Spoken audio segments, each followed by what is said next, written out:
and is the torch which illuminates the world. Good morning, ladies and gentlemen, mostly gentlemen this time.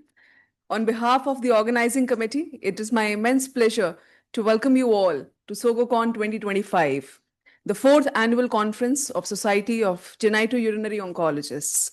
I, Dr. Charu Sachdeva, welcome you all.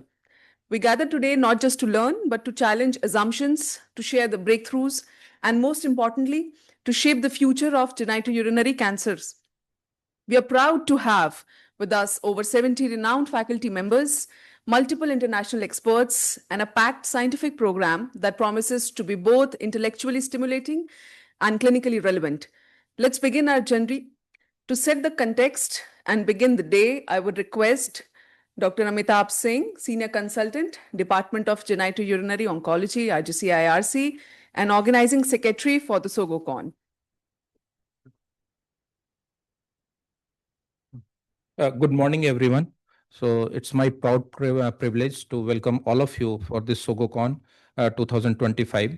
So this year, we had a challenge to make a very new program which attracts everyone, and there must be something new because we are having a lot of conferences and all these academic lectures, the theme, it is matching with all the conferences. So we thought about this idea. Like de-intensifying the treatment and minimizing the toxicity of the treatment. So that is the theme of Sogocon this year. So we tried to chart out the program under this theme only. And most of the talks, whether they are related to the uro-oncology, radiation oncology, or medical oncology, so they are aligned with this theme only. But there are few talks which are not aligned because like panel discussion, there are some pharma-sponsored session. But most of the talks, they are aligned with this theme only. So with this, I would just, without taking too much time, I would like to start this proceedings. And the convener of this session is Dr. Sanjay Adla. So he is very senior faculty. He's a senior consultant at Apollo, Banjara Hills, Hyderabad. So he will be just inviting chairpersons, and then chairperson will invite the speaker. So there is a 2-minute discussion in the duration of talk. So I would request every speaker to just try to finish off their talk just 2 minutes before the designated time, so that we should have some time for discussion, so that we should not over exceed the duration of your talk. Sanjay sir. Good morning, everyone. I'm going to start off inviting Dr. Aditya Pradhan sir, Nitin Sudhakar Kekre sir, and Ashok Hemal sir to the dais, who will be able to chair the session. And just to facilitate it first, I'm going to request the first speaker to take the podium, Dr. Srivatsa. Thank you so much, sir. Sir, I would just reiterate the affiliations of our chairs, Dr. Aditya Pradhan, Principal Director, Uro-Oncology, Venkateshwar Hospital, New Delhi, Dr. Nitin Sudhakar, Consultant Urologist, Nowari Hospital, Vellore, and Dr. Ashok Hemal sir from US. Over to you, sir.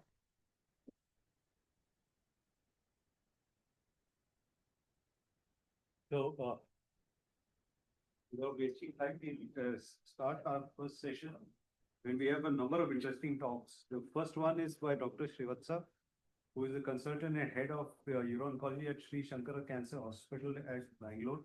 He's talking on sharing perspectives, biopsy or no biopsy or problem. Yeah, thank you, sir. A very good morning to you all, and many thanks for the opportunity. It's great to be back here where I trained under Rahul sir long back, 2010-11.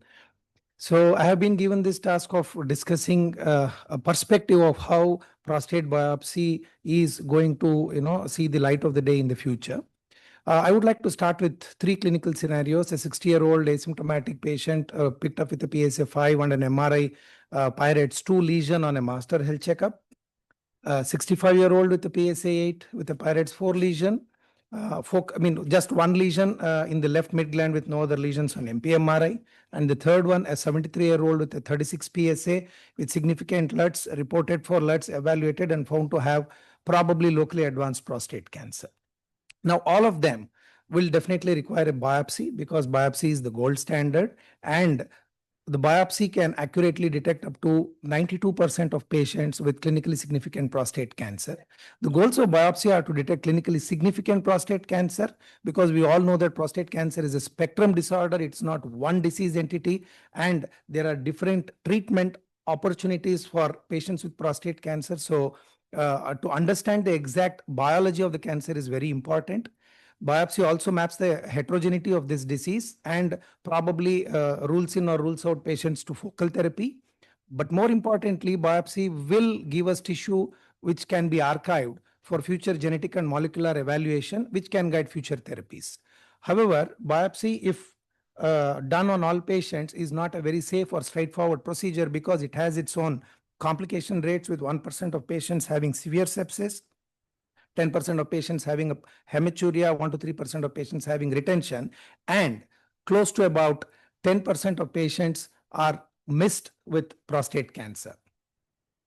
The critical elements in a biopsy are the histopathology. We are obsessed with Gleason score for a long time. Most of our studies have revolved around Gleason score and has made it the most powerful prognostic indicator. We also understand the tumor volume. We can, like I said, molecular profile the patients, also do local staging, and very rarely can also identify variant histology and rare pathology in prostate tumors. But the question is, can we safely replace these treatments for diagnosis and for decision making on treatment with non-invasive markers? Where are we as on date?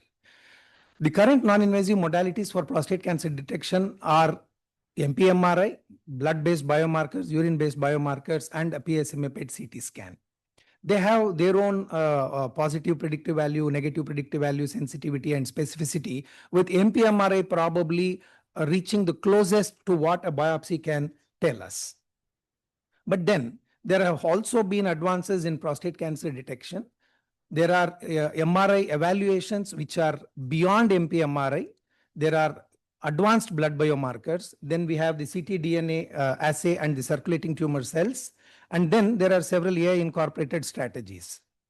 So coming to the MRI, which is probably one of the best tools to identify the prostate biopsy, best tools to identify the Gleason score pathology in the prostate. There are several advanced technologies which can be incorporated in a routine MRI, like the biparametric MRI, the resistivity index-based MRI, the MR spectroscopy imaging, and a tumor volume evaluation using a verdict MRI, and then combine all of these modalities or a few of these modalities with AI algorithms and give a AI enhanced MRI evaluation, which can probably come close to what we can achieve by doing a biopsy.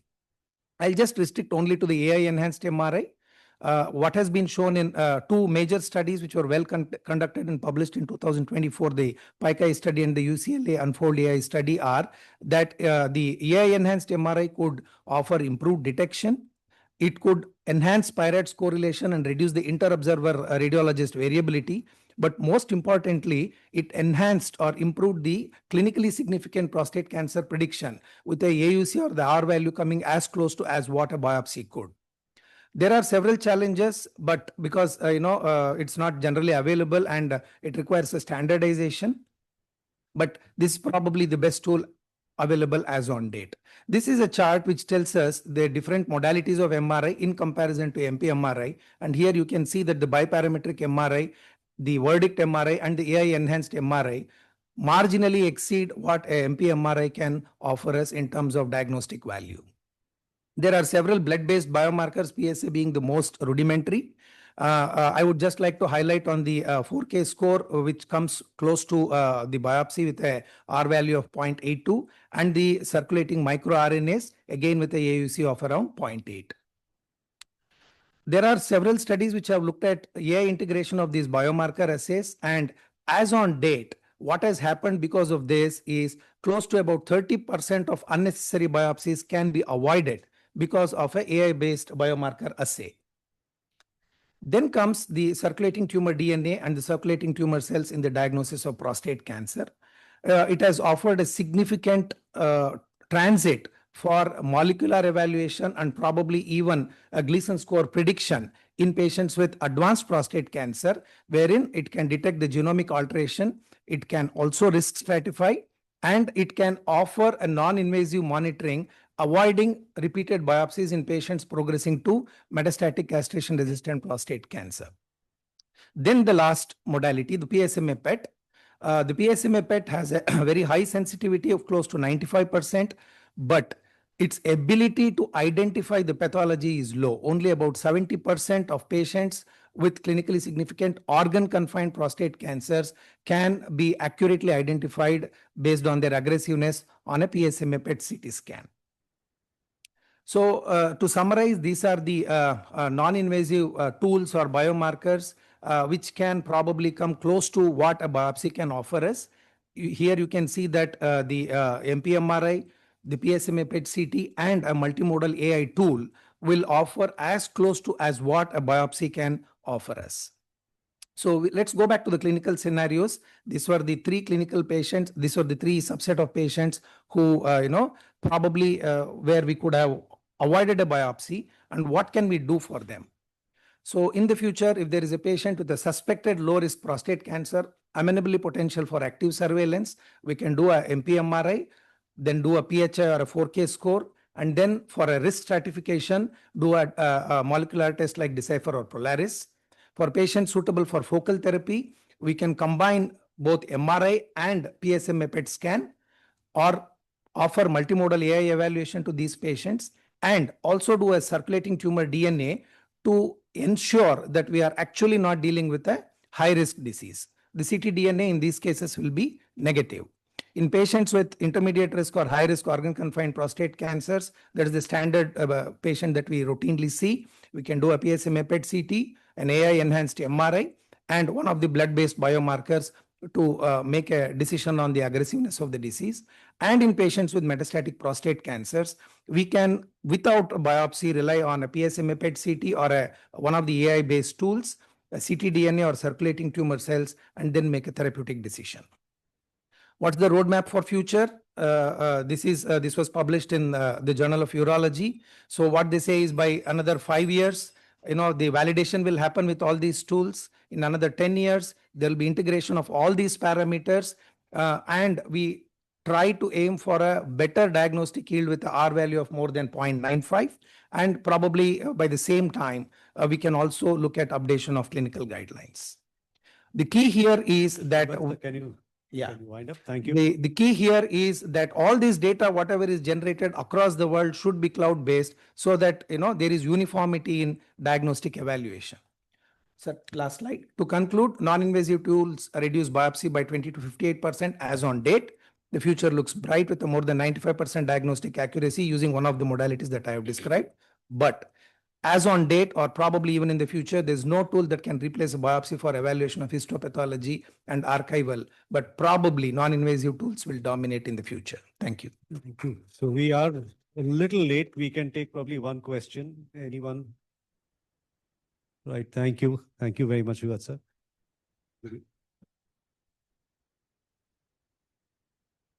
All right. Next speaker is Dr. Lin. He's a professor and interim chair of urology, and he's also endowed chair in a prostate cancer research program. He's a director of Institute for Prostate Cancer Research.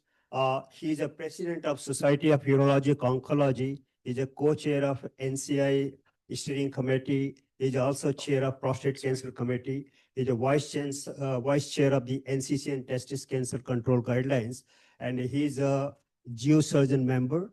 And he has done excellent work in the field of active surveillance. And he has given several talks in the area of the active surveillance, which is moving to the next paradigm in the realms of the cancer prostate. And go ahead. Thank you very much, and good morning. I really appreciate the opportunity. On behalf of the Society of Urologic Oncology, we have a nice relationship that we're having. Dr. Rao came to our meeting last year in Dallas for the Society of Urologic Oncology, the SUO, and we're really excited to have an increasing collaboration with your society here in India. And thank you again for inviting me for this talk. So in keeping with the theme of de-intensification, so that would be strategies to reduce the side effects of therapy on our patients. Of course, active surveillance, I think, fits exactly in that key area of what can we do to reduce the side effects of therapy and de-intensify therapy for our patients. This is some disclosures in the last few years.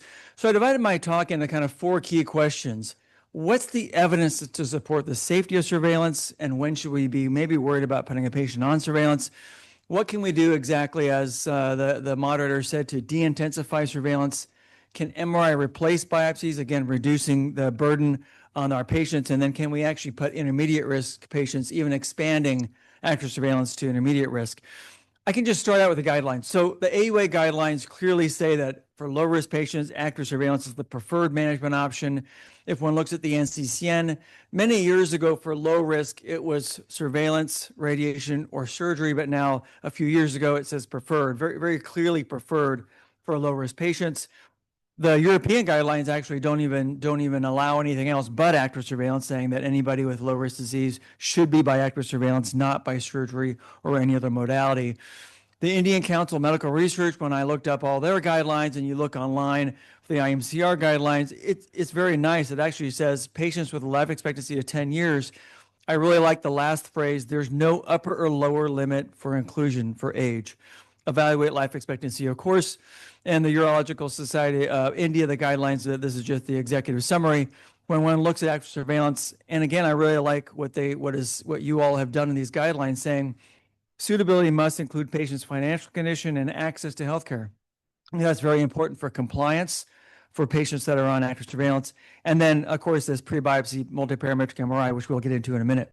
How is it going now in the United States? I don't know about India. Maybe we can get in that in the question and answer.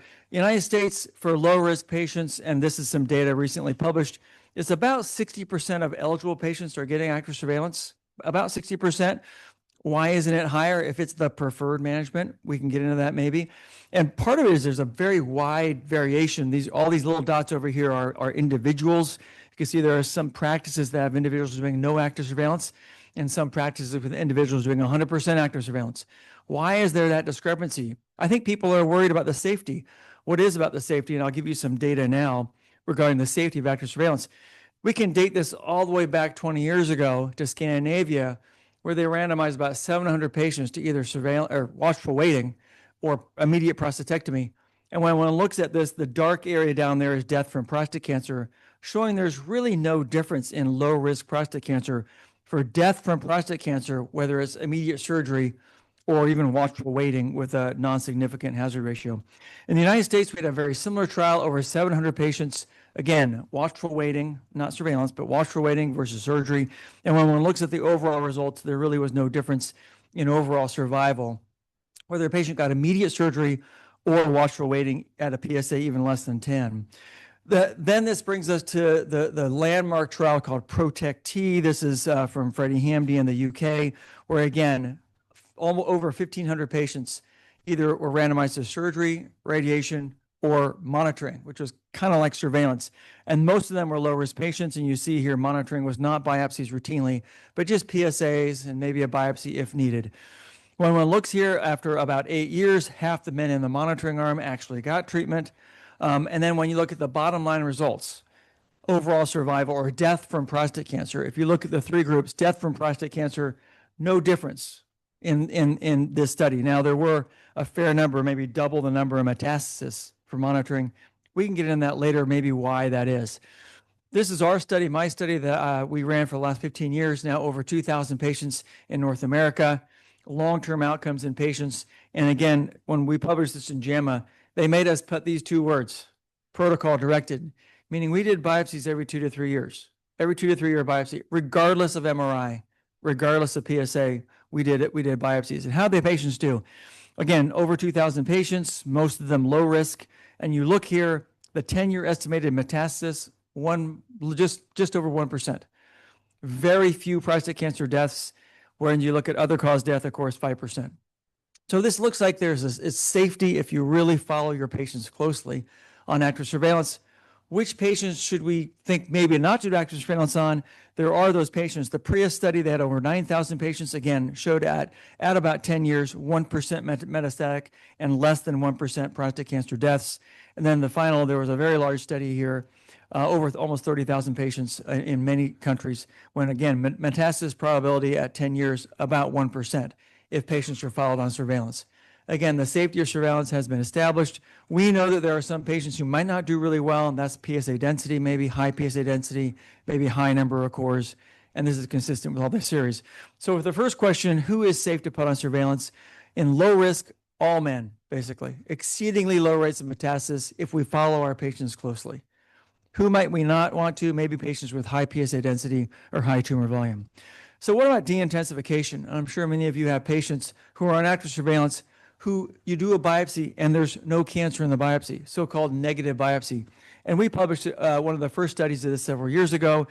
BX1 is the first biopsy on surveillance. BX2 is the second biopsy. If a patient ever had a negative biopsy, the chance of having a future reclassification event was very low, less than 5%. In this, it was 9 different studies, including our own, that looked at this question. If there's a negative biopsy, what happens later? Not much, actually, very well protective. And then finally, this one, which I think is probably the best one. This was a very large study, over 13,000 patients. 1 in 4 patients had a negative biopsy on their first biopsy on surveillance, 1 in 4.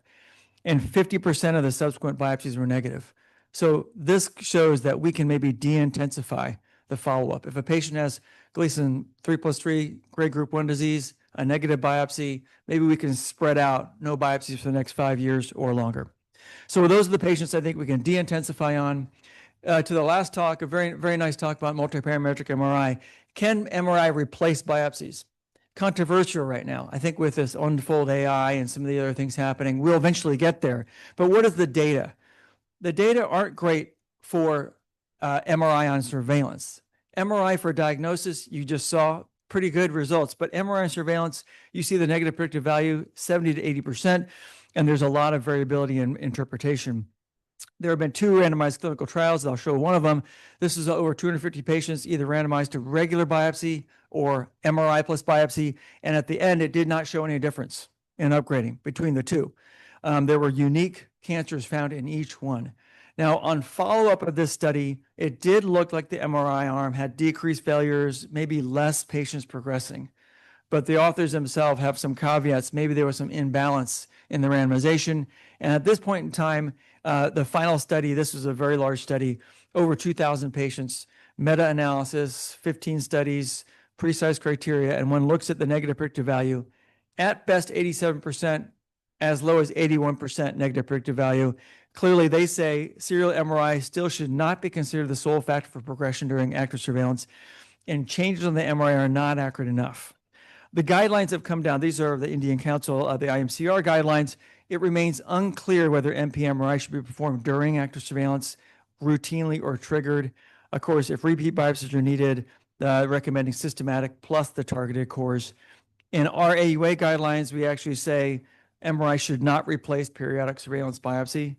In Europe, they say base the change on biopsy, not on progression on MRI. So I think these are very clear declarative statements. MRI cannot replace biopsies and should not be the sole criteria for progression. The last question here is intermediate risk. To end with this, there are a lot of questions about whether we should do intermediate risk for prostate cancer surveillance.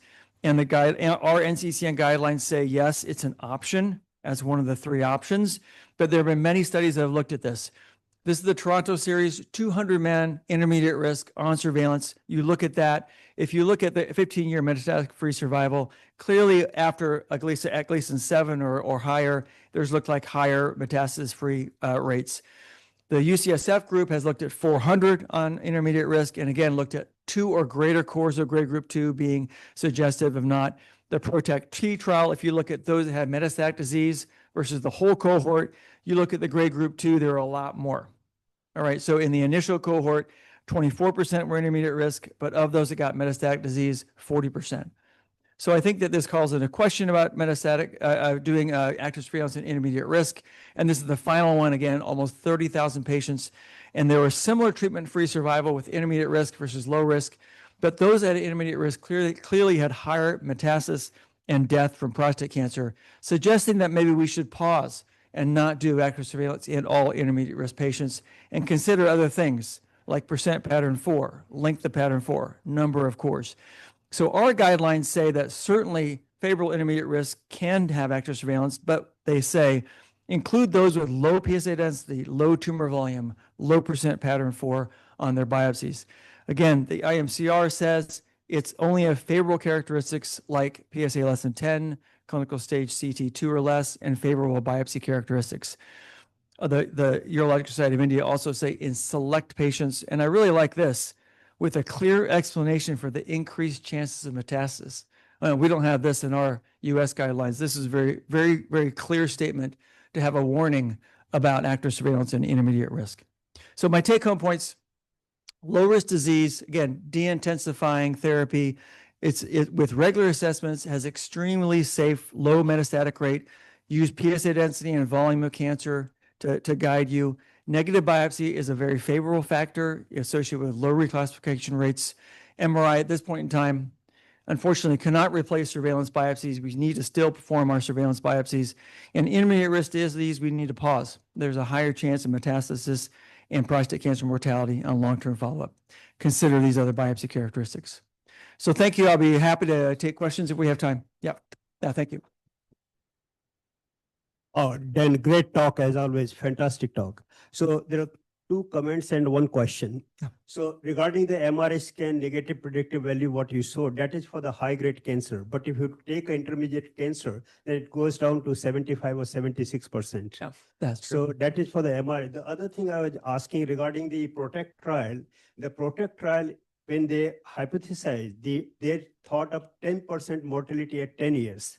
Whereas in the 15 years follow-up, there was only 1% mortality, not the 10%. So that is the basic, criticism for the trial. Yeah. And also the 2/3 of patients who were on the active surveillance, they underwent the treatment. 2/3 patient in this 15 years follow-up of the PROTECT-T trial.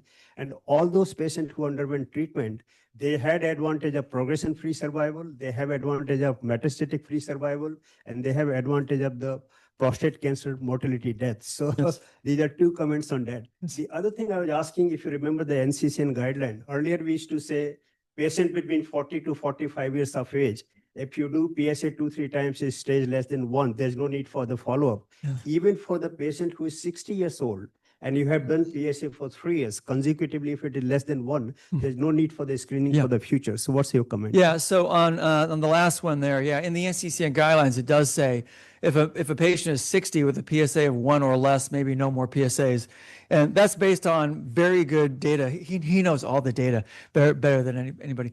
That is based on a lot of the data, a lot of it coming out from Sweden, showing in the Malmo series, showing that patients that have a low PSA at age 60 or 50 maybe, that the chance of having prostate cancer death is less than 1%. It's very, very, very low.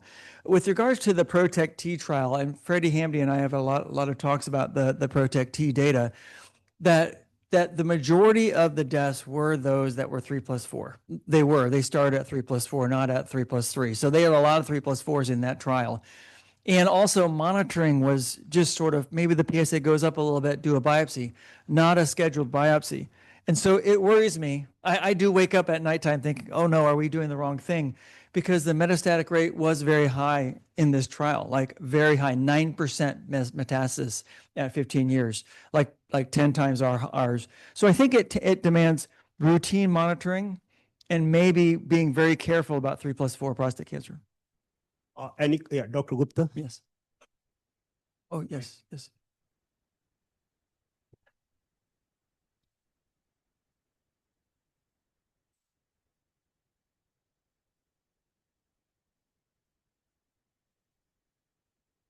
Mm. Is our concern in India Mm. and the cost of the fees in India don't pay any money to the patient on any diagnostic like biopsy or MRI. That is the concern. So intermediate 3+4, we are not comfortable on the. Yeah, I agree with you. I think that there have been some studies that looked at compliance. And in fact, in the Toronto series, the big Toronto series, the really major one, when they looked at compliance, coming back for biopsies, having a biopsy, if they didn't have that much higher death from prostate cancer, much higher metastatic rate. So it really takes patients coming in, coming back for the biopsies, being monitored very carefully. And then if they go from 3+3 to 3+4, then getting treatment. There are many people that go 3+3, 3+4, no, I don't want treatment. And then they have a problem. So I think that if it's a patient that will not follow your instructions, that will not come back, and they're 3+3, maybe they should just have surgery right away. I agree with that. Yeah. Thank you, Professor. Yeah, thank you. Thank you so much. Thank you. So I invite Dr. Yuvraja to to basically talk about whether focal therapy is now the treatment for all intermediate prostatic cancers. Good morning, respected chairpersons and dear colleagues. So my talk is on whether focal therapy is ready for all intermediate prostate cancer.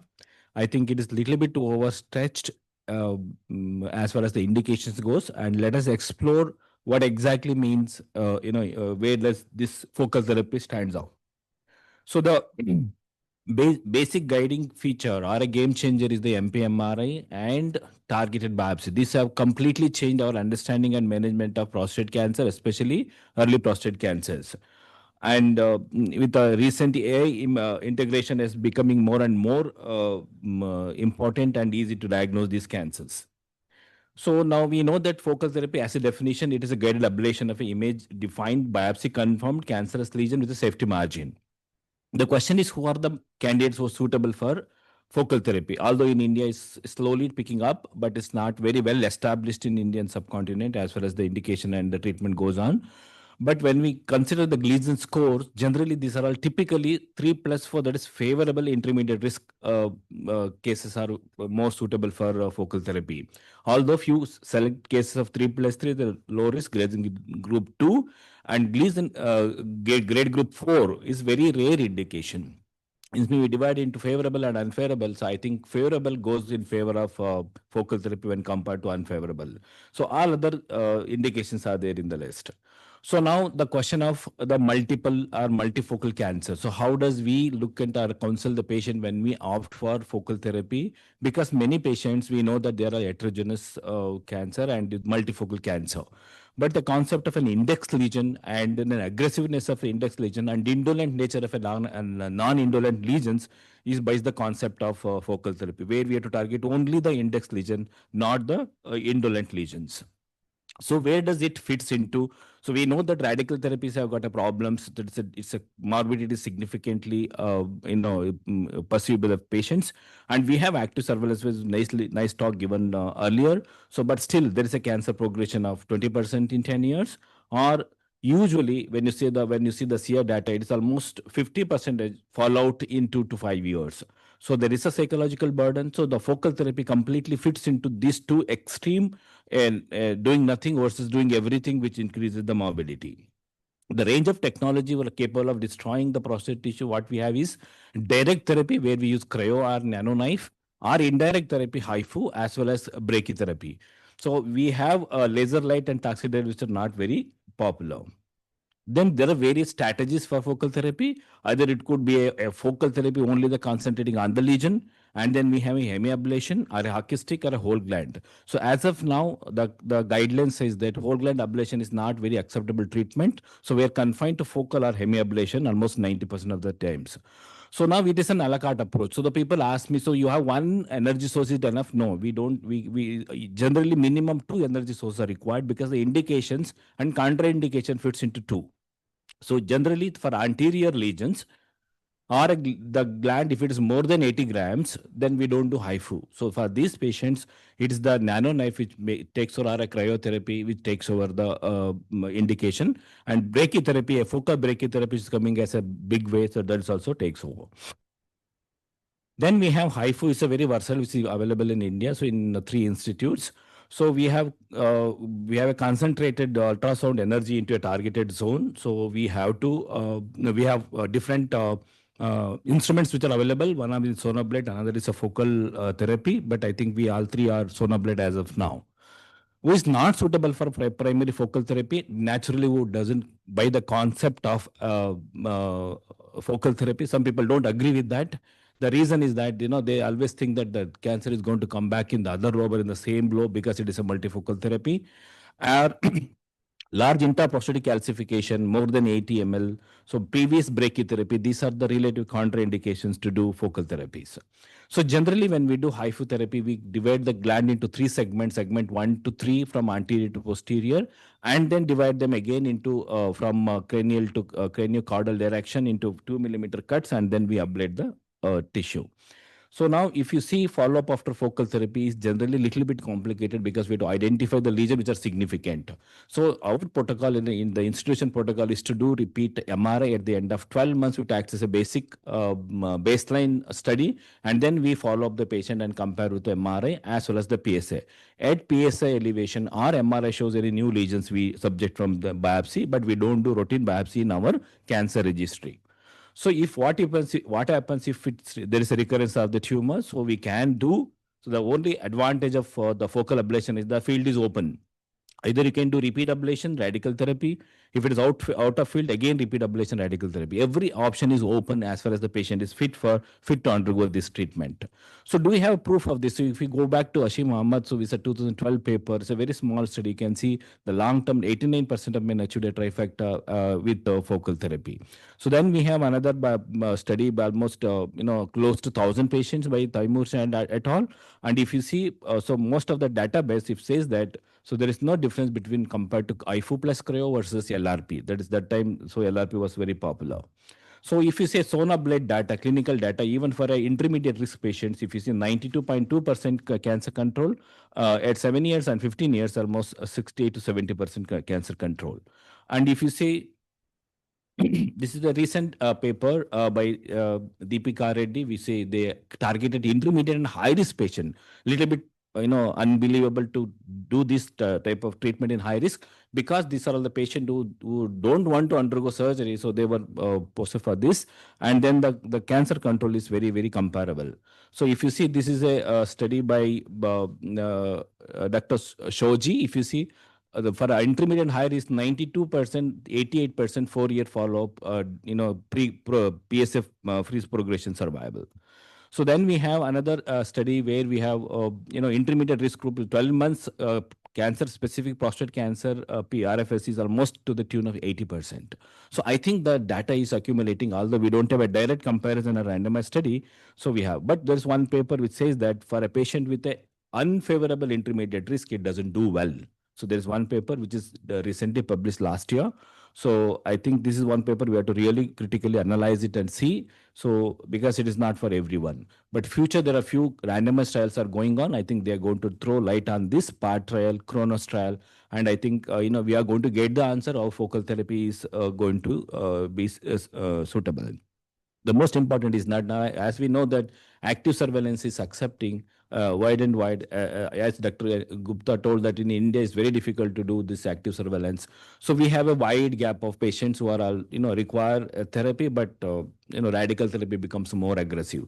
And now there is a concept which is going in, especially in UK, is active surveillance plus. Means patient will be given focal therapy and active surveillance for the all other lesions. Index lesion is focal therapy. It means combine both and then give better treatment to the patient. The guideline says that in the form of registry, highly select patients is an appropriate therapy. So in our conclude, please. Yeah, 8 minutes.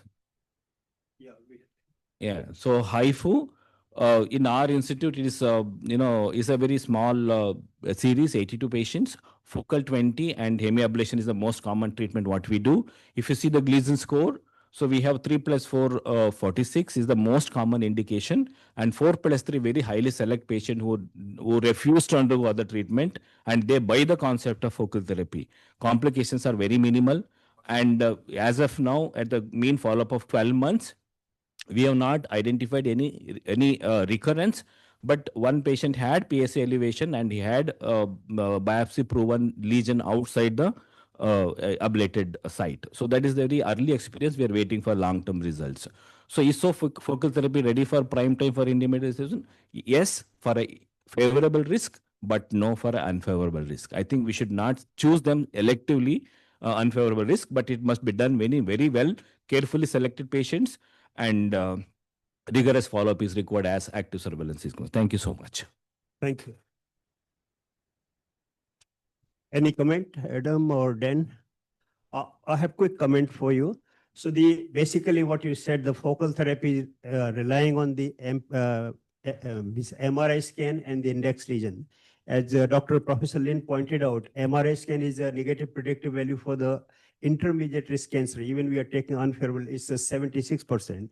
Also, there is a, the whole gland involvement is there. So there are a lot of issues with the focal therapy at this point in time. And again, the transcriptive heterogeneity inside the prostate is not, so there are a lot of issues, but, we can discuss. Yeah, it is always there because we cannot get 100% answers for these things. So we are going to have some negative, false positive. So MRI is not suitable. But still, when you have a baseline study and compare it with serial study and at the high index of suspicion, do a biopsy. I think that's the maximum what we can do as far as clinical situation is concerned. Dr. Yes. I was going to comment. It's a very nice presentation, and I think focal therapy is something we need to increasingly embrace. The question is actually one of patient selection, and I think it's really about the imaging. Can we identify where in the prostate the tumor is, and ensure that it's not elsewhere within the prostate? And I think one of the problems with the 4+3 as opposed to the 3+4 is not so much the cancer is more aggressive in the focal area, or that the technology doesn't work. It's that those are patients that are much more likely to have multifocal disease. And so it's not really going to work in that patient population. But as our imaging improves and maybe incorporating AI, I think there'll be an increasingly large population of patients that we can treat in this way. Thank you. Ben, you have any comment? Okay. Thank you. Who is doing your focal therapy? Urologists are doing, or I'm doing. your radiologists are doing? No, we are doing. Urologists are Yeah. doing. How much time you take in one case? In one case, the ablative part takes around 45 to 50 minutes, but the entire preparation, everything takes 2 to 2.5 hours. It is like surgery only. Yuvraj, can I ask you one question? You've had experience with the HIFU. Tulsa has recently been shown in some of our conferences. So between technologies of the same energy delivered transrectal versus transurethral, what are your comments? No, I don't have experience transurethral ultrasound therapy. That is We just saw that in the last machine. meeting. So I have seen the machine in somewhere in Europe, but I don't have any idea of that. I think that Conetti can tell that. Yeah. 2 more comments, Dr. Conetti. A great talk, Yuvraj. I just had a quick question. We are still relying on MRI as the primary imaging modality, right?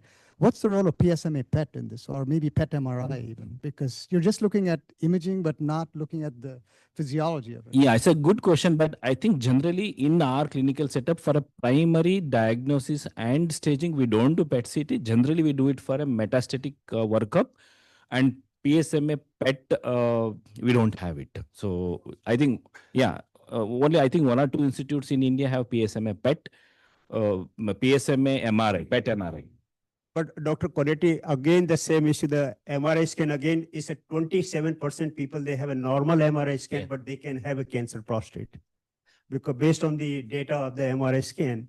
So again, we are in the same. And the other thing is biopsy is more important, because if you see the Larry Clode's earlier paper, even in the first series, 42% positivity. They ran the randomized control trial in Germany. The randomized control trial stopped because the in-field 67% recurrence of the high-grade cancer. So a lot of the data emerging, but we are not yet there. You're right, sir, because the protocol for most of the institutes doing IFO or any focal therapy, automatically they do at 1 year biopsy, at least, to know this thing. But in India, it's very difficult to, convince patients. So we have taken a suggestion that, based on this MRI and PSA, we will let us decide. Thank you. Thank you, Raj. So our next speaker is Dr. Jiten Jaipur. Is he here? He's online. Yes, I am there, but I have pre-recorded my talk so that it's easier for the network. Is it a recorded one? Jiten, can you hear us? Yeah, I can hear you. I can hear you. So we have Dr. Jiten Jaipur online from Portsmouth, and he's speaking on innovative intraoperative imaging techniques to reduce margin positivity and subsequent adjuvant therapy. Jiten, go ahead, please. So can I request my pre-recorded talk to be played? That would be easier for you guys. Then I can answer the questions. So or do you want me to? Pre-recorded talk. Yeah. Yeah, we're just getting it on.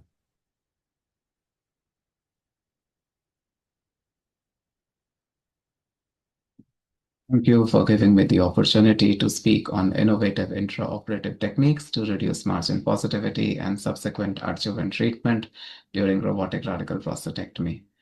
My talk will cover the problem statement and innovations in the field and impact of those innovations on the outcomes. Radical prostatectomy carries the potential to impact the lives of patients significantly and irreversibly. And the true NTH post-surgery UK investigators remind this to us with their periodic analysis, latest of which from 2024, from 26 UK centers, including 2,000 men operated between 2015 and 19, shows that among men who were leak-free and pad-free at baseline, 1 in 3 reported wearing a pad at 12 months, and 1 in 10 reported a moderate or big problem with urine leakage. Among men with strong erections at baseline, at 12 months, only 6% reported erections sufficient for intercourse without a medication. 4 out of 5 men needed more than tablets and a vacuum pump when it came to keeping sexual function alive. During the same time, Bau's audit shows that while half of patients should have been eligible for a full bilateral nerve spare, only a third ultimately got it.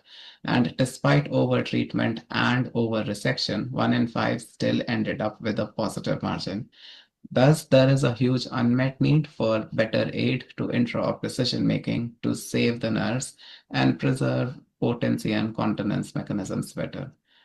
And we have innovated and tried to come up with solutions intraoperatively, which can be broadly classified into ex vivo and in vivo categories. In an ex vivo technique, we essentially extract the specimen to immediately assess its margins. The most popular among the ex vivo techniques is the NeuroSafe technique, which is based on the same principle of frozen section analysis, which is the standard of care for many other cancers as well. The main issues impacting its widespread adoption include the need for a dedicated uropathologist, added 1 hour of processing and analysis time, and the involved costs. However, newer ex vivo techniques using confocal laser endomicroscopy that is being currently trialed at Imperial allows you to immediately process the whole mount specimen for margins bedside in 10 minutes, and the images can be interpreted with aid of AI and a remote pathologist, with the learning curve being not prohibitive for a surgeon to also master. Their initial results of the Imperial Prostate Flores trial, announced in EAU 2025, show a high positive and negative predictive value reaching 80% for any margin. Techniques involving ex vivo imaging based on PSMA PET that we hope to trial in future at Portsmouth allow you to completely bypass the pathologist, but then brings the nuclear medicine specialist into the theater to give the PSMA-bound ligand in the morning prior to the operation. Intra-op PSMA scanner can show surprise new lesions that NeuroSafe may not even suspect. So for example, this case had lesion in the left lobe of the prostate on preoperative MRI, right lobe on the preoperative PSMA PET, but intraoperative PSMA PET showed a new third anterior apical lesion that was positive at the margin. Dar et al. Recently reported in EAU 2025 that in their cohort of 28 patients with high-risk cancer, 40 to 70% of patients which could have had both or one side nerves at least spared based on intra-op PET assessment of margins. However, a common issue with all the ex vivo techniques is that it's difficult to orient the margin positivity spot to the exact corresponding area of the neurovascular bundle, and we end up resecting the whole neurovascular bundle if the margin is positive. However, we can solve this challenge with an in vivo technique, and MRI combined with live augmented reality using the Tile Pro feature of the Da Vinci has been an area of active interest since past few years, and so have been 3D printed models of prostate to help surgeons better understand spatial orientation of lesions during dissection. Meta-analysis of small number of series show a trend towards better attainment of negative margins and higher potency and continence at 12 months using augmented reality models. We can also perform confocal laser endomicroscopy intra-op using fluorescein injection and a fiber optic probe, though it does add to time and responsibility on the shoulder of surgeon. However, I find in vivo technique relying on fluorescent probes and PSMA-guided near-infrared fluorescence to be the most appealing. as it allows the ability to pinpoint the exact location of the neurovascular bundle where cancer cells are. And then we can do a limited resection of the neurovascular bundle limited to that area. These innovations have now stood the test of a phase 3 randomized controlled trial and NeuroSafe Proof trial, randomized 400 patients split into NeuroSafe and conventional RALP arms across multiple UK centers, with inclusion criteria of men with strong erections at baseline, with IIEF 5 score at 12 months being the primary outcome of interest. Despite the surgery planning MDT recommending a bilateral nerve spare in only a third of patients preoperatively, 82% patients had a full bilateral nerve spare in the NeuroSafe arm, and extensive or multifocal margin positivity was no different across both treatment groups. However, patient in the NeuroSafe group had the opportunity for additional intraoperative resection for a positive margin, which was done in 17% cases, and cancer was found in the additionally resected tissue in 44% cases, justifying the decision. And as far as for the principal outcome, while 20% in the conventional RAL had mild or no erectile dysfunction at 12 months, this figure in the NeuroSafe arm was 40%. So data on NeuroSafe has now reached substantial numbers to draw some reasonable conclusions. It does seem reliably associated with better potency rates, while allowing for a lower rate of positive surgical margin, with no harm in terms of biochemical recurrence rates, at least in the short term. And there is no evidence to believe that long-term outcomes would be any different. So in conclusion, intraoperative margin assessment allows better preservation of potency while not compromising on any oncological outcomes, and in my humble opinion, should be the standard of care in institutes of excellence. Thank you for your kind listening.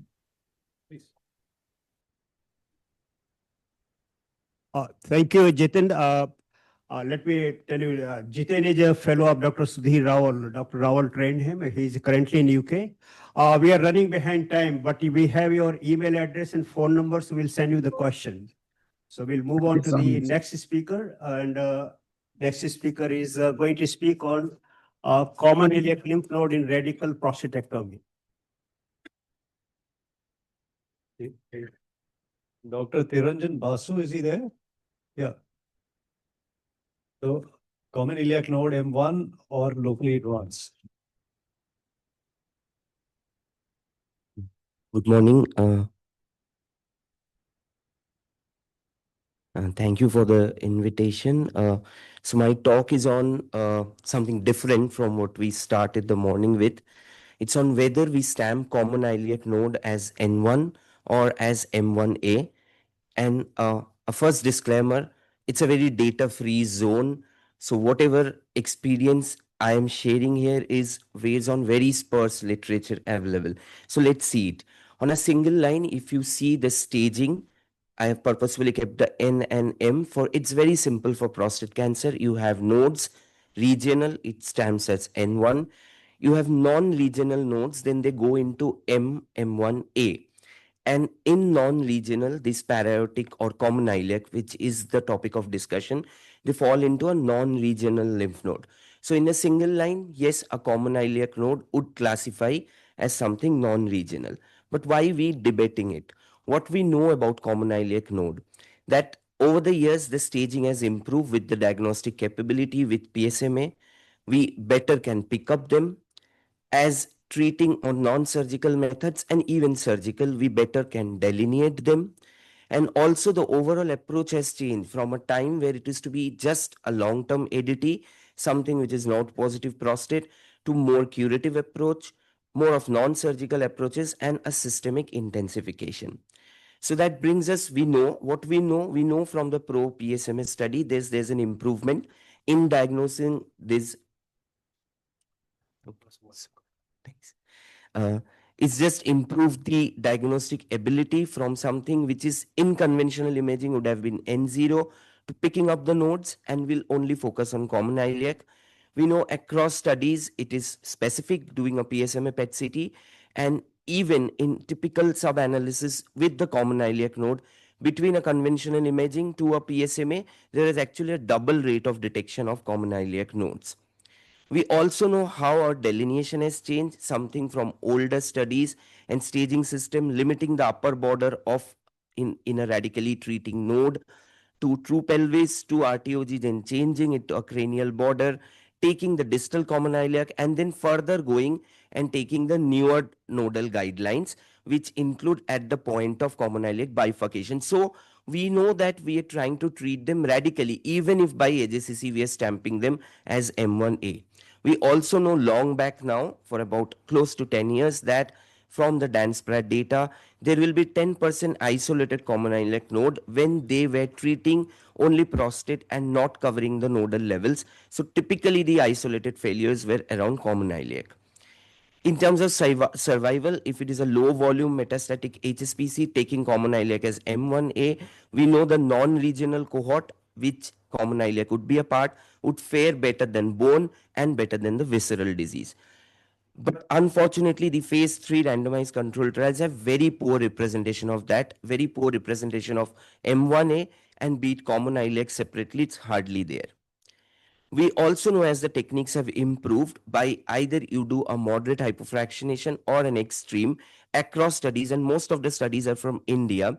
The often criticized part, while treating common iliac, you end up having more bowel toxicity because the bowels would be exposed. If you really concentrate and see the late grade 3, which will be something to worrisome, and even taking grade 2 and 3 together, 3 never reaching a double digit, 2 and 3 even counting together as across series less than 20%. And these also have randomized data, the prime trial acute toxicity data, and also the late GU data, even after post-TERP been published in a full text. So as also in the SBRT series, some have reported, most of them have reported, and the late grade 3 GU side effects are very low. It's just about 3-4 patients getting them when they are even covering the common iliac nodes. And in all the M1 series also, so somehow this delineation guideline is quite well settled. For common iliac, you go up to at the point of the bifurcation is starting, so that we don't miss it. And somehow even covering them in CTV node, we are naming it as M1, but it is covered in an N covering as we would have for lymph nodal. What we don't know about common iliac, which is the more of concern. Does local therapy have improved survival? Do we have enough data specific to M1A taking common iliac node? What should be the appropriate non-surgical radiation schedule, a moderate hypo or SBRT?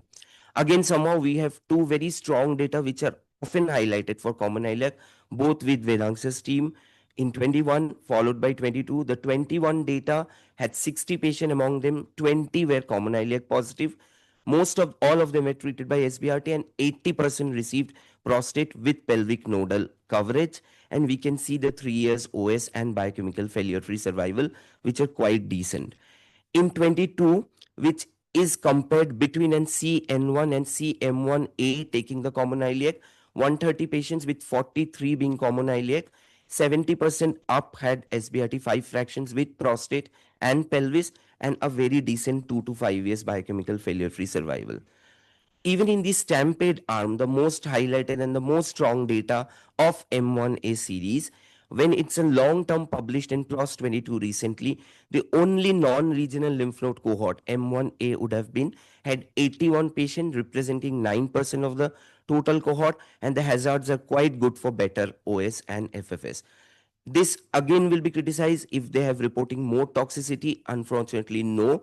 The toxicity is again as reported from Indian data, and also from the long-term Stampede H-arm data are quite acceptable. The first symptomatic local events, just about 10-13% of some UTI, catheter insertion in 7%, and needing TERP only in 4% while covering the common iliac node. When we don't have data, we go for consensus statements. The APCCC 2022, 94% of the respondents favored a local treatment in M1A disease. And in the last 2024, M1 HSPC with retroperitoneal lymph node, where the statement has encompassed whole retroperitoneal lymph node. Though there is no typical consensus, but 92% favored either a primary RT, systemic therapy, and metastatic directed therapy in different combinations. The Dutch have their multidisciplinary consensus meeting and given an idea about M1A stamping, but again, it's not specific to common iliac node typically. Three very important points comes out of it. All of them favored PSMA as staging, a solitary node, a node below aortic bifurcation, and up to 3 lymph nodes would be a curative M1A. And this also establishes the maximum utilization of ADT and RT and radiotherapy for treatment. They recently have also given an 2 scenario based low volume M1A disease as diagnosis. Again, not specific to common iliac lymph node alone, because M1A can have other non pelvic nodes as well. But these two scenarios where ADT and prostate radiation and a second generation androgen receptor blockade with or without MDT can be taken into consideration, where you have multiple nodes all less than 2 centimeter above iliac or at times even above aortic bifurcation, or you have 2 nodes below the bifurcation and up to 1 or 2 bone mets. So this gives at least some decent guideline and data to suggest. Even in the post-op data, when we know the pelvic lymph node dissection and extent have also remained debatable. Some benefit in metastasis-free survival if you do extended pelvic lymph node dissection, we know, and the EOA is the only guideline which sort of endorse it. And the N1 M1A will have worse outcome than the N1 post-op, we also know already. This led to an EAU 2024 press meet that this PSMA M1A positive patient should be treated actually as M0 in the PSMA era. We should wait for these two trials, expanding the boundary, the pulse, which once you have nodes there, you try and even improve your coverage to the para-aortic elective radiation. They are treating by moderate hypo with a phase 2 study protocol of GI toxicity and trying to see a MFS in phase 3, as well as the Stampede 2 arm, which again relying also unfortunately on conventional imaging. The role of PSMA comes only as next generation if they are not saber able as they would stamp it. Their standard of care still remains ADT, second generation, plus minus DOSI with prostate RT. So these two would give us some idea in the long term. So Basu, can you last slide, sir. Just I can skip that. This is bit technical. Just while covering where are we really adequate by NRG CTV, there are some points to it. The cranial border is adequate. Manish from TMH actually has done an analysis, but for the left common iliac, probably they need some modification also. So I thought I would end with a short analysis of common iliac. We know the strength of it because it can be treated as high risk and high risk node positive in pelvis as we would have. It might delay intensive systemic treatment and avoid the long-term side effects of ADT and RP. We do have weaknesses. We have lack of data, mostly non-randomized and not specific to M1A with common iliac lymph node cohort. And we always have focused on systemic intensification across trials and guidelines. This leads to window of opportunity, probably ADT-based response and then treating them, PSMA-based response, trying to see prophylactic para-aortic irradiation and even biology or genomic guided. We should not be an assumptive level of predictive the M1A of typically a non-biology driven, and it should not turn out to be a dicto simpliciter. Thank you. Yeah. So we move on. You want So Dr. Basu, if you may, in these protocols, ADT remains an essential part. Is that right? So these would all. Yeah, ADT remains an essential part of therapy for all these. And as you mentioned, the systemic intensification. So in all these patients, it would be 2 years ADT or it would be 6 months? No, sir. All these, because high risk node positive also, it is 2 years, at least 2 years. At least 2 years. And you would also consider using abiraterone or enzalutamide along with the standard? Across the trials, most of them have used it, abiraterone. Both of them have Yes, sir. used. Yes, sir. Questions from you? No, from your data, how often it has happened that when you do PSMA PET, that you had picked up a skip lesion in common iliac? So fortunately in India, PSMA PET is quite rampant for all high risk across all of us treating. We always have a PSMA PET.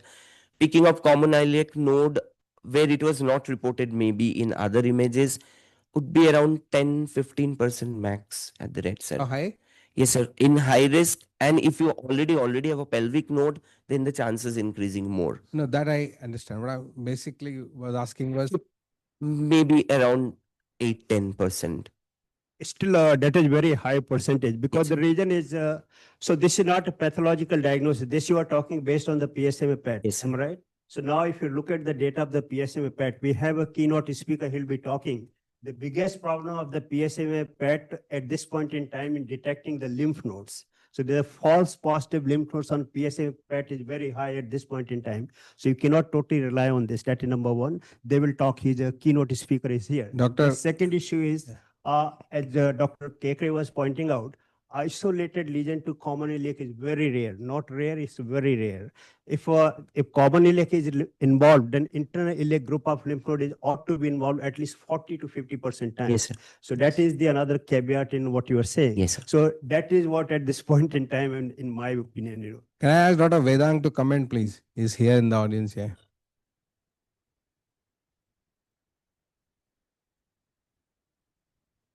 Sir, I agree with what you're saying. Even in our paper where we compared the outcomes of common iliac or N1 or M1A, all those who had M1A,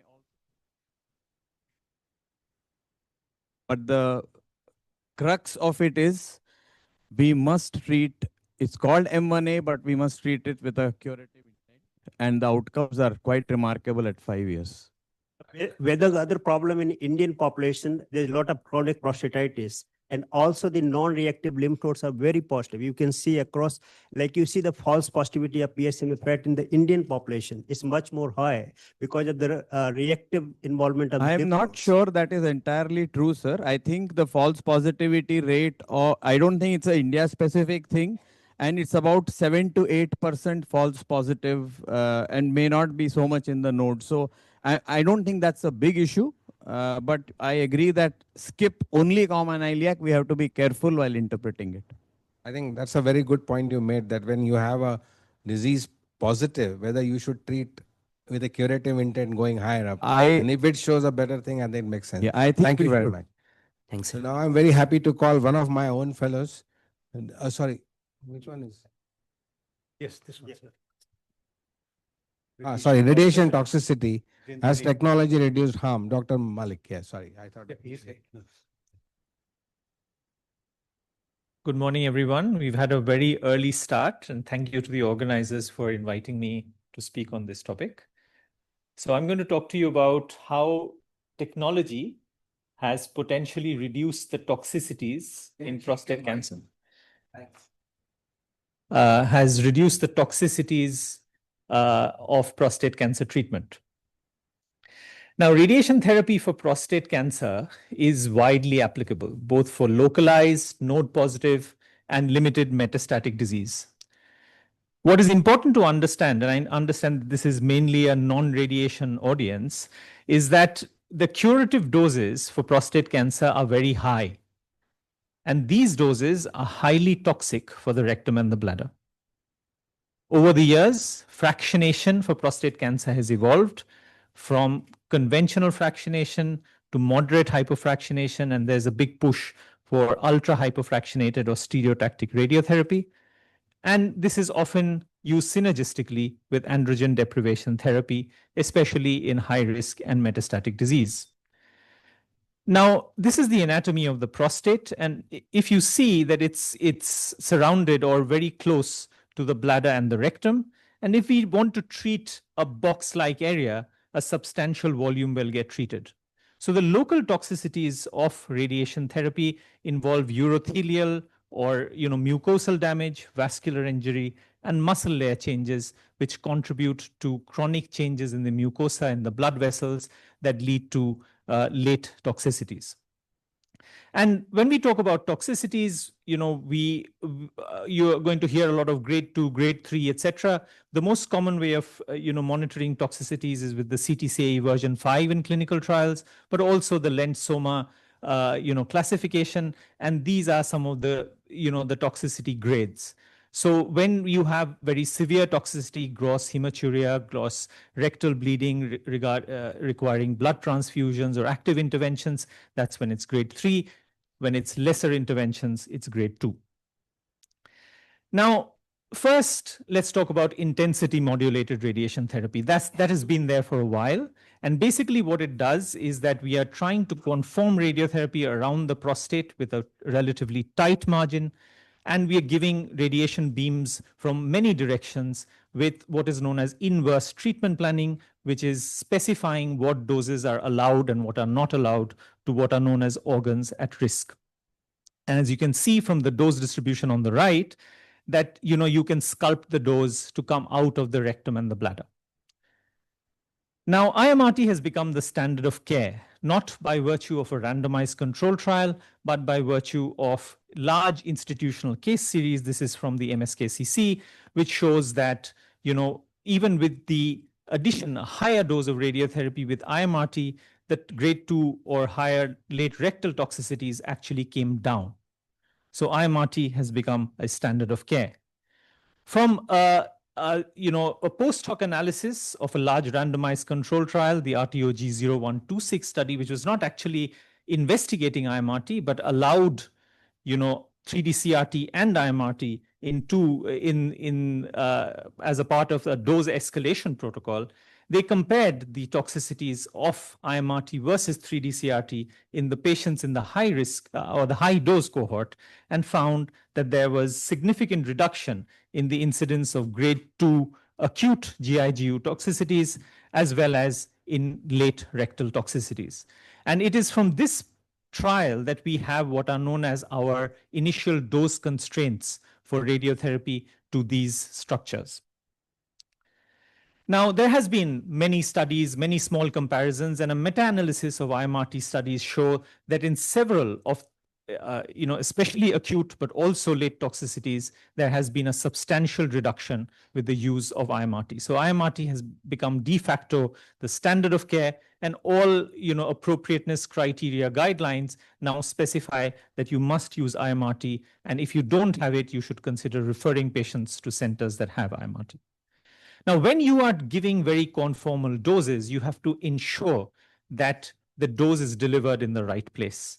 And this can only happen when you identify the targets properly, when you identify the uncertainties of daily treatment, especially rectal filling, bladder filling, rotations, changes in seminal vesicle positions on a day-to-day basis. And that is why we have to give a small margin known as the planning target volume margin around the tumor. And to ensure that the dose is actually going to the right place, we have to use what is known as image-guided radiation therapy. And image guidance is done in modern usage with the use of what are known as usually cone beam CT scans, which are special imagers that are attached to the linear accelerators, and they can image very fast in one rotation the position of the organs. And these have the technology, the imaging quality has evolved, and now with the modern imaging quality, you can actually see these organs very, very clearly. And what we have found out through research is that we have to do this imaging daily for prostate cancer because of the uncertainties of the rectal position and the bladder position on a day-to-day basis. And this has been proved through trials done in the US by Dr. Kupelian and colleagues, and also in local studies, including this study in our center, where we found that unless you do daily imaging, and this is a very important quality criteria, you need to give larger margins, and that will increase your toxicities. Now, it also turned out through research that the prostate also moves during treatment, especially if the treatment time is a bit long. And there was the development of electromagnetic tracking, which allowed the treatment to stop if there was, bowel gas passing through, or if there was peristaltic motion or other changes. Now, this technology now has been superseded, but it basically showed that with the use of these technologies, you can reduce your margin around the prostate to a much smaller, width, which allows you to reduce toxicities, and this was proved through prospective clinical studies. Now, all of this technology, all of the daily imaging, does it lead to clinical benefit? At the beginning, we didn't know whether it really leads to benefit for patients. Large institutional series did show, however, that after the adoption of image-guided radiation therapy, there was a reduction in the late genitourinary toxicities and improvement in the outcomes, especially in high-risk patients, by making sure that the treatment was being delivered to the right place. Subsequently, there was a large randomized control trial in France that compared less frequent imaging to daily imaging before treatment. And this, multi-institutional trial found that there were more than, grade 2 or higher side effects and better biochemical and clinical recurrence-free survival. So although these were not the primary endpoints of the study, they did show, benefits that really, validated what we thought is that daily imaging does lead to reduction of toxicities. Again, there has been a meta-analysis of image guidance radiotherapy studies. And if you see the hazard ratios, you will see that there has been substantial reduction in acute and late GI and GU toxicities from the use of image guidance, apart from the late genitourinary toxicities. Now, imaging has moved further forward. We now have what are known as MR-Linacs, which is a linear accelerator combined with MR imaging, and the MR-Linac has the advantage of better, soft tissue visualization that comes along with the MR imaging. And these images and videos show that how clearly we can see the margins of the prostate, and it also allows a cinematic representation, which allows a new form of gating. So with the use of this imaging, it is entirely possible to reduce margins or stop treatment midway if there is a movement of the target structure. This has been tested in a randomized control trial known as the Mirage study, which tried to reduce the margins from 4 millimeters to 2 millimeters with the use of MR imaging. And as you can see, there was a 50% reduction in acute grade 2, acute GI, acute GU toxicity, acute GI toxicity, and in terms of patient-reported outcomes with the IPSS score and the EPIC 26 bowel score. And this was, further, with longer follow-up, the 2-year endpoint maintained these benefits. So there's a clear evidence that with the use of new technology, with the use of better image guidance, you're reducing what matters to patients, the toxicities of radiation therapy treatment. We now have other modalities in radiation therapy, one of them being proton therapy. And I won't belabor, the biological basis. Proton, treatments are delivered, using the advantage of what is known as the Bragg peak. And you can see that there's a much less dose spillage into surrounding normal tissues. And again, there's been small studies, dosimetric studies, clinical studies, which show that there is potentially a benefit in terms of toxicities with proton therapy. None of these were so far randomized control trials.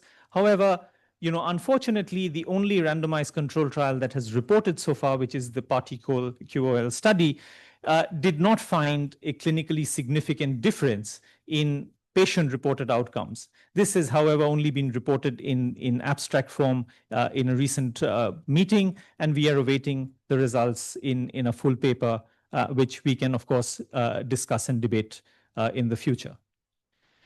Now, these are some of the modalities with which radiation therapy has reduced, technical modalities with which radiation therapy has reduced toxicities. This has been, as the previous speaker showed, been used in ultra-hypofractionated series, in SBRT studies, and modern series show that the side effects of the local side effects of the use of modern technology is really, really low.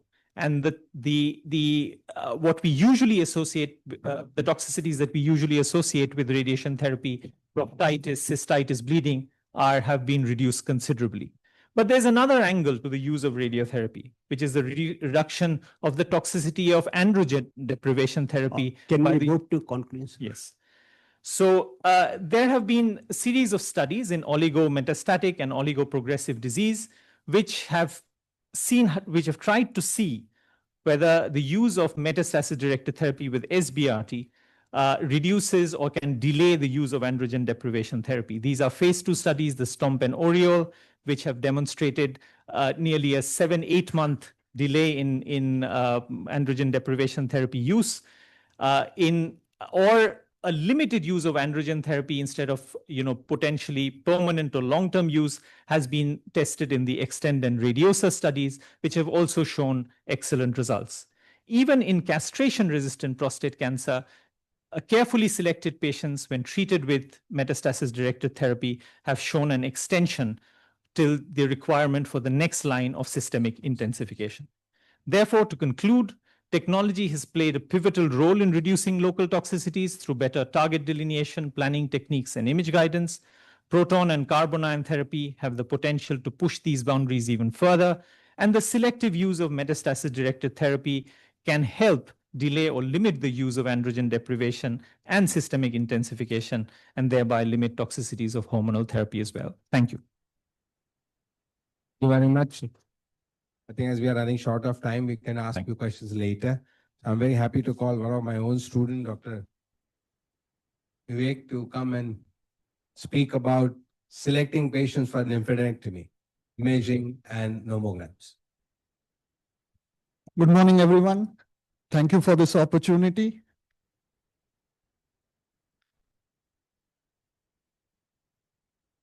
Yeah, thank you. So I thought I'd start with a couple of cases which I had actually come across during one of my first couple of years in practice. So classic case on the left, 69-year-old intermediate risk prostate cancer, and the guy on the right, high risk, very high risk disease, came from Africa for an opinion. So what do we do next? Who do we actually need to stage? So as per guidelines, only those who are ISUP 3 and above, high risk and very high risk disease actually need staging. And when do we perform a lymph node dissection?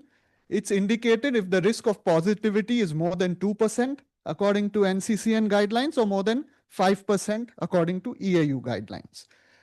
The templates are pretty standard, and the morbidity of lymph node dissection as such is not that high. Of course, there is a risk of vascular injury at times, but that's very rare.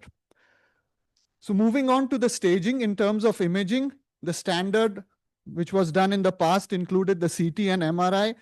Their specificity and specificity, while it's quite high, the sensitivity isn't very good. There's a lot of overlap between the diameters of a normal lymph node and an abnormal lymph node. Cutoffs are usually about 8 mm in the pelvis and 10 mm outside. And in low to intermediate risk disease, the actual detection of lymph nodes by these methods is less than 1%. Diffusion weighted MRI may help, but again, the negative predictive value is not high. So the next scan that was used for staging was the choline PET, which again has a better sensitivity, and a prospective trial showed it was better than conventional imaging, and it improves with high-risk disease. What we do, and a workhorse in India, is the PSMA PET scan. It has a high sensitivity, means not high, but 65 to 75% higher than the others, but very good specificity. Small lymph nodes still may be missed, but the negative predictive value is quite high. As there was a discussion in Dr. Basu's paper, that the positive predictive value of these lymph nodes on PSMA PET is quite low, because there can be quite a lot of non-specific lymph node uptake sometimes. And this is more with the fluoride as compared to the gallium. So in a phase 3 trial of intermediate and high-risk disease, it just showed a sensitivity of about 40% and a specificity of 95%, and again, increased in high-risk disease. So this was a paper comparing fluoride and gallium, and you can see the positive predictive value of a positive lymph node on PSMA isn't that high. It's about 40% and 66 for gallium and 25 for the fluoride. So overall, sensitivity is not great, but the negative predictive value is pretty high. When you compare it with MRI, it's definitely has a similar specificity but higher sensitivity, and both have low positive predictive values as we saw. And it does pretty well when you compare it with a lymph node dissection. So unfortunately, the guy on the left probably didn't need any staging, but this being India, everybody walks in with a PSMA, and both of them had a single positive lymph node in the external iliac region on the PET scan. So then we move on to nomograms. Do they help us even more than the imaging? So a lot of these nomograms use age, PSA, Gleason score, the clinical T stage, percentage of cores positive, and the percentage of cores with highest Gleason grade. They vary exactly in the weightage used, and the AUCs of these nomograms to predict lymph node invasion is about 0.65 to 0.75. They help us to detect whether it's localized EPE, whether the risk of seminal vesicle invasion is there, and lymph node involvement. And MSKCC is the one which is most commonly used, and we have a number of others which may also help us. So this is the kind of outcome that you get on the website. You can get oncologic treatment outcomes as well as disease probability. So based on this, we classified on the MSKCC, the guy on the left has just 4% chance of lymph node involvement. The guy on the right has a 68% chance. So 4% does meet the NCCN criteria to go ahead with a lymph node dissection in that case, but not quite on the EAU guidelines. So the next nomogram which we would discuss is the Briganti, which was specific for the lymph node involvement itself. And it also uses more or less some of the similar features. There is a huge evolution in the Briganti nomogram right from 2006. And the later ones, 2019, they started involving and including the MRI as well in the use of the nomogram. So that was supposed to increase our negative predictive value up to almost 98%, that if the nomogram showed a low risk, but that was at a cutoff of lymph node of 7%. So which is higher than both the NCCN as well as the EAU guidelines. So the newest one also includes a lot of MRI findings, and it has been validated in PSMA negative patients, and the AUC of that is still about 0.77. So it's not that much better than any of the other nomograms in terms of area under the curve. So this allows us to spare about 47% of lymph node dissections while missing 3.8% positive lymph nodes in certain cases. So what are the future directions that people are moving to for detection of lymph nodes in prostate cancer? Of course, sentinel lymph node dissection is a very proven technique in penile cancer. So there was a study and a systematic review showing it had a good sensitivity and negative predictive value with ICG. But these studies are very heterogeneous. There are variable definitions and techniques, and we need further consensus to guide the studies. One RCT showed a similar N1 rate and lower lymphedema. Of course, the morbidity would be lower versus EPLND. Technetium nanocolloid has also been studied, which showed good outcomes in the Sentinel study in intermediate and high-risk prostate cancer. And intraoperative PSMA injection, I think Jiten also touched on that for positive margins, but it can also be used to detect the lymph nodes intraoperatively. Again, sensitivity as per anything with PSMA for the lymph nodes may be a little limited. So addition of the PSMA to different nomograms may also improve the area under the curve, and this has been studied in a number of papers. So that improved the AUC from 0.76 to 0.82 in one study and 0.92 in another. But another similar study showed it was practically not much better compared to the Briganti of 2019.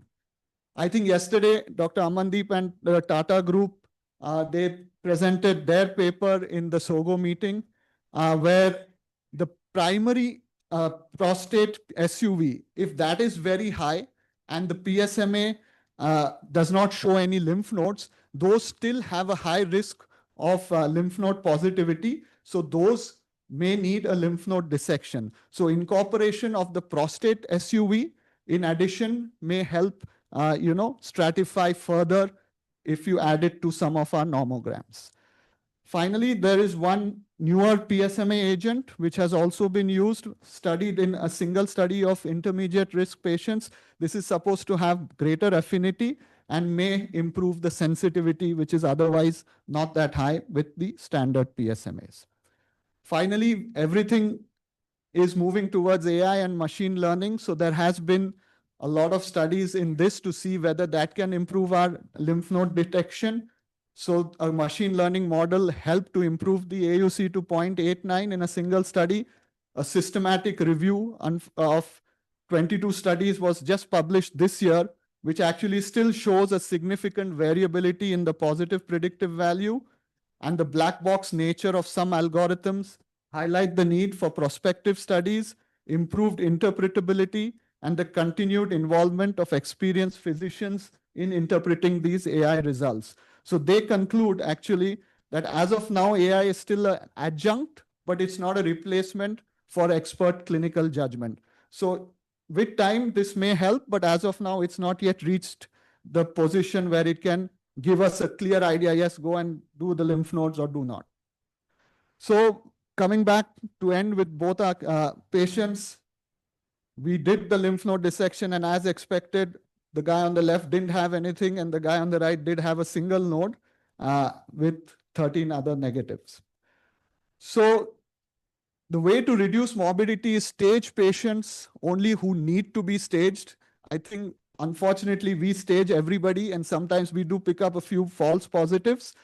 PSMA PET has a high negative predictive value, but questionable positive predictive value. And I'm sure the talk later will help us understand even more about the PSMA. Use your common sense. That's what most of the nomograms do to determine the risk and interpret the scans.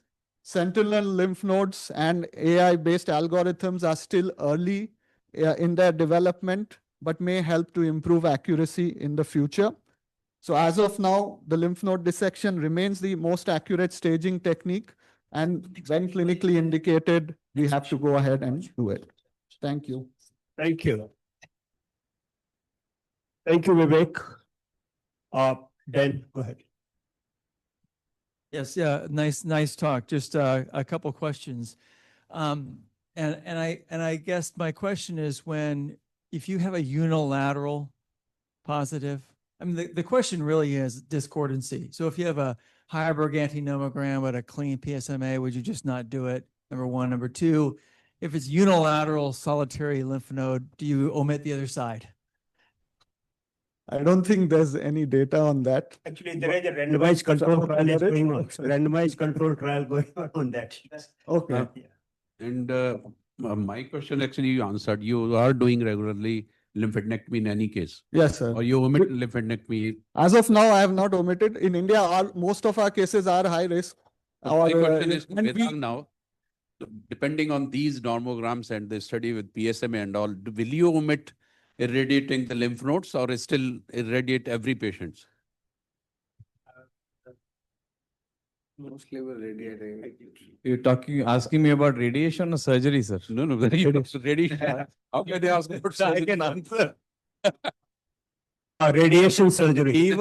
Even, I mean, in short, even with a PSMA PET for high and very high, who are non-metastatic, excluded on PET, I think the sensitivity of PSMA PET is not high enough to omit radiation to the pelvis, and I would use the same argument for surgery as well.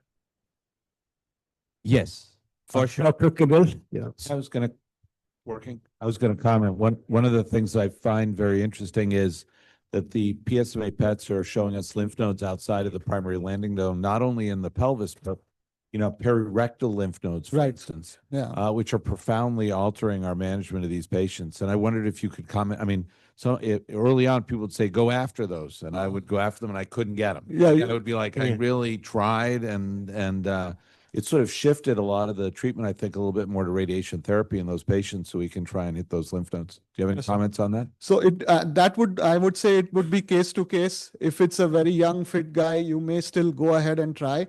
But of course, those perirectal nodes, they report 2 mm, 3 mm lymph nodes, which you really can't get. So you probably just leave them. But some of the series they are able to get also the retropubic lymph node in space of Regis. You also, I think 0.2%, that was a Sloan Kettering series. They presented the lymph node positivity in the space of Regis. You are right. With the PSMA PET, things are changing. I think we'll thank you very much, Vivek. End of this session. Thank Yes, you. thank you so much. Thanks. Thank you very much, Chairperson. I'll just summarize one sentence for each of the talks. The sharing prostate biopsy, we have got evidence to say where we should not do a biopsy, but I don't think we have got the technology yet to replace the biopsies. Dr. Daniel Lynn's talk, I thought, was exceptionally good.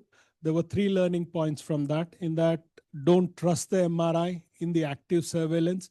Do continue to do the biopsies because they do add value compared to just doing an MRI scan. And the second most important point was in the active surveillance, if you do have a negative biopsy, you can de-escalate in that the chance of picking up cancer again on the repeat biopsies seems to be lesser. So that is regarding the active surveillance one. Focal therapy, is it for all intermediate? No, but probably for some selective cases you can. The Jiten Jaipuria's talk, it is about decreasing the morbidity. We are doing radical radiotherapy and the prostatectomy. We have to find an equivalence between trying to use the technology to achieve cancer cure, but as well as decrease the morbidity. M1A is metastatic in that common iliac lymph node is M1A, but we should treat them with curative intent. The radiation toxicity, there have been quite a few technologies. Among the ones that are currently available in India, the MRI-based radiotherapy seems to decrease the margins around the prostate, thereby decreasing the toxicity. What I didn't find was, is the efficacy still maintained? I'm expecting that the efficacy will be maintained, but we have to wait for the efficacy numbers. The last one is the selecting patients for the lymphadenectomy. PSMA, which is the bread and butter of us, as well as the patient, does have a high negative predictive value, but also has got a problem with the positive predictive value, and we are still learning. Thank you very much. That was a brilliant beginning for the overall meeting. We are on time to the minute. Thank you.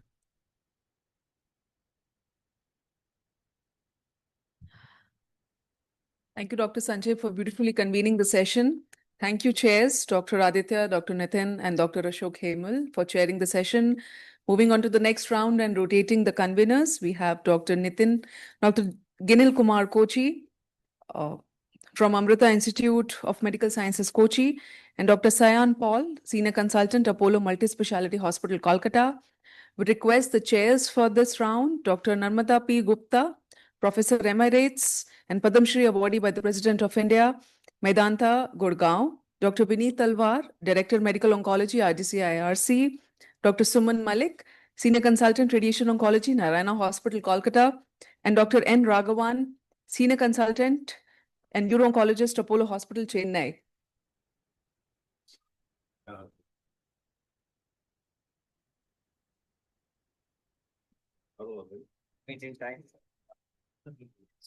Small on time.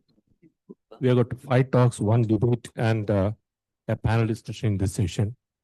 I request the chairperson to keep the time. Sir.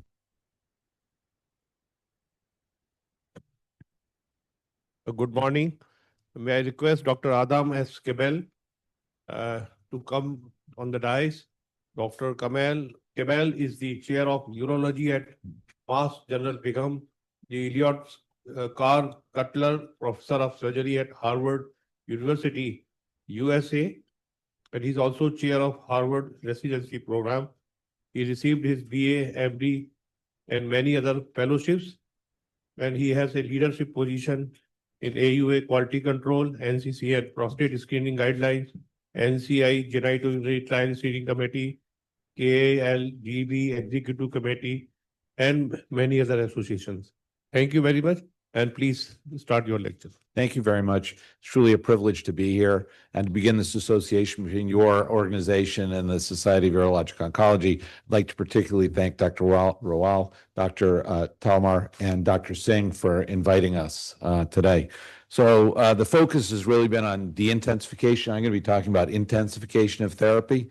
And I always like to start my talks also with talking about a particular patient, 58-year-old male, presenting with a PSA initially that's normal, but then it rapidly escalates.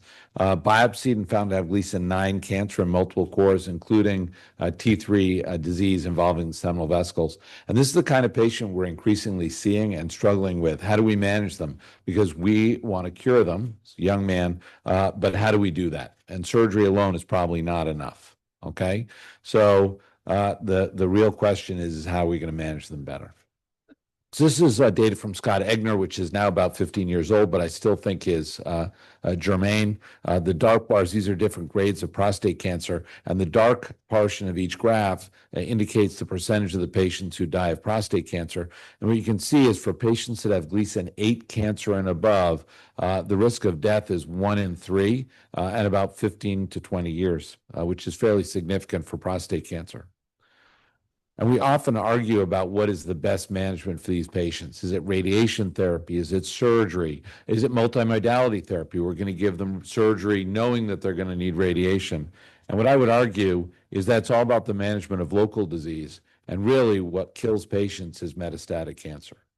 And many of these patients have micrometastatic disease. PSMA PET is a huge advantage, but still we miss metastatic disease, and systemic treatment is needed to treat these patients. So, take you back to around 2000 when I was training, and many of you in the room were as well. This was the algorithm for prostate cancer management. And then in 2000, really all we had was androgen deprivation. That was really the only treatment that we had at our disposal. And then docetaxel was introduced, and all of a sudden we had a new disease state, castrate-resistant, docetaxel-resistant prostate cancer. And really, docetaxel was a huge improvement. But really what I think it did was stimulate people's interest in treating patients that had metastatic castrate-resistant prostate cancer. And there was an explosion of new treatments, okay? Even targeted treatments with PARP. And most recently, introducing novel androgen deprivation for patients who have just rising PSAs.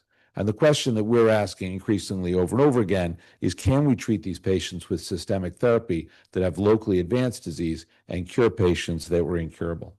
So another way to look at this is for end-stage disease, these systemic treatments increase life expectancy about 2 to 4 months. If we treat them for metastatic disease, castrate-sensitive metastatic disease, we'll increase life expectancy by about 2 years. And can we cure patients by treating them even earlier in their disease state? Our radiation therapy colleagues are just well ahead of us, and I realize this is a multidisciplinary meeting, so I put my hat off to them about the fantastic work they've done through the years. This is the granddaddy of them all. The study was last updated in 2010, where they took patients with high-risk disease, treated them with radiation and very strong hormone therapy, and demonstrated a clear improvement in their survival. So the red line is radiation therapy alone. The blue line is radiation plus hormones. Clearly, radiation and hormones decrease the likelihood of developing metastatic disease. And more importantly, overall survival was improved in the patients that got the combination therapy. And multiple studies through the years have continued to look at whether they can tweak the hormone therapy in order to improve it, decrease the intensity, increase the intensity, and trying to come up with a better way of therapy, a better way of treating these aggressive prostate cancer patients. So this is, and they're continuing to push the envelope by using novel hormonal therapy. So this is part of the STAMPEDE trial. We're going to focus on really the 1,700 patients that had very high-risk localized prostate cancer that got androgen deprivation and abiraterone, and some of them got a little bit of enzalutamide versus radiation therapy alone. And not surprisingly, if you had the combination therapy, you lived longer. And less likely to develop metastatic disease, and live longer. And I think what's most impressive is these Kaplan-Meier curves are continuing to spread apart beyond 10 years. So this is a durable improvement in overall survival. We actually have a study, a randomized study in urology in the surgical literature that shows something similar. This is the CLGB trial, now called the Alliance trial, PUNCH trial, in which patients were randomized to docetaxel and androgen deprivation, followed by surgery, versus straight up surgery. And importantly, they found that when they looked at overall survival, there was an improvement in overall survival with the patients who got the combination therapy prior to surgery living longer, okay, roughly halving their risk of dying of prostate cancer. Unfortunately, the primary endpoint in this trial was biochemical free survival, and it did not reach its primary endpoint. Now, purists out there say primary endpoint wasn't statistically significant, therefore we're not going to use it. I think the real issue is this was very toxic therapy.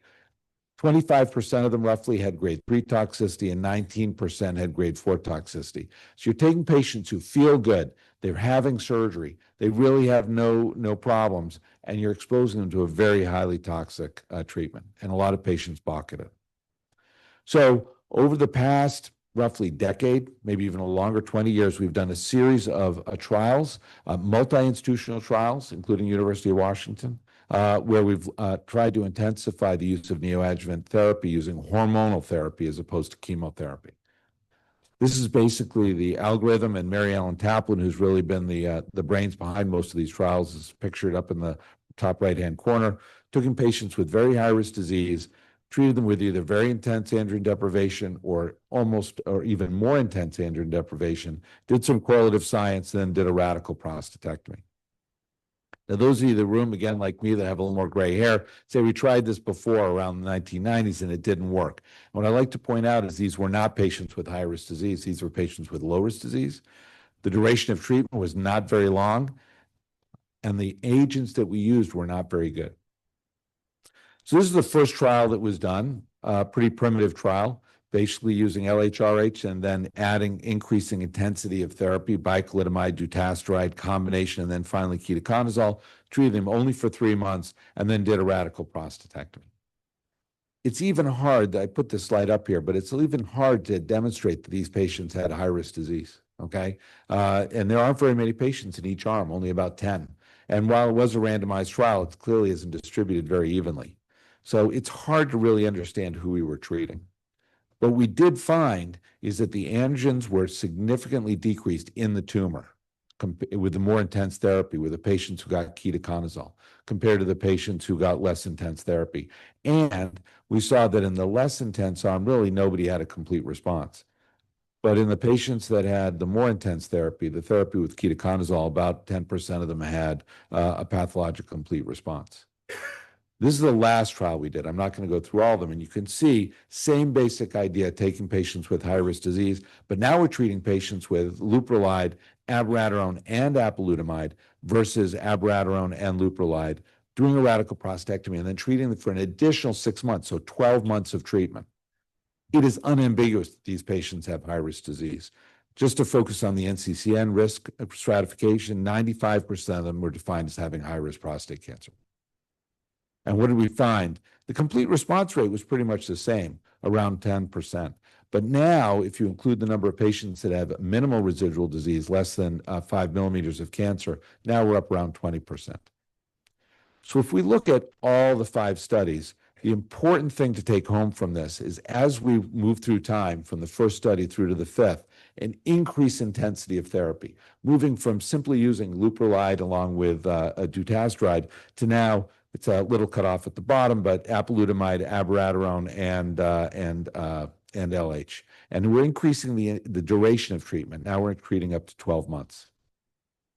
And when you look at this, you can see that as you move from left to right, from the least intense therapy to the most intense, the complete response rate stays pretty much the same, but the minimal residual disease rate actually increases as we increase the intensity of therapy.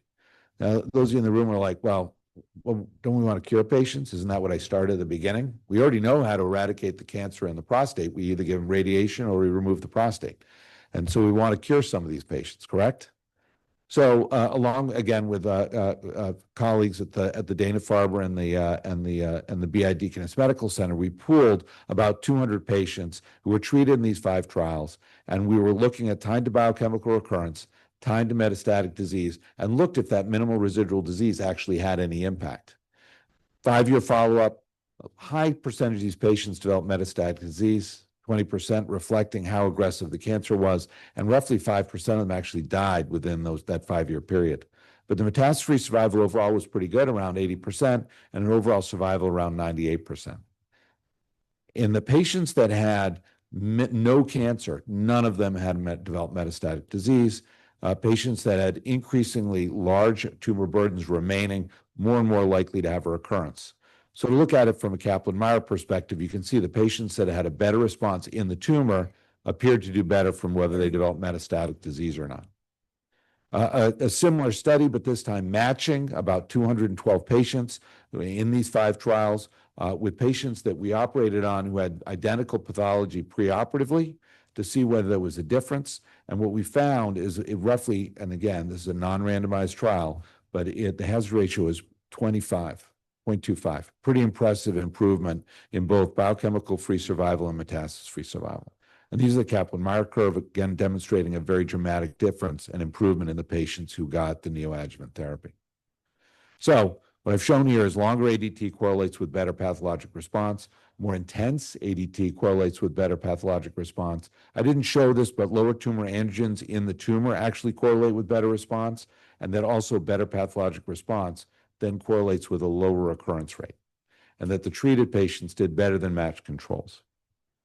And what this phase 2 data led us to design is a phase 3 trial called Proteus, which is totally completed now. We're just in the analysis phase. I'm one of the PIs along with Mary Ellen Taplin. I have no idea what the results are at all, but my hope is that we're going to be presenting within the next year, completely accrued. And what the study was apalutamide plus ADT versus ADT alone for 6 months in patients that had a high-risk disease. You had to have Gleason 8 or above, and then radical prostatectomy and an additional 6 months of treatment. So this is my concluding slide. Intensification of therapy earlier in disease improves survival. High-risk patients undergoing radiation therapy. Our radiation therapy colleagues have proven that, okay? Men with biochemical failures appear to do better with earlier treatment, and men with castrate-sensitive prostate cancer. And therefore, these earlier and earlier treatments of the disease, it behooves us to now, the next logical step is to show that perioperative systemic therapy can do the same thing. So in the future, I think we're going to treat the localized tumor. Some of these patients are going to be cured. Some are going to have occult local disease. Some are going to have occult systemic disease. And we're going to have to treat those additional sites of disease as they happen. Thank you very much. Thank you, Dr. Gabriel. Anyone like to make any comments? The difference between the RTM trial and for this trial is the methodology and the study pattern. Say it again. Which was the first one? In Belgium, there is a study on. Yes, I think I read that trial. I think that trial used darolutamide. Am I correct? Apalutamide. Are we talking about the radiation therapy trial? I'm sorry. It was phase 2. That's right. We have a progressive experience of using neoadjuvant therapy in our setting as well. Yeah. And, but it is a non-randomized fashion because it's just an exploratory projects. So the couple of observations which I made in the patients we had, and of course, Raghunath also has a body of experience there. What we observe in our patients is that abiraterone works much better when we see the BCRs compared to any of the enzalutamide or apalutamide. So, and is that something you have observed as well? That's question 1. And question 2 was, how many of the patients had adjuvant, as in what we call peri-adjuvant therapy rather than neoadjuvant alone? I'm not sure. I'm going to answer the first question first, and I'm going to come back to the second one. Okay. So I kind of agree with you. And I think the more intense therapy we gave always had abiraterone in it and appeared to be a little more effective. I thought the P0 rate anecdotally in my hands, because I don't know the actual results, but I've done probably 300 radical prostatectomies in all these different trials. and have found that I think the abiraterone patients are more likely to have P0 states or minimal residual disease. But you're behooving to the companies and what drug. And also, I was involved in a very complicated trial in which we're using docetaxel and androgen. It got too complicated, and the FDA wanted us to do abiraterone, and apalutamide, and then regular leuprolide, and it was just too complex, and it wasn't going to happen. In the end, we wouldn't find anything out. I'm not sure I understand your second question. Can you repeat? The concept was neoadjuvant therapy, where you give therapy and then do a definitive therapy to the prostate. But Proteus has come with a peri-adjuvant, and most of us, at least me and Raghunath, are doing peri-adjuvant for the last 5 to 7 years, where we give therapy before surgery and then therapy after for 6 months to 12 months. Yeah. So this is peri-adjuvant. In Ravi's paper, was it peri-adjuvant or neoadjuvant? Because my understanding was it's a neoadjuvant rather than It was neoadjuvant. It wasn't any treatment when did the afterwards. concept change to peri-adjuvant? Because Proteus is a peri-adjuvant. No, I agree with that. And when we tried to do adjuvant trials, we found that it didn't work because the patients either had an undetectable PSA or not. One of the earlier phase 2 trials we did, we had to see if men in the United States would be willing to be treated after the surgery because they hate the hormonal therapy. And we found that they did. And that's what allowed us to, in Proteus, incorporate it afterwards, trying to just increase the duration of treatment. So I agree with you. Can I just ask, 3 months versus 6 months in the neoadjuvant part? Yeah. How did you come? Because majority of them, even the Arneo that Ginil was mentioning, had only 3 months, and the MRD and the PAT-CR rates were similar to. I know your paper from the 2014, wherein you say that 3 months compared to 6 months, there is a better overall pathological CR rates. But in your study, you have gone for 6 months and then 6 months. So, I mean, I think what happened is this is just, living the dream of running a series of trials. We wanted to intensify the therapy. As we pushed beyond 6 months, we found the patients weren't really willing to accept it. Also, as a surgeon, I trained in the era where people were playing with this in a 3-month period, and I found the radical prostatectomy was a lot harder, particularly the nerve sparing. And when you get around 6 months, the prostate sort of stabilizes, and I actually find that the nerve sparing, et cetera, is sort of back to its sort of baseline. So I think from both the surgical perspective and the ability of the patient to tolerate the intensity of the therapy, 6 months is sort of the sweet spot. And then extending it afterwards allows you to continue the androgen deprivation for a longer period of time. I'd like to ask you, is it still in the trial phase, or it has become a standard of practice? No, it has not become a standard of practice. So I'm at a center where we really believe in this, but we only do it in trial settings.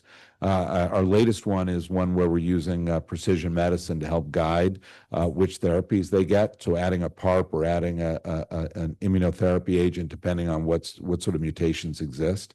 Our hope is that it will become the standard of care, but all of us have seen treatments that appear to be wonderful, and then when you actually study in a randomized setting, it proves not to be any better than the standard of care. So I would caution people to do this until we prove it.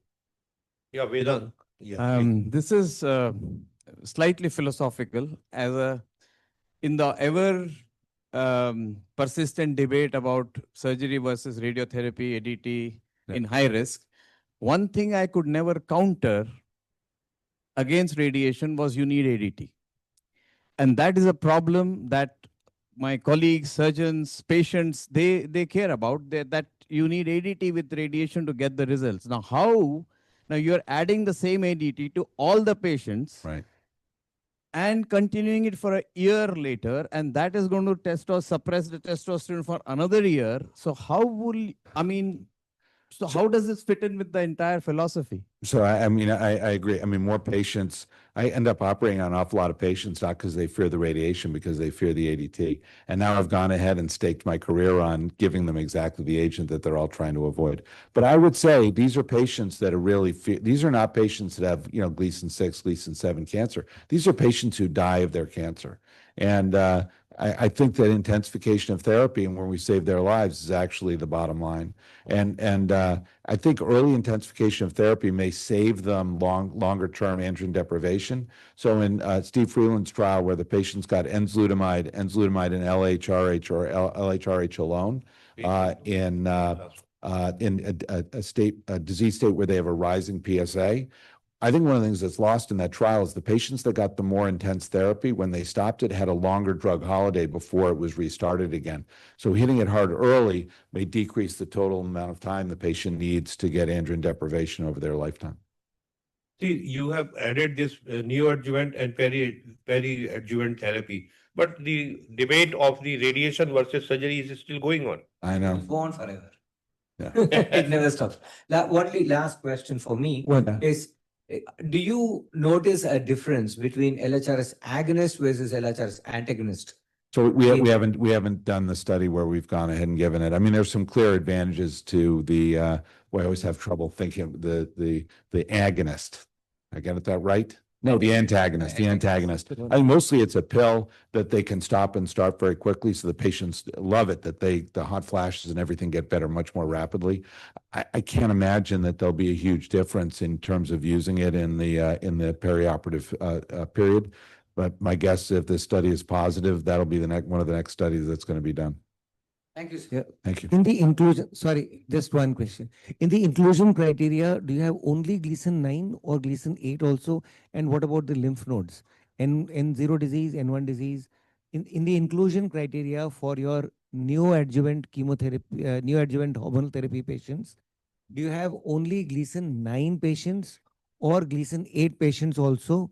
And do you have N1 disease only, or do you have 9 with N0 disease? So I just want a right. little more elaboration on the inclusion criteria. It was Gleason 8 and above, and it had to be higher volume disease. So you had to have multiple cores, I believe 3 cores or more, all more than 50%. Because what we didn't want to treat is the patient who got an MRI, they targeted the biopsy, and at 10% of a single core showed Gleason 4+4. We did include patients that had positive lymph nodes. In our phase 2 trial, the lymph node patients did not appear to respond as well as the patients that had presumably localized disease, but we felt it was important to include those patients as well. And in the randomized trial, I think it's about 10% of the patients have positive lymph nodes. Does that answer your question? Yes, yes. Yeah. Thank you. Thank you, Dr. Kibel. For a small announcement, high tea is running in the refreshment area. Alongside the ongoing event, you can enjoy the high tea parallelly. Thank you. Continue to you, sir. So we go on to the next lecture. This is balancing early treatment intensification with treatment-related toxicity, doublets, triplets, and quadruplets in metastatic hormone-sensitive prostate cancer. And may I request Dr. Atul Batra, who is Professor, Department of Medical Oncology at the All India Institute of Medical Sciences. Over to you, Dr. Batra. Thank you, Dr. Vineet, for calling me here. It's a tough task in 15 minutes, talking about balancing the early treatment intensification with treatment-related toxicity. But philosophically, it's more or less similar what we were talking about. And now we have started talking about in even the non-metastatic settings. Now we have started thinking about neoadjuvant things, neoadjuvant abiraterone, enzalutamide, apalutamide, and then even considering docetaxel. It's a little bit easier for the castrate-sensitive space because we have a little more data to support some of the trials. So over the years, we have seen that a lot of agents have come up in the space of prostate cancer, and all the agents that were initially studied in the castrate-resistant space have now come and occupied the castrate-sensitive space. So it's become a clustered space with a lot of targeted therapy, a lot of immunotherapy, and everything coming up right in sensitive space. And this is how it has progressed, that after almost 70 years where ADT remained as the standard of care, we started moving to docetaxel, then ARPIs, and now we are talking about, for the last 3 years, a triplet therapy. And off late, we're also talking about quadruplet therapy, somewhere similar to myeloma. So where there is no debate, let's start there, that's doublet therapy. So all of us agree that ADT alone in 2025 is not the standard of care for a patient with metastatic hormone-sensitive prostate cancer, unless in very, very unusual circumstances where the life expectancy is low and it's just, ADT is the only feasible therapy. We have numerous trials for all ARPIs, and if you look at the hazard ratios, they're almost similar, ranging from 0.61 to 0.65. Aranot is a latest addition, and we don't have the OS data that's matured enough to say that it's somewhat similar, but overall they appear that it's more or less similar. And the decision is mostly based on the side effect profile of the agent rather than the efficacy. The efficacy more or less appears to be similar. The trials where docetaxel charted trial was the first amongst all these where we learned a few lessons with docetaxel. What we learned was that was mostly the high-risk disease that was benefiting. And later on the longer-term survival, we learned that low volume and metachronous disease was probably the subset that was not benefiting. But with the trials coming up with doublet of ARPIs, probably ADT plus docetaxel lost its kind of place in the first place. But before we could settle that debate, we got two other trials. That was PEACE-1 and then ERASENS, both in the year 22. PEACE-1 was reported first. So PEACE-1 was a little different trial. I mean, they had two questions first. It was whether addition of ebiratron over the standard of care adds to in metastatic castrate-sensitive space. And the other question was whether RT additions adds to the survival or not. Now, midway, docetaxel became the standard of care, and hence there was an amendment that docetaxel was allowed with the SOC. The earlier SOC was ADT alone.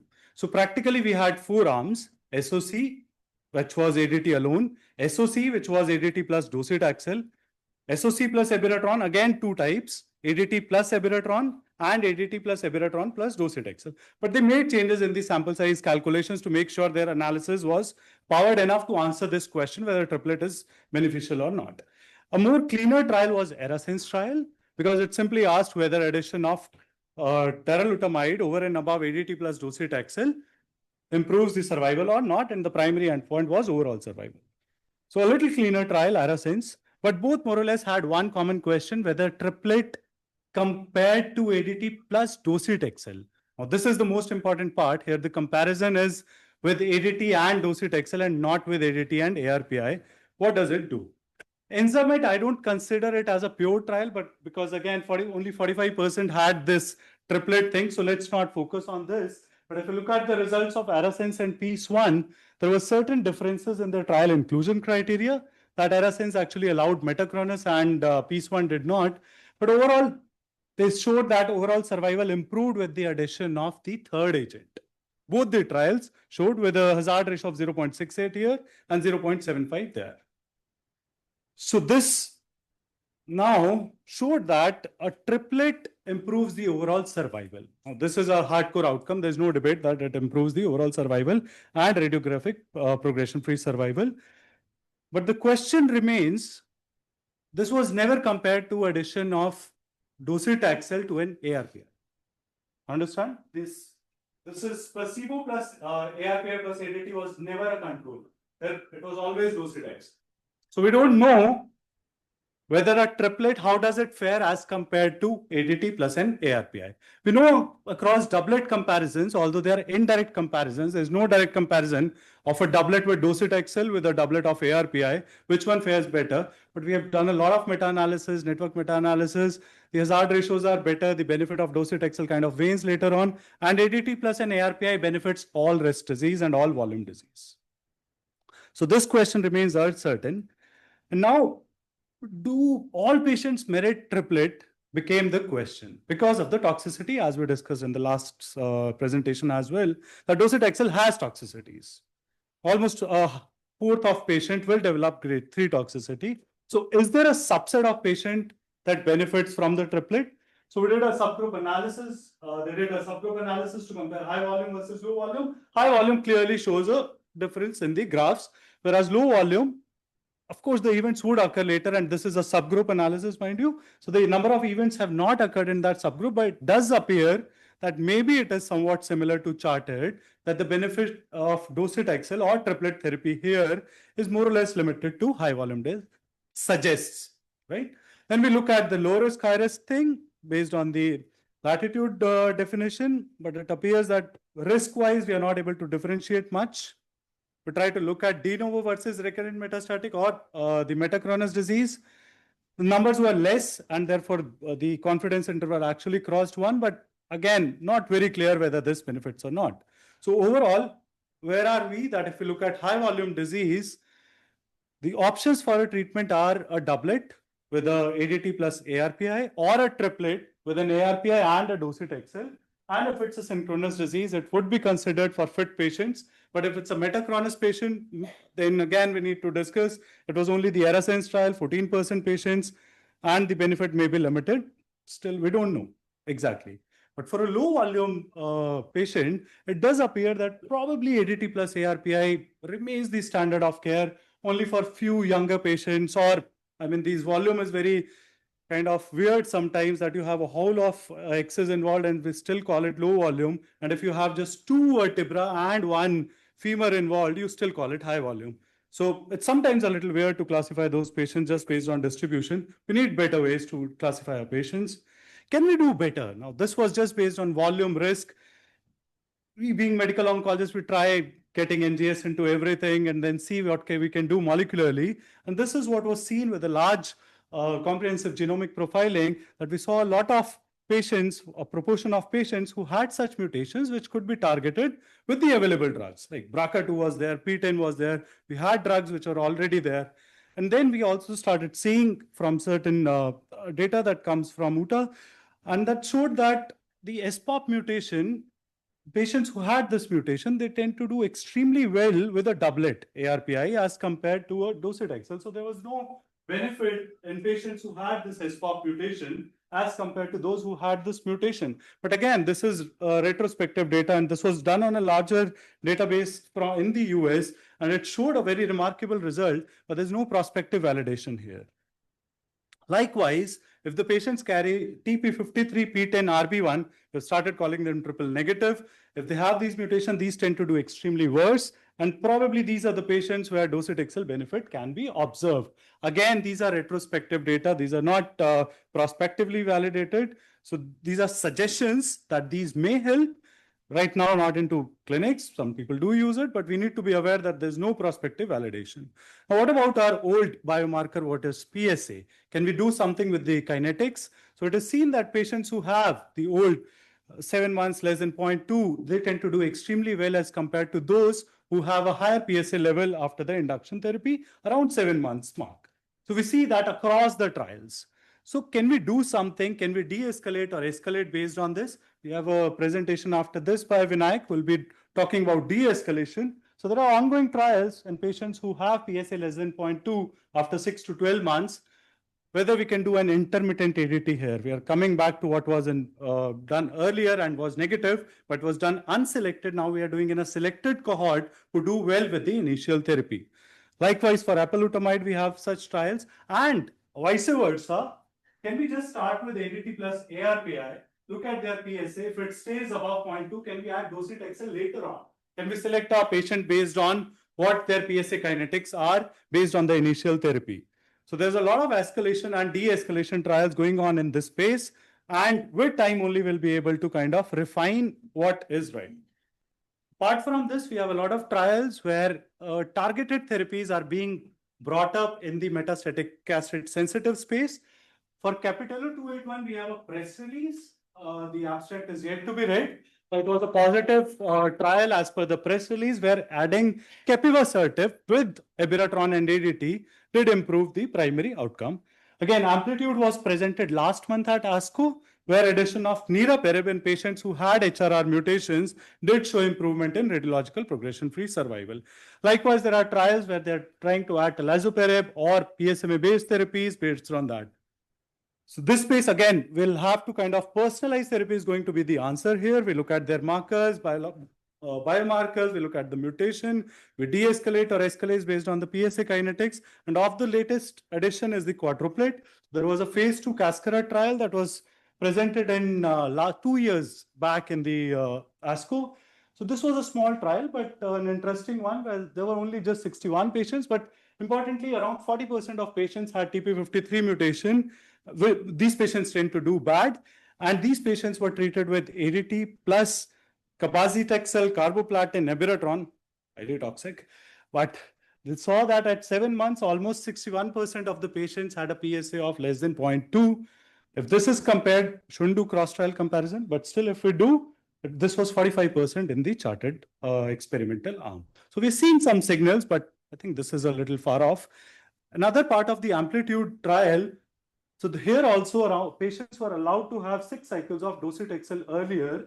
So they could receive a triplet and then again go on a different triplet.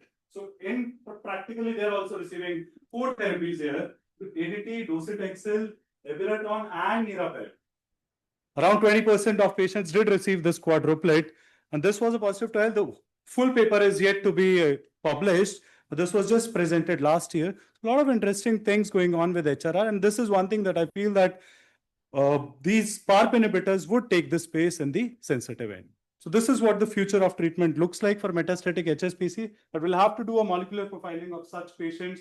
If they have something called SPOP mutation, they may do very well with just ADT plus ARPI. If they have HRR mutation, they get a PARP inhibitor. If they have the worst of the lot, then probably a quadruplet therapy here with cabazitaxel carboplatin. And then if they have PTEN loss, then we add capivasertib, PSMA-based therapy, immunotherapy. So it's going to be a lot more complicated, but a lot more personalized based on what kind of a disease the patient has. And this is what we learned over the last 3 decades in breast cancer as well. It used to be treated as one disease, and now it is treated practically as 3 separate diseases at the very least in the clinics. So with this, I think I'll conclude. In today's world, there's no role of ADT alone, except in a very, very exceptional case. Doublet at least would be the treatment for most patients. We need to choose which patients would merit benefit of a triplet therapy. For now, I think high volume disease is one subgroup that benefits. And then if we can do the molecular profiling, those who have P53, PTEN and RB53, RB loss, then these are the patients who can benefit from a triplet. But we need more biomarkers and we need to personalize this treatment for patients with metastatic hormone-sensitive prostate cancer. Thank you so much for your kind attention, and I'm happy to take any questions. Thank you, Dr. Atul, for such a nice presentation. The obvious question comes in the hormone-sensitive setting when you give 3 drugs together and the patient progresses, what next? That's, I think, but that is a place. But this patient, if we did a doublet, probably also would have progressed much earlier. So I think with that thing in mind, so this patient would have done even worse if we had treated him with just an ADT plus ARPI. So what we are seeing is an improved version. Cabazitaxel we would do an HRR. If that's positive, then we treat with PARP inhibitor.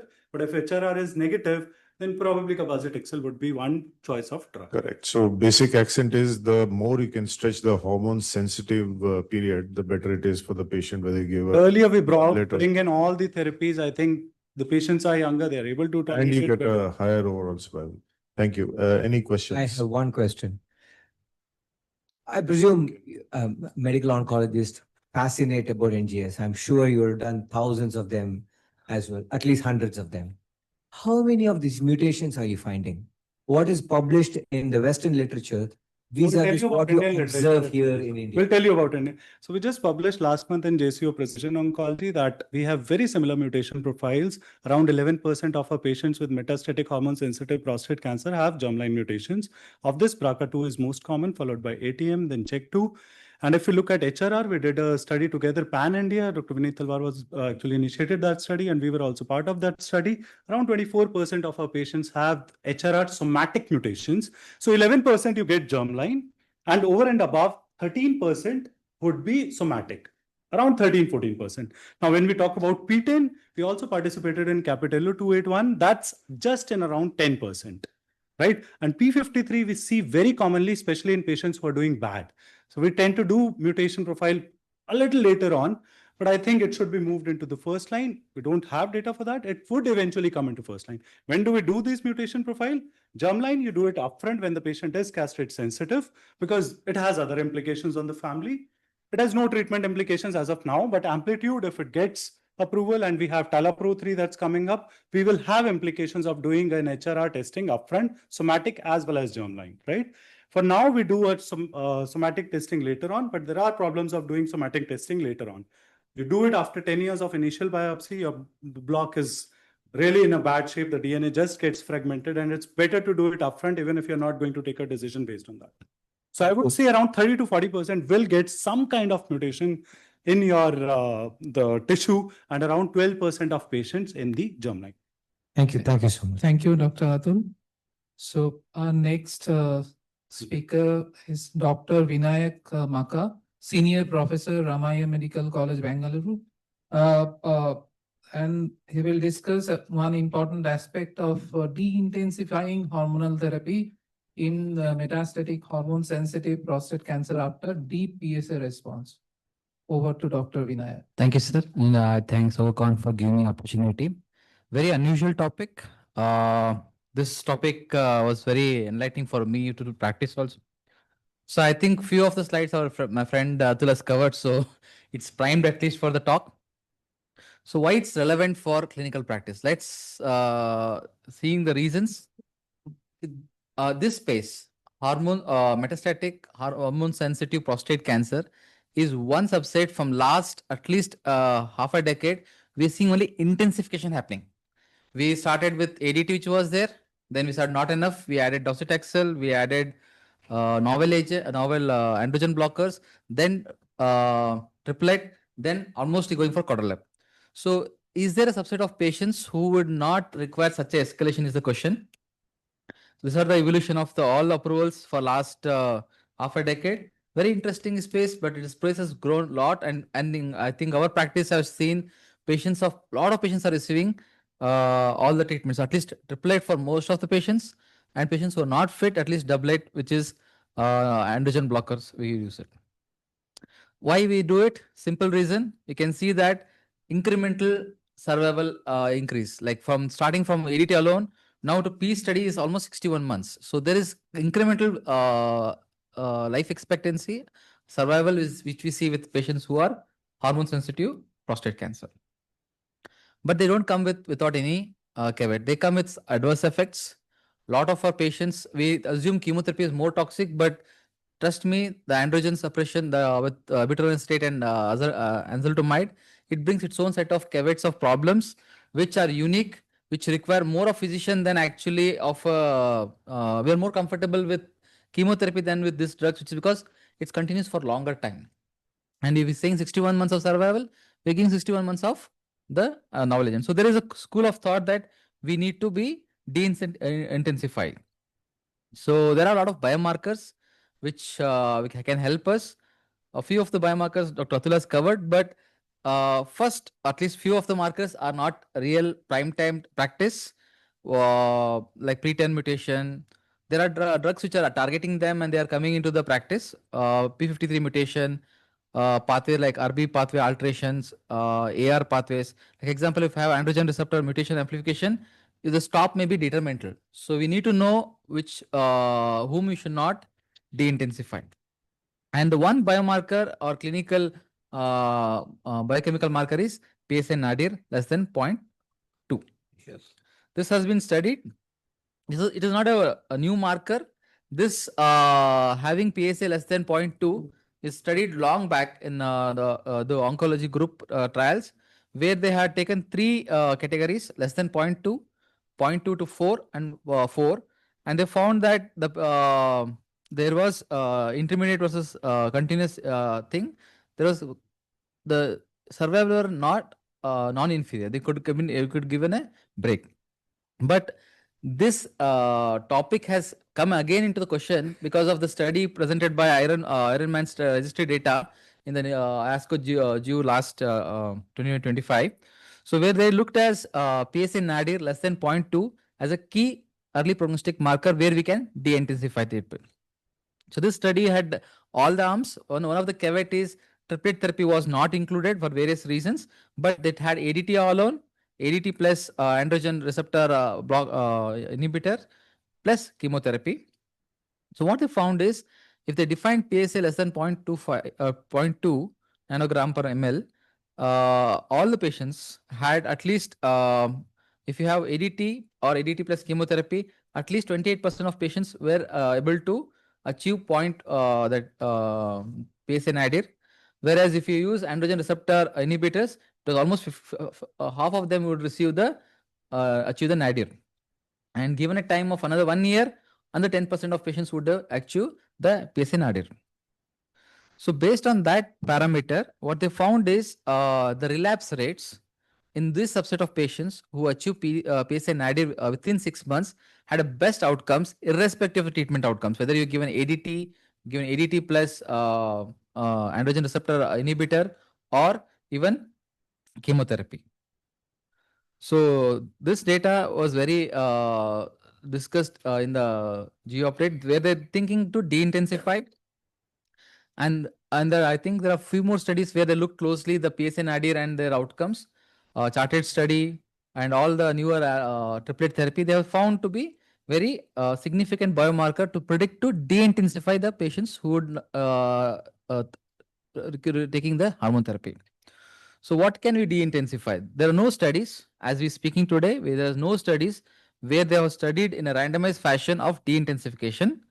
But the thought is, can you de-intensify only ADT?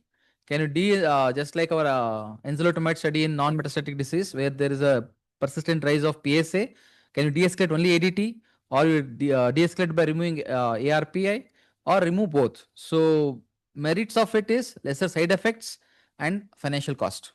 This will be the gauging for the de-incentification. So what is planned in patients who are good responders is having intermediate therapy or having treatment breaks. There are two studies which have been highlighted by previous speaker. So one is de-escalate study where they de-escalated patients who achieve nadir.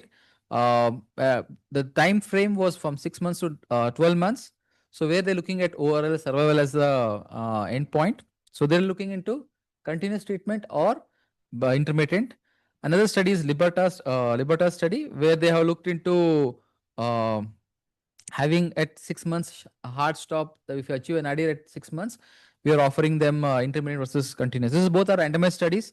These are two studies which will help us to de-intensify the regimes based upon the PSA nadir.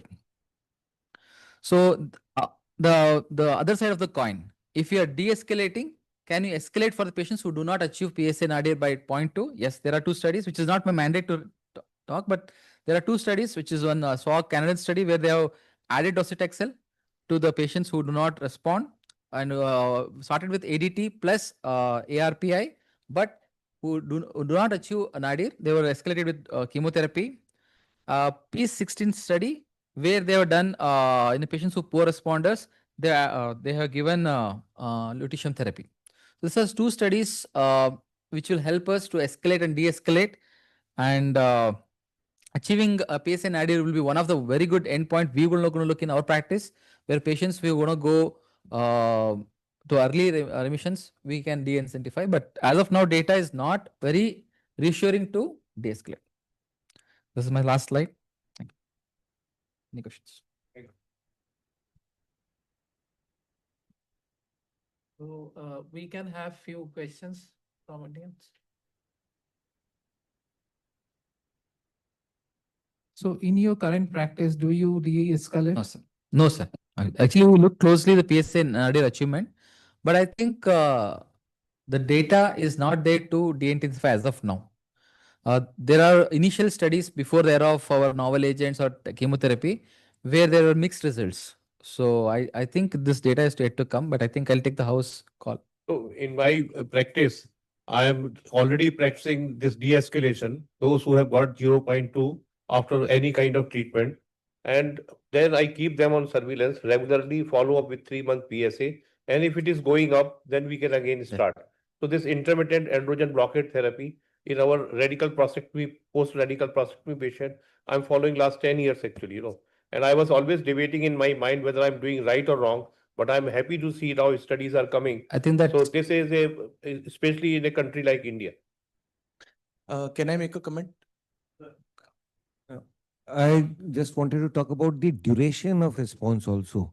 Supposing the patient had minimal metastatic disease and has been responding well and has remained at a very low level for 5 years plus, then that is also time when we can safely either shift the patient to active surveillance and stop the ADT. Yes, sir. So the arms have not been randomized. In the initial response, the duration of response and the persistence of response is also perhaps important. So one thing I believe is important for de-intensification is the duration of ADT that has been given. So we note that for LHRH agonists, if they are given for periods more than 9 months, like for years or 2 years, the patient, despite discontinuation of the androgen deprivation, may never recover his testosterone levels. So in such patients, an important metric is the eugonadal biochemical recurrence-free survival. So in patients who you start de-intensifying, you start doing their PSA and testosterone yes. at 3 monthly intervals. And we have started de-intensifying a lot of our patients. And we find that those who are on LHRH agonists, as studies show, do not recover their testosterone as early as those who are on either degarelix or relugolix for that matter. So they indicate they're very sensitive to the hormone manipulation. They would be much more definitely call for a de-intensification of them. Exactly. Thank you. Thank you so much. Thank you. Yeah. So the next will be a debate. So we are going to invite our speaker Rajiv Saini, who's a medical oncologist at Jammu. The debate is there is no role of radiation in oligoprogressive or oligorecurrent prostate cancer. So let's get Dr. Rajiv Saini on the stage. Good morning, sir. Today it is homecoming for me today. Standing at RGCI here, where I worked as trainee 8 years ago, is feeling nostalgic. To be invited back, not as a student, but as a speaker, is both humbling and deeply meaningful. I want to express my gratitude to my guide, my mentor, Dr. Vineet Talwar, and organizers of Sogocon for giving me the opportunity to be here.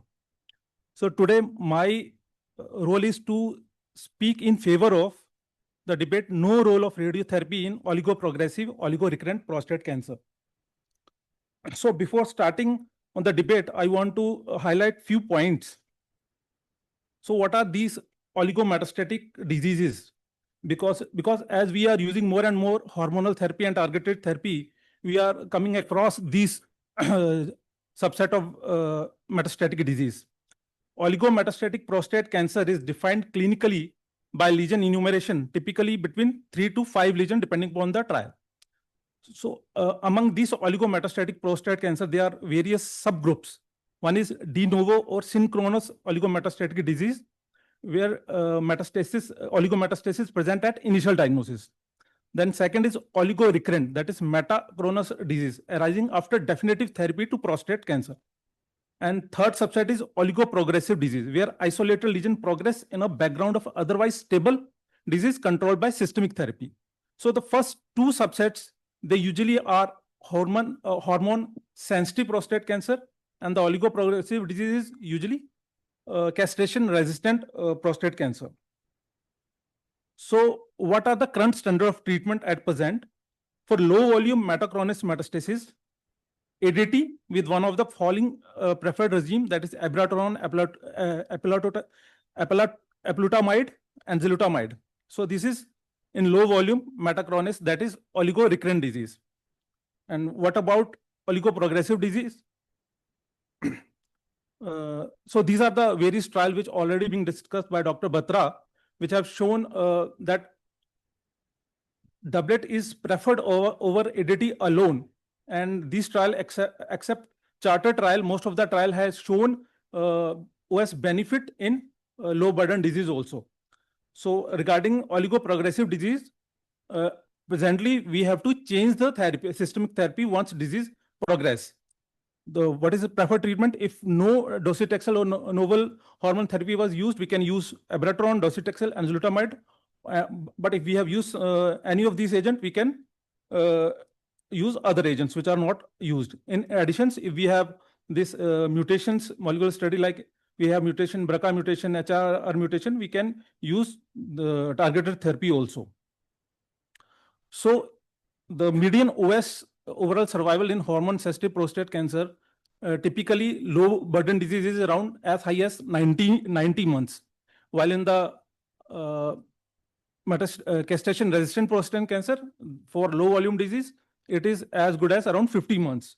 So if we have such a good overall survival, why there is need to debate. So the reason is because we have desire to achieve more and do differently. Moreover, we have encouraging data from lung, breast, and renal cancer, where the treatment of oligometastatic disease with SBRT has improved PFS as well as overall survival. And we do have some small retrospective and single arm data from prostate cancer regarding this SBRT. So we'll now go through the what are the evidences supporting this SBRT? Can we rely on these evidences or not? So we know the definition of oligorecurrent prostate cancer, usually less than equal to 3 new metastases appear after successful primary treatment, typically present as a biochemical recurrence, that is rising PSA, which on imaging confirm as limited metastatic disease. So we have key phase 2 randomized trial, STORM trial, where 62 patients with less than 3 equal to extracranial metastasis after primary prostate treatment were randomized to metastasis directed therapy versus surveillance. So here the primary endpoint was to delay starting ADT, time of androgen deprivation therapy. And what are the results?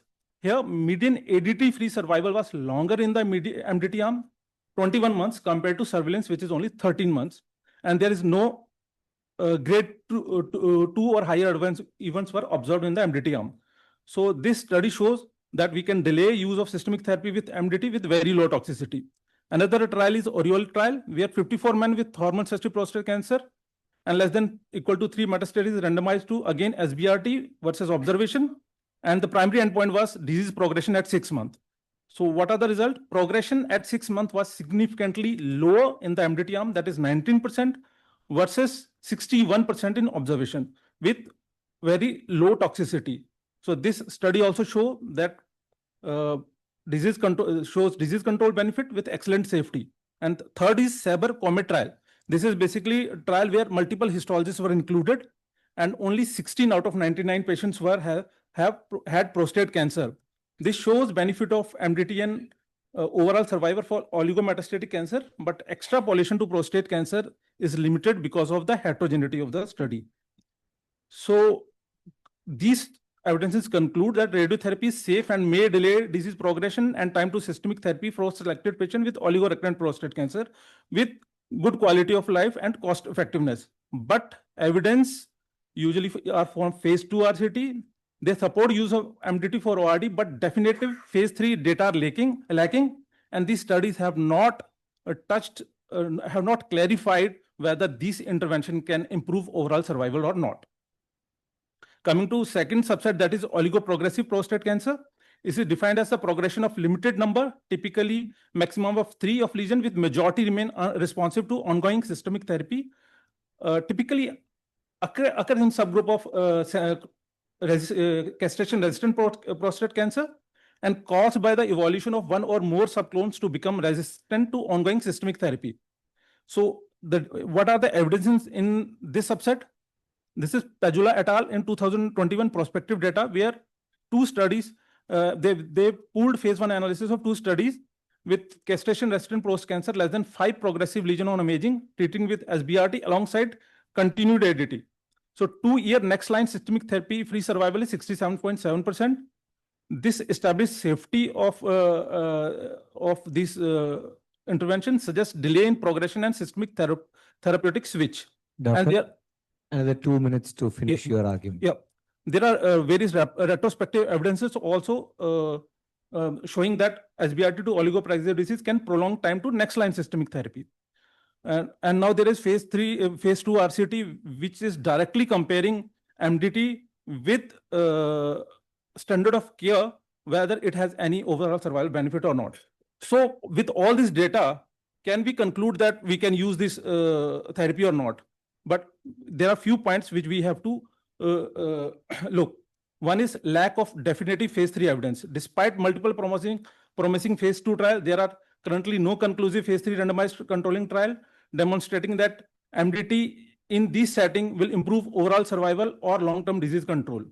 Most clinical decisions are based on smaller early phase studies or retrospective analysis rather than gold standard evidence. These studies have not demonstrated any overall survival benefit. All these studies have use surrogate endpoint like delaying biochemical progression or time to androgen deprivation therapy, but not in overall survival or definitive cure. So this two impact on longer term clinical meaningful endpoints remain unproven. Third is heterogeneity in the patient population and study design. Most of these studies have no consensus on the lesion count. Some studies have used 3 lesions, some studies have used 5 lesions. And moreover, some studies have included only bone and lymph node disease as oligometastatic disease. Some diseases have included lung, liver lesion also in their trial. And also, most of these studies have used conventional studies in diagnosing oligometastatic diseases. As we know that PSMA PET is more good in picking up these lesions, because those diseases which are oligometastatic on conventional disease may be polymetastatic on PSMA PET. Fourth point is biological basis is incompletely understood. The oligometastatic state may simply reflect current limits of imaging rather than a unique biological phase. Cancer may progress systemically regardless of the local treatment, and MDT might not alter the natural course for patients whose disease is biologically predisposed to widespread progression. Because the spectrum therapy of cancer shows that the cancer cells are in the phase of clonal evolution and with varying degree of metastatic potential. So treating only local sites does not implies that it will treat the metastatic site also. Fifth point is potential for overtreatment and toxicity. Although generally well tolerated in short-term study, radiotherapy carries risk, especially when applied repetitively or in older patients. This MDT cause possible delay, but not avoidance of systemic therapy. It may only postpone the need for systemic therapy without fundamentally changing outcome. For many, the window of benefit is short-lived due to eventual progression.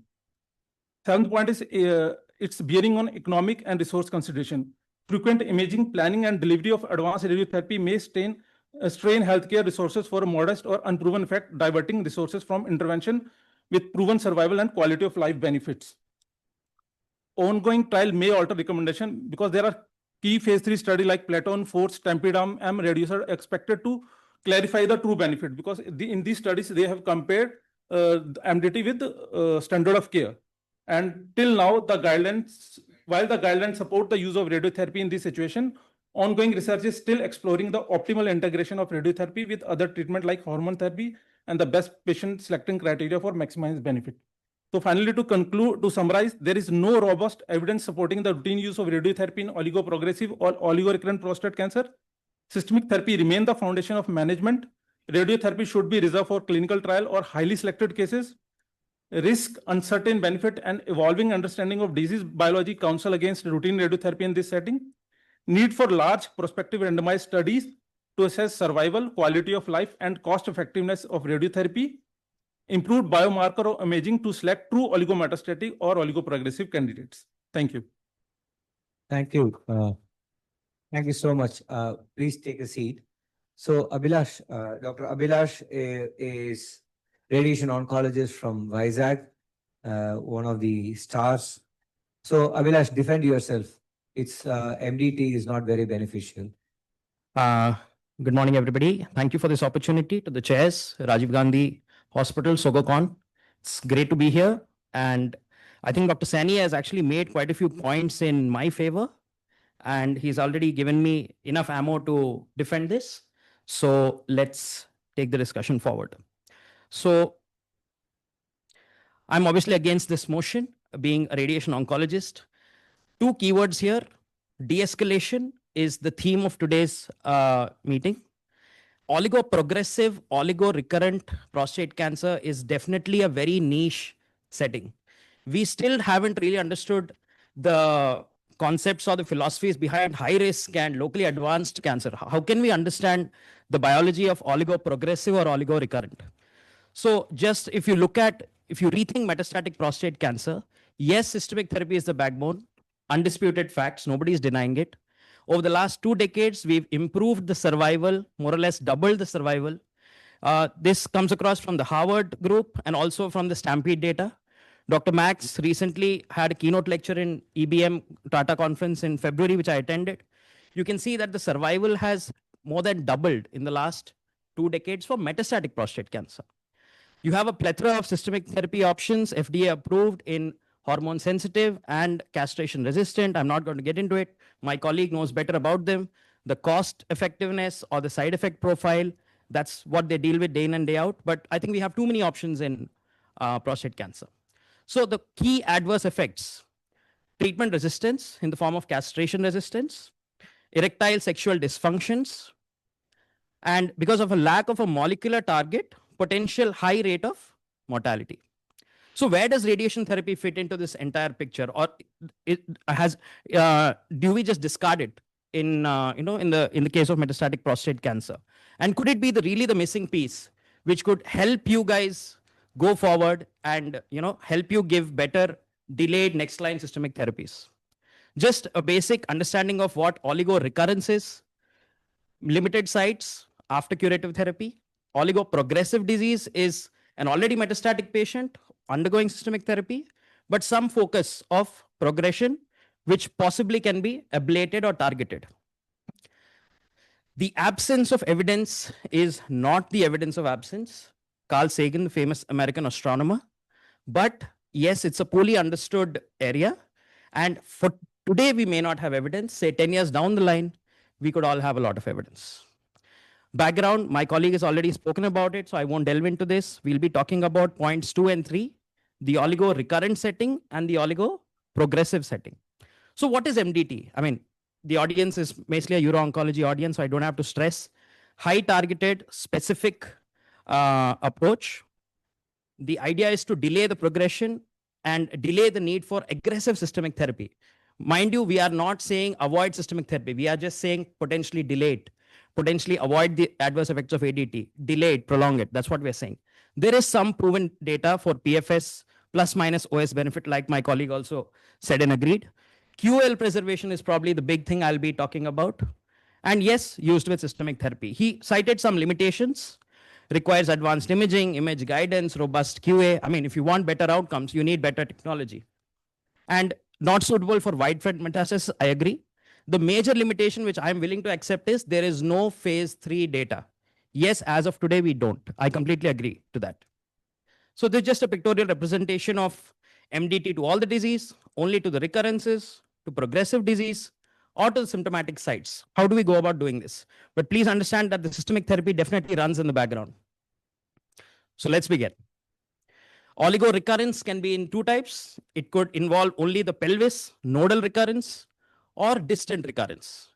If you look at the data for nodal recurrence, if you zap them with MDT, you see that in this single arm study, you could delay palliative ADT by 1.5 years for those patients. So that's definitely a big deal. And there was an overall survival rate or response rate of 60%. So there is definitely some data here, some leeway here for MDT. If you step it up, go to the oligopelvis study. So instead of zapping just the node, you treat that entire pelvis chain and you boost the node with radiation. So you see that these are long-term outcomes. 5-year ADT-free survival is 64%, which is quite significant, which I think all of you will agree. 1/3 of the patients were in CR after 5 years. You've given this patient a tremendous boost in his quality of life.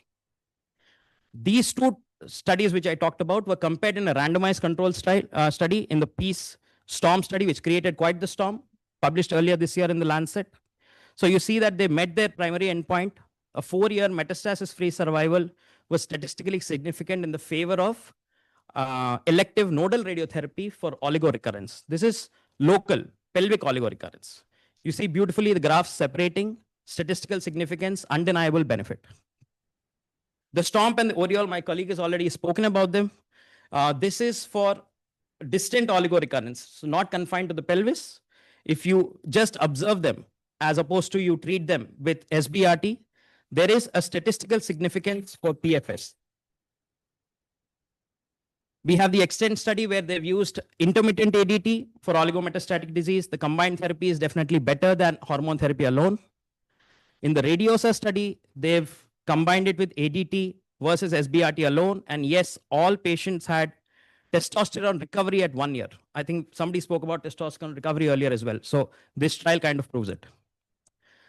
So all our medical oncologists have a lot of systemic therapy options. So they've combined that as well along with SBRT. something called androgen annihilation therapy. Sounds like definitely scary. There was a lot of morbidity as well, definitely from the medical oncology side effects point of view. But you saw that 50% of patients had testosterone recovery. A bulk of the data lies for oligorecurrent, which I've just spoken about. Oligoprogression is an even more complicated disease, and I agree that there is very limited data. So until 2022, in the APCCC, this was questioned if this was really a clinical entity. They compared it to the Loch Ness Monster. Does it even exist? Is it there? Is it not there? Fully understood. But bang, there was data, I think in 2023, the ARTO study, which Dr. Idril Malik just briefly referred to. If you use abiraterone versus abiraterone plus SBRT, this is oligoprogression, mind you. There was definite biochemical response in about 80%. They did a subgroup analysis, and the subgroup analysis actually showed that the SBRT could be equivalent to your second line systemic therapy. So that was a big game changer. Last two slides. Yeah. You have the TRAP study and the phase 2 Medcare. These are single arm studies. They've basically shown that you can delay the next line systemic therapy. You push it as far as you can and try to improve the patient's quality of life. The big hit, which was recently published, Wolverine meta-analysis. I remember I had posted this in the uro-oncology group as well. Statistically significant progression-free survival in favor of MDT. Statistically significant radiographic progression-free survival in favor of MDT. Statistically significant freedom from castration resistance in favor of MDT. Near significant overall survival for MDT. So coming back to my initial slide, there is a role for radiation in oligoprogressive and oligorecurrent prostate cancer, and I am against this motion. Thank you. Thank you so much. Both of you did a grand job. I believe that it has to be designed on a case-to-case basis. And definitely for oligorecurrent disease, there seems to be a very strong role. With oligoprogressive disease, one has to exhibit caution and understand what is the reason why we are doing intervention. And such MDT has a value definitely in quality of life, but whether it really affects the OS is something we need to see. I think time will As answer you that rightly question say, for us. another 10 years, we'll be in a much better space than where we are. I thank both of you. Thank you so much for that. Thank you, sir. So with that, we move to the next topic, that is molecular testing in prostate cancer. When, how, and how much. So that's the hot topic of the meeting, especially when you're talking about de-escalating. And we request our Director, Lab Molecular Diagnosis and Transfusion Services, Dr. Anurag Mehta, sir, to delve on that.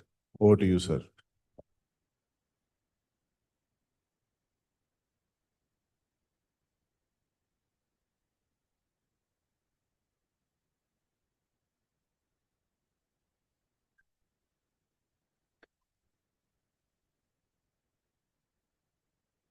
Thank you, Dr. Varit, for your invitation, as well as for your introduction.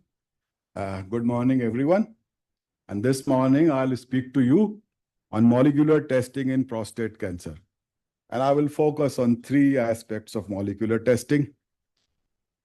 The molecular architecture of a prostate cancer, and that will explain to you the rationale for testing. How is molecular testing used in clinics? And the brass tacks of testing, for example, the sample for testing, the timing of testing, and possibly that will explain to you when, how, and how much. So let's start looking at the molecular landscape. So let's start looking at the molecular landscape of prostate cancer. A little over half of these prostate cancers are driven by ETS family of gene rearrangement or their overexpression, invariably with TMPRSS2. So we have TMPRSS2 ERK fusion rearrangement, TMPRSS2 ETV fusion rearrangement, and so on.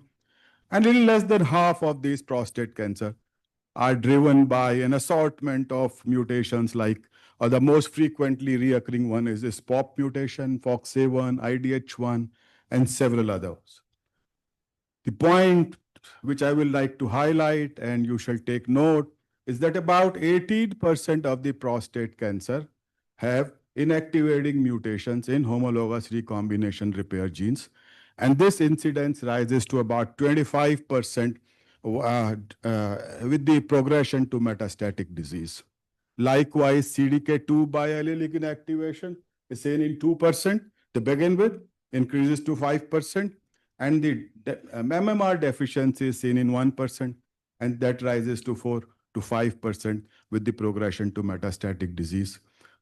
And take note of one more thing, that about half of these cancers, which are driven by HRR gene inactivation, half of them, 12%, are actually inherited cancer.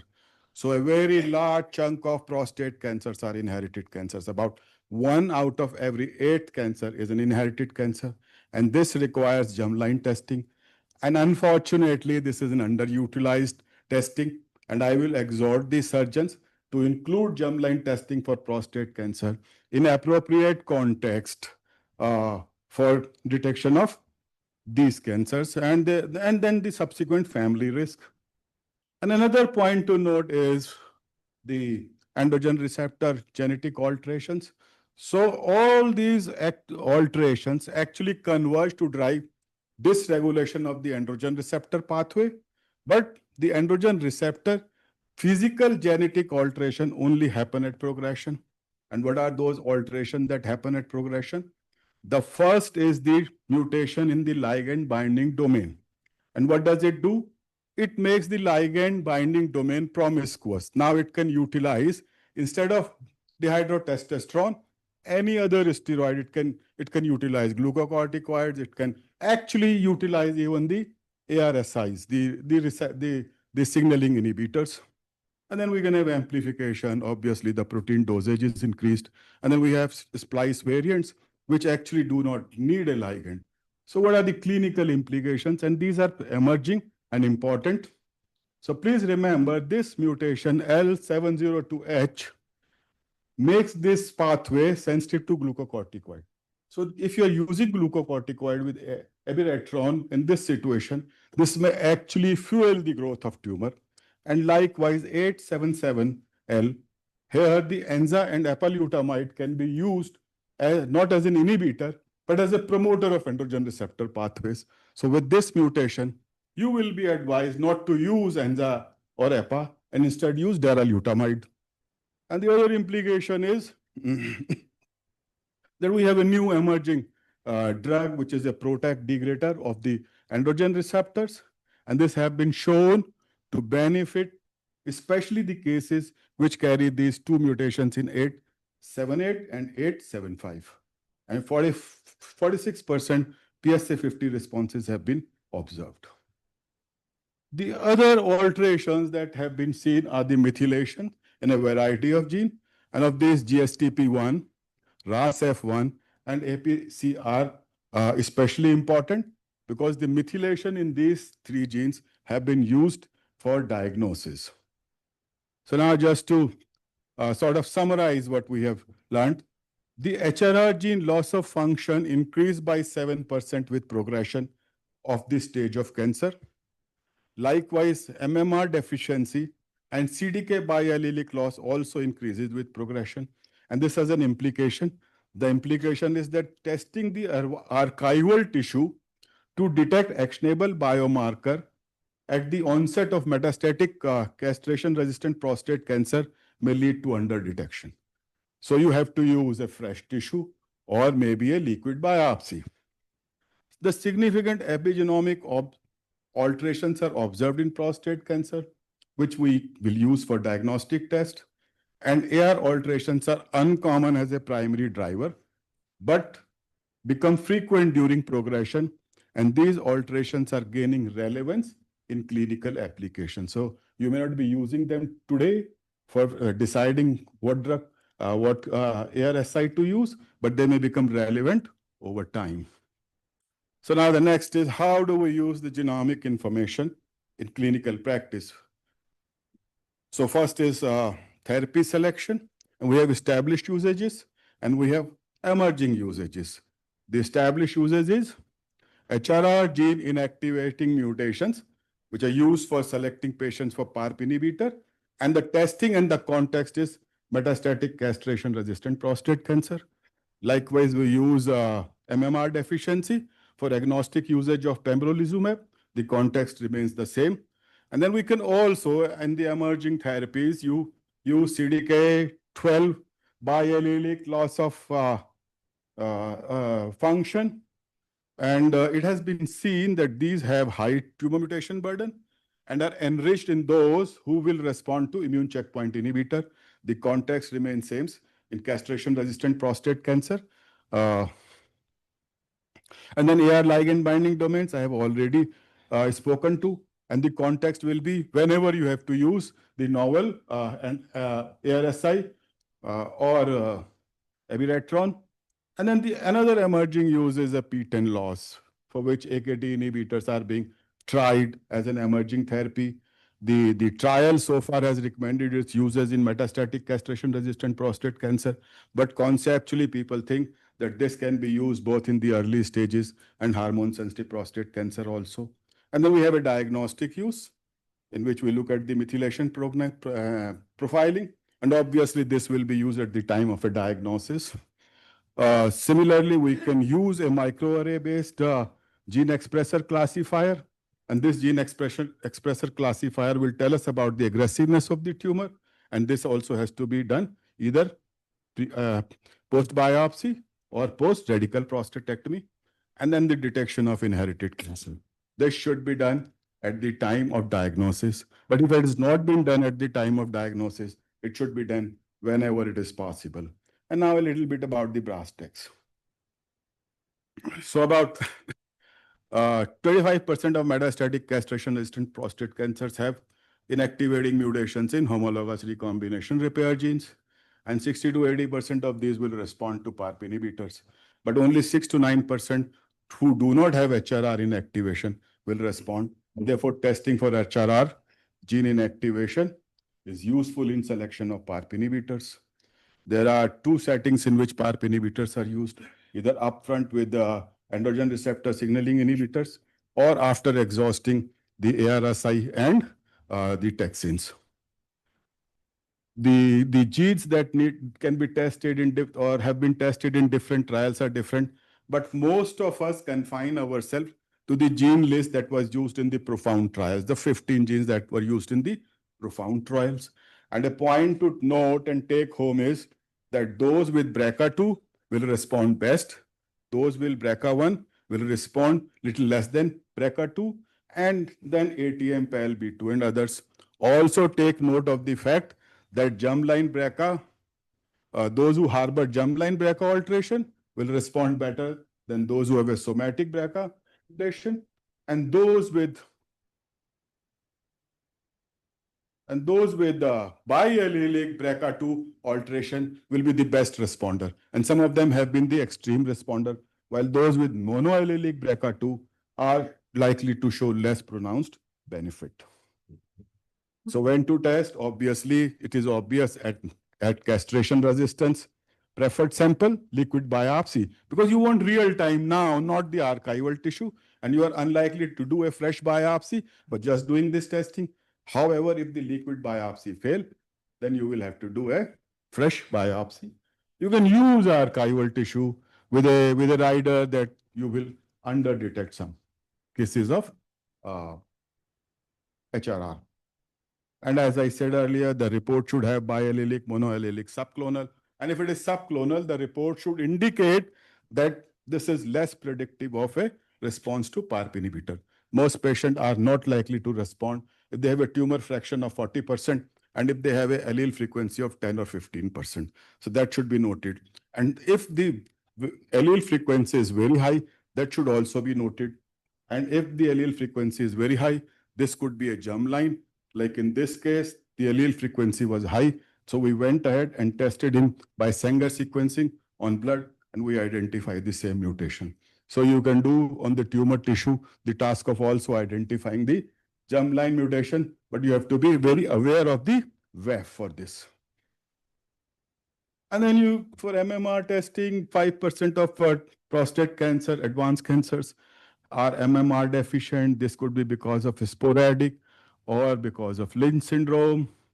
And as we know, deficient MMR is an agnostic marker for pembrolizumab.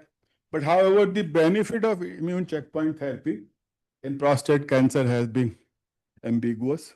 However, newer combination, dual inhibition with EP and Nivo, or combining with the taxane are being tried. And we're getting some better responses, disease benefit response of 50% and others. And again, how to test? The commercial liquid biopsy tests such as Guardant, Foundation, and Tempus are good. It is very difficult to validate MSI on a liquid biopsy in a hospital lab or in a small commercial lab. So it's best to use, if you want to do MSI on liquid biopsy, the commercial test. But if you have a tissue, you can do IHC, which is wonderful, or you can do it as a part of a validated next generation panel. The same applies to biallelic CDK12 loss. So I will not go into the details of this, but this is becoming a biomarker for immune checkpoint therapy because they have high tumor mutation burden.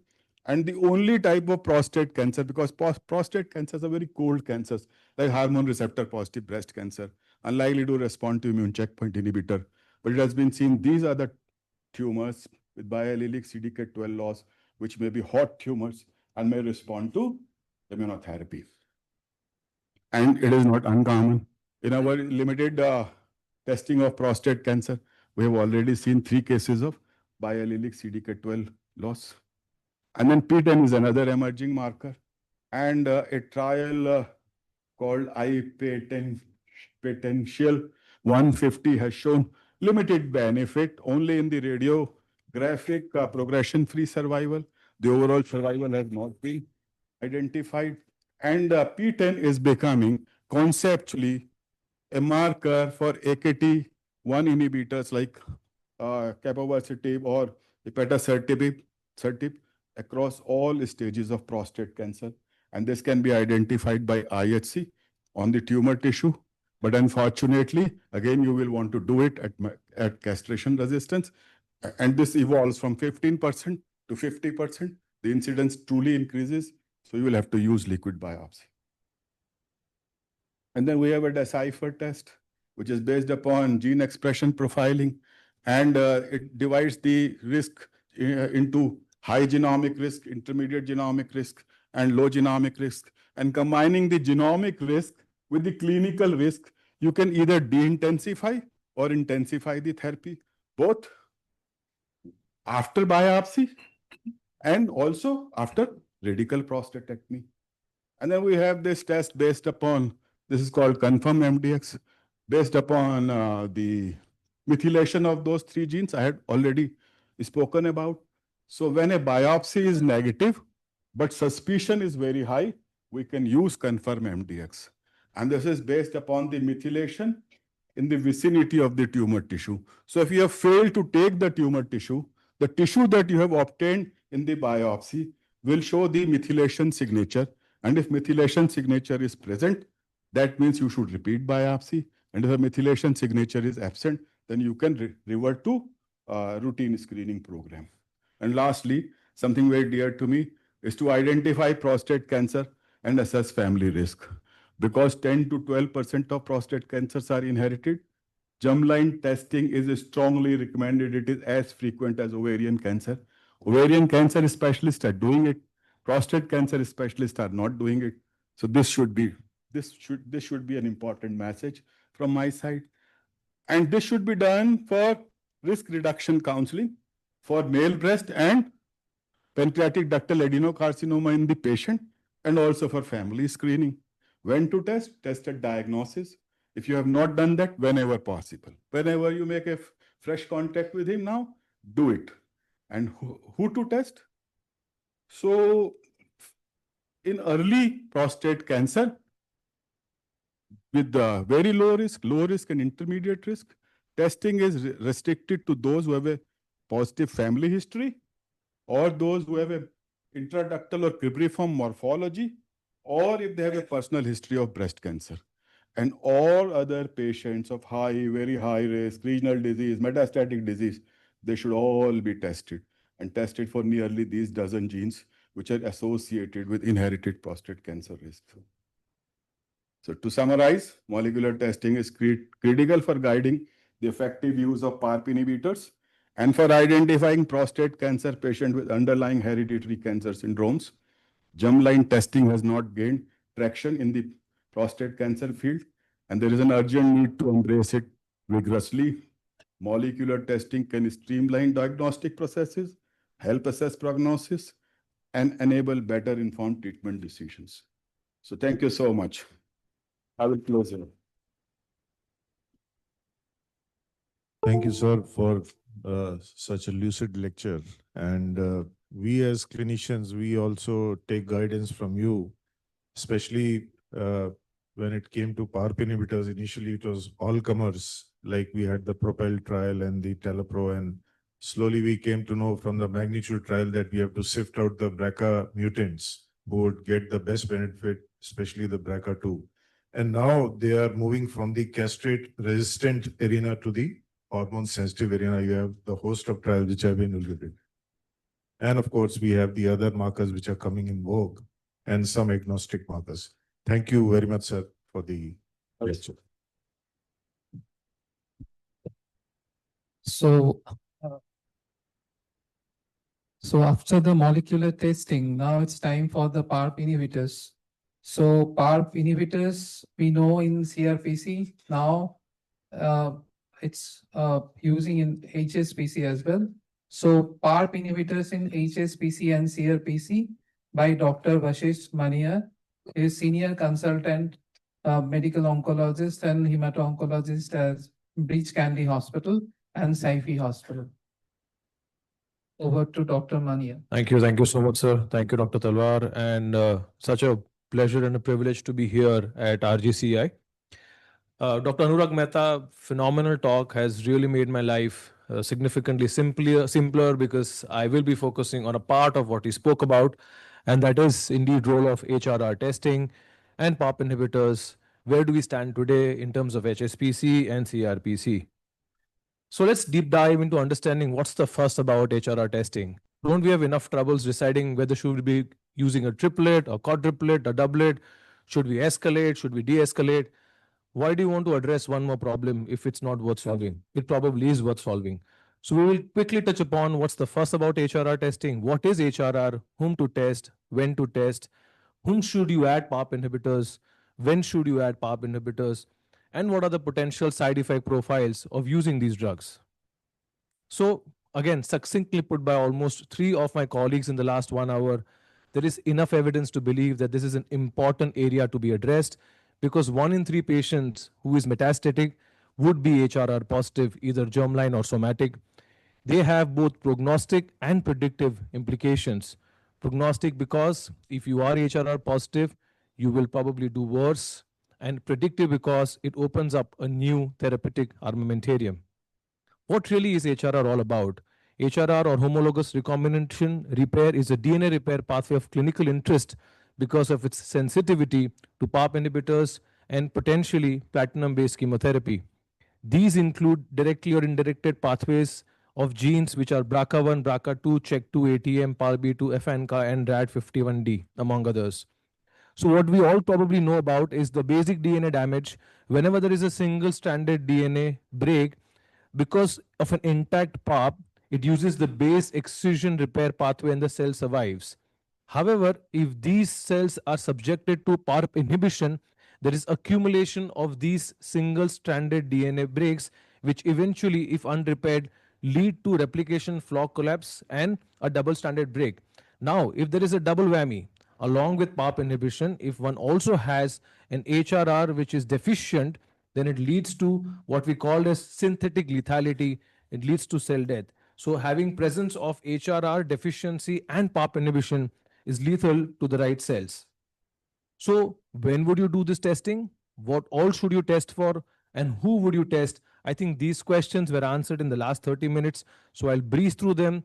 Looking at the NCCN guidelines, all high risk, very high risk, regional, metastatic prostate cancers. So technically all medical oncologists should be testing these patients because we get most of these patients It's uncommon that you have an ultra low risk patient walk into your clinic and would be on your follow up. A positive family history of cancer, a family history of high risk germline mutations, somebody's BRCA positive mother and the son would want to get himself tested, and cribriform histology also underlying telling us that there could be a potential genomic instability. Again, reiterating what Dr. Mehta already spoke about, these tests, according to the NCCN, could be divided into germline and somatic, which is biomarker molecular based testing. If you have a family history or an intraductal histology, irrespectively, if it's very low, low, favorable, unfavorable, intermediate, you should still be tested.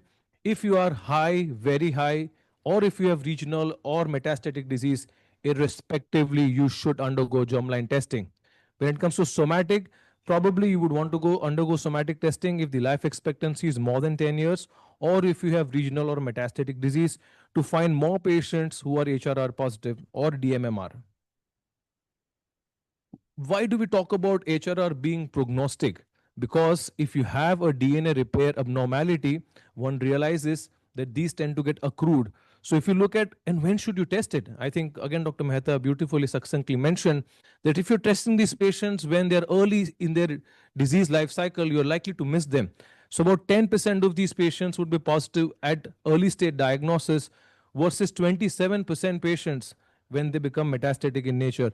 So it's very, very important, even if patients who have been tested at baseline and are negative, and if they do become castrate resistant, it's definitely worth testing them again. And why the fuss about BRCA being a bad gene? I think the data is here for all of us to see. If these patients are BRCA positive, they are more likely to be T2, T3 than T1.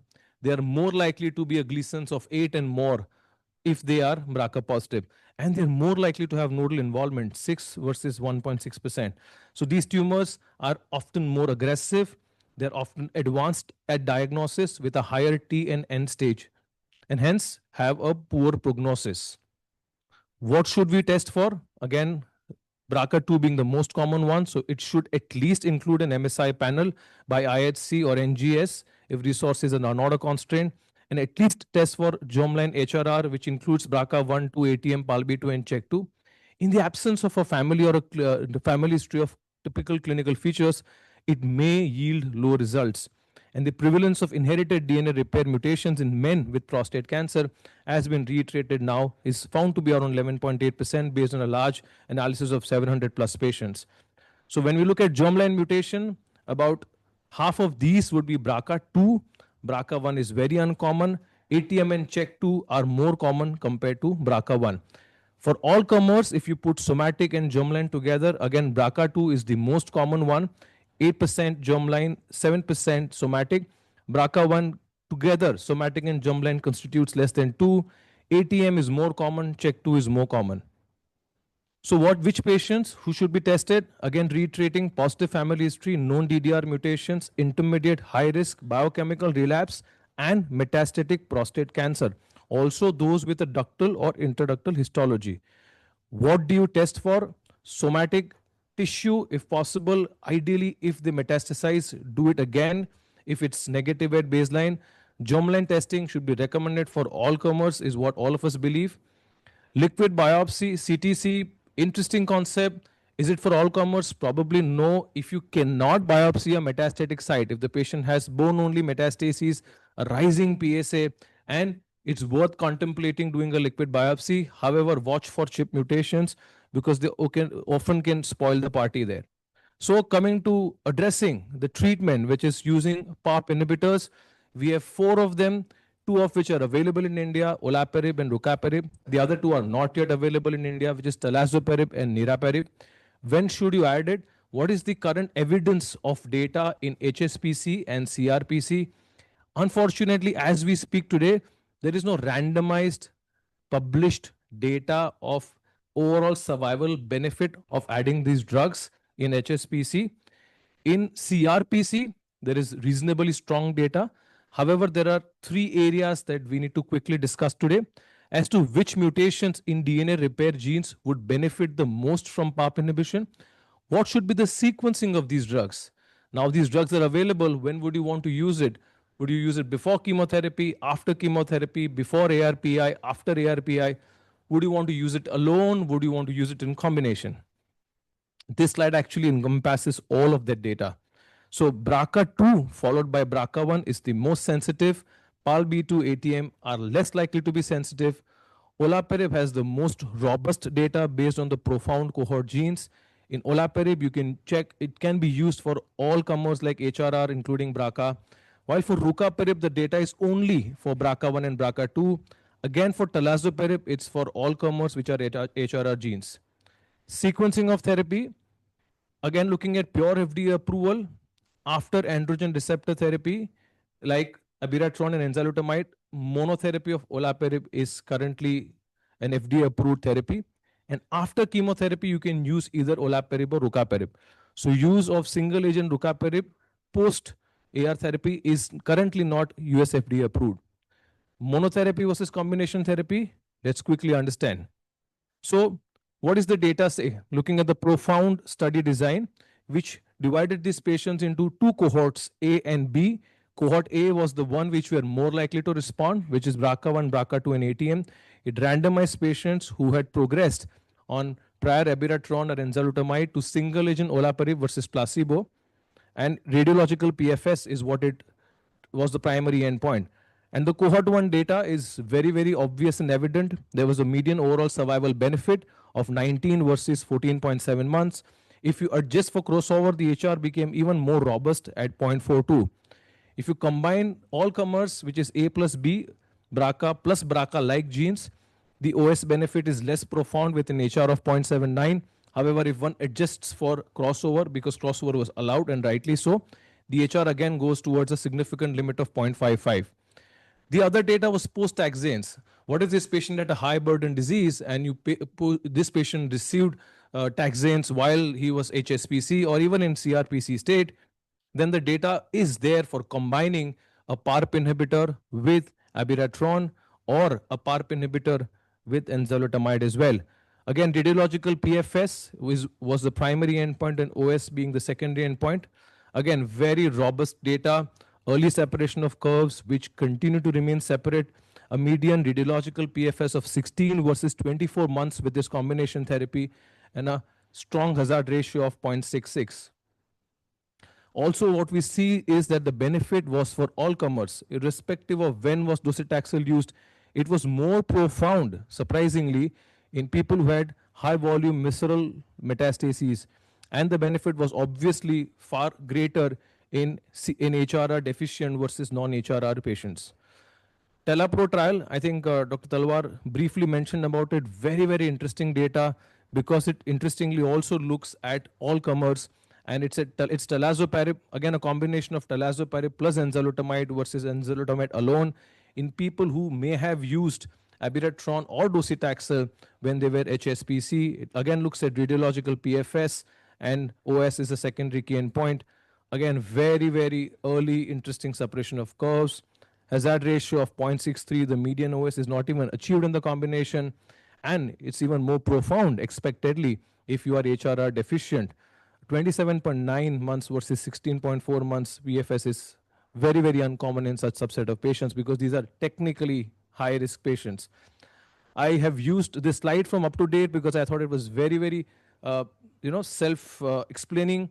So all patients who should receive ADT, obviously, and basis what the other treatments they have received and the current approvals, the flow chart should be looked at. So has the patient received a normal hormonal agent like abiraterone or enzalutamide when they are CRPC and they are HRR mutant? If the answer is yes, then the second question is, have they received taxanes yet or they haven't? If they haven't received taxane, then the current approval is for single agent olaparib over chemotherapy. If they have used taxane, you can either use olaparib or rucaparib post-taxane as a single agent drug. When it comes to the patients who have never received these ARPIs, then you can combine ARPI along with a PARP inhibitor, which is abiraterone plus olaparib or niraparib, or you can use enzalutamide plus talazoparib. The other question which is not answered in this slide is sequential therapy versus using the combination. Again, no real evidence to believe that one is better than the other. But if a patient is reasonably younger, fitter, then one would potentially look at a combination therapy of a PARP plus an androgen receptor inhibitor versus if the patient is elderly, 75, 80, then you would want to use these drugs sequentially. How safe are PARP? Again, for most medical oncologists, they've been using these drugs for a while, and anemia and fatigue constitute a major problem in terms of giving these therapies.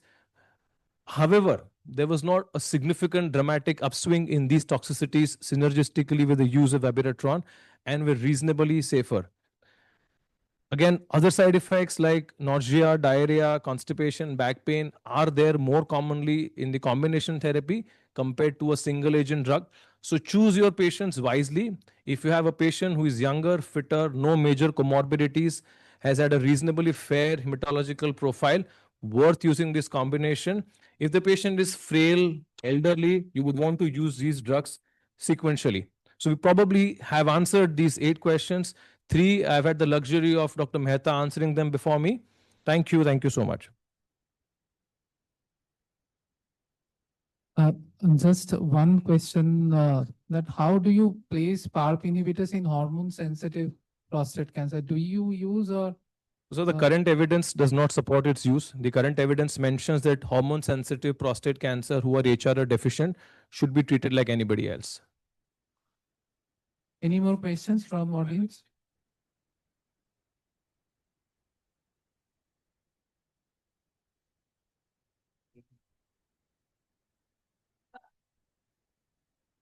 So thank you very much. Thank you. Thank you so much. We are just going to start the panel discussion. We are going to invite Dr. Kumar Prabhash from Mumbai to come in, invite the panelists, and as chairpersons, we will disappear from this place, which will pave way for Kumar to take over from here.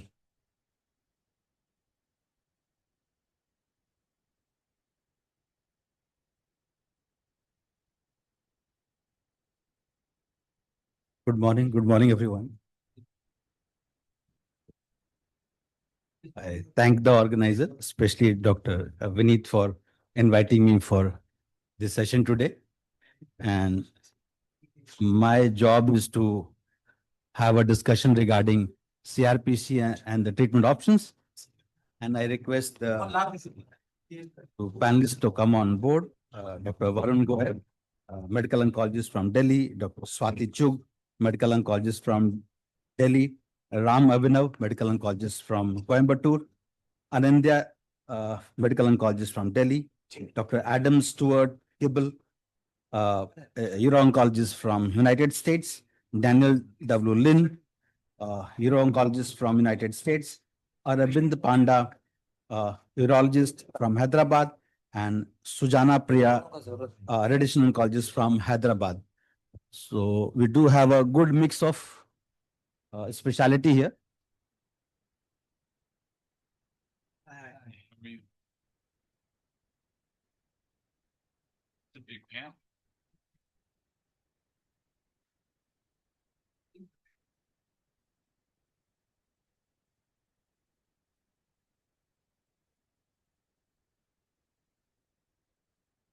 Hello.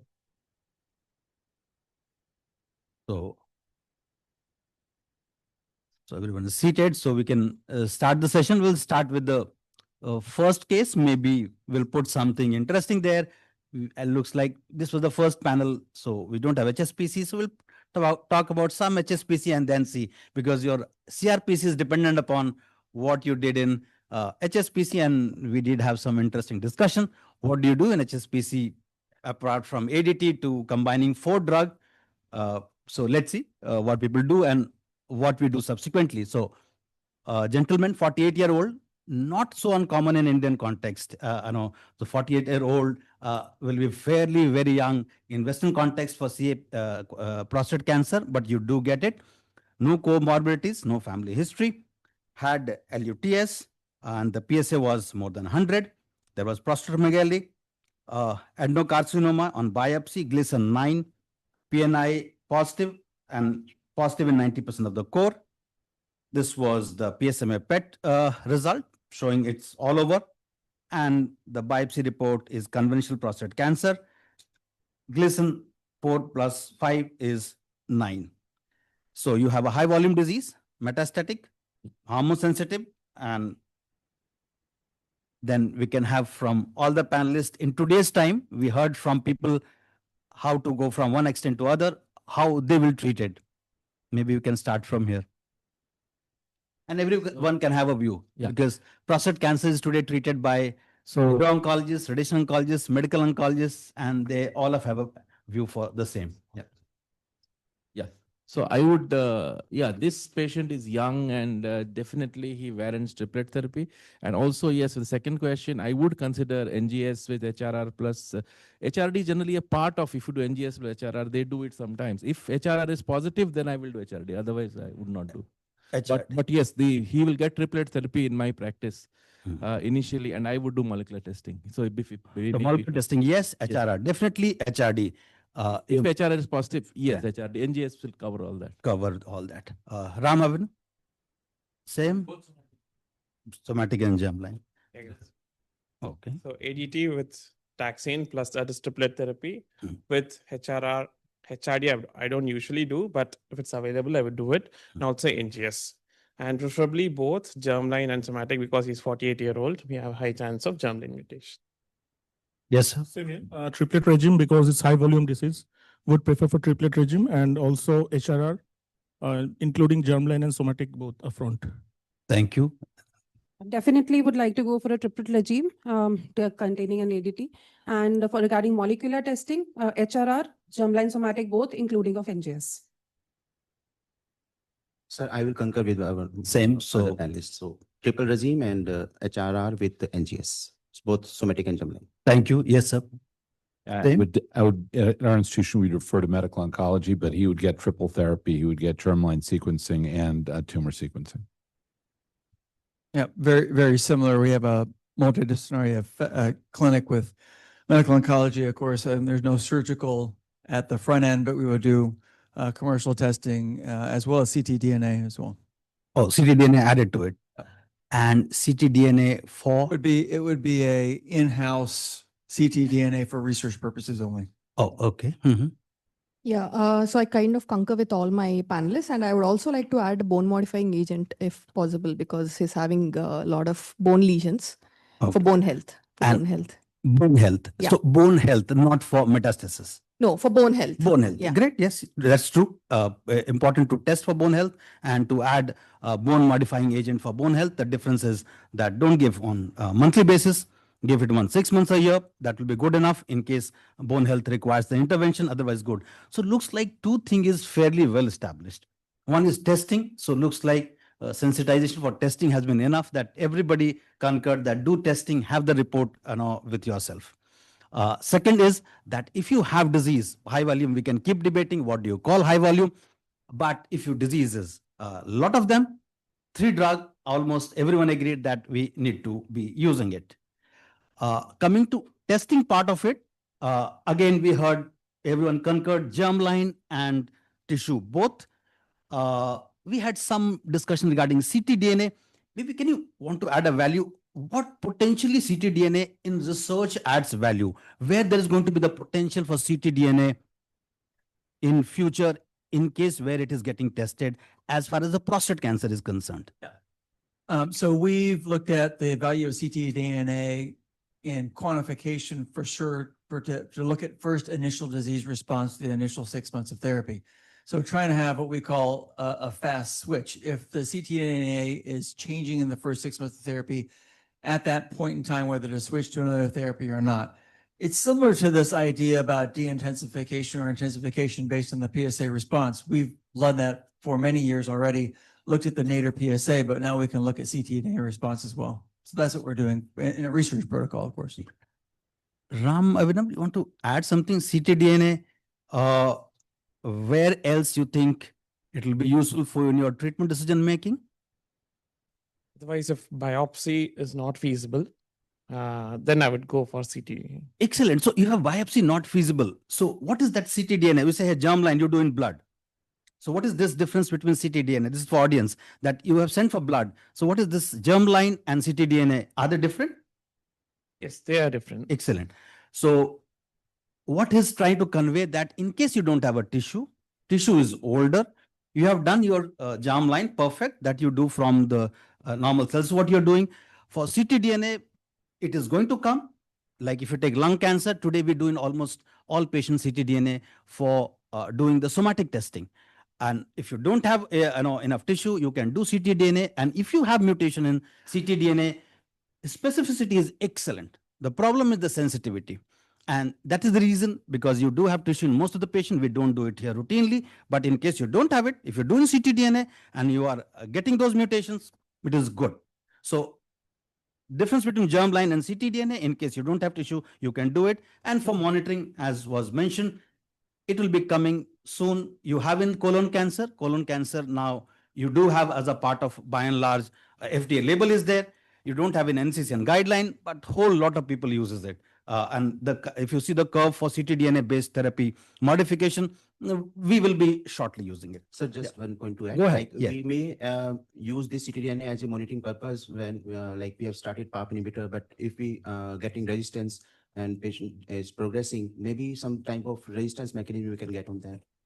Totally agree. And again, I repeat, we do in lung cancer. In case in lung cancer patient, you have given therapy, a tablet, we give it, and subsequently, go ahead, Ram, you add. So I don't do ctDNA at this point, but what I understand is CTC would be helpful in monitoring the disease, whether ctDNA would be helpful in monitoring this. Okay, so we didn't want to go there, but having said that, you have gone there, we can have a bit of a discussion, because if you take NCCN guideline few years back, CTC was considered a part of a routine care, and now you don't see it.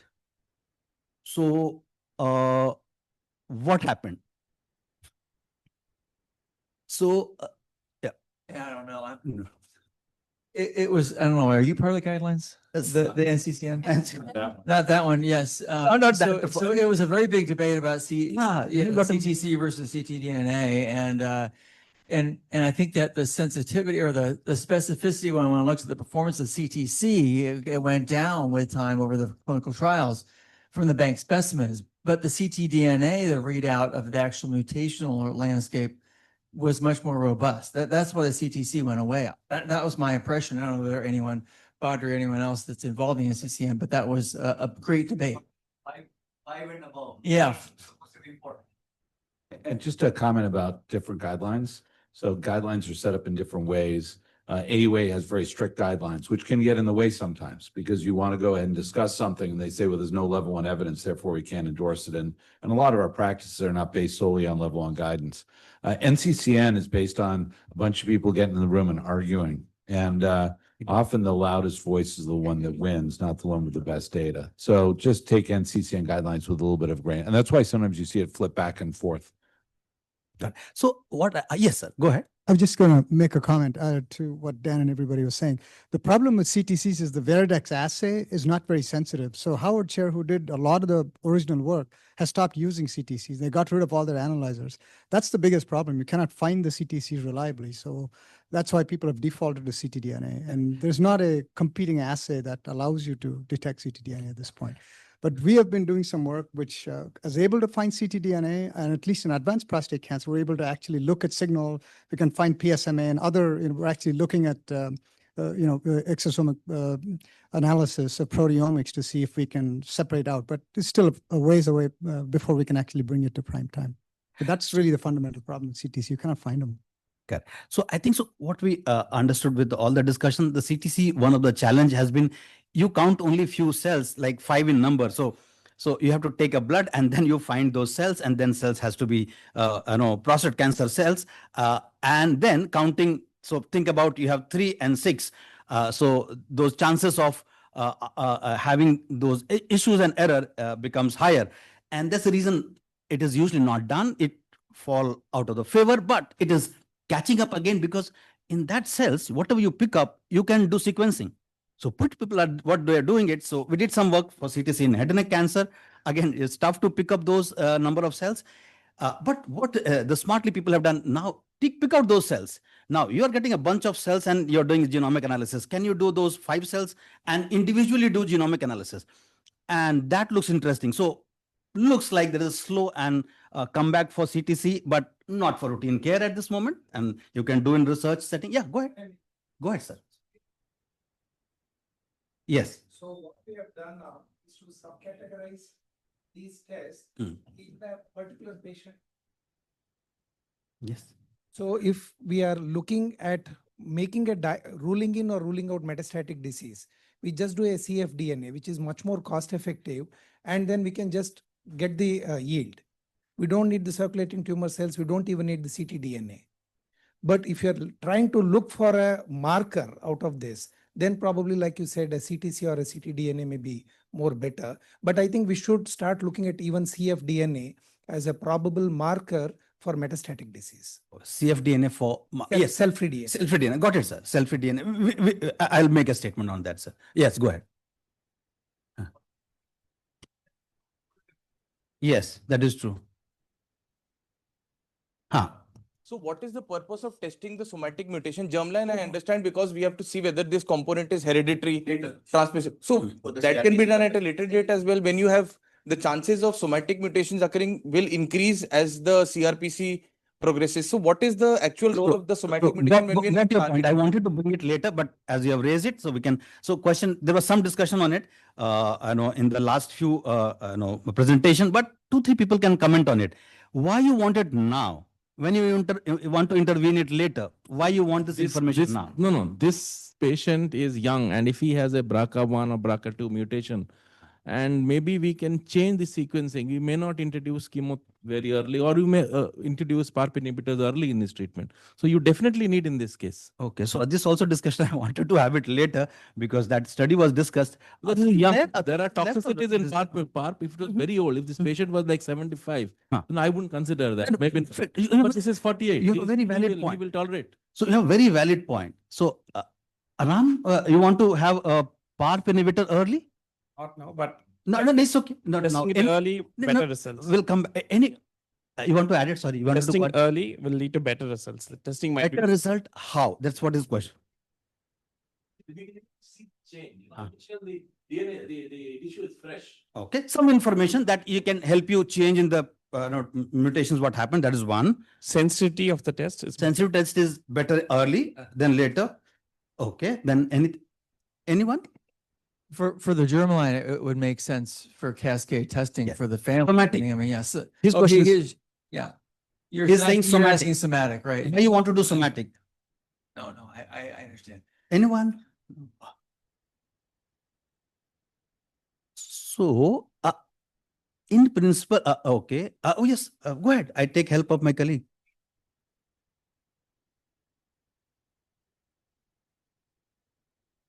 Get away. So, SPOP, do it. And if it is, positive, then give only hormonal therapy, don't give chemotherapy. Okay, बहुत बढ़िया, बहुत बढ़िया. Anyone willing to? So see, these are younger guys. We are older guys. We want simple. We have a report and we want the therapy to be decided. These are younger guys. They want all information. They say, hey, we need to use them today. So I would say we're at a little bit of an inflection point around this, right? So it's entirely possible that we may start using PARP inhibitors a little earlier. Even the sequencing used to be, it took a long time to get sequencing. Now we can get sequencing very rapidly. Used to be we had to get tumor, and when patients had metastatic castrate resistant, we're trying to get it out of bone, and now we can get it out of blood. So I think the issue right now is we're sort of at an inflection point in multiple different domains. And so you just sort of want more knowledge. More knowledge will help you.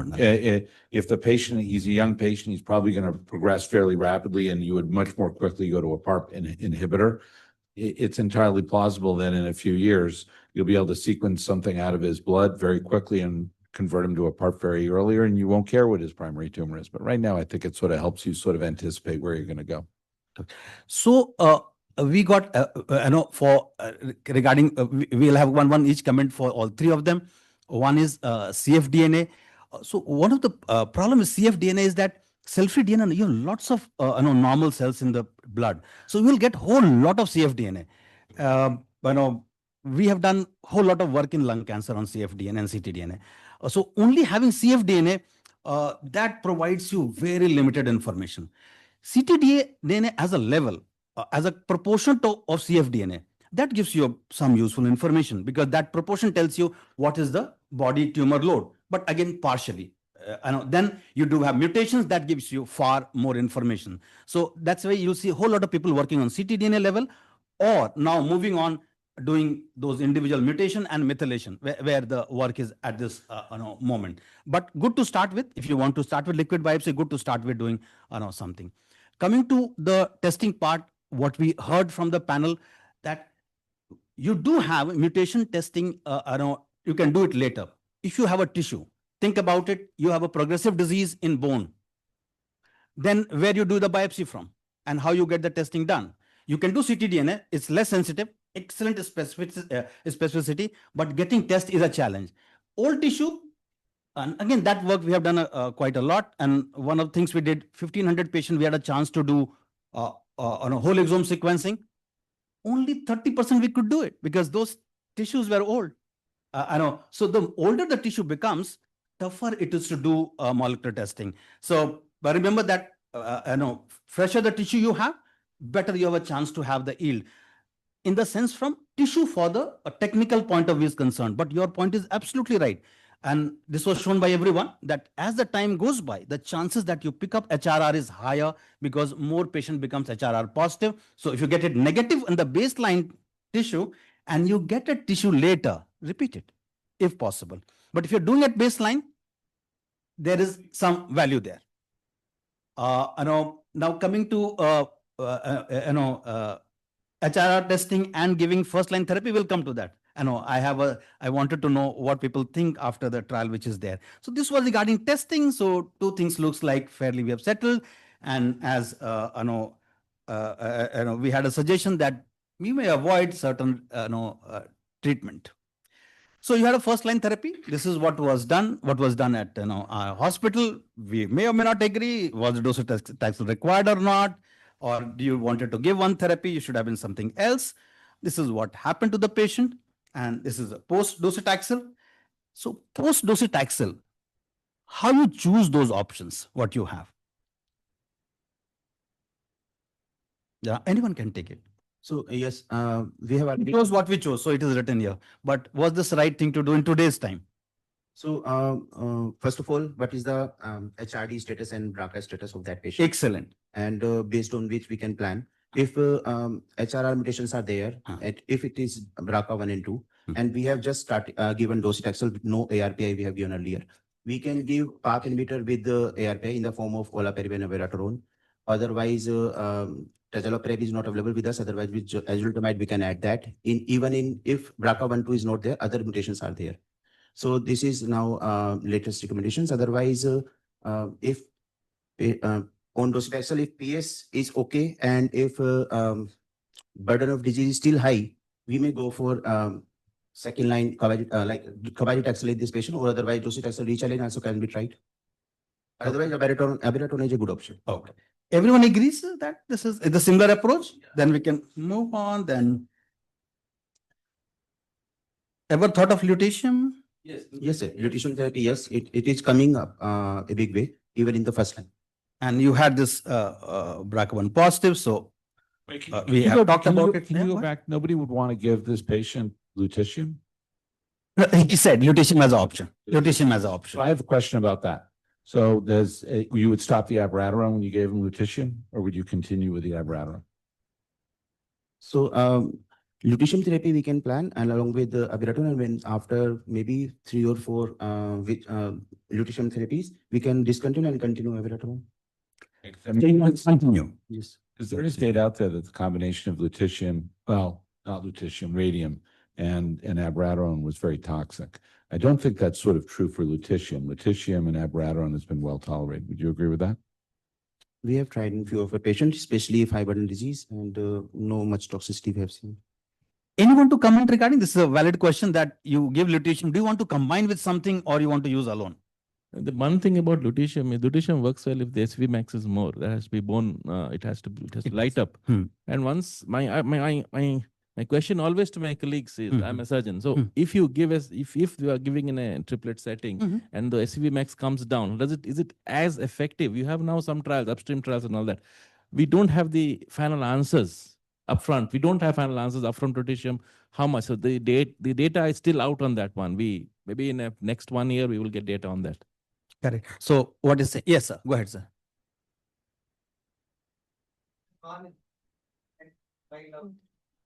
Yeah. So they can be both combined. So as mentioned by our guest was that when combined by radium, there was a huge increase in toxicity. So sometimes it can be different, but it may be troublesome for patient. And that's what he's trying to convey. So what he's trying to convey that be careful when you want to combine. Lutetium, I also always thought that is a very safe treatment. And it is a relatively safe treatment. But if you read the toxicity of it, we need to be a bit careful about it. Yes, sir. True. So this is what we did, and then somehow we end up using what OMCT. OMCT, anyone uses it? Not for our guest, but here, Ram Abhinav, you use it? Use it. OMCT, you use it, and what do you use it? We use low-dose DEXA and cyclodose endoxin. Endoxin, okay. So we call it oral metronomic chemotherapy. So it's ultimate chemotherapy plus something. So yes. Anyone else? No one? No one uses it? We usually don't. Yes, sir. Achha, what rationale? So I think low-dose DEXA is a known thing that after docetaxel and ARPIs, it is known to have single-agent responses to as a single-agent therapy itself. So there are some phase 2 studies which have shown responses to endoxin plus dexamethasone. So clinical benefit. So we cannot expect a phase 3 trial at this point of time. We just want to have control for some more duration. Fair? Okay, sir. So because for DEXA, there is a phase 3 trial, phase 3 randomized trial. It was a surprise for me. I read a long time when we were discussing, me and Vedang. Sir, you use cyclophosphamide plus dexamethasone in your clinic, Dr. Vineet? Sometimes. Very selective. Okay. So in TMH, the OMCT is something which we use a lot. So somehow, if you keep hearing this word, this is it's a global word. It's not something invented by us, but we use a lot considering the kind of patients we choose. So what we'll do is now we'll go to some situations, which we had some discussion. But what do we do in clinic for these patients? So CRPC, MSI high. Where do you put? There, 5%, 5%. But it happens. You have to give Pembro. Pembro, everyone Pembro, everyone Pembro. Okay, so absolutely no one, no CRPC first line Pembro. No. But why not? So I'm saying why not? So I think colorectal cancer you want to use in first line. You want to avoid surgery also there, and I know there is a valid reason, but thought to make it interesting. So many times you'll be able to, immunotherapy also comes with its share of side effects. Many times you'll be able to manage these patients with the ARPIs and docetaxel for a short time. And later, and the response rate is not that great. It's around 50 to 60%. So we are not sure whether it will definitely work for that particular patient. Okay. Anyone else in the panel? If PS is less, like PS is 2 or more, if a patient is frail, old, why not? We can give pembro first line if MSI is high. Okay. Otherwise, you'll keep it. Otherwise, we will keep it for way, as much you have a biological plausible reason, as a clinician, we also look for evidence. So biological, you have a label for it. FDA label is there. MSI high, any tumor you can give it. But we also have learned that MSI high in colorectal cancer, the patient behaves differently with immunotherapy as compared to other tumors. So we shouldn't be exactly extrapolating that colorectal does exceptionally well. It does exceptionally well everywhere. That's not necessarily true. Aditya, am I right? No, okay. So I'm taking validation from younger people. These are all younger drugs. So what we'll do, we'll take sorry, you wanted to say something? Some interesting situation? I don't think that is indicated. FDA approved, not approved. It was BRCA2 positive also. Yes, it was MSI high plus BRCA2 positive. So again, what you will do? I'm okay with that. I thought that discussion, but I was some phase 1b/2 studies there, like a combination of which have been tried. Yes, and that was the reason. So it went to molecular tumor board. So what we do at our TMH, the good thing is that you always put some blame to someone else. So we have molecular tumor board. You say, hey, it's a molecular tumor board discussion. So, and it is not in second line, it is beyond line. So we use that treatment and it worked in that patient. So wanted to highlight that, yes, it is safe to combine. That data is there. Efficacy part we can debate on for combining, but alone can be used. So you have an issue regarding if you're BRCA1 positive, and MSI high positive, then what do you do? That's the reason that I thought I'll put that case for. I have some another case, and that is here is positive for again BRCA1. So maybe we can have the discussion here for BRCA1 or BRCA2. Upfront positive, and there was some suggestion, and that was from our surgical oncology colleagues. So if your surgical oncology colleagues tells you that systemic therapy is very important, listen to them. So why not? Why we don't want to use amplitude trial? So I heard that there's a emerging data. Is there any doubt about that data? Or we want, unless the FDA tells us, we are not going to use it. But that's not what we do in India. We don't wait for FDA. Ram, why you don't want to use amplitude trial?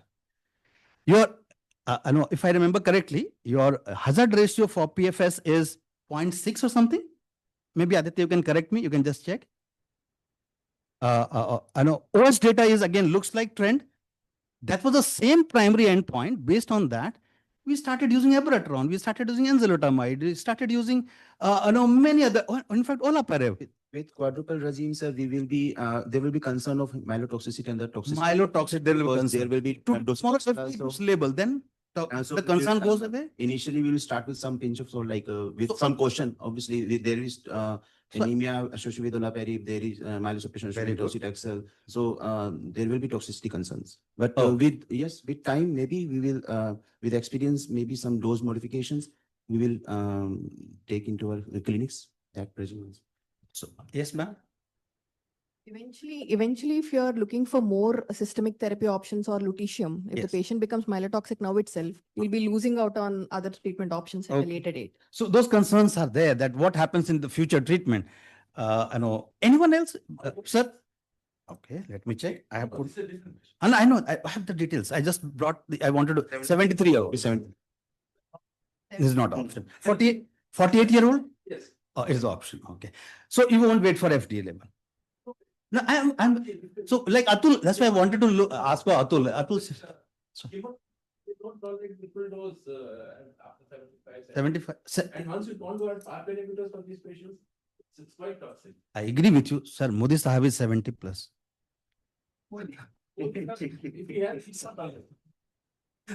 So why I'm saying this? Why I'm saying this? You get some. I have a patient, and that patient was, is a scientist from BRC.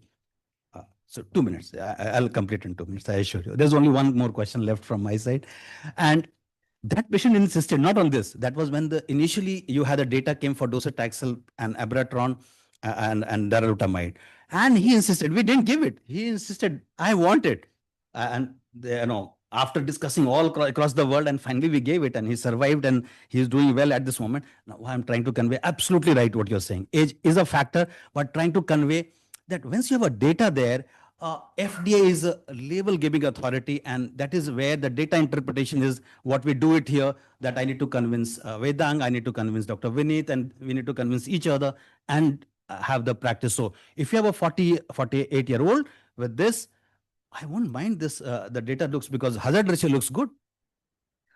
Another one was there, and that was again related to this for FDA, and that was for, no, this is PALBC2, because again, was P10. There I had a patient, I think so, that I missed it. P10 positive. Anyone convinced about that data? And there's someone presented, the P10 inhibitor phase 3 randomized trial, again being positive. Ram? I really did not ever use capulocin. I agree. Breast cancer people use it. Am I right? There's a breast cancer. It is not available right now. So, but if it is positive, I will definitely consider using it. Okay. Maybe in the later lines. At present, maybe in these patients, some platinum-based chemo and otherwise trial recruitments. We had a situation that we used it in trial. Yes, sir. One was in HSBC. HSBC. We are running a trial capital, HSBC for Yes. metastatic for prostate cancer. And one of that patient is surviving for more than 4 years. And his PSA is excellently behaving. And that was probably we are believing that is I agree. This, it was very rare. I agree. Around 10%, that's the number, but yeah. We only could randomize 3 patients. So 3 patients are currently going on. They are getting the treatment and they are surviving for more than 3 years. In capivasertib has come in HSPC without P10 loss. Yeah, there is another fact. That is true. That is in the combination of abiraterone. Abiraterone. That one was negative trial, and that gave a bit of a bad name for this drug because it was a negative trial, all comers. But looks like PTN loss, it looks like it's a positive trial, and for PTN, loss patient may come. So last comment from everyone. CRPC, some take-home message for the audience. Maybe we can start with you. It's again, you need to personalize the treatment. The treatment should not become worse than the disease. That's the most important. Over 75, we want to maintain the quality of life. Totally. Actually, also treat. Totally agree. I have patients who have refused any treatment, so I totally agree with you. Yes. RPC treatment, what was slightly simple little earlier, has become more complicated, and also multiple options have come and potentially leading to better outcomes. Older patients with a lot of comorbs, sequential therapy slowly, depending upon which it is progressing before the therapy. And for younger patients, we can start upfront with multiple combination therapies also. Yes, ma'am. Couple of things. So elderly age group mostly seen with prostate cancer. So burden of disease, comorbidities, performance status of the patient, then and the volume of disease to decide upon the further therapies, what is good for that particular patient, and then the response assessment can be done. Few other points, like we should also discuss about some de-escalation of the treatment. We have given treatment, responded very well, but now with maybe indolent disease, frail patient, in some patient we may opt, after discussion obviously, some de-escalation of the treatment. And otherwise, just one point one to us, like about P10. So if P10 loss, we have done NGS earlier at the first go, there is P10 loss and there is BRCA also positive. So whether, because we know this is a resistance mechanism of BRCA, whether we will go for olaparib in the first line in the CRPC setting or just based on P10? Because you have a resistance mechanism. I'll answer this question in the end. Yes. So one thing I thought was interesting is you didn't present the whole case, but the patient was on enzalutamide and we switched it to abiraterone and there was no effect. And I think that is an old way of thinking and the more modern way of thinking about it. And we're not at an inflection point. I think we're beyond the inflection point where when somebody fails, we start using sequencing and biomarkers to identify what is the right next treatment for the patient. Is it a immunotherapy? Is it a PARP inhibitor? Is it a conventional chemotherapy? And I think that's going to continue to accelerate that marriage between biomarkers and therapy. So it won't be straight, or everybody won't be sequenced the same way. Yeah, very similar to the others. I think there's certainly personalized and precision. At the same time, I see my colleagues, they treat, and many of you, there's an art to the medicine too. And, nuance of where the disease is, how they're progressing, the age and so forth. One concept that we didn't discuss much that we are trying to look at in the US is higher dose testosterone to resensitize to the hormonal axis. There'll be a very interesting trial that will soon launch of high-dose testosterone after primary enzalutamide, maybe resensitized before secondary therapies. Yeah, I kind of agree with Dr. Adam as to what he said. But to begin with, prostate cancer itself is an indolent disease. And the first preference should be given at the end of the day to the quality of life. And also, genomics is the way to go forward. There is no doubt. Personalized care is the way to go forward. So I would like to emphasize that rather than choosing everything in the same go, maybe sequencing also would be a good option, especially with respect to performance status. And, most of them are elderly patients. Totally agree. And we similar like multiple myeloma, So last comment by, okay, sir. So second last comment, yes.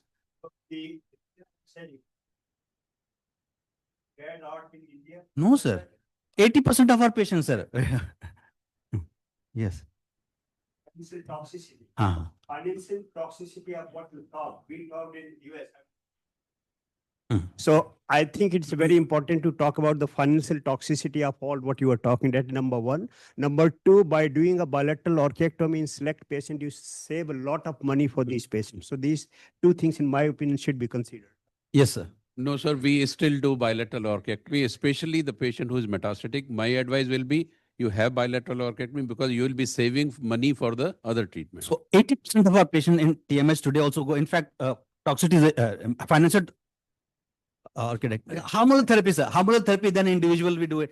And we have a very good randomized trial this year, ASCO, comparing 250 milligram abiraterone to 1000 milligram done from Tata Hospital from our group.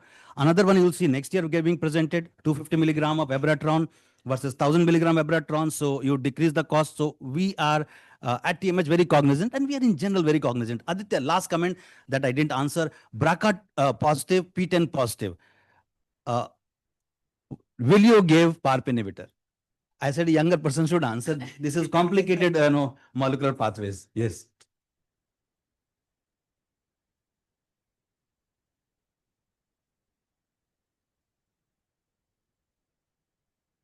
To knowing that, again, I say biology not always trumps, we get into the evidence part of it always. So we will end up giving, but I too agree with you. At heart and heart, we know there is a problem. Yes. So I think so with this, because everyone's looking after the watch. Last, madam, the last comment. Yes, go ahead. What after progression? Because you spoke least, so I need to have time for you. Go ahead. Yeah. What after progression on PARP inhibitor if we use like that? Oh, we use. So that Aditya will tell you on coffee. So thank you so much. We had such a nice discussion, and thank the panelists and thank the audience, and thank you for this opportunity, Dr. Vineet and the team. Yes.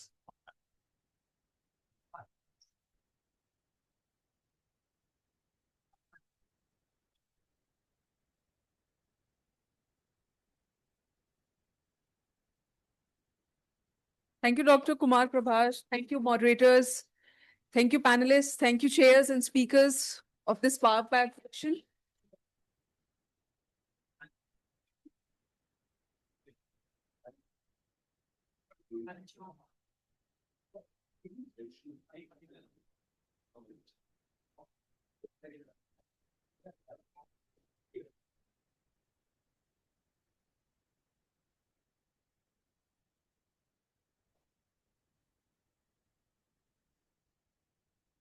Ladies and gentlemen, we now move into the most anticipated moment of the conference, the SOGO oration.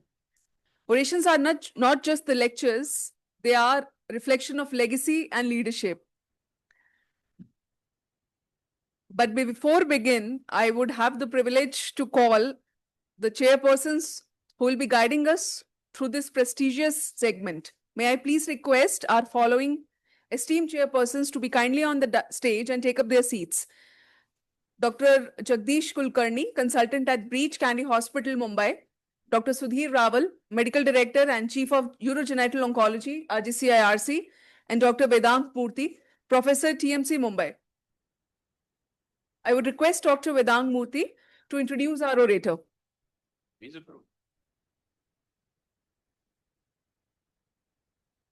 Thank you, ladies and gentlemen. It gives me great pleasure and an honor to invite my dear friend and a very cannot hear.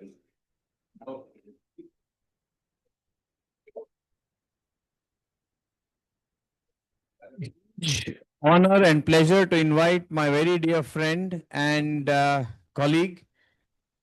2-3 exciting things about him. He lives in a beautiful island of Cyprus, and I'm sure at the end of his talk, he's going to invite all of you there. He has a hospital on top of a hill and with great views. And in that, he does great work with PSMA PET and radiotherapy and other things. And I'm not going to take too much time. His name is a mouthful, Konstantinos Zamboglu, but people, his colleagues, his friends call him Kostas. That is what he likes. So I request Kostas to come and deliver the 4th SOGO oration about all his work about PSMA PET and radiotherapy and other. Dr. Zamboglu.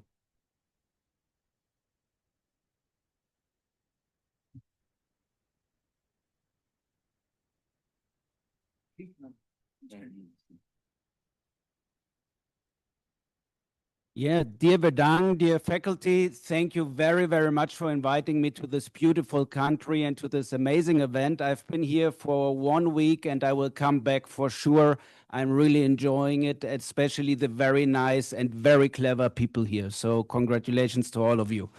I will talk today about PSMA PET And by doing this talk, I faced two big obstacles. You know, we are doing this work now from 2014, starting in Freiburg, and I start to acknowledge all the people which are involved in this work from my working group, but also collaboration partners.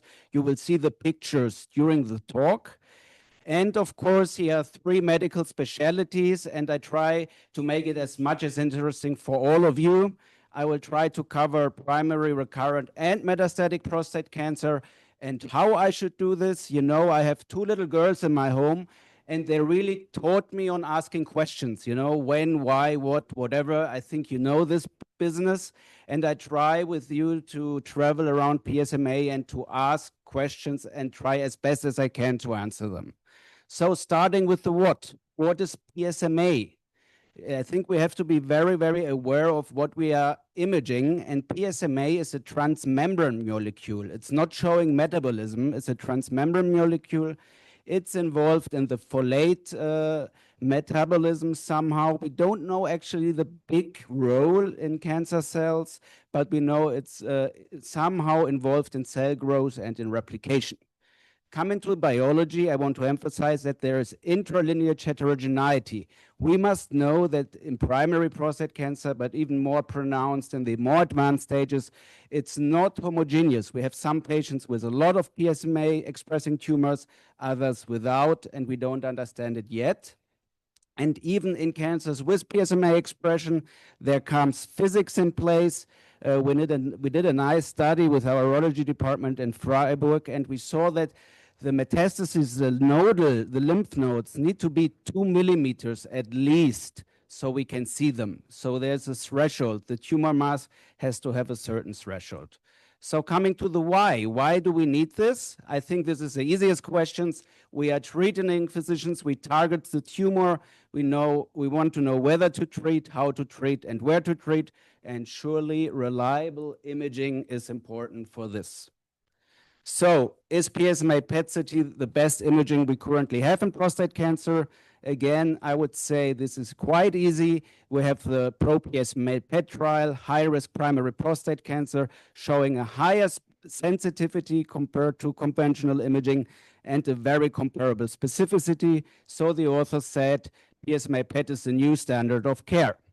Coming now to the post-surgery situation, a nice trial from Jeremy Calais from UCLA, comparing prospectively in the same patient, another older PET tracer and PSMA, and again, you see a much better performance for PSMA.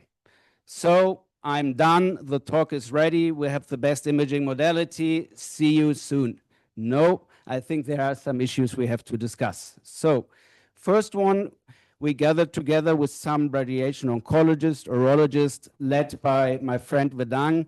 We checked the APCCC, you know, the Advanced Prostate Cancer Consensus Conferences like the United Nations of Prostate Cancer, and we checked dedicated questions on PSMA PET and radiotherapy. And just make a guess for yourself, how many of them had a consensus? So how many of these 33 questions had a consensus?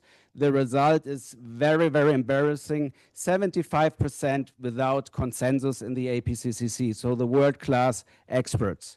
So I would say a fool with a great tool is still a fool. This was a very nice citation. Professor Martinez from the US told us in Freiburg. I learned a lot from him. So how can we tackle this? Of course, evidence. We are creating one example how we can create evidence is a global consortium called Co-Impact, 17 countries, 49 centers. We divided this project in 4 different side projects, starting from primary prostate cancer, going to the metastatic disease. Hopefully, we will collect real-world data, including clinical data and images, and soon we try to give some clinical answers. So coming now to the when and how, and let's start for, is there a role for PSMA PET in primary disease? And I want to tackle one issue. We already discussed about focal therapy. So we know primary prostate cancer, we have surgery, where it's a binary situation. You have the prostate, you take the entire prostate out, right? We have the focal therapies, HIFU and so on. We can also do focal brachytherapy. Again, a binary situation. We hit the tumor, the rest we spare. In radiotherapy, we have a very nice technique which is called focal boosting. So we can hit the tumor, but we can give lesser dose to the surrounding tissue. It's not binary, it's more a gray zone. And is this effective and safe? This was very nicely shown by colleagues from the Netherlands with the FLAME trial. You can see that they randomized between homogeneous dose to the prostate versus a focal boost, giving a higher dose to the tumor using MRI. And they showed a very nice significant DFS benefit and the same safety profile. So again, is this the end of the story?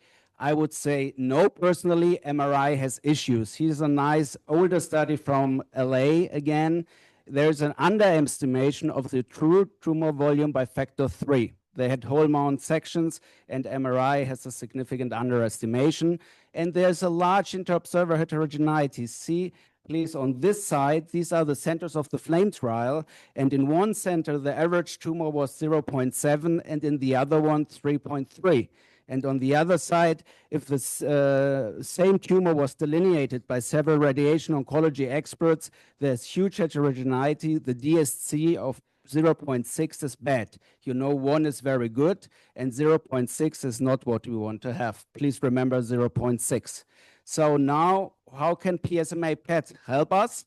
And here in Freiburg, we did the following. We wanted to answer this question: is there a role for PSMA PET imaging? What we did in 40 patients, we did an MRI and a PET. We took the prostate out, not we, but our urologist. We had a special localizer where we did an ex vivo imaging, CTs and MRI scans, and then we cut the prostate slice exactly as the localizer had the ex vivo slice. Here you can see an image from patients using ex vivo CT and MRI. And at the end, we could fuse all this information and had the information of the whole mount histology as a ground truth compared to the imaging. And here are just some of our results. Again, as you can see, PET has a larger tumor volume than MRI. And of course, the question is, who was right? How large was the tumor in the ground truth and the histology? And as you can see here, the PET is very close to the ground tumor volume with no significant differences, and again, an underestimation of the MRI. What about contouring? As you can see here, when you use manual contouring for PET to delineate the tumor, the MSC is higher, 0.8 to 0.89. So very, very less interobserver observer variance, but it takes time, 10 minutes. We wanted to tackle this by using AI. This was just a student in my working group, but we trained very nicely neural networks based on PET images, and we've sent our networks to external experts, to Dresden and to the MGH and to Dana-Farber. And as you can see here, the DSC is between 0.8 and 0.9 between the experts and our algorithm, and it took just 2 seconds for the AI. So, seeing we are dealing now with much bigger tumor volumes, the FLAME trial had around 3 milliliters. We have 10 milliliters and larger. So the question is, of course, is this feasible to delineate the tumor based on MRI and PET and to do a dose escalation? For this, we did the phase 2 trial, a non-randomized 2-arm trial called hypofocal, where we boosted using external beam radiotherapy in the one arm and brachytherapy in the other arm, HDR brachytherapy. And as you can see here now, we published the 2 years result. It was feasible, it's very safe, with a good quality of life. These results were reproduced here in India by Vedang and his team in the PROBE trial. And currently, we put these results in the big phase 3 trial, recruiting. Today, we recruited the 245th patient. It's a large European trial, and we compare the standard fractionation, homogeneous whole prostate gland radiotherapy in 20 fractions versus 5 fractions of focal boost, and I'm very curious to see the results. So, and what about focal therapies? Again, it's a binary situation. We had a closer look on intermediate risk patients, again with our model, and we pooled our data with the group in China. And as you can also see here, We really miss cancer foci, and we had a closer look on the ISOP grading or Gleason grade. And as you can see down in the image, we miss significant cancers, also ISOP 3 and 4. So approximately 1/4 to 1/3 of the missed cancers were significant. Coming now in the primary stage to the lymph nodes, should we treat the lymph nodes when we don't see anything in PET? Here's a very nice property trial again from Vedang's team. Approximately 80% of these patients had PSMA PET, and they randomized between prostate only and the pelvis. And as you surely know, we had a DMFS-free survival benefit in this trial for the whole pelvis situation. So how can we explain this? I think it's quite easy. We have issues with sensitivity in PSMA PET for the lymph nodes. It's approximately just 50%. So we have to consider this by using PSMA PET. Now coming to the recurrent disease after primary treatment, I've shown you the prospective comparison coming from the UCLA, and we know here's exemplary study from Munich that it changes our treatment intent. We either de-escalate or escalate our treatment based on PSMA PET in approximately 2/3 of our patients. But of course, the question remained, is there a benefit for our patients? And can we use PSMA PET for better risk stratification? To answer this, we did the following. We had a large multi-center retrospective cohort, all treated with PSMA PET, and we matched this with the ASA-KKK trial. It's also a prospective phase 3 trial where they irradiated the prostate bed without PET. We did a quite well balancing based on several clinical parameters, over 600 patients in this comparison. And what we could find is after early, of course, follow-up, 3 years approximately, that there is an oncological benefit for the patients which were irradiated PSMA PET-based. Of course, this is first evidence. The UCLA is doing a randomized trial, and I think the next 1-2 years we will have data also on this. Coming now to the risk stratification, I'm sure lots of you know the famous nomogram from Rahul Tendulkar on salvage radiotherapy, incorporating several clinical parameters. We asked ourselves, how is this working in the PSMA PET era? And as you can see here, we could reproduce more or less the same nomogram as Rahul did, but we included pelvic nodal recurrences in PET as a very strong prognostic factor. And we could increase the C index. So the Rahul nomogram had 69 C index, and we had 72 even in external validation, not only in internal. So coming now to the metastatic disease, the Oriole trial, a very nice randomized trial, not so many men, just 54 people were randomized between stereotactic radiotherapy to the METs versus observation. And I think the more important finding of this trial is when you see the patients, so you have to know all patients got the radiotherapy based on conventional imaging. So they didn't consider PSMA PET imaging, but they did an analysis afterwards, and they checked what happened to the people where all PSMA PET tumors were treated by SBRT, and these patients were much better. So when they retrospectively saw that all PSMA PET avid lesions were treated, these patients had a significant better progression-free survival. We looked a little bit deeper in the biology again. We know from a very nice review that chemotherapeutics and maybe ionizing radiation can increase the PSMA expression on the cells. We wanted to reproduce this in cell culture on a cellular level, and indeed what we observed is that external beam radiotherapy increases the PSMA level on prostate cancer cells. It's a very rapid increase, and it goes away after 24 hours.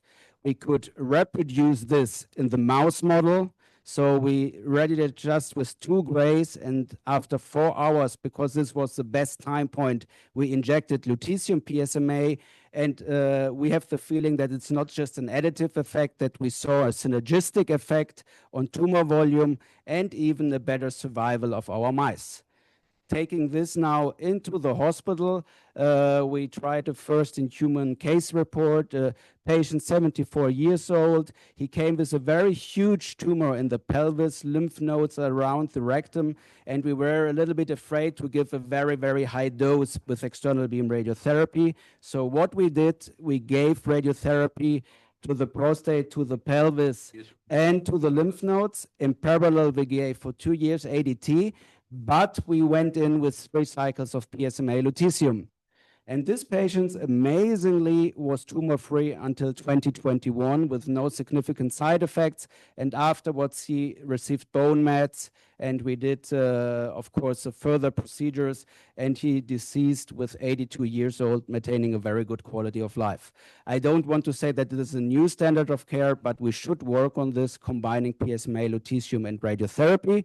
Coming now to the discussion you had before, I found some very nice recent data from the Netherlands that there is an ANSA flare phenomenon. So when you give enzalutamide and you quantify the PSMA as UV mean and as UV max in your patients, you see an increase in a significant amount of the lesions. And this might explain this study, also very recent metastatic castration-resistant prostate cancers, over 100 patients. All of them had either enzalutamide or abiraterone before PSMA lutetium therapy. And there might, I say might because it was not randomized and so on, but there might be a benefit for the patients which got enzalutamide prior to PSMA lutetium. So I think this is a very interesting area of research, how to combine all these different treatments together. Another very important part, we're using PSMA PET now also for follow-up. And this is also for the academics here. We know conventional imaging is a strong surrogate parameter for overall survival. We can use this for trial endpoints in several situations. However, what we did, we pooled over 700 patients some years ago, and all of them were staged with PSMA PET. And what we see is in our study that we reach 2, 3, 4 years earlier the disease, the distance metastasis-free survival rates compared to the other studies where the patients had conventional imaging. So I would say we have to be careful. I think the biochemical resistance-free survival is more or less distant metastasis-free survival in the PSMA PET era, and we have to be very, very careful with our endpoints. Coming to the final big part of my talk, functional PSMA PET information as a biomarker. I think we are all surgeons, radiation oncologists, medical oncologists. I heard the buzzwords many times. We need prognostic and predictive biomarkers. And of course, I think to have good, especially predictive biomarkers, that it shouldn't be done randomly. We should understand what is the biology around it, behind it. And what we did several years ago in the first step, we extracted radiomic features from PSMA PET imaging, and again correlating it with hormone histology, and we could find a very, very nice depiction of the Gleason score. And interestingly, this was even better than compared to biopsy cores. So the biopsy cores, the Gleason score and the biopsy cores was less accurate compared to whole mount histology than the PSMA PET radiomics. I think this is not surprising because PSMA PET expression is highly correlated to the Gleason score. But we also digged a little bit deeper. This is a very nice study with our proteomics core facility in Freiburg, just now published in Urology. The preprint is out soon. What we did is we did really deep into the lesions, doing mass spectrometry, doing a lot of proteomics. And what we could find, this is just one example, that distinct PET parameters like SUV max, high and low, they can characterize tumors and also the deep biology of the tumors like proliferation, metastatic potential, and so on and so on. So a very interesting field. And this is now used in the clinics, a very nice publication coming from Australia. They showed that in the prospective therapy trial, PSMA was predictive for PSMA radioligands. I think this is not a huge surprise, but also the FDG PET, they used both PETs, was prognostic. So I think we should learn slowly to use these functional PET biomarkers. We had a small retrospective trial where we also proved this for salvage radiotherapy, that the SUV max within the prostate bed, local recurrent, is highly predictive to show us the outcomes. And we went a little more step further. Personally, I'm dreaming of individualized dose prescription. What does this mean? According to the imaging parameters, to the genetics of the patients, we should give a wholly personalized dose. And for this, we did a pilot trial in Freiburg. We used cross-fusion biopsies after PET and MRI during our HDR brachytherapy. We took the biopsies, and one part of the biopsy went to NGS sequences, and we didn't irradiate it, and the other part of the biopsy was irradiated with 4-gray ex vivo RT, and after 24 hours, we measured the residual gamma H2AX foci. This is a very good surrogate of radio resistance, of course, normalizing on several other parameters. So we checked for the intrinsic radio resistance. And what we found is that there are there's a strong heterogeneity, intertumoral heterogeneity regarding the radio resistance. Even the same patient with 2 different tumors had large differences. And very interestingly, we checked also on the PSMA PET SUV values. They were highly different between the radiosensitive and radioresistant tumors. This is just a pilot study in the first 20 patients, but we are working on it. So coming now slowly to an end, a lot of questions. Some of them were answered, some of them were not. We had a lot of work to do. And I have just 2 clinical cases just showcasing current issues we are facing. One, a male, 69 years old, very fit, no problems, Gleason 7B, PSA 11, and CT3A, just based on MRI, not based on digital rectal examination. We did a PET, because in 7B we always do a PET in Cyprus now, and we see a CN1 on PET. So conventional imaging CN0, CN1 and PET. And now is a little bit the dilemma. We have the STAMPEDE data. What would you do for the patient? And especially when you give radiotherapy, would you give abiraterone? Yes or no? I don't have in particular the answer. In these patients, we didn't give abiraterone because he had many positive factors, but of course, this is a matter of debate. Another very nice example, the same age, very fit patients. He went to the surgery, and 2 years after surgery, PSA progression, PSA is 0.3, doubling time 8 months, very high risk features, Gleason 8, PT2C, no lymph node, but PET negative. Again, the question, would you go for salvage radiotherapy? Would you go for salvage radiotherapy and ADT? Or would you just skip the radiotherapy and wait for further PSA increase and do another imaging? Again, I'm sure if I would ask 5 doctors, I would have 6 different answers. So the issue is when my daughters give me questions and I cannot answer them, I just give them an ice cream and they are happy. Here's a little bit more difficult, but I think we have lunch later onwards. And to conclude, I want to emphasize we have PSMA PET. It's a very nice new superhero in our arsenal to fight prostate cancer. One should not ignore the treating physicians. We have been there before PSMA PET. We have style. We help our patients too. I think where we have to work on is evidence, and we have to see if we can use it also as a biomarker, maybe including others like genomics or AI. So as Vedang said, there's a in all my talks, it's a classical ending. Please come to Cyprus. It's a very nice island, very high quality of life, and you can have a boat trip with me. Vedang enjoyed it, as you can see here. Thank you very much.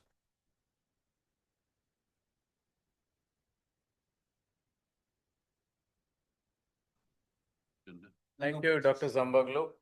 Can we get this straight? Sarada. Come.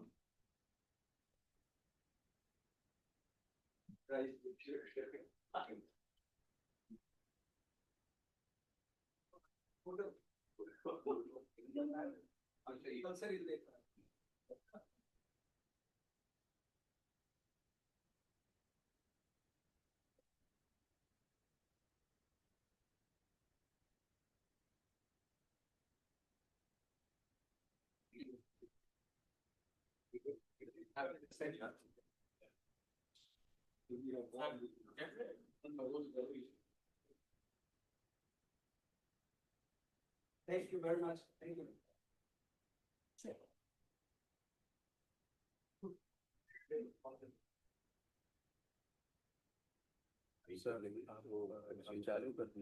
Thanks so much, Chairs. Thank you, Professor.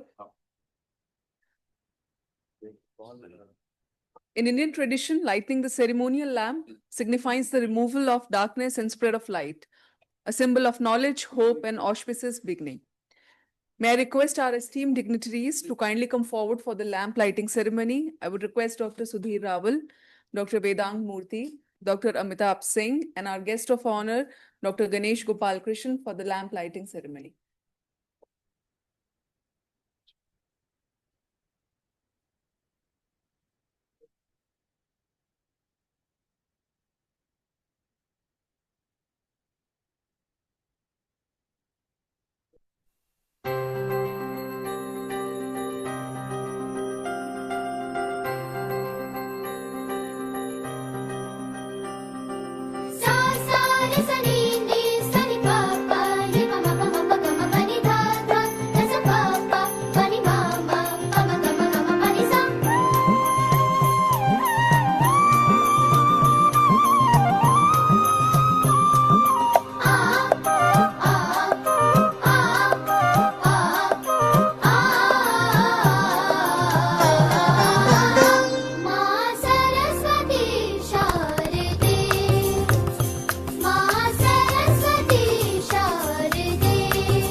Thank you, seniors. May I request Dr. Amitabh also to please join us on the stage?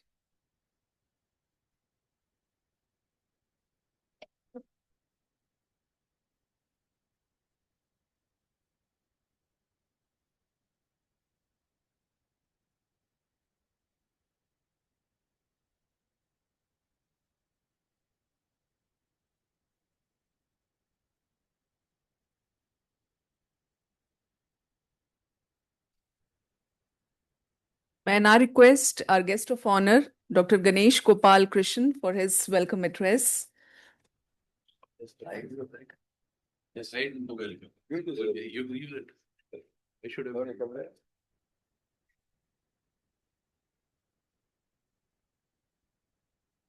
Good afternoon. This is a very unusual situation that I've been faced with this morning. To welcome you and also as being the chief, as a guest of honor. I do not know to what I owe this privilege. Maybe because I've been involved with Sudhir for so many years, ever since he started his training in urology in Christian Medical College, my alma mater in Vellore. And many frequent visits to this city. I've come here to Rajiv Gandhi Cancer. I've seen it grown into a huge place for treatment of cancer in a very ethical manner, in a very cost-effective manner too. I have operated in this hospital quite a number of times.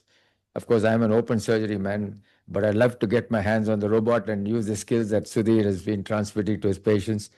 Probably I've passed that stage now, and but I still feel that it's a great tool, and I'm happy I'm in an era when I can see this. But yes, I think there's a lot of scope for such technology in our country. This is a very unusual sort of a oncology meeting because usually as urologists, we tend to be away from the radiation people and the medical oncologists.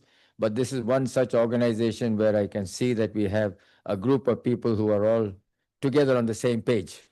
We're all thinking about how we can improve the quality of life and survival of our patients with malignancy, giving them the best treatments that are available, within the standards that are available within our country and within different parts of the world. And therefore, people who come from overseas will have a different view to see how patients are treated here, because we are always looking at the pocket of the patient in many of times. And you may find that many of our treatments may not actually match the book, may not match the guidelines, but so be it. As long as between you and your patient, you're happy doing what you want and you think you're doing a good job for the patient, so be it.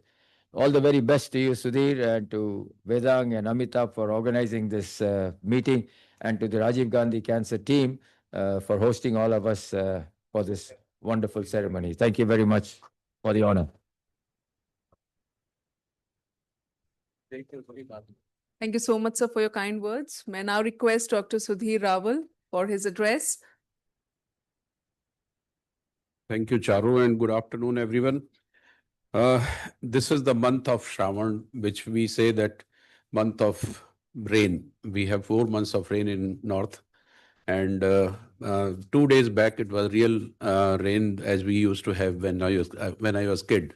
For 10 days, 15 days, will not be seeing the sunlight, and our clothes will not get dry because we did not have many clothes at that time, since that poverty was rule in the country after freedom. And this was in late 60s, I'm talking. We grew up with poverty, but then education and all made us, we became intellectual, knowing the whole of the world, and then earning money also. And now the situation have changed. After finishing my MBBS MS, I went to Vellore with Sir, and I was really impressed with the faculty there, with Dr. Nitin and Dr. Vishambarnath, who are also there. They are my teacher. And I came back here by serendipity. I landed up in this hospital, though I wanted to do the kidney transplant always, but my luck was written in cancer. So I was first uro-oncologist of the country in private sector and first uro-oncologist of North India. There were 3 more uro-oncologists in Mumbai. They were in TMH, Dr. Murli Kamath, legendary, Dr. Jagdish Kulkarni, and Dr. Hemant Tangavkar. And when I joined this place, Dr. Kulkarni came here to see me, that who is this guy who is MCS urology and he's doing uro-oncology. So he especially came to meet me, and he invited me for that UCCon in Mumbai, which I could not go. And then we grew up with all conferences and all. Then a lot of young urologists, they switched over to uro-oncology, like Raghunath, Ginil, Shivasa, Gagan and all. They said, we are inspired by you because you could make career in uro-oncology in private, so we can do that. And in 2020, we had discussion with Dr. Himal and Dr. Badri and Dr. Kulkarni also to make this society. And I talked to Dr. Ganesh, and but since that time actually the pandemic came, we actually had made the society after discussion and all. And but we could not do physical meeting. Suddenly there was lockdown and everything. And then 2022, we did first uro-oncology meeting in Bangalore. Then 23, we did in Mumbai. And then 24, we were in Calcutta. And now we are in 20. This is 4th Sogocon. And when in 2005, I organized first uro-oncology conference in Lee Meridian Hospital from this hospital. That time, Lee Meridian Hotel in Central Delhi, that time I called Dr. Murli Kamath and I said, sir, can you speak on, is uro-oncologist or is surgeon a prognostic factor in uro-oncology cancer? So he said, Sudhir, this is very less time and I can't speak on this, but I'll come to your meeting. He came, and after seeing the attendance, he said, at least uro-oncology is getting established now. And it is good that you have switched over to uro-oncology. So with that, those history, now we have come now, this is 4th, and we will be having a MOU signed with SUO. That meeting I have attended many times before coming to Dallas last year. I had a friend who actually made me understand how the things are there in US. Like GUSCO, he told me, this Dr. Chris Wood, he is no more here, but he was regular feature in this hospital since 2005, when he actually got introduced to me in uro-oncology conference, and finally we lost him unnecessarily. He was younger than me, and I always miss him. But then in first web meeting of uro-oncology, he was our panelist, he was faculty, And we had a huge attendance, around more than 300 delegates on the web meeting after that, but in physical meeting, he could never come. So it's a really great effort to all of my friends and blessings of my teachers that we are here as of now. And we are going to sign a MOU with Adam Cabell and Daniel Lin, or with the SUO. Anything we want to, shall we go ahead with the signing this thing? Yeah. So please come. Daniel.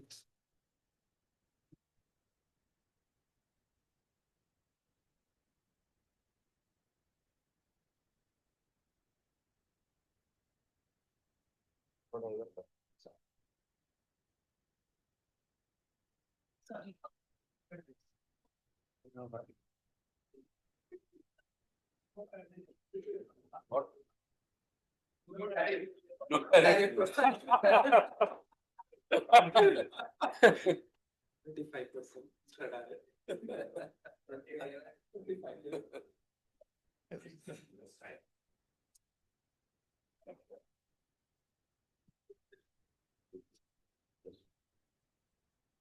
Stay safe, the second and the third. Yeah.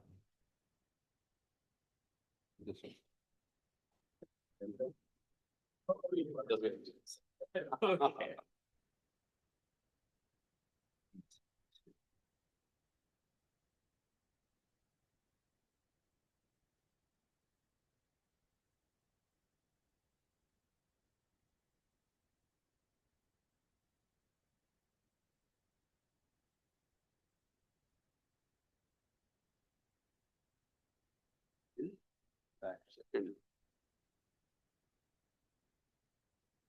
Eight two. Yeah, 8-2. Yeah, yeah. No, 8. 2-8. 8. No, that's okay. Oh, That's okay. That's okay. 8. ये 8 कर दो ना. Yeah. Month. Yeah, that's fine. That's Yeah. Okay. take away. Anyway, we written it there 2nd August in the text. Oh, yeah, that's fine. 2 big. Yeah, that's fine. No. Okay. Maybe I was thinking about that. Oh, yeah. You know that. That's okay. In the typing, in the print, it's okay. Can I call Badri? Because he is the person who has helped me in getting this done. So,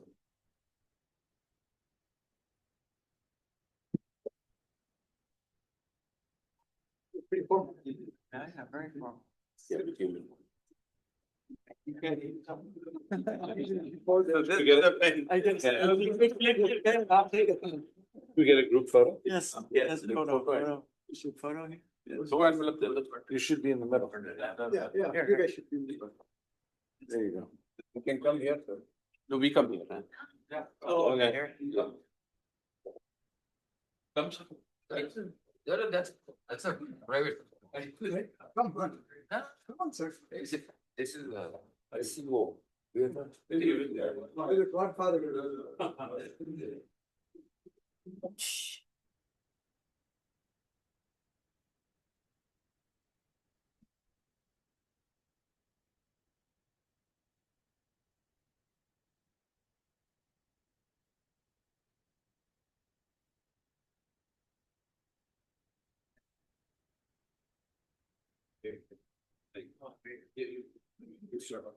Thank you very much.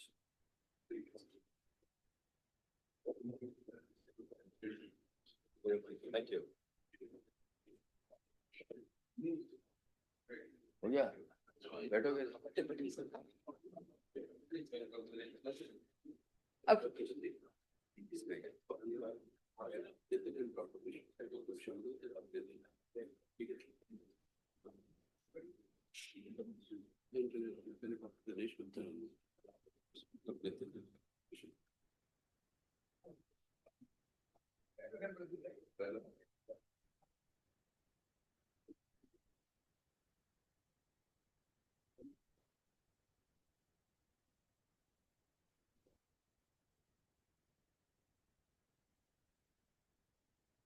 I now request Dr. Vedang and Dr. Rawal and Dr. Ganesh to felicitate Dr. Badrinath.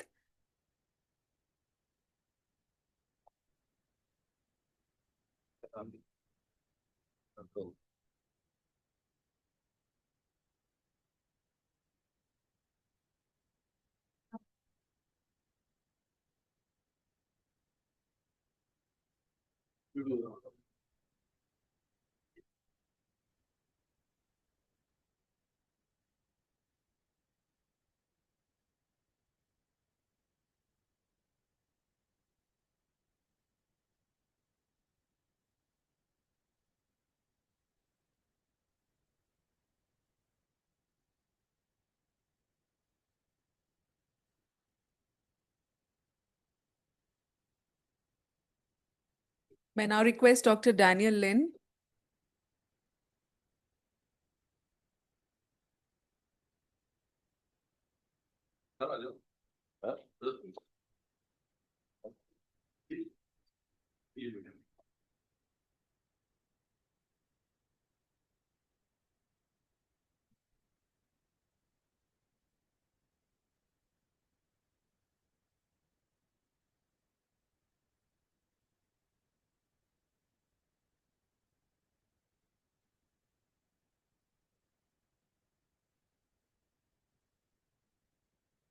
Thank you, Dr. Daniel. May I now request Dr. Adam Cable?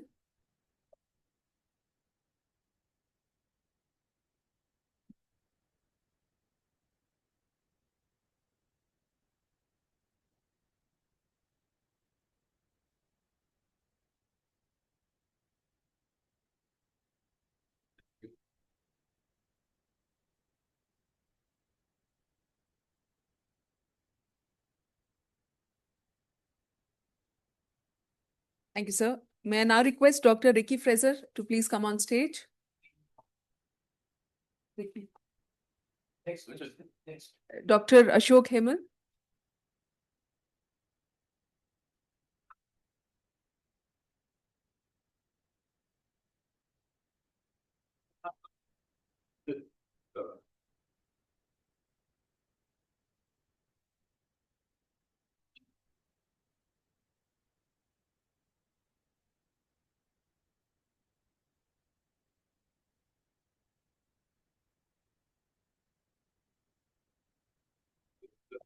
Thank you, sir.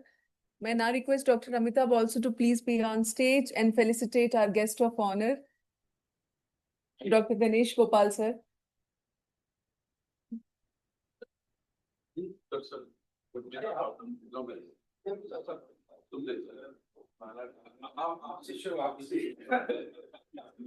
I wanted to do that.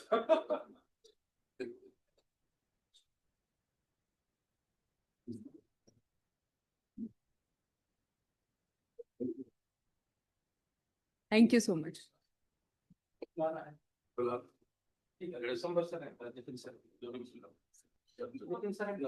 May I now request Dr. Nitin sir and Dr. Bishambar sir, please also to please be on stage.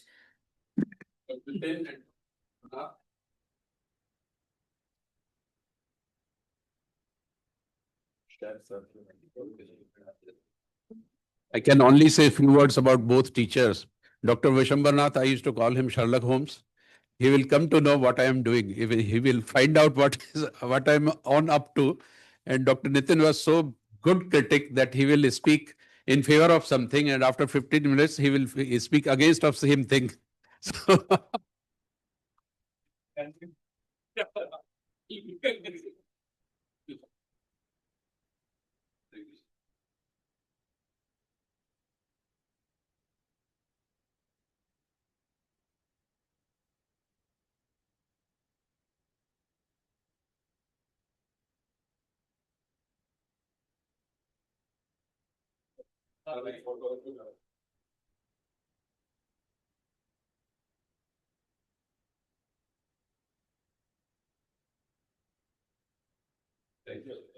Thank you so much, sir. Thank you. Before we proceed to the end of the inaugural ceremony, we have awards for the best abstract category. And the first runner-up for this category is Dr. Aditya Dhanawat.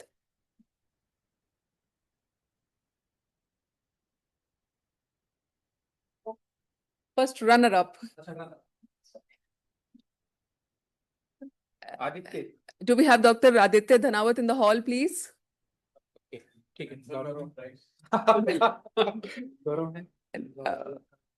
The second runner-up is Dr. Mahendra Pal. Yeah. He's not there.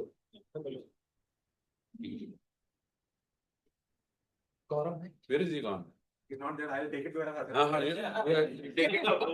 I was assisting him in the surgery because I can take it. Only packet खोल के ना check को deposit भी कर लेना bank में. Thank you. And for the best abstract category, the winner is Dr. Gairi Gaurav.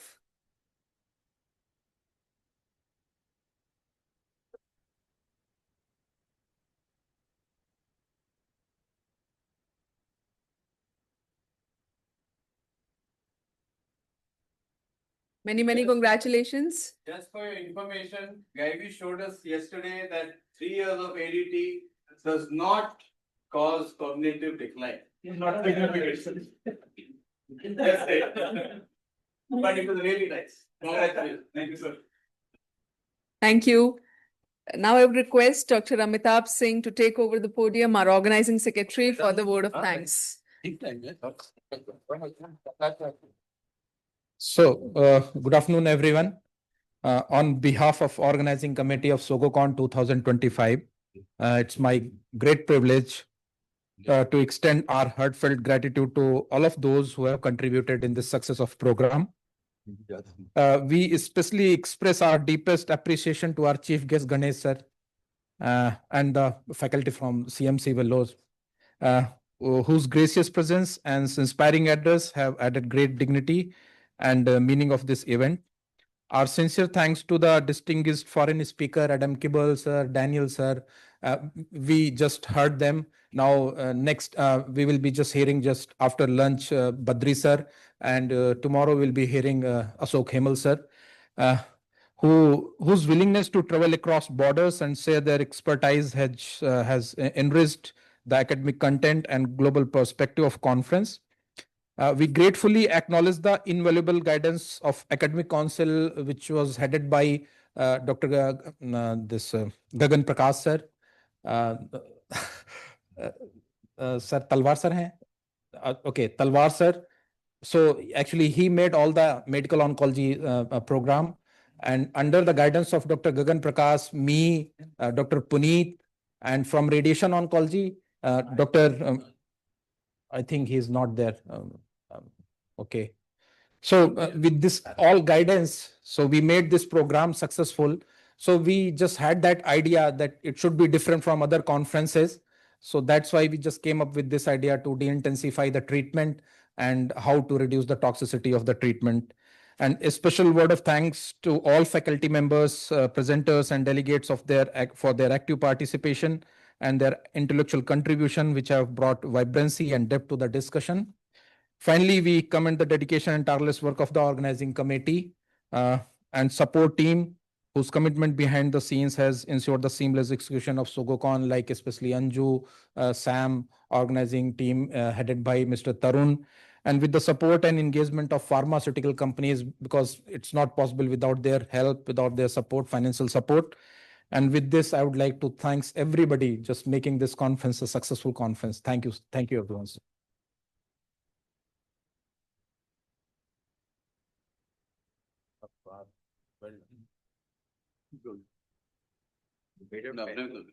Thank you, sir. On behalf of Sogo, I would like to request everybody to please join for the lunch in the dining area. We'll resume. Dining area is outside. Here. It's not outside. Here and there. Outside. We will be resuming in 1 hour and we'll continue with the academic lectures. Thank you, sir.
तो कहने को है साथ में खाना खाने चले जाओ।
Requesting everybody to please be seated.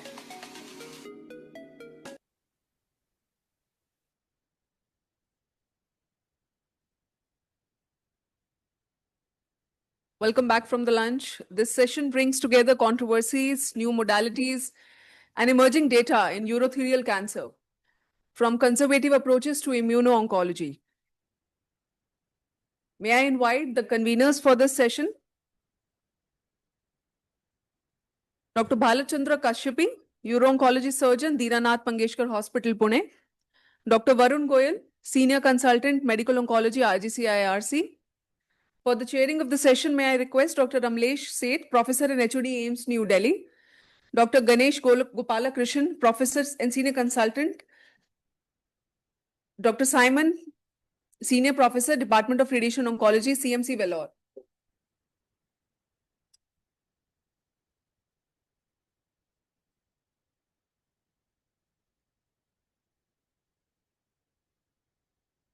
So you can invite the first session. Yes, just Vice Chairman.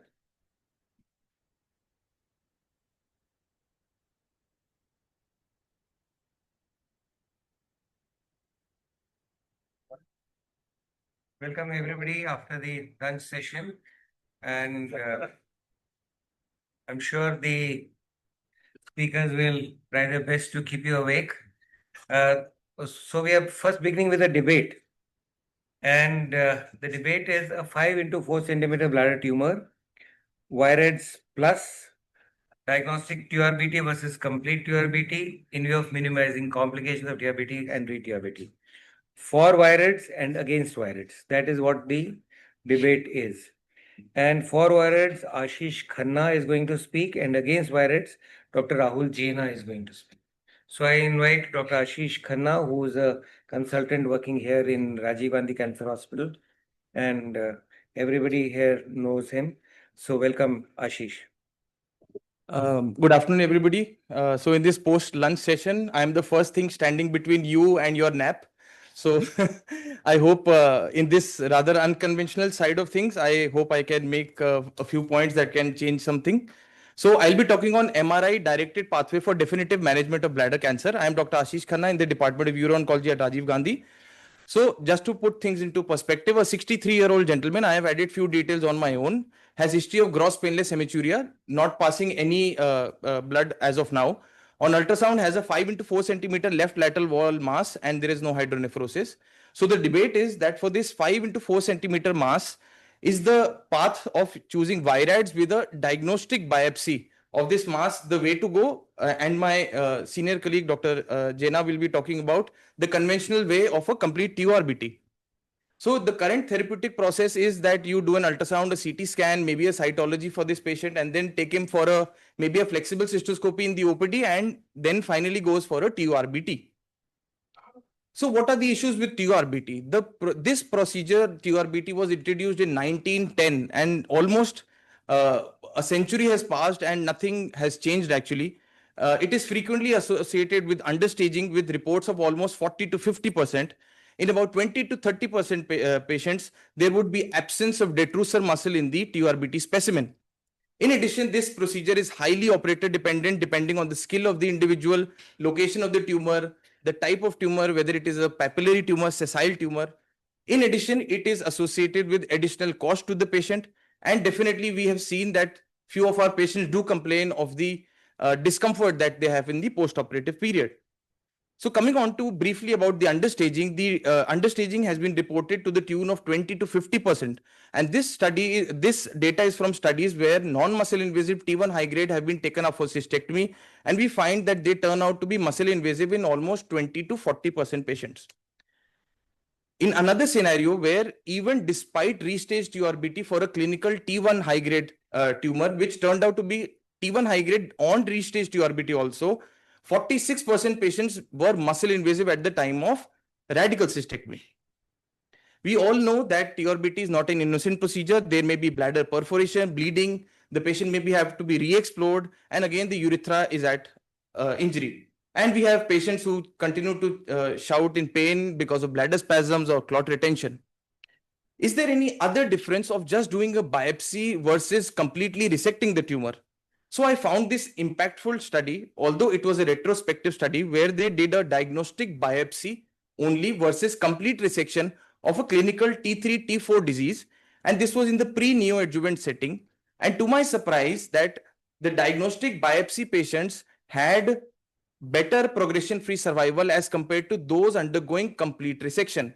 And this is despite that the cystoscopic biopsy was done for patients who had larger inoperable tumors. So this rings a bell. Why would this happen? And to this comes the hypothesis of circulating tumor cells. This study, which was published in the year 2010, shows that following transurethral resection of bladder tumors, there is a surge of circulating tumor cells. As can be seen, in these 6 patients, there was a surge of circulating tumor cells, and the study concluded that this rise was more so in patients with muscle-invasive bladder cancer, despite non-muscle invasive bladder cancers having higher resection times. So they hypothesized that the tumor architecture, that is the distortion of the lymphovascular space in the muscle, leads to increased percolation of tumor cells, which may reflect in the poor progression-free survival of patients who undergo a complete TURBT. And in this paper, they were able to demonstrate that although circulating tumor cells at baseline was equivalent in non-muscle invasive and muscle invasive bladder cancer patients, following TURBT, the rise of circulating tumor cells was substantially more for patients with muscle invasive bladder cancer. We all know that for a muscle invasive disease, TURBT is only diagnostic and can sometimes, because of the complications, additional costs involved, be an obstacle to the definitive management. As clinicians, we know that a delay of more than 8 weeks from diagnosis to neoadjuvant chemotherapy leads to poor survival. And data from UK and United States shows that there is a significant lag between the diagnosis, referral to the final definitive management of these patients. Importantly, the study from India also, there is one center, that is the AIIMS Rishikesh, who have reported that the initiation to neoadjuvant chemotherapy was 45 days, which is still better, but could have been even better. So I propose, and I am going to debate about the use of image-directed pathway. This is the MRI Wirads pathway for this. The rationale of using the MRI is that we all know it has high contrast resolution, and because of its the physiology behind the MRI, it is able to differentiate between the bladder walls. Multiple studies on Wirads post 2018 have shown that there is considerable specificity of the MRI to rule out muscle invasion. At the same time, it is very sensitive, and the inter-reader agreement is also quite exceptional. So in our patient, when we are contemplating for a muscle invasive disease, my patient I'm considering would have a Wirads 4 or a Wirads 5 lesion. What would be my pathway? My pathway would be to do an MRI, and if that is suggestive of these Wirads 4 and 5, I would just maybe do a cystoscopic small biopsy and then take him up for definitive management, because my imaging is showing me that it is most probably, in all possibility, a muscle invasive bladder cancer. Do I have data to support this? Yes. There is only a single prospective study, the bladder path trial, which has shown that use of MRI directed pathway can expedite the time to correct treatment in both non-muscle invasive as well as muscle invasive bladder cancer. And the study showed that by using the MRI directed pathway, they were able to reduce the time to definitive management, which was either cystectomy or neoadjuvant chemotherapy, by a striking 30 days. Another study, which is the final concluding study that I'm going to quote, they have shown that for patients who have Wirads 5 lesion, where the possibility of extravesical disease is quite high, as the Wirads score increases, the intra and the early post-operative TURBT complications significantly rise from each Wirad category. And therefore, for patients who have Wirads 5, we may expect that around 15% of these patients may inadvertently lead to delay in their definitive management. They've also shown that inter-observer agreement is quite high, to the tune of 0.89. That makes it a good modality to use. To conclude, my opinion is that MRI-directed pathway can potentially guide management of bladder cancer patients. It may avoid TURBT, thereby reducing TURBT-associated complications, the cost toxicity, and may expedite definitive management. I have to concede that definitive learning curve and issue of feasibility, especially in the Indian setting, needs to be evaluated. So for my patient, I would definitely just take a biopsy from the tumor, if it's a Wirads 4 or 5, and take him up or offer him neoadjuvant therapy or cystectomy, whatever he chooses. Thank you very much. Okay, Ashish, you can sit down and now Dr. Rahul Jaina, he will speak against this. Thank you, sir. We heard a lot of hypothesis, so let's now examine the facts. So complications of TURBT, the first paper which tried to examine the complications of TURBT came out in 1980, and the latest paper was from India was somewhere in 2023. The complication rates are in the range of 6 to 14%, and 90% of all complications are Clavian grade 1 and 2.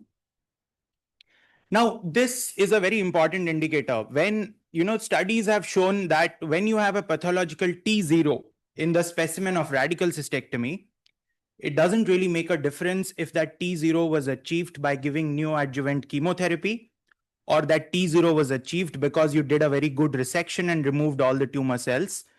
Both of these subsets have the same improved overall survival and disease-free survival. So there have been multiple studies which have examined the impact of maximal endoscopic resection before cystectomy for muscle invasive urothelial bladder cancer.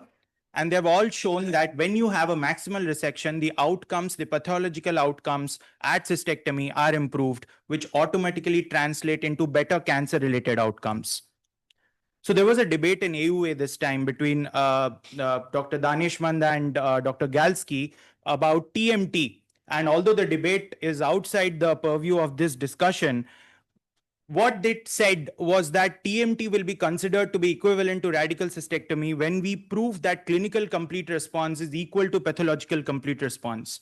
So in our efforts to do this, we are striving for maximal TURBTs so that we remove all cancer cells from the bladder. So how do we propose to do that if we are proposing that let's just take a biopsy and leave it at that? If you look at studies on staging of bladder cancer on TURBTs, you will see that even today, a majority of T2 tumors, T1 tumors are understaged on TURBT. And these all lead to differing survivals. People who are understaged have worse survivals. So shouldn't our efforts be more focused on better staging rather than to just take a biopsy and leave it? How will you do a better staging? By improving the quality of your TURBT. And the quality of your TURBT will improve when you do a maximal resection. What about variant histologies? If you just take a biopsy, it is a known fact that if you have a large bladder tumor, different areas of the bladder tumor may have differing histologies. If you're just taking a biopsy of one part, aren't you risking missing out on a variant histology? Then there are certain variant histologies where you need to quantify the amount of variant histology present. For example, micropapillary carcinomas, squamous cell carcinomas, squamous differentiation, which will prognosticate the final outcome of this bladder cancer. How do we propose to do that if we just biopsy a bladder tumor? Now, so this paper has shown that how will you improve the concordance between a TURBT and radical cystectomy specimens? It is by doing a better resection. And by a better resection, they mean larger chips, more extensive resection, sample everything that you can. Now, there is a potential for hematuria. If you're leaving a mass behind, you are starting that patient on gemcitabine cisplatin. What about hematuria that can be that can happen following thrombocytopenia after chemotherapy? And then if you just leave a bladder mass inside, that can still bleed on its own, even if you're not giving him cisplatin gemcitabine. Now, I could have made an entire presentation on the pitfalls of VIRADs. That was enough. But you have to understand that I'll quote papers. So papers have shown that the learning curve for good VIRADs reporting improves after at least 100 and 150 patients. How many amongst us have access to radiologists who do VIRADs so frequently that they can accurately stage a bladder tumor on MRI? This is another such study which showed that even after, so it was a blinded study, which showed that even after 3 years of doing VIRADs, the accuracy with which VIRADs was improved or was reported was nowhere close to what the real figure was. So 26.2% were muscle invasive, which were initially reported to be 50%. After 3 years of seeing VIRADs, the same radiologist reports these in a blinded fashion as 32%. So you're still overstaging some tumors as muscle invasive. Now, this has an advantage. Now, where does this have an advantage? This has an advantage in the bladder path study, which was done in a setting by Prof. James at the Royal Marsden, where I had worked. So it was done in a setting where the time to initial consultation by a urologist, time to initial consultation for a TURBT or a cystectomy was very high. So this study, the end point was time to correct treatment. So what it proposed was that if we follow this pathway, the patients get their definitive treatment faster. It never said that the staging was better. And if we examine this study, out of the 17 patients who were said to be MIBC, 6 were not. So if we would have followed only this pathway and not confirmed non-muscle invasive nature of these tumors, we would have just done a cystectomy. And on final pathology, we'll have to explain to that patient that we have done a cystectomy for you for a non-muscle invasive disease. How do we justify that? What about resident training? It's a very common procedure for all of us. Dr. Khanna has graduated from PGI, where on an average, a resident does more than 100 TURBTs during their training. Are you going to tell your residents that if you find a large tumor, just take a biopsy and don't resect it? Where will all of these residents find a radiologist who will accurately do an MRI for them? Now, if you wear a necktie, it decreases your blood flow to the brain by 7.5%. So are you risking a stroke by wearing a necktie? In that way, if you think that a bladder tumor, a TURBT has a complication rate, it's the same. You are taking a risk by the same risk in doing a bladder TURBT as the risk you are taking by wearing a necktie. So I rest my case. Maximal TURBT is here to stay. Thank you. Yeah. Fortunately, we are ahead of time and there is time for questions and yeah. So questions are welcome.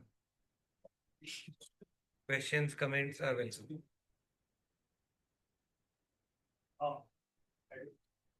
Ashish, so the question to you first. You said you do a biopsy of this. Are you taking biopsy? You are taking biopsy. Everybody is here. So that is the main area. The reason is if you are doing just biopsy to say it's a bladder cancer, that is not sufficient, because if you say it's not muscle invasive disease, how do we can give a new adjuvant therapy or systemic therapy? But not they are combined with the different protocols. So that is one issue. And secondly, as you rightly pointed out, suppose this patient wants to go for TMT. For TMT, they want to complete resect, remove the tumors completely. So these are 2 points at this point in time in my mind. So how do you? Yes, sir. So they have actually triaged on basis of virides, and they have said for a virides 5 where it is obvious that it is extravesical, it is just important to take a superficial biopsy just to confirm it is a urothelial cancer. And for 3 and 4, it is imperative to biopsy a part of the tumor, taking it deep to the muscle to confirm it is muscle invasive. So that has to be done, and that is why I had the 2 images. The other thing is for TMT, complete resection, or for that matter for neoadjuvant, it was the earlier perception, and there are studies on this I have not included, but I have read and I'm truthful to what I'm saying, that initially they said that incomplete the resection was not possible because it was irresectable. And they found in the recent studies that when you're using the radiation for that matter or chemo together, it does not matter if maximal debulking is done. Although there were prior studies that have shown that maximal TURBT is the way to go, but recent studies have shown that there is no impact of leaving behind a tumor inside the bladder, just because I'm saying for patients in whom you could have actually resected, not for those in whom the tumor was such big tumors that it is unresectable. So in that subset of patients where you could have done a complete TURBT, but you have chosen not to do, the outcomes of TMT and cystectomy or neoadjuvant have been shown to be equivalent. Actually, the major problem that I find with virate scoring is, virate 5 is when there is obvious perivesical extension, which can be seen on CT scan. MRI does not offer anything more than what a CT scan does, and the cost of CT scan. And most of the patients before MRI would have had a CT scan, and MRI is generally an extra investigation. The importance of MRI should be in a situation where there is a minimal muscle invasion which can be predicted on MRI and does not need a TURBT to demonstrate infiltration of the superficial muscle. If there is deep muscle involvement, if there is perivesical extension, that can be seen on a CT scan. But the MRI should be able to predict and reliably diagnose that. And that those patients are actually put in the category of VIRADS 1 and 2. They're not even put in the category of 3. So, and 1 and 2, you are in any case going to do a radical a TURBT and then demonstrate whether there is a muscle invasion or not. Only for 4, 5, you may omit. And 4, 5 is seen on CT scan. So MRI does not give you any advantage over a CT scan. Can I have one? Or to both of you, suppose there is a tumor which is 4 centimeter or 5 centimeter around the ureteric orifice. What would you do? Sir, in the beginning of my talk, I said it is an unconventional path which needs more work. Obviously, at my institution, I am resecting 10 centimeter tumors also completely. So that is the conventional path I have to debate. That is why I have put in evidence in favor of what we are doing. So as you said, it is on the ureteric orifice. I will resect it. I always resect it. And for if there is hydronephrosis and the patient needs neoadjuvant chemotherapy, I will either stent him or put a PCN. But at the same time, it has been shown that for prediction of extravesical invasion or muscle invasive bladder cancer, the presence of hydronephrosis, VIRADS has outperformed the presence of hydronephrosis as a marker for muscle invasion. So I am still justified, I may still be justified by using this VIRAD score over the presence of the tumor on the to justify my neoadjuvant therapy or cystectomy for that matter. But as I said, in my practice, I will resect. I am resecting. But maybe it's time to change the practice if there is more strong evidence in my favor. Okay, how many of you would leave behind a 5 into 4 centimeter bladder cancer if you can resect it completely? Raise your hands.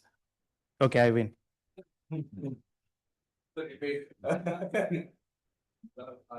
Okay, yes, please.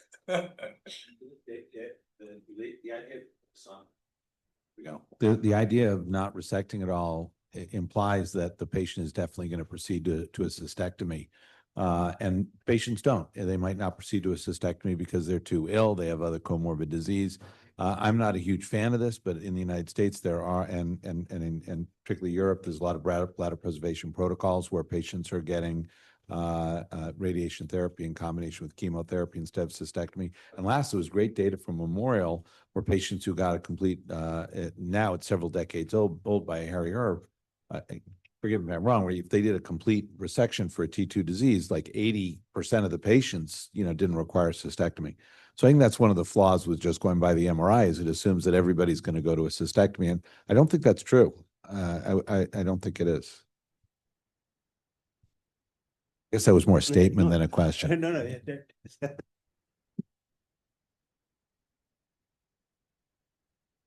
No, I think it's a great debate, and I think Dr. Khanna is saying what can happen in the future. But what Dr. Seth made a point, the MRI scan is only better to detect intradetrusor involvement of the cancer. For intraluminal, ultrasound is to be the best. For extraluminal, means extradetrusor, CT scan is the best. Only for the detrusor part, the MRI scan is better than CT scan. And also, I mean, like some of the paper we don't want to quote, but if the tumor is a big tumor is there and you are giving a systemic therapy with that versus tumor is reduced and then you are giving a systemic chemotherapy and afterwards you are doing. But as yeah. That's Badri's opinion.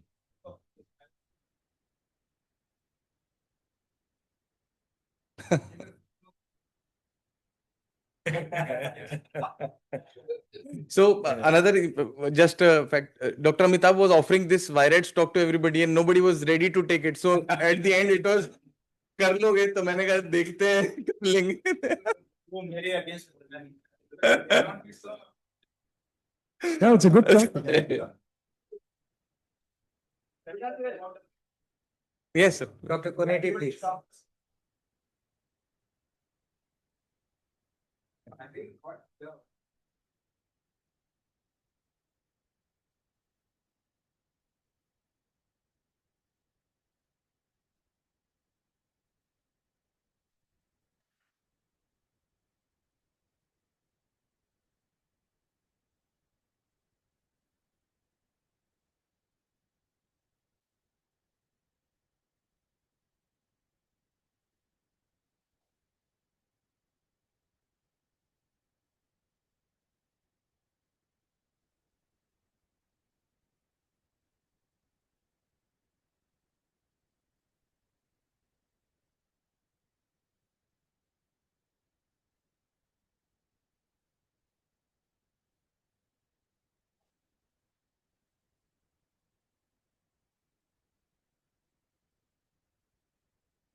Thank you. So now last comment by Dr. Kuneti, then we'll go on to the next. I just wanted to make a couple of good points. First of all, great debate, very nicely pointed out. I think this will come up later in the panel as well. I think Dr. Seth may have mentioned this. One place where maybe VIRATs can help if you've had done a pre-TOR is if you, let's say you do a TOR and you get high-grade T1 disease with or without angiolymphatic invasion or some other feature. Now, do you really need to go back and do another TOR to just to get muscle? But if VIRATs is positive to suggest a deep muscle or even extravesical, then you can spare the secondary TOR. The other thing that we are missing here, if you don't do a TOR or as complete a TOR as you can, is you still have portions of tumor that you're not sampling. So you could have 30% squamous or 20% adeno or micropapillary that you're missing if you just do a biopsy of one spot in a 5-centimeter tumor. So you can get a incorrect histologic assessment and prognostic assessment.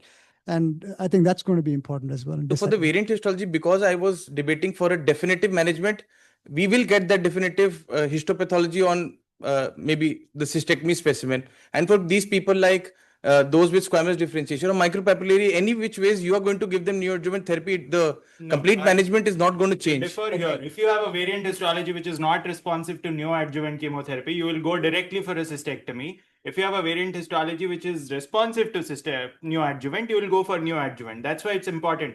I showed that in my study that you need to sample all areas to adequately quantify. For example, even if you have squamous, so you grade that according to the percentage of squamous. Yes, your points are well taken. So we have to go to the next. Good. So the debate has been good. And now the next. Managing low recurrence in the elderly. Managing low recurrence in the elderly, cystofulguration, intravesical ablation, and active monitoring. So there are 3 separate aspects to this talk. The first one will be talked about by Dr. Tarun Jindal from Kolkata.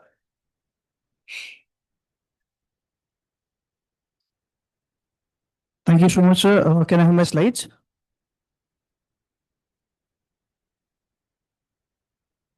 So the topic given for me for the debate is feasibility of office fulguration in elderly patients who have a low risk recurrence after NMIBC.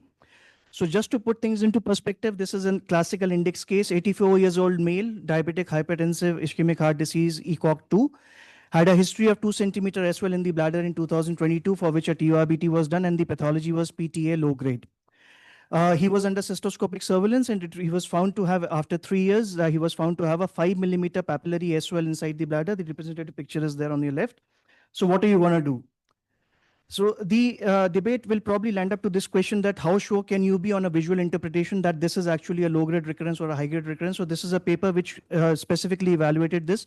So your visual impression, majority of the times to the tune of around 90% is correct.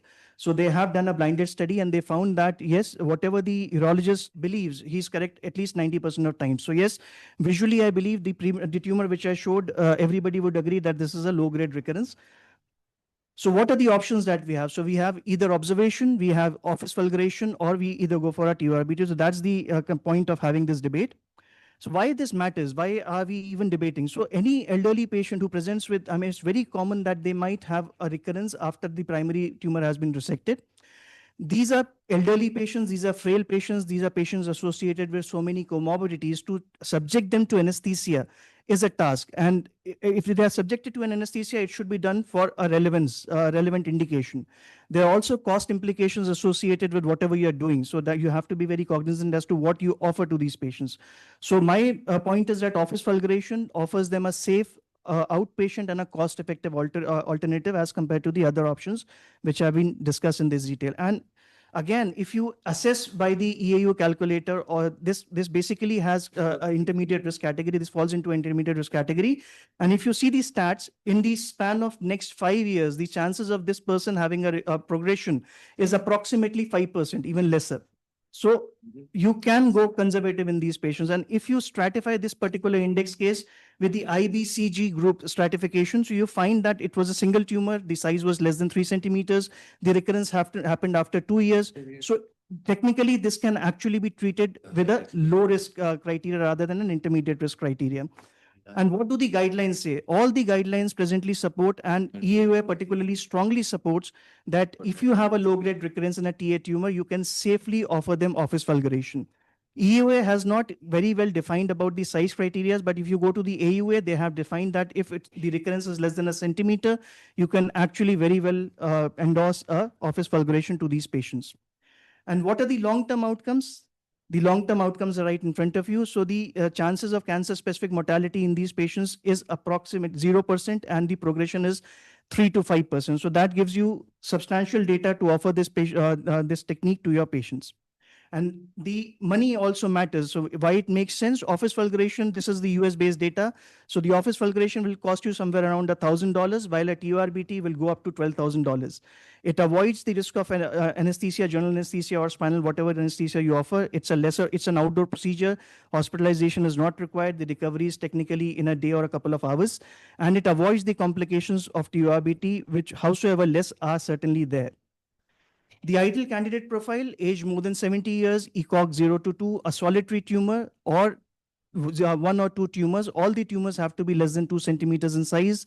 There should be no associated CIS, and the anesthesia risk has to be higher. How it's done in a very simple manner. You do a lignocaine gel instillation. You give some oral analgesics. You can give some sedation. With the help of a cystoscope or a Bugbee electrode or a laser, you can ablate the tumor. The entire duration is approximately 10 to 15 minutes at the max. The risk of complications are minuscule. So to conclude, it's a safe, simple, and cost-effective method, specifically in the scenarios which I have quoted. It is more suited towards elderly patients who have a low-risk recurrence and pose an anesthesia risk. Thank you so much.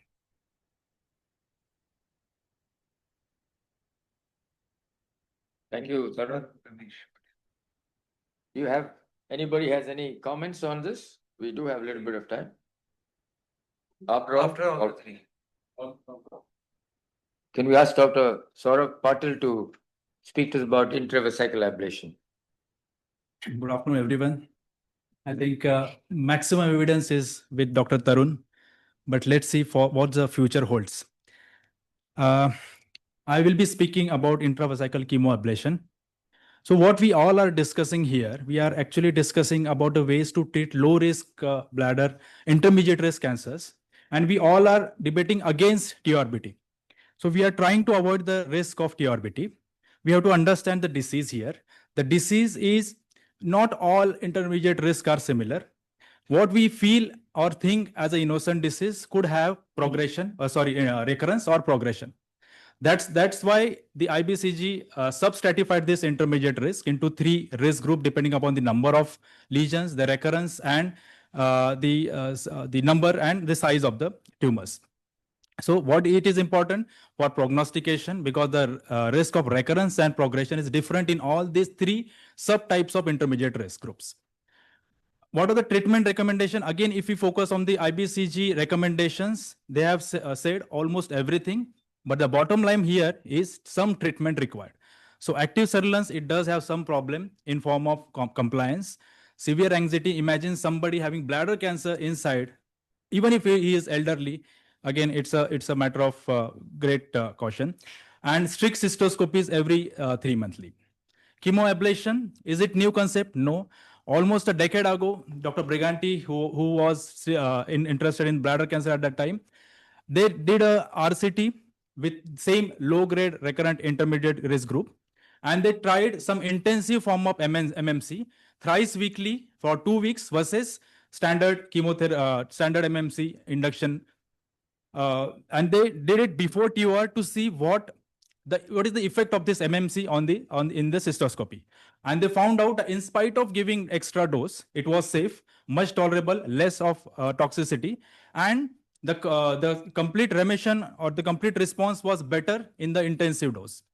Again, couple of good quality data was published in next few years. This is a single non-randomized comparative study by the Italian group, where they studied the same group, same intensification dose, and compared it with TURBT, followed by induction MMC, and again found out it to be comparable. Like again, we are comparing non-TURBT, non-resection versus complete resection.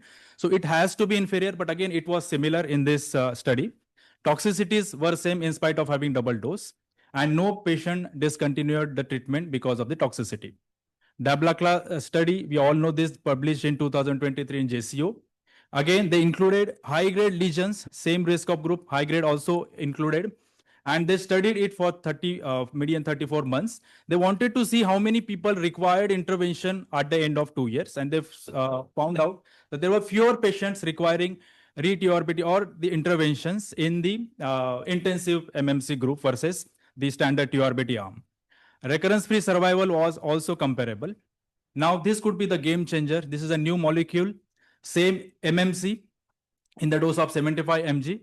And it's a formulation with RT gel. Basically, it is a liquid in the normal temperature. When it goes inside body, it forms a gel, and it sticks to the bladder mucosa, and over maybe 6 or 8 hours, it delivers a controlled drug formulation, improving the efficacy. We have very good 2 comparative trials published recently in 2023 and 2025, Atlas and Envision trial, where the same risk group were studied, and 6 weekly doses of this UGN 102 with 75 mitomycin was given versus TURBT. Complete remission was equivalent. Patient achieving this complete remission at 3 months after UGN, they have very good durability response at the end of 1 year. And the probability of disease-free survival after 12 months from the TURBT was better with UGN compared to standard TURBT arm. Again, adverse effects were there, more in UGN expected. Initial 3 months, there were more. As the duration advanced, then with time it reduced. And with treatment, the side effects were very less. Discontinuation because of treatment or MMC was hardly less than 5%. Recent study, ongoing study, started in 2025. After 5 years, final result will be published. These are the interim results by the same group, Neil Shore and group. They studied same 6 weeks UGN against, only 6 doses of UGN at the dose of 75 mg. And they found out that complete remission was in the tune of 80%. Again, durability of this response was 80 to 82%. Side effects were more than 50%, but again, manageable with medicines. Discontinuation was hardly 3%. So they concluded that this UGN molecule is very well tolerated and causes meaningful complete remission and good durability response in this subset of people. What are the learnings? Risk stratification is very important. Not all these are similar looking cancers. Intravesical chemoablation, we have very good evidence right now, maybe not in the guidelines in 2025, but these newer formulations have very promising role, and it's just a matter of time that guidelines will incorporate this drug into the guidelines. And what are we treating elderly? Like Dr. Tarun said, maybe 83-year-old, 70-year-old, who are these elderly? What we think as for survival, they are thinking something different. This is Al Pacino with his current girlfriend, not wife. So these are heterogeneous, definitely heterogeneous group of people, very difficult to treat. Thank you so much.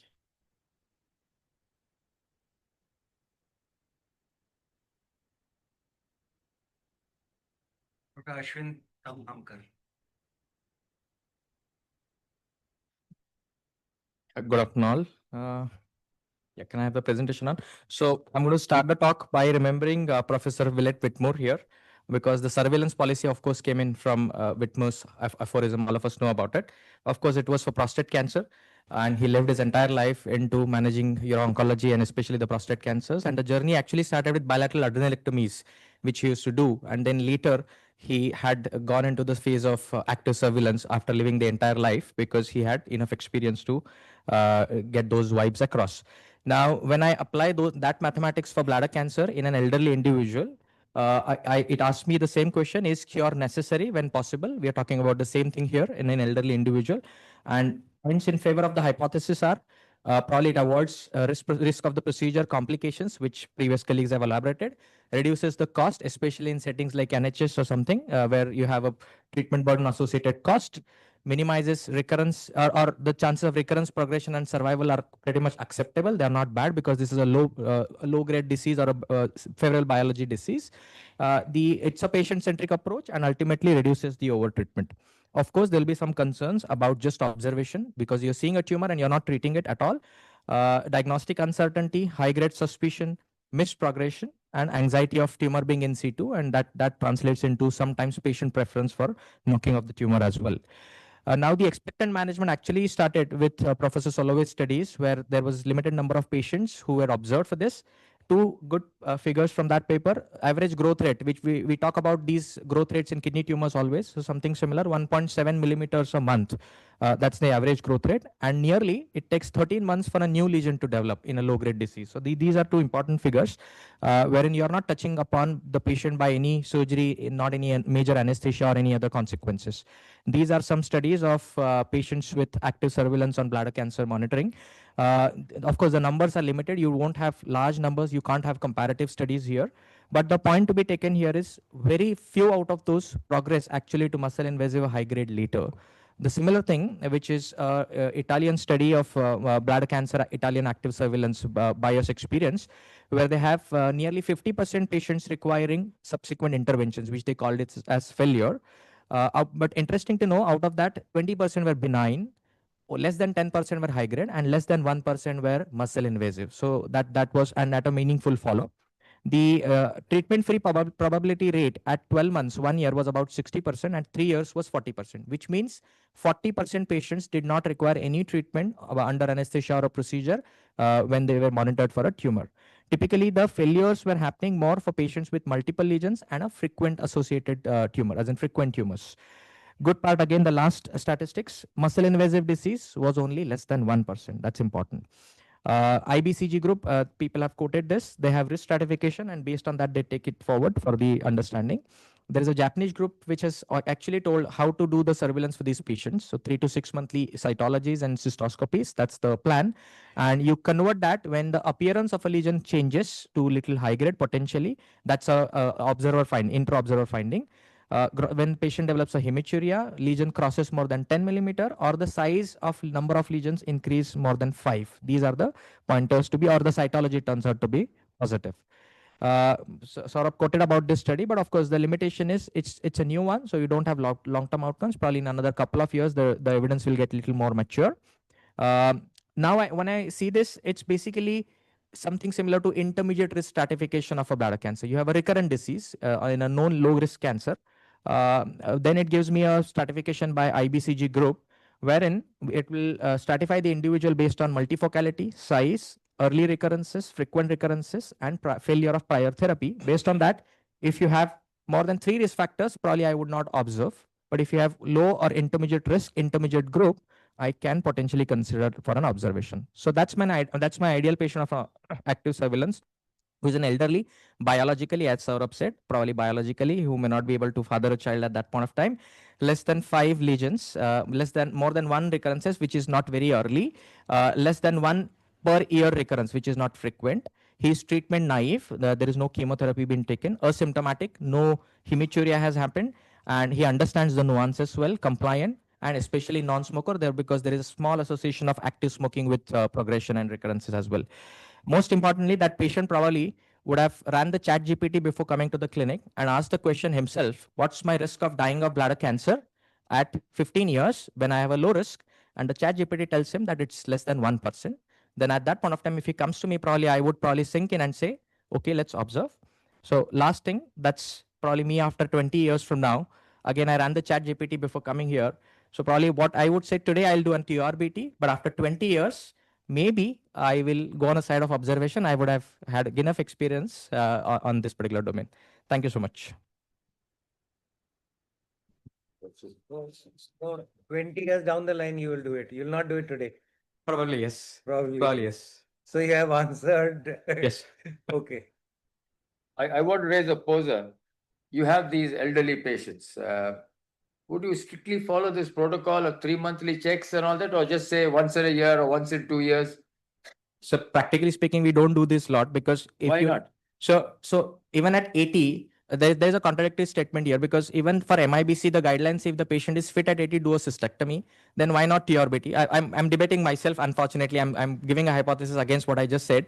But then no harm in doing a cystoscopy is at least It's still 6 painful, whether you say flexible and all these elderly 82s and all coming. I live in a city where there are about 10 old age homes and I get patients like this. Right. And they don't, So 6 they don't monthly like would be a coming. good bait. They don't like coming at all. Yes, sir. So maybe 6 monthly would be a good bait, sir. Why not 1 year, 5 millimeters? These guys said that Mark Soloway, I remember attending that session. Yes. He said, I don't need bother to tell the guy he's got a 2 millimeter tumor. I just said, go home. Yes, I completely agree, sir. Yes. So that interval is cannot be defined precisely. It all depends upon the patient to patient experience. Actually, with the travel of trauma and coming to the hospital, that is more than. They might have a fall or fracture. A lot of things actually count into picture. Yes, Jagdish.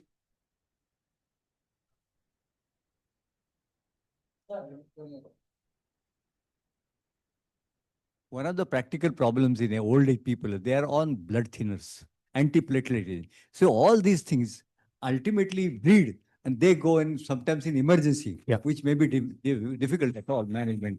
So I think, how do we manage that kind of thing? So that's a challenging situation, because in that particular context, doing a clot evacuation, compromised vision, you may end up with perforations and stuff. So I'm saying, so it's always better to knock off. So at this point of time, today I will say yes. I don't know what happens after 20 years. So yes. Sir, in practice, we all are following mainly observation because these are more than 80 or 80 plus, less than 5 millimeter. We do fulgurate, we do TURBTs, but then we have to counsel them accordingly because anxiety is too much. Keeping a tumor inside has a great anxiety, but less than 5 millimeter tumor, single tumor, yes, I think observation is the way. Maybe if you have not done a cystoscopy and if you have picked it up on ultrasonogram and the patient is not on anticoagulants, then maybe you can follow up. That can be the only special situation. But if you have done a cystoscopy, and then how much more are you going to do by fulgurating? I mean, I exactly agree. I mean, if you're just doing a cystoscopy and seeing the tumor and coming out and then telling the patient that you have a tumor inside, I think that doesn't make sense either ways. It just takes another 5 minutes for you to fulgurate that tumor. Because as sir said, that majority of these patients are on anticoagulants. You do a 5-minute job, and I think that the risk of bleeding also comes down. The risk of reinterventions comes down. And as sir said, I would probably after that increase the time of cystoscopy rather than doing it more frequently. Can I just ask the presence of a flexiscope and a laser makes the small fulguration very much more attractive than actually passing a resectoscope inside and resecting, and or even using a bug bee. Okay, Sanjay. Yes. Would you do intravesical mitomycin ideal after ablation? Then you combine Saurabh and you. That's a gel. We'll put in a gel. No, but that is yet not available. I hope debate is over and then I can quote this way. It is not yet available in India. It is very much costly, around 1 lakh. Talking about traditional mitomycin, I ablate and then I put a no harm. catheter and then Yes, we give all do it. mitomycin. We all do it. Thank you. Yeah, Dr. Nitin. Older patients. Cystoscopies. Which goes to the general practitioner is if they develop symptoms. So the people who develop hematuria are seen. Otherwise, because the longevity is there, but low-grade tumors at that age unlikely. And so if you scope, I think what you said is right. So as well as take a bug bee and fulgurate it. But why to scope is a question. So I think the most of the advice usually is only symptomatic follow-up so that you don't encounter this situation.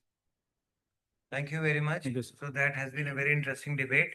And now we have a special. Now my pleasure to call our good friend, Dr. Badrinath Koneti, to speak on managing high-risk NMIBC beyond BCG in 2025, maybe 2028, 29.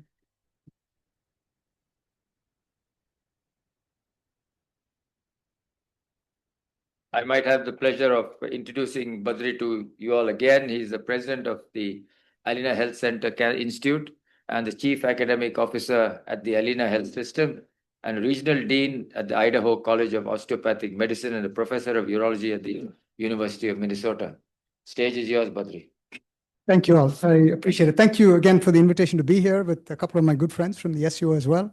And thank you, Sudhir, for engaging with the SUO and making this a nice collaborative occasion for us.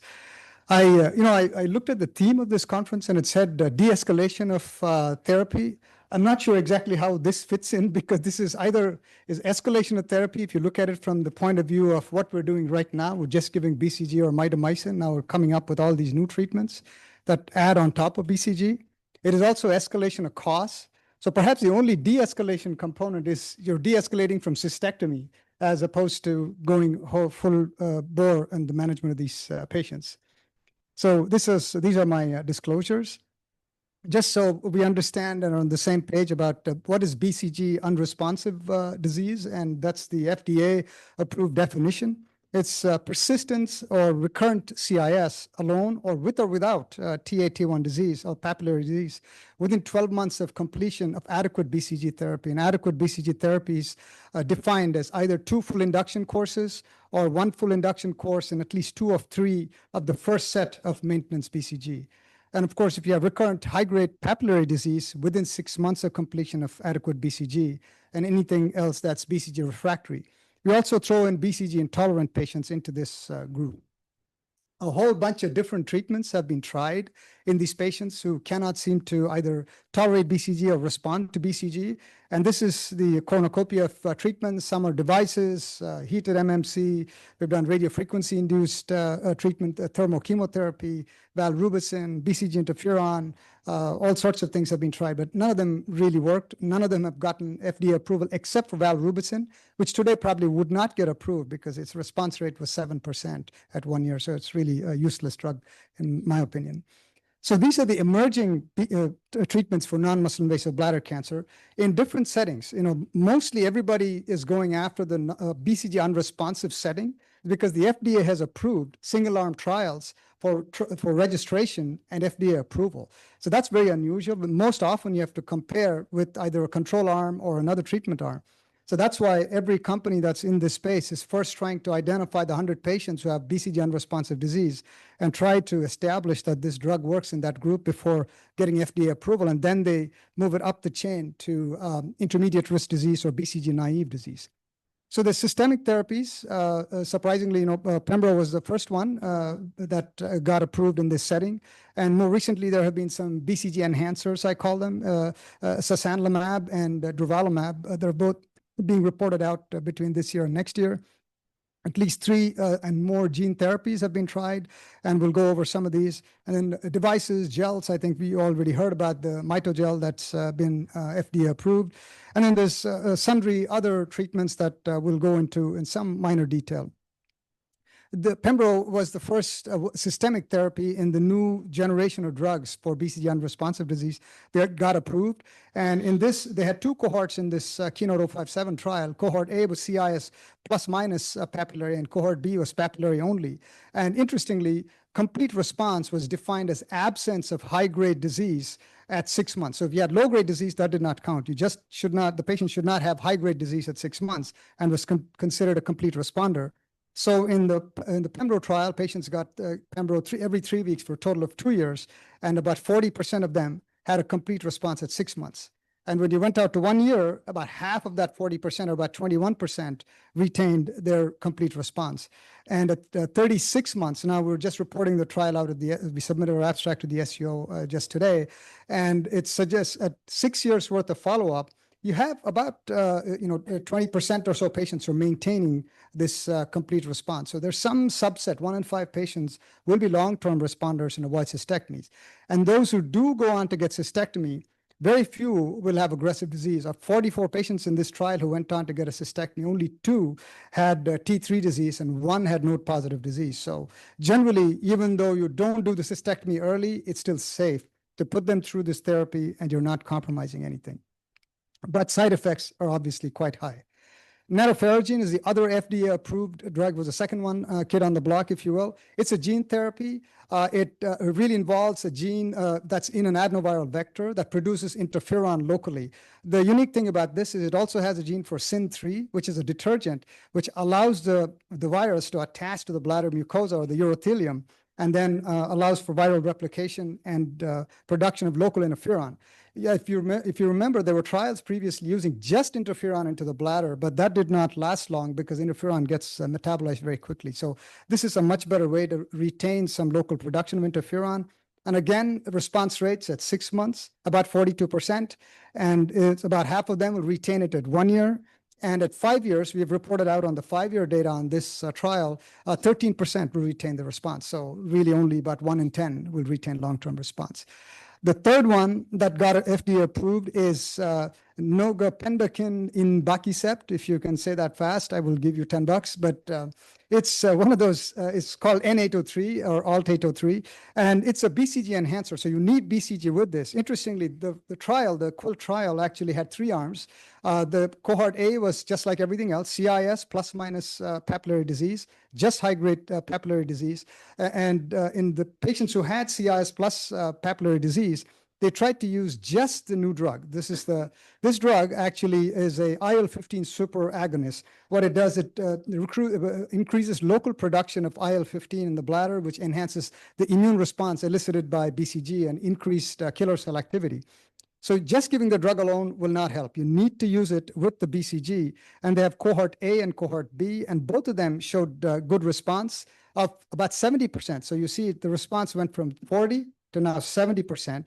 And at 12 months, almost the same number, about 69% retained the response. It did decay over time, 2 years and 3 years, but still about at 2 years, 50% of patients retained their response. So the response rate is much better with this combination therapy.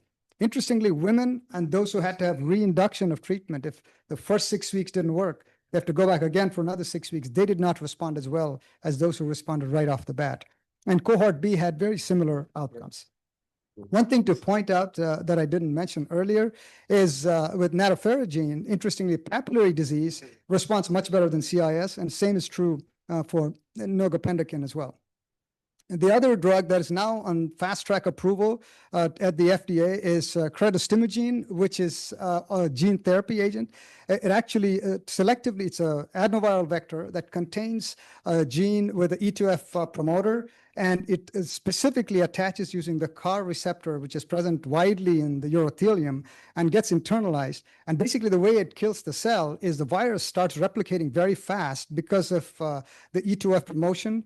So the E2F promoter is missing in many bladder cancer cells because they all miss the retinoblastoma gene and E2F pathway is deactivated. By replacing that, it allows this virus to replicate very fast. So it basically swells the cell and makes it burst. So it literally is a mechanical destruction of the cell. And then when it bursts, it also has a gene for GM-CSF, which augments local immune response. So it's a pretty complicated set of things that occur. But the effect is quite dramatic. Again, about 75% complete response at 6 months, which is maintained in about 50% of all patients. Almost 2/3 of the patients who respond maintain the response at 12 months, and about 1/3 of them maintain it at 2 years. So really, again, you're getting to the second generation of these agents, which are all in the 70% response range. Detalimogene is another gene therapy agent which uses a gene that the delivery method is different. Here you don't use a virus. Here you use liposomes, and the liposome contains the double-stranded DNA, which actually stimulates the RIG pathway, retinoic acid-inducible genes, which augment immune response. It also has IL-2. So again, all of this is immune-targeted. It recruits local immune response and increases response of the tissues to natural killer cells. This is a very exciting gene therapy because they just had phase 1 data released, which suggested at 6 months, the response was about 60% in all comers at the highest dose level. They are just launching their phase 3 study. It's underway in multiple countries right now. It's called the Legend study, so we'll wait to see what the data says. Many of you may have heard or known about this drug called, or device really, that contains a drug, which is gemcitabine. It's called TAR-200, and it's called the pretzel in common parlance. It really is a polymer tube that is twisted on itself, and it's straight, and then you cystoscopically insert it into the bladder, and it automatically twists into this pretzel-like form, and it contains an osmotic element and also contains gemcitabine. So the inside of this tube absorbs the urine and then slowly pushes out the gemcitabine. So the gemcitabine slowly gets released over 3 weeks. And they started doing these studies in patients who had advanced bladder cancer, muscle invasive disease, who are not candidates for cystectomy, and they showed partial response. So that's how they decided to take it upstream and use it in non-muscle invasive bladder cancer. And this is a 3-arm study that Sunrise One, that is the registration trial for this device. So they've used the device with a IO or checkpoint inhibitor called setrilimab. They've used the device alone, and then they've used the setrilimab or the checkpoint inhibitor alone. The checkpoint inhibitor alone did not work, so they stopped that arm. And when you compare the other two, it looks like adding the checkpoint inhibitor doesn't do anything. And this is data from ESMO last year, and this year at the AUA, they presented the same, the updated version of these data. And the complete response is pretty much the same. It's about 83% or so in these patients. And many of them, over 50%, will retain their response. So this is actually even better than Credo, better than Nogapendakin. So this is almost becoming, generation 3 of the drug. The only pain with this device is you have to replace it every 3 months, and you can do that up to 6 months. And then after that, if they're completely responding, you can go to once every 3 months. But so it's a lot of cystoscopies, which patients may or may not like.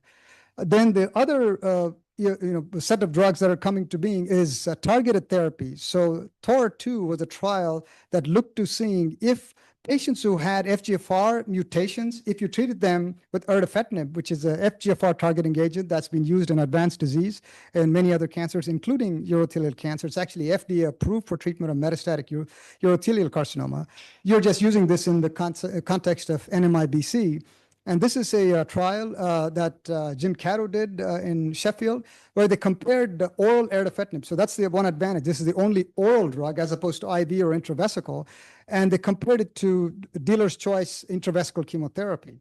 And the results were dramatic. There was a 30+% improvement in response by using oral erdafitinib. But this is only for patients who have FGFR mutations.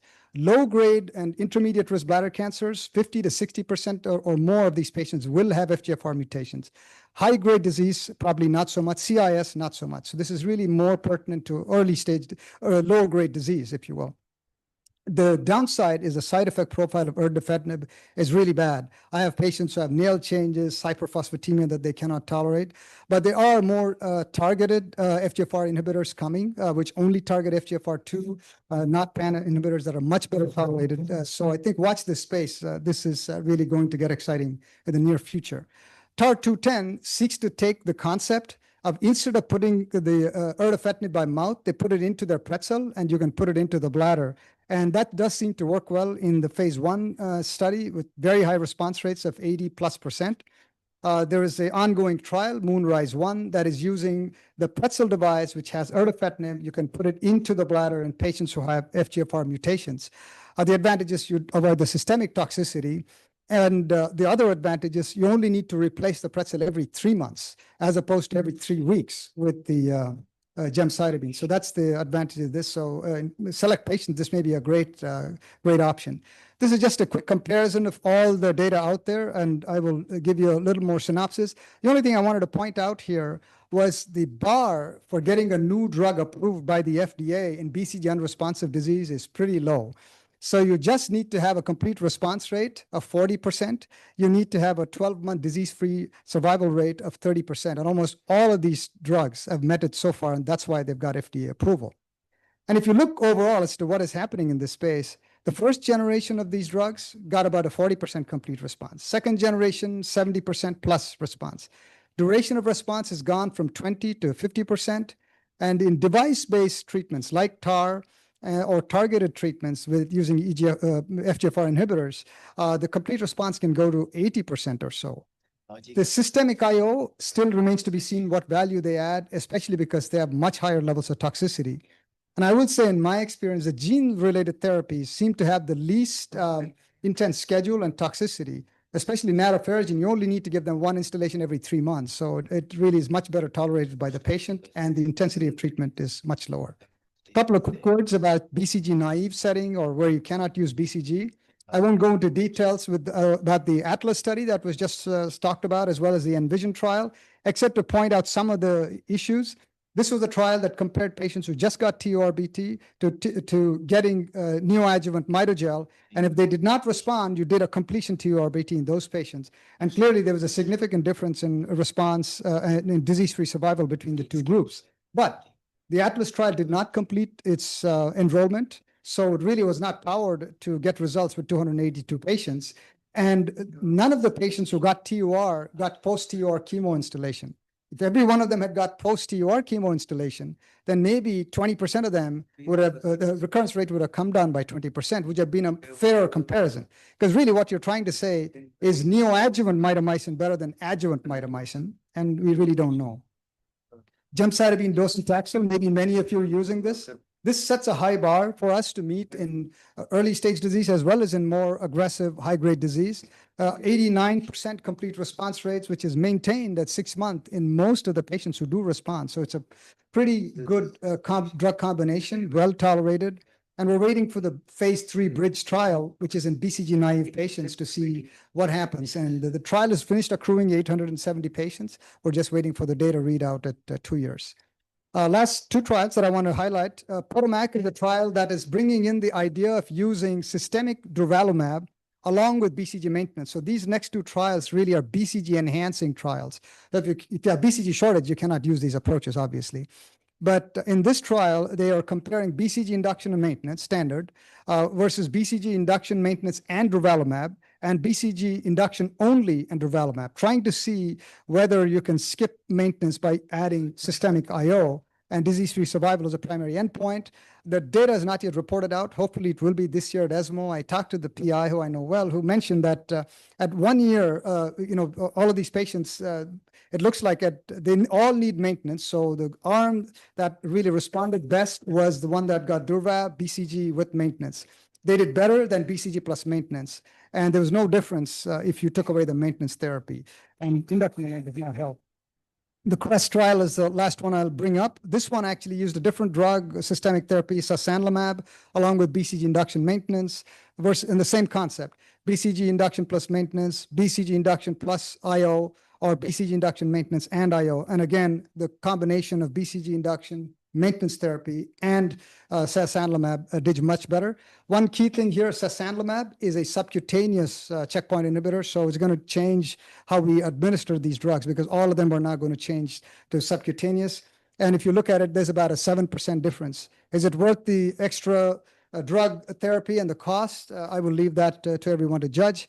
Again, there's a plethora of trials in this space in BCG naive and BCG unresponsive setting. So lots of activity, and there's not enough time to discuss all of them. So BCG shortage has prompted search for alternatives. Gemdosi appears to really work well, so we need to make sure we hold everything up to the same standard, and it's cheap. The therapies work differently by disease type. CIS, something may respond better. TAT1, something else may work better. And primary chemoablation, maybe it is a real thing. We'll have to wait and see. BCG augmentation does appear to work, but maintenance of with BCG is required.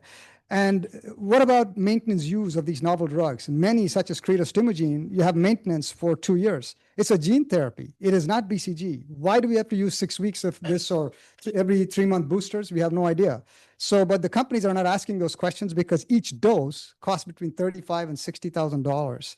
So I don't think they're going to be asking that question anytime soon either. So thank you very much. Thank you very much, Dr. Badri, for that very exhaustive and very elaborate presentation of what the status is today of BCG in bladder cancer. We have time for a question. Yeah, we have, because he has time, another 6 minutes.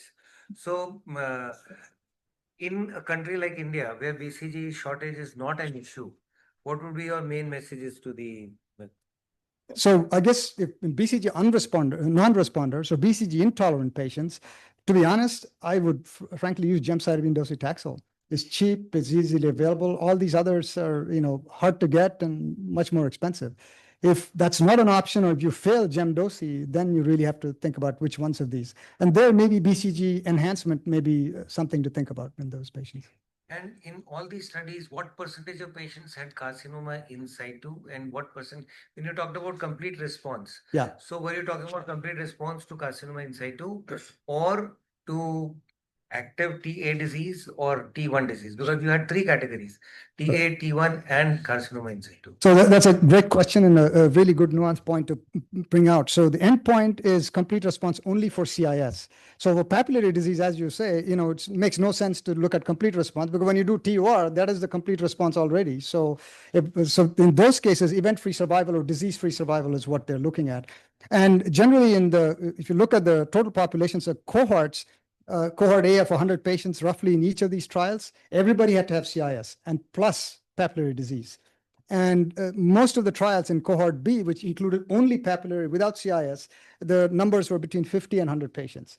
So we're not talking about exhaustive numbers, but that's and then when you look overall in BCG naive patients, about 26% of those, 20 to 30% of those patients will have CIS, but almost most others will have papillary disease as well.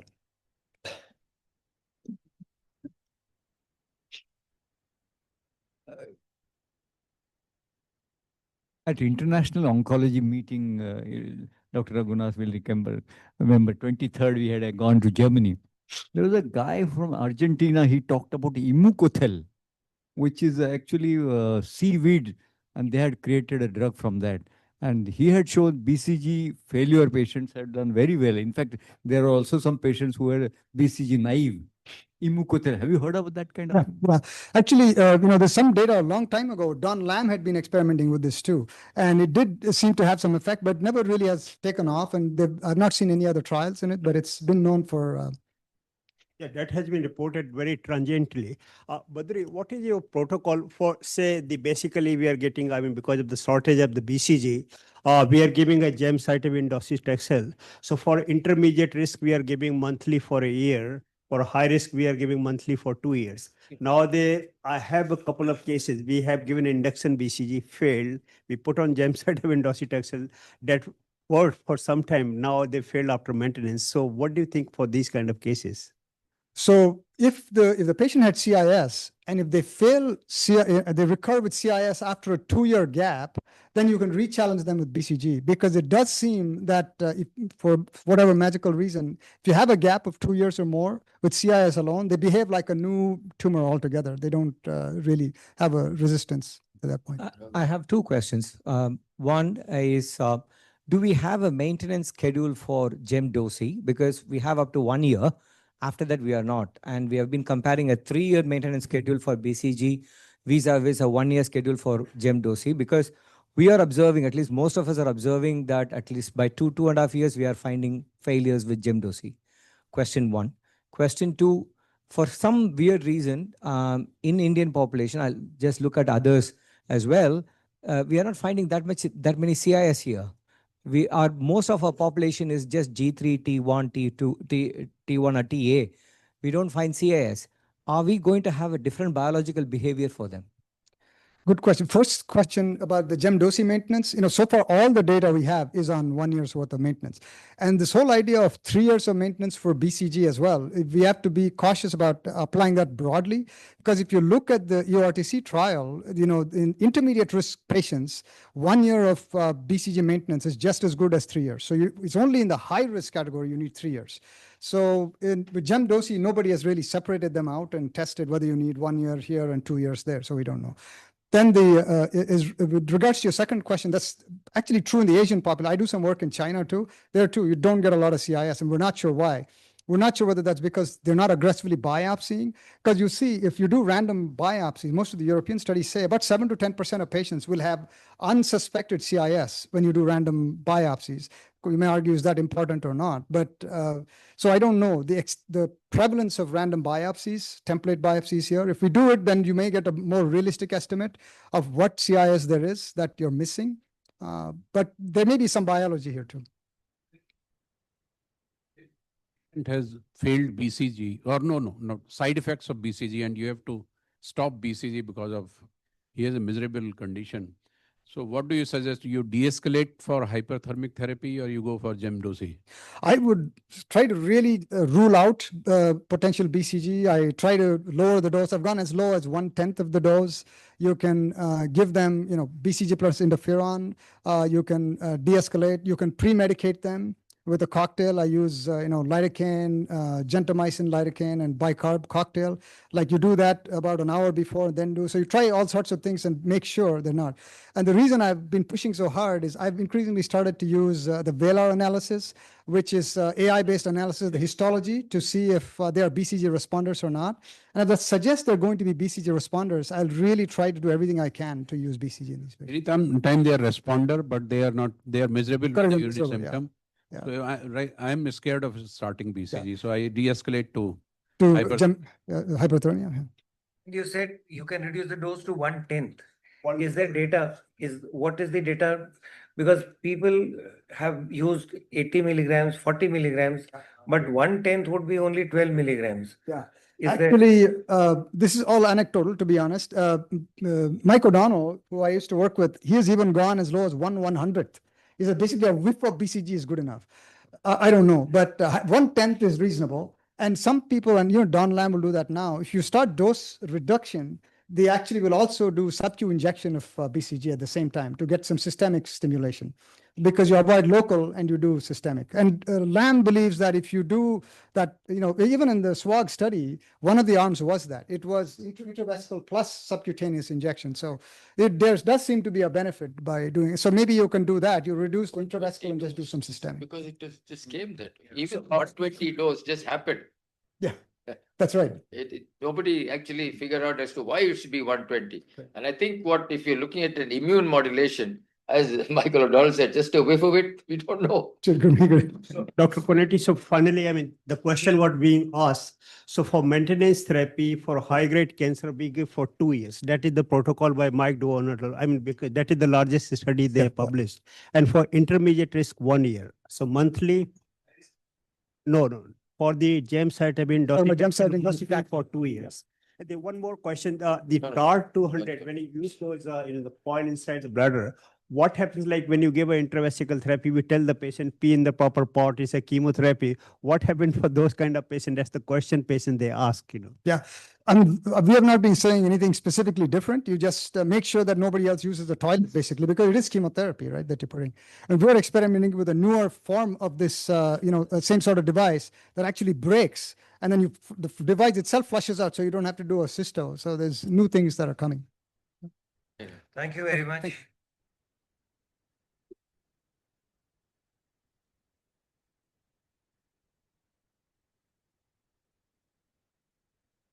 I'd like to call Dr. Srivatsan Ramani from Chennai to talk about renal preservation strategies in upper tract urothelial cancer. Mike is not on. It's on. It's on. Check.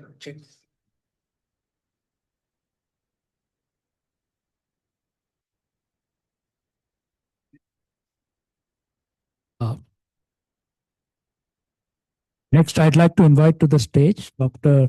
Srivatsan Ramani from Chennai to talk about renal preservation strategies in upper tract urothelial cancer. Can I have my slides, please? Yeah. Very good afternoon to one and all. It's a difficult job to follow in Dr. Badri's footsteps to talk. That was an extensive thing. So my agenda today is renal preservation strategies in upper tract urothelial cancer. We know it's a very rare cancer, and that's why only one topic has been reserved to the urothelial upper tract tumors. So what I'm going to talk about is the risk stratification. This is the most important part of the entire talk. Rest all we know to put a ureteric catheter, we know to do a segmentectomy, we know everything else. So I'm not going to talk about the surgical strategies. I'm just going to talk about the risk stratification and what is the evidence that we have currently to have a renal preservation strategy. So we all know it's a rare tumor, 5 to 10% of the urothelial cancers, histologically similar but distinct. HPE availability is one of the most important problems that we face, that we don't have adequate tissue to process the tumor and the staging. UTUC is strongly associated with Lynch syndrome and certain toxic exposure, higher rate of FGFR3 and HRS mutations, but lower frequencies of RB and TP53, which is more common in the bladder tumors. BCG response, not as much as we see in the bladder, and it's difficult to process it in the ureter as well. Importantly, it has a worse stage by stage prognosis. Renal function is often poor at the diagnosis, and that is one of the reasons that it has to be preserved and conserved as well. And this is mostly a vulnerable patient population. Importantly, an MDT care is required. So kidney sparing UTUC, you have to have imperative indications as well as elective indication. This is anatomically solitary kidney, functionally solitary kidney, significantly baseline CKD patient, bilateral tumors, and obviously major medical comorbidities. Electively, yes, low risk UTUC, solitary, low grade, low volume, and there are certain select high grade tumors in which you can try conservative management or what is called as a kidney sparing treatments. So this is the usual, we all know about this, how we divide into low risk, high risk, and depending on the low risk and high risk, we decide upon whether it's a conservative or a kidney sparing surgery versus endoscopic management versus radical nephro. For all practical purpose, let's assume that radical nephroureterectomy with lymphadenectomy is the gold standard for any high risk UTUC. There is no controversies with regards to that. But the basis of my talk is to decide which are all the candidates for preservation, because we are all into NSS and other preserving the kidney units is what the name of the game currently. So coming to the stratification, and this is the most important slide of my entire talk, there are two different types of stratification, and you can follow whichever you find it to be convenient. So we have the EAU, as in the bladder, the usual confusion as to which guidelines to follow, but you have the EAU, which is very simple, divides it into low risk and high risk, unifocal, and these are all very simple, not very complex like the bladder ones. Tumor size less than 2 centimeter, negative for high grade cytology, low grade biopsy on the URS, and no invasive aspect on the CT. High risk, now all these factors need to be present for low risk. That is the most important line in that. And in high risk, you have a multifocal disease, a tumor size more than 2 centimeters, high-grade cytology, high-grade biopsy, local invasion on CT, hydronephrosis, previous radical cystectomy of bladder cancer, and histological subtype. Any of these factors is sufficient to declare it as high risk. So it's a very fine line. Immediately, the patient will go on a high risk if any of these factors are present, and obviously obviating the need of a conservative or a preserving protocol. Now, if you come to the AU, it stratifies the high grade into a favorable and an unfavorable ones.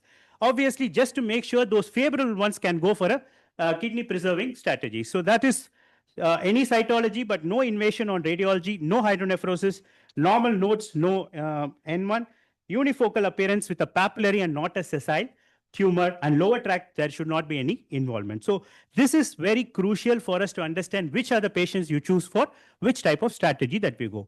Now we come to the role of the risk stratification. We need more data because that stratification alone may not be sufficient for us. So there are various nomograms as we saw in the morning. We have the Forrester, the Petros, the Freefeld, and I would like to only dwell upon two nomograms here. The first is the Forrester, which was published in 2021. These are all very recent data. I'm not talking about old data, which we used to follow in 2010 and other things. So this was a retrospective data, and these are the various factors they took into account. Again, very similarly, previous radical cystectomy, multifocality, invasion, tumor size, hydronephrosis, cytology, and so forth.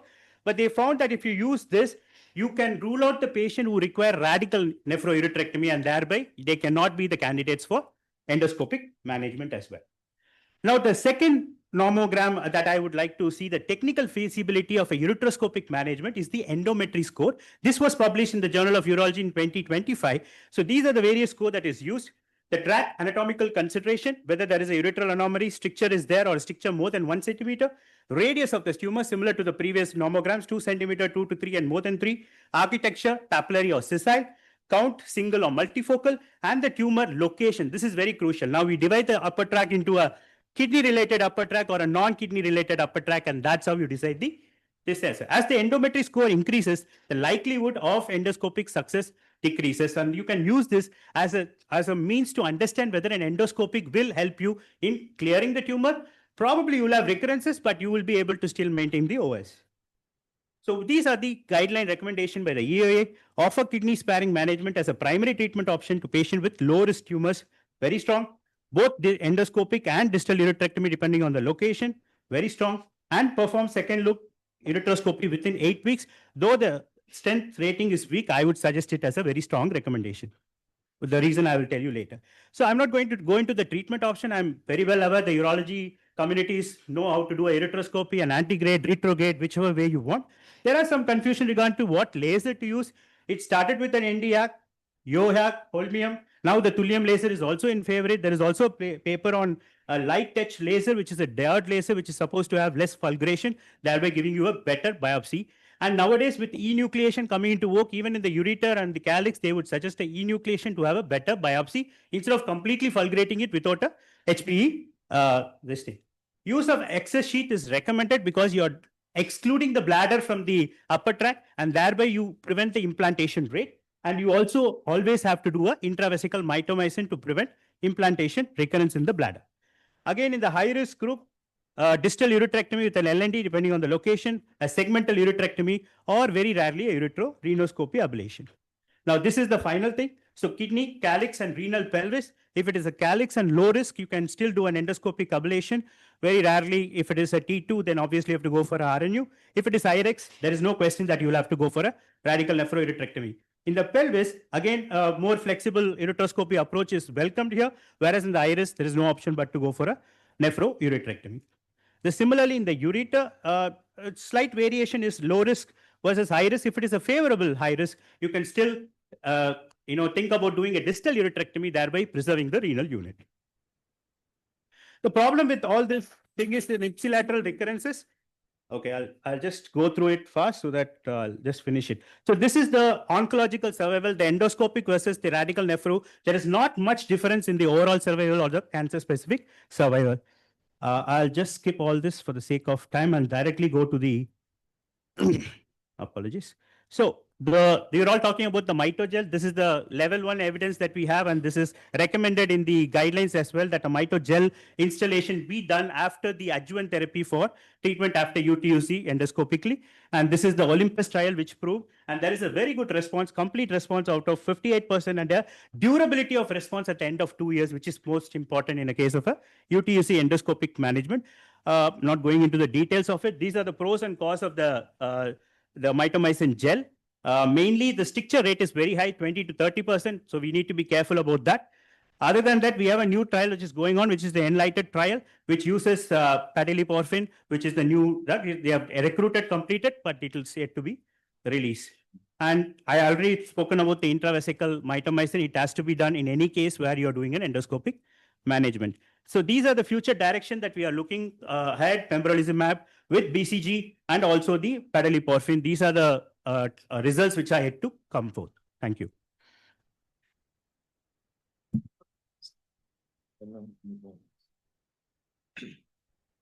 Maybe one question, because we are right now short of time. If none, then the questions can be asked during the coffee time.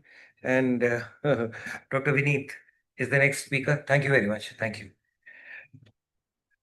In fact, there are lots of issues. I'm sure you'll get questions later on, Dr. Srivasthan. Dr. Vineet Talwar is going to talk about frontiers and perspectives in carcinoma urinary bladder. Thank you, Chairman, sir. And this is going to be a reiteration of what Professor Kunti has just now alluded to in NMIBC, although I would dive into one of the drugs which are used in that. So, as you see, the bladder cancer epidemiology, it is the 9th most commonly diagnosed cancer globally. 60% of the cases and 50% of the deaths occur in less developed countries. So that's a problem here. And the less developed you have on this side. And it is the 13th leading cancer-related cause of death globally. So thankfully, most of the majority of bladder cancers are non-muscle invasive bladder cancers, which are about 70% of all the cancers known. And they have a typical patient journey. They start with symptoms, hematuria, urinary problems, dysuria. Then you do a cystoscopy, urine cytology imaging. And then you have the two basic stratas, that is NMIBC and MIBC. The risk assessment, as we have already discussed till now, it is low, intermediate, high, and very high. And 45% of the patients with NMIBC are diagnosed with high-risk disease. And they have about 17% to 89% 5-year recurrence-free survival. And 10% have progression. If you talk of the guidelines, which has already been alluded, the most common are the AUA and the EAU. If you talk of the high risk, it is CIS T1 more than 3 centimeters multifocal. And if you talk of very high risk, then it is BCG unresponsive variant histologies, LVI, and prostatic urethral invasion.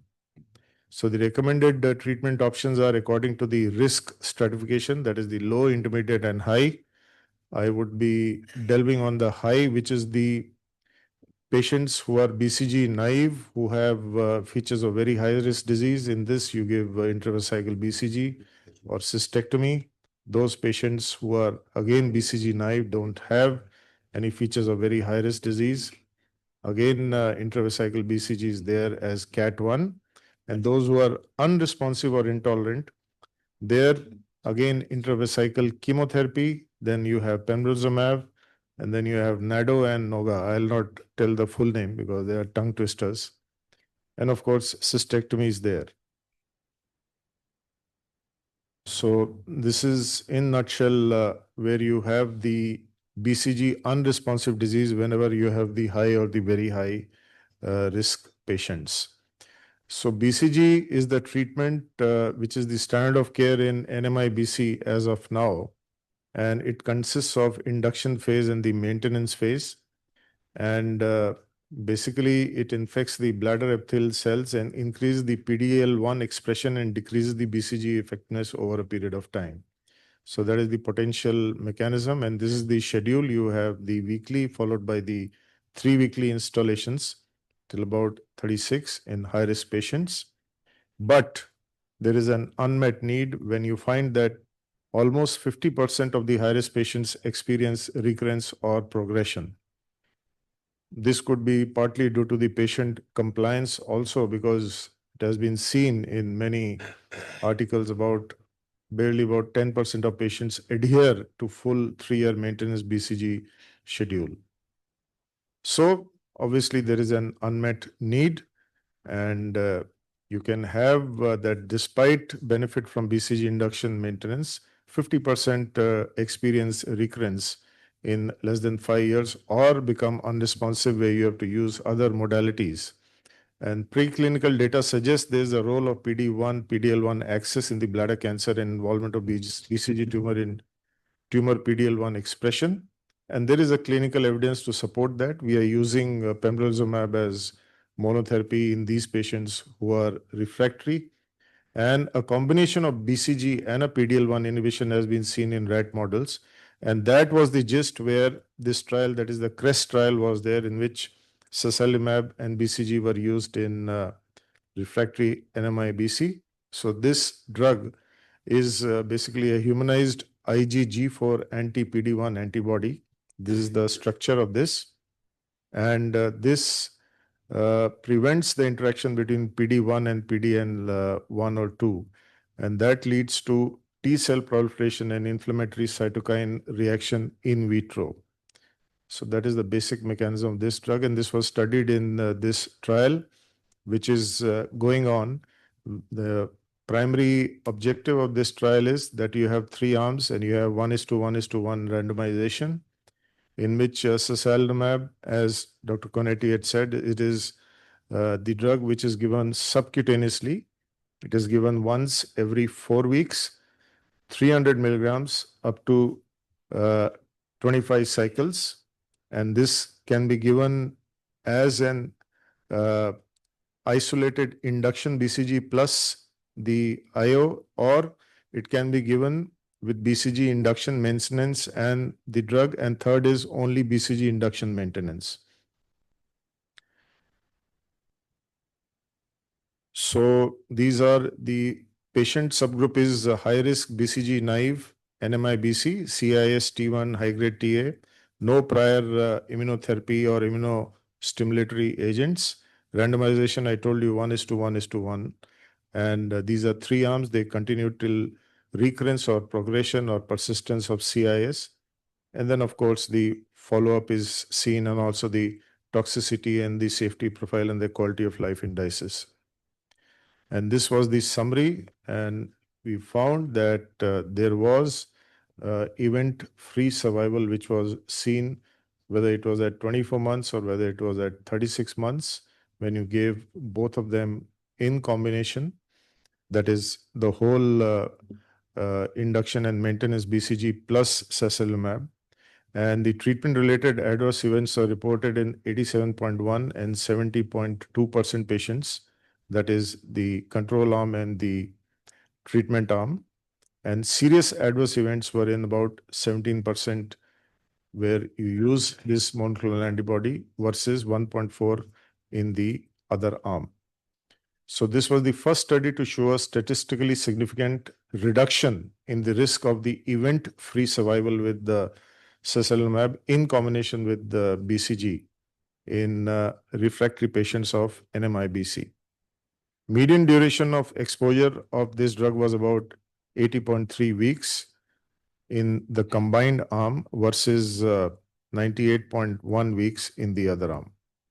So this showed a statistically significant improvement in EFS, and patients with CIS, the probability of continued CR was greater in the combination arm, and safety profile was generally consistent with the known profile of each individuals. So this is going to be accrued, I think, the end of December 2026. So by the time the results will come, and this is the summary of this trial. Thank you. Thank you very much. Can I request Dr. Kashyapi to Sum up this session.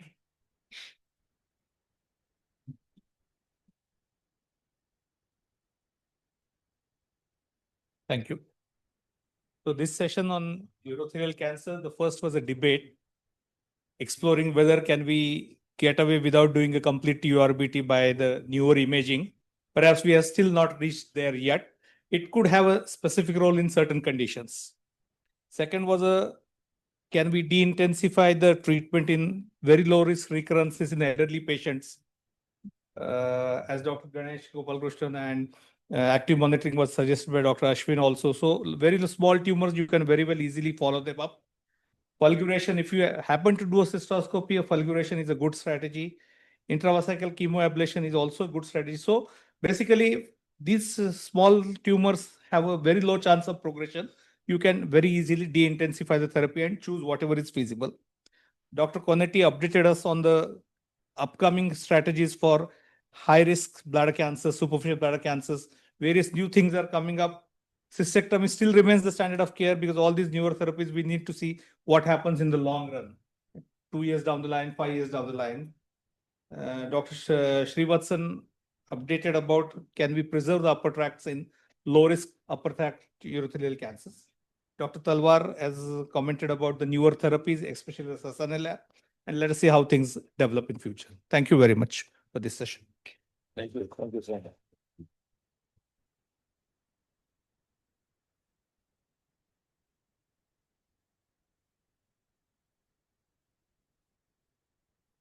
Thank you so much, Dr. Bhalachandra and Dr. Varun, for convening the session. Thank you, chairs, Dr. Ramlesh, Dr. Ganesh, and Dr. Simon. Thank you all the speakers for this session. Moving on to the next round, I would like to invite the conveners. Dr. Ganesh K. Bakshi, Professor, P. Hinduja National Hospital, Mumbai. Dr. Pankaj Koyal, Consultant Medical Oncology, Rajiv Gandhi Cancer Institute and Research Center. To chair this session, I would like to invite Dr. Santosh Kumar, Senior Professor, CMC Vellore.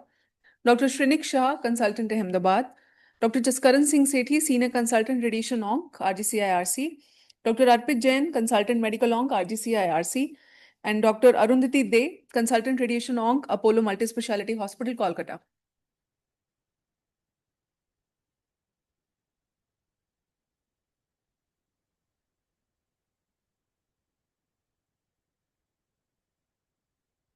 Chairs can now invite the first speaker.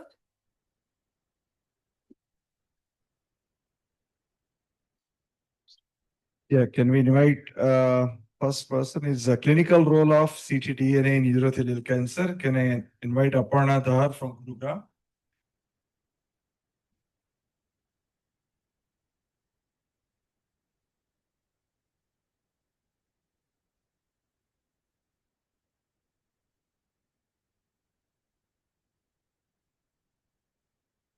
All right. Good afternoon, everybody. Thank you so much, Dr. Talwar and organizers for having me here today. And this is interesting. I think this is the first time I'm talking about the role of liquid biopsies in urothelial cancers. So before we look at the role of liquid biopsy, question number one, is there actually a role for molecular profiling in urothelial cancers? Well, the answer is yes, there is. And this was actually quite a learning for me too when I started doing the workup for this presentation, that profiling is actually essential. Now, the muscle invasive and the metastatic urothelial carcinomas, we do know are genomically very, very diverse and harbor several potentially actionable alterations. So some of the key molecular drivers that we tend to see are your TP53, your RB1, which is more specific with your neuroendocrine tumors, as we know, that confers to neuroendocrine biology. And then you've got your FGFRs, your ERBB2s, you've got your PIK3CA, your TSC1s, and your KDM6As. So the molecular profiling not only helps classify these urothelial cancers, but I think what they also do is they help divide them into their various subtypes. And this is just a very, a slightly more advanced way of looking at it, if I could say. And what we can see over here is that there are various subtypes. You've got your luminals, your non-luminals, your stroma-enriched, your basal squamous. This is that very classical, the basal squamous, where we tend to see the TP53 RB1. This is actually the subtype that works best with immunotherapy. And then obviously your neuroendocrine tumors that are there. And all of them have very distinct molecular biology. You've got your luminal papillary, where you've got your classical FGFR3 fusions, which is one of the most common fusions we see in our urothelial cancers. And what I thought was absolutely brilliant over here is that, interestingly enough, I did not know this, so this was a good learning for me, is that even anatomically, they're very unique. So if you look at the upper tract urothelial carcinomas, they have a higher frequency for FGFR3 fusions and your KMT2D mutations, which actually confers sensitivity to immunotherapy. Vis-a-vis when we look at bladder tumors, and then you've got the other subtype where you tend to see more of your TP53s and your RB1s. Why is this important? Because this actually helps to direct our therapeutic indications. And this was a fantastic study that was done way back a couple of years ago, actually. This is with the TCGA. And this is one of the key hallmarks where they looked at 412 metastatic urothelial carcinomas. And what they saw was it actually found a lot of great information. One, obviously, were your classical mutations. You have your ERBB2 amplifications. You're going to have your CDKN2A, N2B losses, those amplifications. You've got your ARID1As, which confers sensitivity to synthetic lethality with PARP inhibitors. You've got your TSC1s, which activates the mTOR pathway. So mTOR inhibition is a potential treatment option. You've got your PIK3CAs, your FGFRs. But what really, really stood out over here was the various mutational signatures. So these are usually associated with a high tumor mutation burden. And in addition, what we also found over here, which I think really makes it stand out versus your other solid tumors, are Applebeck signatures. Applebeck signatures are genomic changes that happen within the tumor that actually increases the neoantigen load. So when it increases the neoantigen load, it is supposed to confer a higher tumor mutation burden. And what they saw in these 412 cases, in around 12% of them, they actually had a high Applebeck signature. So when the Applebeck signature went up, your TMB went up, which in turn meant that these patients respond really well to immunotherapy. So I thought this was absolutely brilliant and kind of explains why a lot of our urothelial carcinomas respond really, really well to immunotherapy. But if there is an oncogenic driver like your FGFR3 fusion, they are not going to respond that well. Or your ERBB2 amplification, they're not going to respond that well. But in the absence of an oncogenic driver, these tumors actually do brilliantly well because of these genomic signatures that are very unique to them. And again, those that had a high ApoBec signature, and this heat map, I think, very beautifully captures that the various transcriptomic diversity that is actually linking the gene expression to the histological grade, to the tumor stage, to the PD-L1 status, and the clinical risks. And what was even more interesting is that PD-L1 expression clusters were more frequently seen in the basal subtype. Remember, the basal is a TP53RB1, which leads to neuroendocrine differentiation. So, and the squamous subtype. So we tend to see it more over there. And these data, though it's technically more academic and we're not really applying it into our clinical practices today, but it is worth having this kind of information going forward. And in fact, in the realms of urinary bladders and in the realm of these cancers, there is a lot of transcriptomic data that is coming out because these seem to be driven, yes, with the unique molecular signatures, but it is these various methylation signatures that are running there, your ApoBec signatures that are there, that are actually conferring and helping driving and understanding how to treat these particular cancers. So after looking at all of that, is there really a role for liquid biopsy? Of course, there's a role for liquid biopsy. If you are going to be looking at the mutational landscape of a tumor, yes, today maybe not all the platforms. So first, when I talk about liquid biopsy, I'm talking about the role of circulating tumor DNA. Circulating tumor DNA is essentially the somatic DNA that gets lysed from the tumor cell into the bloodstream, and that's what you isolate, not circulating tumor cell, which is the intact cell. Now, there is some great work happening also in the realms of CTC and urothelial cancers, but due to paucity of time, I have only 10 minutes, I'm going to stick to ctDNA.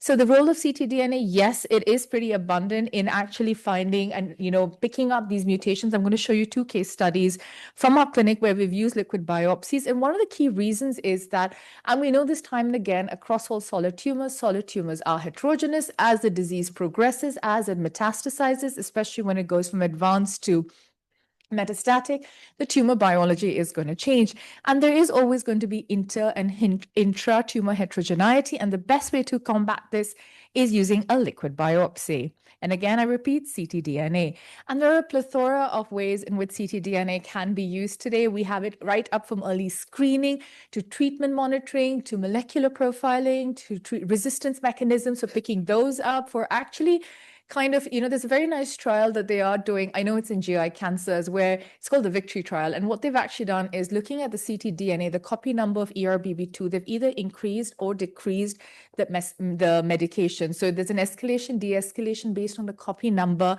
of the ERBB2. So this is done it's done sequentially every 2 months, every 3 months. And while you're doing a PET scan, you're also looking at these numbers to see if you should be increasing or decreasing your treatment. So that's somewhere where ctDNA works brilliantly well. In the realms of urothelial cancers, this is just something that I collated from everywhere. And I think one thing that we can see is what it's very commonly used for is molecular profiling, resistance tracking. Interestingly enough, even in MRD detection, and we've got 2 trials happening. One is over here in the subgroup of patients where when they had to give atezolizumab, adjuvant atezolizumab in muscle-invasive bladder cancers, for those that were ctDNA positive, for those patients, they did escalate and treated on a ctDNA positive result, and they had a better outcome versus the subgroup that was ctDNA negative. Vis-a-vis over here, which was basically a very classical MRD test of saying if you're ctDNA positive, you escalated treatment. If you were ctDNA negative, you de-escalated. So these are, I do know that I think it's Tumbola, which is still ongoing. And even over here, there's some interesting data that has come out. So in our clinic, this is just what we tend to do. In a metastatic case, if cost is not an issue, ideally, yes, upfront, especially if you're going to consider immunotherapy, we do know we have resistance mechanisms that could be lurking around, or an oncogenic driver. So if cost is not an issue upfront, we do like doing a panel. Ideally, there is data that suggests complementary testing, but that's an ideal world, but we can't do that. So we do tissue. If tissue is an issue, we do liquid. And this is usually what we follow in our clinic. And this is just 2 very quick cases of a 68-year-old male, urothelial cancer, underwent a whole lot of treatment. And what we saw was that the patient rapidly progressed on immunotherapy, which was second line. Because of this, we sent a liquid biopsy. And over here, we found an ERBB2 amplification. This was high. So we're on a liquid biopsy, and this one in particular, when we see an ERBB2 high over there, 3, it's high with 3 pluses over there, that's usually a copy number greater than 6. which means it's actionable. So we did treat over here with TDXT. Those days, the data was not available, but it was off-label, and we did see a very good response, and the patient is currently stable. Here is another case of a 59-year-old male with high-grade urothelial carcinoma, non-muscle invasive, went through a series of treatments, continued to progress, and there was rapid progression, was not really responding. So over here, we went and did a liquid biopsy, and we found an FGFR3 fusion. The FGFR3 TACC3 fusion is one of the most common fusion partners we see in bladder cancer. Before I close, just a word of caution. Just because you see an FGFR3 fusion, do not act on it. Please look at the orientation of the fusion. This fusion partner works because FGFR3 is in the 5' region and its partner is in the 3'. It makes a difference on how the fusion happens, because for this fusion to happen, the TKI domain has to be intact. If the TKI domain is intact, your drug will bind, your drug will work. But if this was the other way around, which means FGFR3 was in the 3' and the other partner was in the 5', it wouldn't have worked. So when you see a fusion, yay, but please double check if this is an actionable fusion.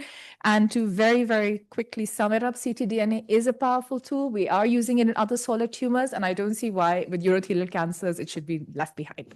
And on that note, thank you so much for your patient listening.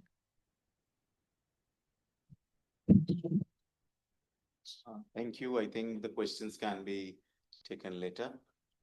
There's one question, sorry. Yeah. Is there any specific guideline, like is there any role of serial monitoring of circulatory versus DNA, like in the baseline, and how it is decreasing with time? Is there any implication?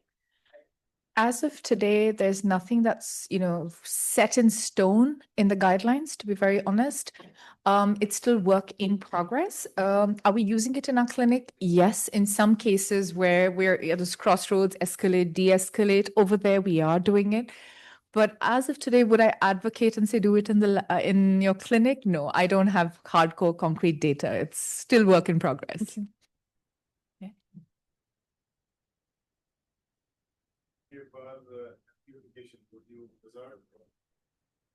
Okay. And FGFR amplification, I would look at the copy numbers. If the copy number is high, yes, it's worth targeting, but it would not be with edrafinib or pemigatinib. It would be with something like a lenvatinib. So if there's an FGFR2, 3, or 1 amplification, or if you have FGF ligands of 19, 16, because these bind to these receptors, these are actionable with a pan-TRK like lenvatinib. Max. And do you do some research? I do research. I do it all.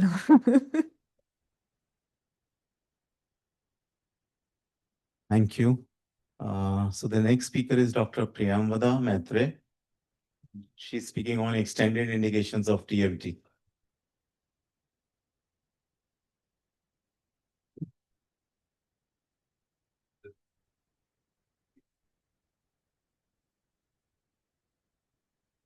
Good afternoon, everyone.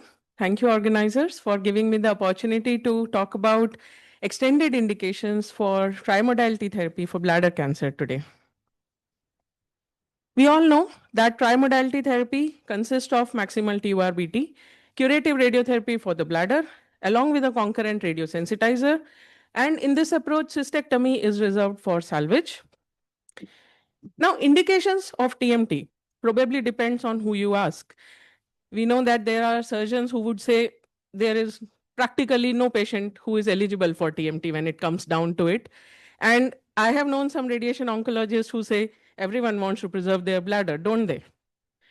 But jokes apart, there are a few points that we all keep in mind when we talk about TMT. Patient can be medically unfit for a cystectomy, in which case there is no alternative. They may be completely unwilling to lose their native bladder. They have to have a good bladder function at baseline, which is worth preserving. They should be willing for regular cystoscopies at follow-up, and they should be okay with the risk of salvage cystectomy if required. There is no argument about these points. But the textbook teaching says that an ideal candidate for TMT should have preferably a small T2 tumor, no nodes, no CIS, good renal function so that they can have their chemo, no variant histology, they should have had a complete TURBT. And if a neoadjuvant chemo is given, there should be good response or ideally a complete response. But are all of these indications absolute or relative? We'll discuss that. Looking at the long-term outcomes of TMT, MGH in Boston was one of the pioneering institutions, and they published their very long-term data, where they showed that how the bladder preservation got better over the years. Their survival rates improved, and the risk of salvage cystectomy reduced. In this data, T2 stage, no CIS, TURBT completion was prognostic, not predictive. In another series, this is from a pooled analysis of RTOG trials, about 500 patients again. Almost 40% patients had a T3 or T4 disease. They got their protocol prescribed chemotherapy and a 10-year bladder cancer specific survival of 65%. Interestingly, when we look at the prognostic factors, T2 is again a prognostic factor in all these patients who were treated with TMT. Our experience has been similar. Over a decade, we have treated about 200 patients with plan of the day technique. In our cohort, almost 40% patients are T3 or T4 stage again. 18% are even node positive. And over a median follow-up of 30 months, we got a 3-year bladder cancer specific survival of 86%, which is not bad at all. Would these patients serve better with the cystectomy? So this is some data from nationwide study across Netherlands, where they looked at about 1,500 bladder cancer patients. Some of them had cystectomy and some of them had bladder preservation. After adjusting for baseline factors, there was no difference in the outcomes. In this cohort, almost 30% had a T3 or T4 disease, 20% had CIS as well, and they were slightly older than what we see in the clinics, median age being 71 years, still no difference in the outcomes. Now, locally advanced bladder cancer sometimes comes with a lymph nodal involvement. We know that it has a worse prognosis. The question is, should we operate or preserve the bladder because the patients are not going to fail locally, they're probably going to fail distally.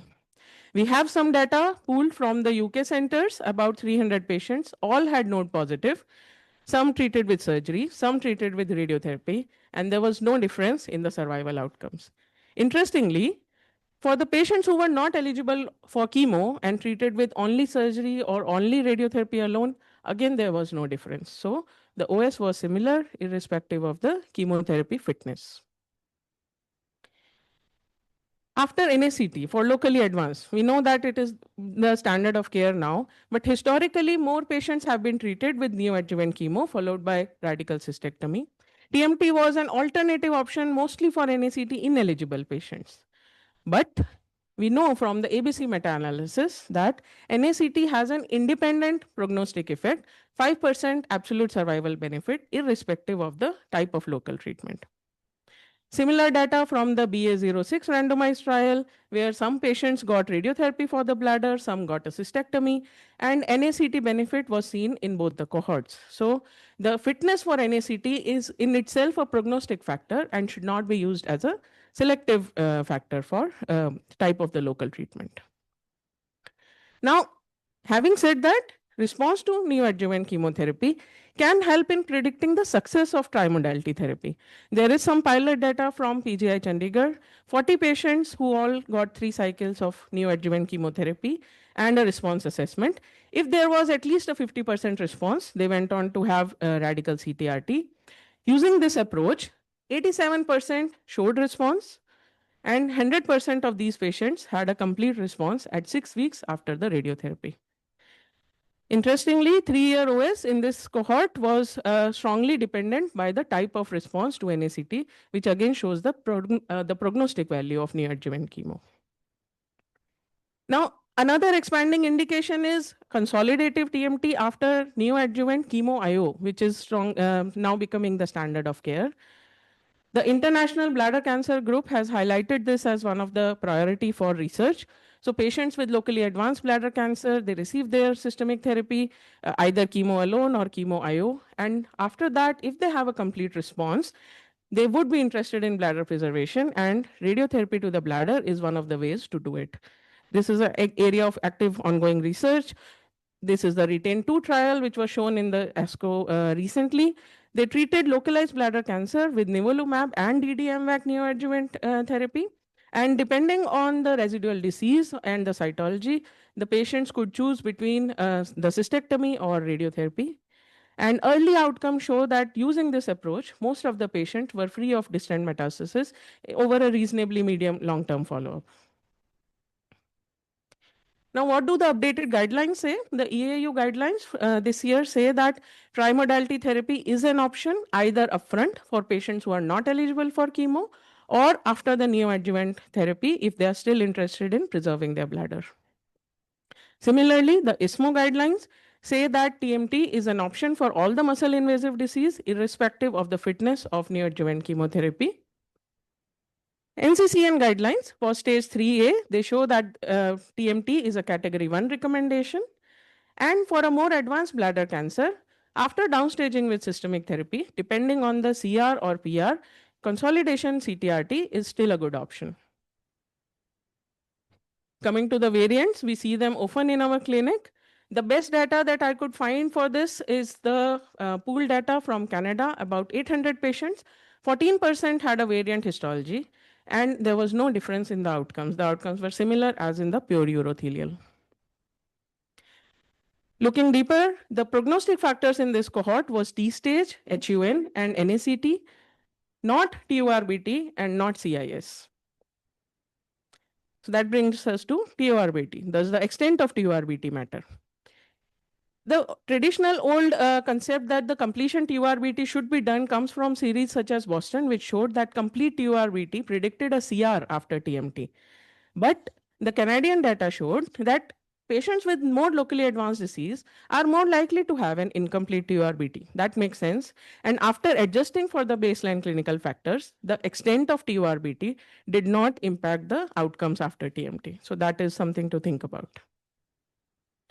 Now, this paper from the International Bladder Cancer Group kind of summarizes my whole talk. There are patients who will have favorable prognostic factors, and there are patients who will have unfavorable prognostic factors. So if we look at the factors that will favor RC, is poor bladder function, previous radiotherapy, diffuse CIS, multifocal tumors, where surgery is a better choice than radiotherapy. And in patients with a high surgical risk, or in patients who are strongly desirous of preserving the bladder, a TMT may be preferred. But rest is all prognostic factors. Performance status, T2 stage, HUN, CIS, they are all they are going to tell us whether the patient is going to do well or worse, irrespective of the treatment modality. The caveats being that the comparative data is absent. We do not have an RCT in this situation, so we have to tailor the treatment towards each patient. Finally, coming back to these factors again, I hope I have managed to show that these factors are prognostic and not selective for the bladder local treatment modality. Thank you so much for your attention.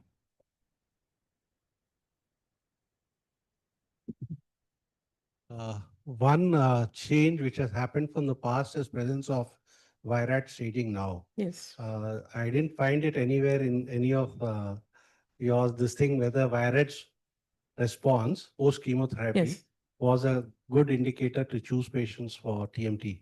So as of now, we are not using Virads in our daily practice. It is a matter of active research, but we are doing a contrast enhanced CT scan after the neoadjuvant systemic therapy. And based on that, we are taking a decision and discussing with the patient about the local treatment options.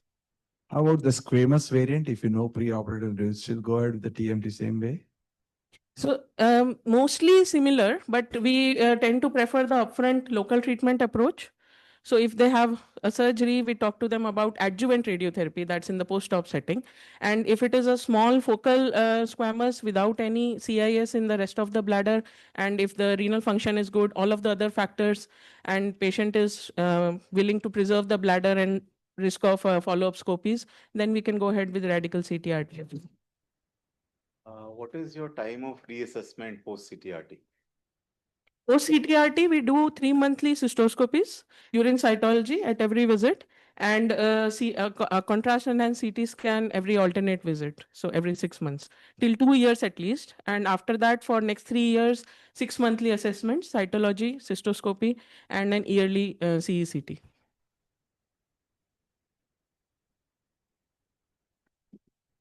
Thank you. Thank you. Thank you very much.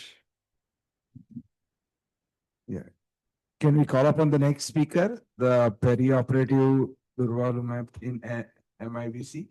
Your question, please, please, please. So, Dr. Priyapada, there are patients who have non-muscle invasive bladder cancer and who are not responsive to BCG, and sometimes they refuse for radical cystectomy. Yes. So, is there any option of radiation there? I thought of putting the NMIBC slide as well, but I took it out because of the lack of time. The only data that we have is from a single arm trial from RTOG, which was published recently.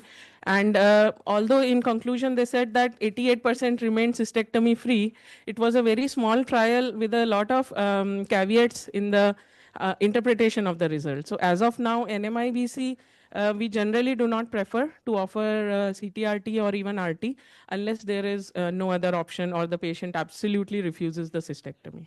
Another small question is regarding patients who have para-aortic lymph nodes at presentation. Yes. And after systemic therapy, if they get complete response Yes. in nodes as well as primary, and again they refuse for surgery, Yes. would you consider them for radiation? On a case-to-case basis, we have considered them because I think the extent of surgery in that case, if we were to cover all the pre-treatment, pre-neoadjuvant chemo involvement, that would be quite morbid. So as a consolidative therapy, we have done bladder radiotherapy with extended pelvic radiotherapy, but very few number of patients, and I'm not aware of any good amount of data in that. Thank you. Thank you. Yeah. Can we go to the next speaker? Is Dr. Chirag Desai from Ahmedabad. It's a perioperative durvalumab in MIBC. Solution or dilemma?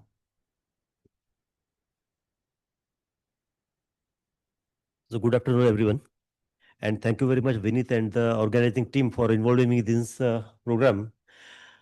So in contemporary time, by the time one trial is completed, the comparator arm in that trial is being obsolete, that trial is always criticized that it would have been better if X was the comparator and not the Y as in a particular trial. So to that extent, the dilemma is going to remain. But what solution this trial is being is offering to us, I will try to cover in about 15 to 20 minutes. So progress in the treatment of carcinoma bladder. On the right side, what you have is what we are going to discuss today, MIBC. On the left side, what you have is being predominantly addressed by the urologist, and the bottom on your on your right side is being managed by us medical oncologists, metastatic breast cancer. But I'm going to discuss what we are doing in the joint clinic with uro-oncologists. So we have all these options as standard treatment, but radical cystectomy and neoadjuvant cisplatin. Sorry, the box is on the wrong table. It should be down here. Neoadjuvant cisplatin-based chemotherapy is the standard of care right now, and radical cystectomy. And we could offer bladder-sparing treatment to some patients. Adjuvant treatment chemotherapy is not so very effective. That's something that we already know. So radical cystectomy can cure approximately 50% of the patient, and neoadjuvant cisplatin-based chemotherapy can cure further 5 to 10% of the patients. When we say neoadjuvant cisplatin-based chemotherapy, there are a number of patients who are not eligible for cisplatin-based chemotherapy, and they are not better not treated with neoadjuvant chemotherapy. But are all these factors absolute or relative? So look at the first box on the right side, performance status more than 1. In our practice, we are extrapolating to some of the patients with performance status 2 as well. And on the right side, renal impairment, if GFR is less than 60 ml per minute, is it automatically eliminated from the cisplatin-based neoadjuvant chemotherapy? No. There are some patients where we can offer neoadjuvant cisplatin-based therapy, and that will come out from this particular trial. So there are 4 options of neoadjuvant chemotherapy. Look at the bottom 2 boxes. The one on the right side, CMV, was being used in the past, And because of so many trials, so many patients on CMV, the advantage of neoadjuvant chemotherapy in meta-analysis was close to 5%. But if we give the top two lines of chemotherapy, gemcitabine cisplatinum or DDMVEC, the advantage is closer to 10%. And that's what we are using right now. So MVEC we are not using because of the superiority in toxicity profile and similarity in the efficacy profile. So gemcitabine cisplatinum has enjoyed the treatment of choice in neoadjuvant treatment for a long time, about 8 to 10% increase in the overall survival. And how can we improve the result beyond NACT GC? It's either by DDMVEC as per Vesper 05 trial, or adding immunotherapy either as adjuvant therapy or as perioperative therapy. So in Vesper 05 trial, neoadjuvant DDMVEC versus neoadjuvant GC, and there were some patients who were treated as adjuvant treatment as well, but those patients were very small in number, and this trial showed that DDMVEC had superiority in PFS as well as overall survival. So some of us have started using DDMVEC as a treatment.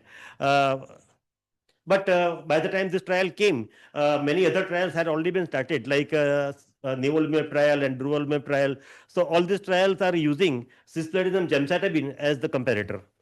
So these are the overview of the results for adjuvant immune checkmate inhibitor therapy. And of all this, checkmate 274 is a successful trial. And there are some caveats, but which I'm not going to discuss, because I'm going to discuss about another trial today. But based on the results of nivolumab trial, checkmate 274, adjuvant nivolumab has been approved by US FDA as well as by EU in PD-L1 expressing tumors. And these are the neoadjuvant or perioperative immuno-oncological trials in MIBC. The left side is for cisplatin ineligible MIBC, Volga, Keynote 905 and NSCT 9114. And these trials are ongoing, and the one on the right side are cisplatin eligible patients. So Niagara has been completed, it has been presented as well as published, and I'm going to discuss about the Niagara trial, not the other 4 trials. So this is the randomized phase 3 trial of neoadjuvant cisgem versus cisgem and durvalumab as the neoadjuvant as well as adjuvant therapy. And this is the trial design: 4 cycles of neoadjuvant cisgem with 1500 milligram durvalumab given every 3 weeks before surgery, then radical cystectomy, and as adjuvant therapy, durvalumab is being given every 4 weeks for 8 cycles, or no further treatment. This is not a placebo-controlled trial. Look at your right side. The dual primary endpoint were event-free survival and pathological complete response rate. And the stratification factors were T2 and 0 versus higher, renal function, creatinine clearance more than 60 versus 40 to 60, and PD-L1 high or low or negative. So with that, the baseline characteristics were equally well balanced in the 2 trials, and there were a good number of patients with poorer renal function as well, 19%, 18 to 19% in both the arms. And lymph nodes were positive in very small number of the patients. So the result cannot be extrapolated to all lymph node positive patients. So this is the primary endpoint of EFS. At 12 months as well as at 24 months, there is a significant improvement in event-free survival, 69.9 versus 76 at 12 months, and 59.8 versus 67.8% at 24 months, and with hazard ratio of 0.68 and excellent p-value. The survival also, the data is immature, but still numerically it is far better as compared to the comparator arm. If you look at pathological complete response rate in the first analysis that was conducted in January 2022, and it came out in the first publication, there was some programming error in the software where 59 patients whose data was pending from the central laboratory, it was not reflected as pending, but it was reflected as no PCR.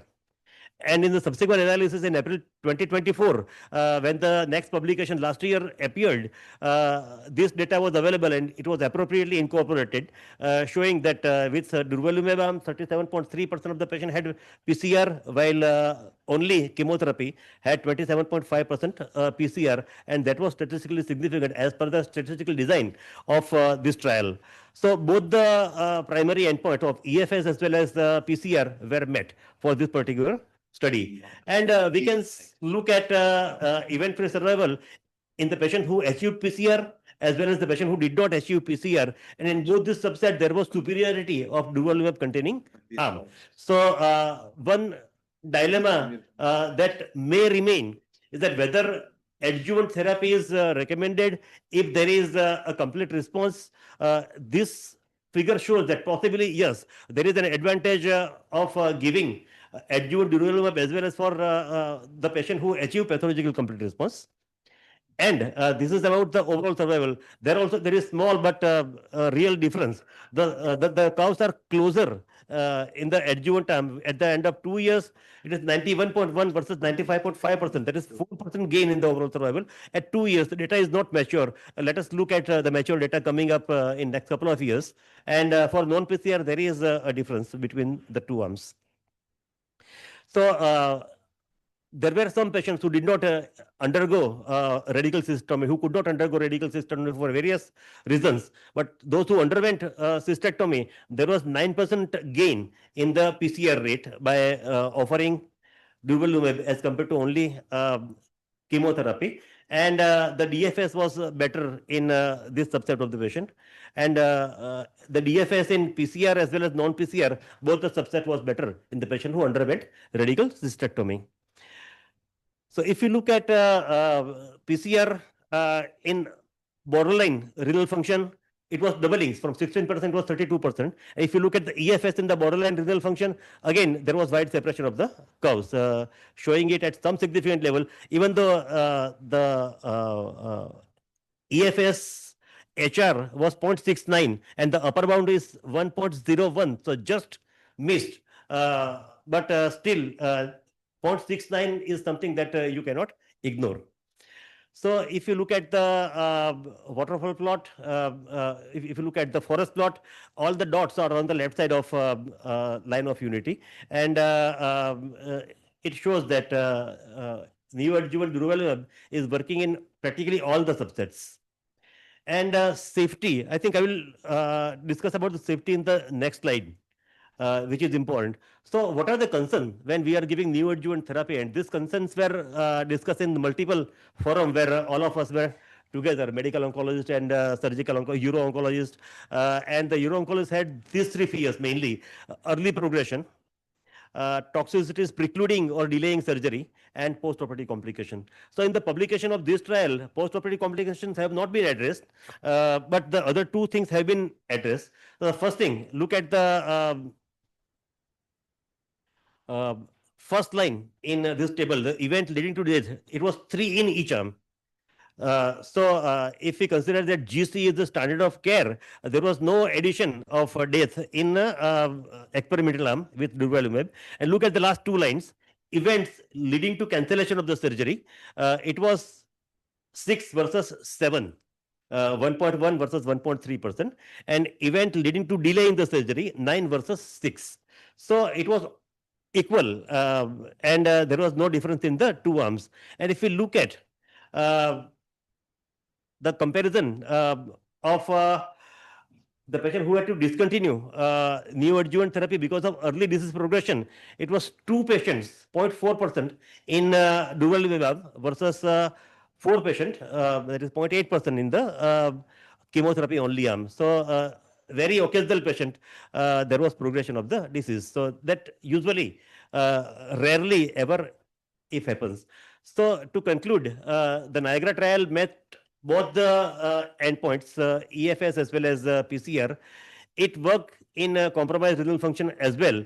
And this additional analysis from Niagara provides further support for perioperative durvalumab plus neoadjuvant chemotherapy as the new treatment for the patient with cisplatin eligible MIBC. Now, Dr. Badrinath showed the data of Sunrise 1 and 2 and 3 study. There was Sunrise 4 study. It is the phase 2B study of gemcitabine product TAR-200 with another immunotherapeutic drug. And it is showing good improvement in the PCR rate. Just I want to show that there are multiple trials ongoing. I am just showing one of them. I showed some of them in the table earlier.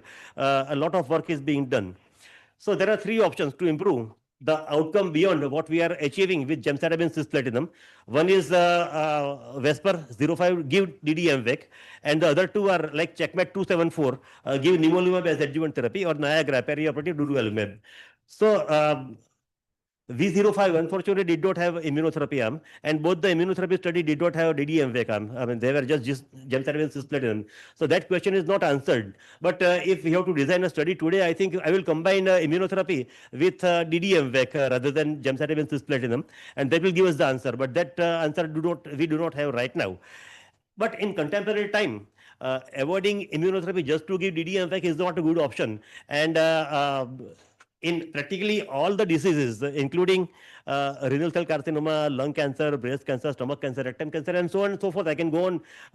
It's a long list. Immunotherapy has emerged as treatment in many of the patients as the neoadjuvant or adjuvant therapy. And if I have to choose between two, neoadjuvant and adjuvant, neoadjuvant in practically every situation gives a better result because it exposes the immunotherapy drug to the in situ tumor, and that activates the immune activity much further. So to that extent, and there are some other points in nivolumab trial which I don't want to discuss over here because that's the point of debate actually. We can go on for another half an hour debate about neoadjuvant treatment or adjuvant nivolumab. The solution that we have from the data that we have is neoadjuvant immunotherapy with chemotherapy is better as compared to neoadjuvant chemotherapy alone. And based on this data, neoadjuvant durvalumab with chemotherapy has been accepted in NCCN as category 1 evidence. This is my last slide, and thank you very much. So, durvalumab, it's about 5 lakhs per cycle for 1,500 milligram. But to the best of my knowledge, the company offers some discount, and with that discount, confirm with the company people who are sitting outside, it comes to about 2 lakhs per cycle. 4 before surgery and 8 after surgery. I mean, that's what we are offering in many cancers. So, I mean, there are patients, there are always patients who are taking this therapy. And a lot of side effects of. So, unfortunately, in any disease except for rectal carcinoma, where MSI is the biomarker, no biomarker has been emerged as a great biomarker. So there is no biomarker for bladder carcinoma. Dr. Raja. Thank you. Not paid out in a lot of these. I agree with everything that you've said, but just to put things in perspective, among all the studies that have been done, whether you give adjuvant nivolumab or perioperative durvalumab or everywhere else, the only therapy that is shown to have an overall higher. If you are giving adjuvant therapy, not in a metastatic setting, if you are giving an adjuvant therapy, you are giving it as an adjuvant so patients can live longer. Not that they live longer with disease. Survival benefit. And the only study that is shown an OS benefit is the DDMVAC, although it was a subset. Right. The overall group did not show an OS benefit, but for patients who got neoadjuvant DDMVAC compared to the gemcitabine arm, there was a 10%. I agree. And I have the answer to that as well. So the thing is that by the time GC was established as I think we'll continue. There are multiple trials. Some of the trials did not show the advantage. Some of the trials showed a great advantage. And all the trials in the meta-analysis were put under the umbrella of neoadjuvant cisplatin based therapy, and many of them were CMV therapy, which is substandard as per the current standard of care. Nobody has done a formal large trial, and I think nobody will do it now. So there is no way to reinvent the wheel. Chirag, And thank you. just a second, let me finish the answer and then I will come back to you, Sure, please. sure. The other two trials, adjuvant nivolumab and perioperative nivolumab, they don't have enough follow-up to show us the improvement in the survival. The curves continue to show the separation down the line, and within just a couple of years, we will be able to see that survival data, and we will discuss again. Dr. Shrenik and then Dr. Vinith. Yeah.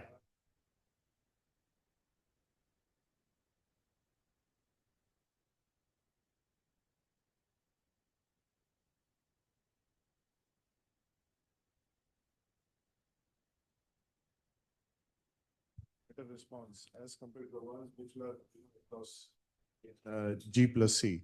And as far as the Niagara is concerned, the OS is not yet out. Yeah. So the primary endpoint was EFS. EFS and PCR. That has been met. The Yeah. secondary point is OS that will become. That will come. That will come. That is an important, but that will come. Thank you, sir. Thank you. We have overshot Thank you by very 10 minutes. Thank you very much. We call the next speaker, Dr. Tanveer Shahid. We'll be talking on perioperative radiation therapy after radical cystoprostatectomy.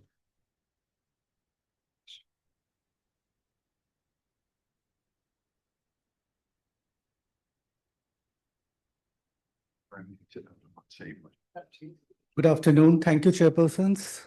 Thank you, Rahul sir, Dr. Amitabh, Dr. Vedang sir, for giving this opportunity. Can I have my slides, please?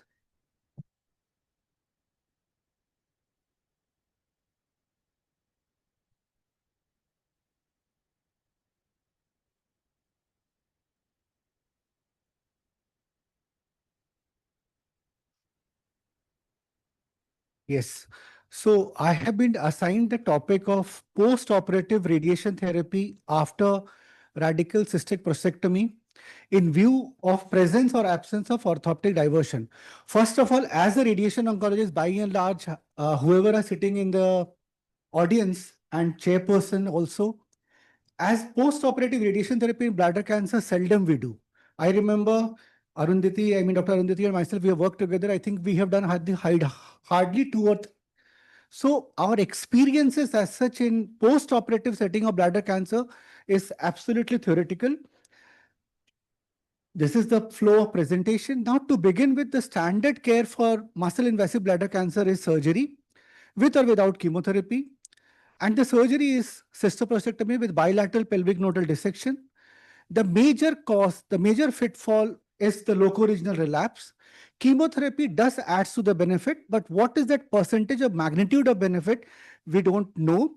Adjuvant RT therefore can add to some kind of a benefit for a better outcome. Now, what is the rationale or why do we want to add radiation after the surgery? The reason is that we want to control the risk for distant metastasis. And how is that possible? Because it has been proven beyond doubt from this paper, which was published almost 2 to 3 decades ago, where it was shown that if there is a less chances of failure, or there is a less chances of distant metastasis if we don't have a failure. So freedom from distant metastasis is very good if we have a very good local control. So if we want to have a good local control, we can add radiation and thereby we can have a better outcome. Now, what is the major issue with the patient undergoing radical cystectomy? If we dig into all the literatures available, it is primarily the issue is that the locoregional failure is the major deterrent factor why we are worried about. And what is the recurrence pattern after radical cystectomy? It is important because, and it is beautifully explained from this paper, that predominantly there is a local relapse in the pelvic nodes and also in the post-operative bed. It also depends upon whether it is a positive margin or negative margin. If there is a positive margin, then cystectomy bed recurrences are more. So therefore, adjuvant RT can look into this by giving a better control. Now, who are those patients where adjuvant RT can be advocated? Now, Again, if we look into the available literature, the Baumann et al., I mean, they are from University of Pennsylvania, have done extensive work. Novotny et al., they are from Germany. Again, there are a lot of papers by them, and our own Dr. Vedangsa's paper. The patients who will be really benefited by adjuvant RT can be the higher stage, that is PT3 or more, nodal positive disease, inadequate nodal dissection, that is less than 10 probably, positive margin, or the gross residual disease. So these are the patients in which post-operative radiotherapy can have an effect. Now, do we have an evidence for advocating adjuvant RT after the surgery in high-risk cases? And very sorry to say, we don't have any robust evidence except that the first paper published in JAMA, it is a Egyptian paper, phase 2 randomized control trial, very often quoted, but it does mention that addition of radiation does improve in the local control. And the other Belgian paper just published this year again says that modern radiation therapy, if added in an adjuvant setting, it has a better outcome. But however, we don't have a robust phase 3 randomized control trial to say that it really helps. Let's assess the benefit of adjuvant RT theoretically. Theoretically, local relapse, free survival, disease-free survival, distant metastasis, it does decrease. Toxicity, acute elite, theoretically, definitely the toxicity sounds to be more. However, with the advent of modern radiation, the things have changed. So there, it's a query. Now, is there a benefit of adjuvant RT? And if there is a benefit, why don't we routinely advocate it? And the reason is this, that is the toxicity. Surgeons have the inhibition because when they refer, they also have the toxicity issue in mind. Radiation will add up to the toxicity, and it is right in many ways because where to give the radiation.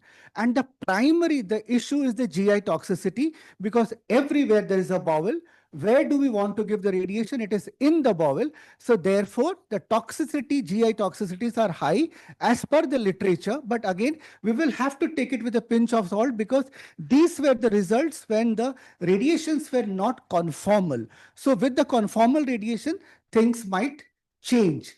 Now, the concern regarding the toxicity, and toxicity can only be decreased if organ at risk, if we can control the doses to organ at risk. And how will we do that? Appropriate RT technique. In the morning, also Dr. Indranil did mention, like, if that improvement in RT technique has to be intensity modulated radiotherapy, and it has to be under the daily CBCT, that is image guidance. There has to be an appropriate contouring of the OARs, in particular, the bowel bag, your stoma, your ileal conduit, everything has to be properly contoured and proper constraint to be given. And then only we can think, like, this is the representation where contrast has been injected while doing a planning CT scan in the stoma and in the conduit, and then the delineation has been done, and accordingly constraint has been given in order to have a restrictive dose to those organ at risk in order to prevent the toxicity. Then another few very important point as far as the ostoma bags are concerned, we have to contour the ostoma bag in patients with urinary diversion or the ileal conduit, and it has to be properly contoured. Contrast has to be pushed. While doing the planning, the physicist has to be told that how to plan it and how to avoid that, and then only we have to accept the plan. And also it's important that while simulating, the patient has to be treated in an empty stoma bag. Now looking at the dose constraint, these are the dose constraint which we often practice, and if anybody who is practicing has to look into this dose constraint very appropriately for a better outcome. Then comes the game changer, that is BART trial from Dr. Vedang Murthy sir's group. Now, BART trial, it is a randomized controlled trial where in adjuvant settings, patients were given radiation and the other arm was observation. Eligibility criteria was more than one of the high-risk features. The patient had to be randomized into observation versus adjuvant RT. And recently in Red Journal, they have published their toxicity data. The outcome data has yet to be published. And it's a proud moment because Astro plenary session this time will be holding BART trial as it's one of its presentation. And if you look at the toxicity data, as far as the acute toxicity goes, there is definitely a higher grade 2 toxicity, higher grade 2 GI toxicity. And if you look at the late toxicity, it is a similar grade 3 or more GI toxicity. So toxicity wise, acute definitely grade 2 seems to be more, but late grade 3 or more is comparable in both the groups. Regarding the contouring, I will not be going into details. There are contouring guidelines where the radiation oncologists have to follow in the post-operative setting. Then to conclude, modern adjuvant radiotherapy in muscle invasive bladder cancer following radical cystectomy demonstrate an acceptable safety profile, at least as per the latest literature which are coming out. Radiation significantly improves locoregional control, particularly in the high-risk patients. However, evidence of overall survival benefit still it is inconclusive. We are waiting for the BART trial and also the French trial, which is undergoing, which are the randomized control trial. Those results might be changing our view overall. Now, again, it has to be predictive biomarkers has to be also taken into account, and then only we can decide and tailor the radiation as far as the adjuvant radiation is concerned. And Dr. Chirag was also mentioning that adjuvant RT individually, like it has to be incorporated with immunotherapy, but all these trials are solely based on only adjuvant radiotherapy. Thank you so much.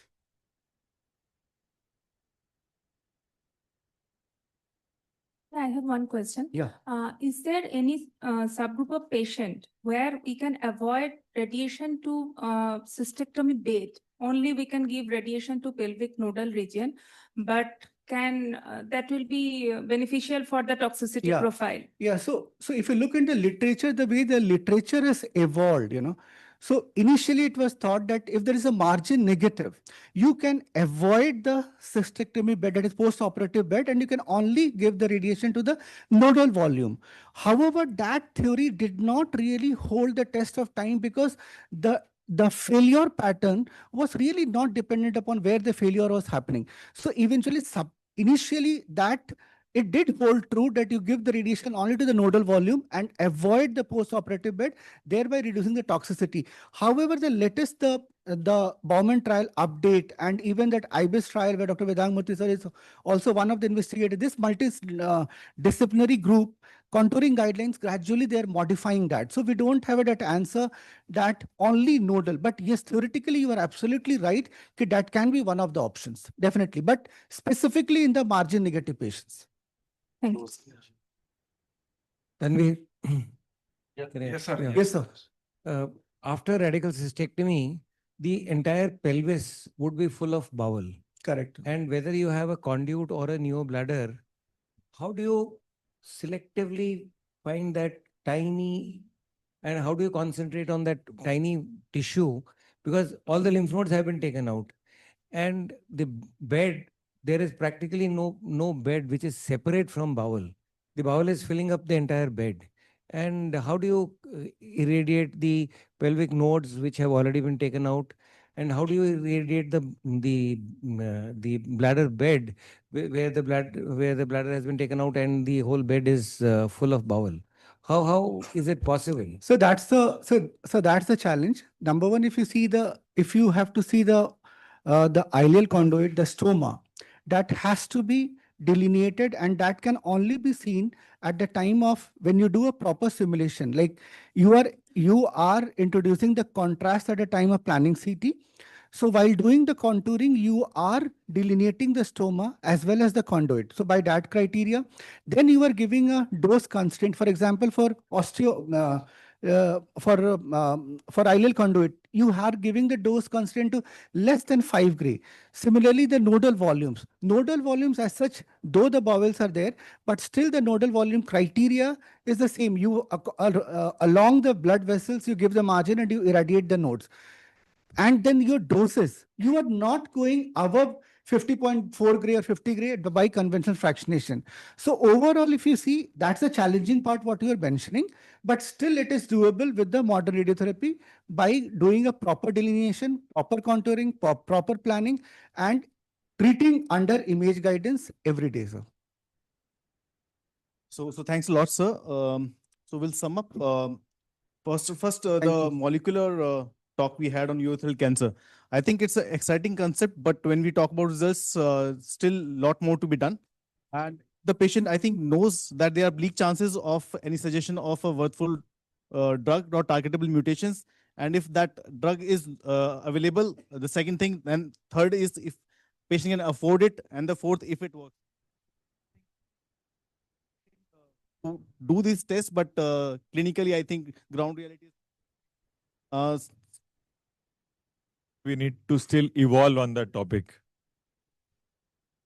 About Dr. Priyambada's talk of extended indication of TMT in various extended indications, divergent node positive, hydroureteronephrosis, and variant pathology. I think she defined the actual role of TMT and extended role. I think the surgery plays a big role there, probably. We pass on those patients who are not fit surgically for that extended indications is what was the overall thought. Coming to Dr. Chirag Desai, that is a well-known study, the Niagara study which was presented, and the application, it has, I think, going to become the standard of care. So the application of neoadjuvant chemotherapy plus peri-op durvalumab will come into practice anyways. The last talk was Dr. Tanvir. I mean, we just heard it. About post-op radiation after radical cystectomy in presence absence of orthotopic neobladder. So he outlined the indications like T3 node positive, post margin positive, and those who dissect lesser nodes. After radical cystectomy, the node count is important. At least 14 is what is said. So less than 10 nodes was quoted. And I think he discussed techniques where RT can be made safe and possible in these indications. So that is how we sum up this session. Thank you so much. Thank you.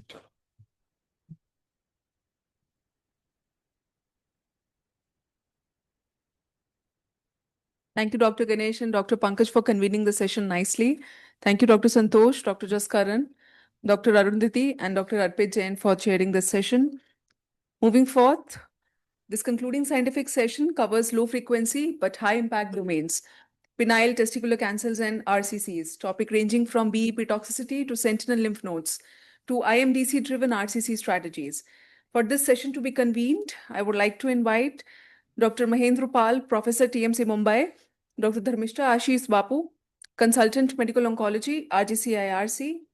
For chairing the session, we would like to invite Professor Francis James, RCC Trivandrum, India, and Dr. Vishambar Nath, Consultant Urologist, Pace Hospital, Hyderabad.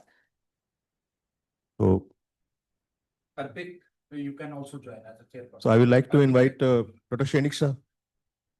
Or done, okay.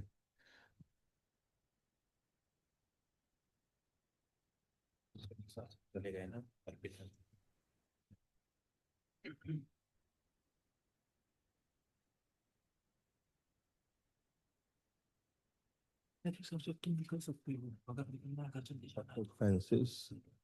Dr. Vishambar Nath sir. Please invite first. Excuse me, Arpit, first of all. So first of all, I would like to thank Charu. So, because she took out the time from her very busy schedule, and she organized the session very well. Thank you, sir. Thank you. Yeah.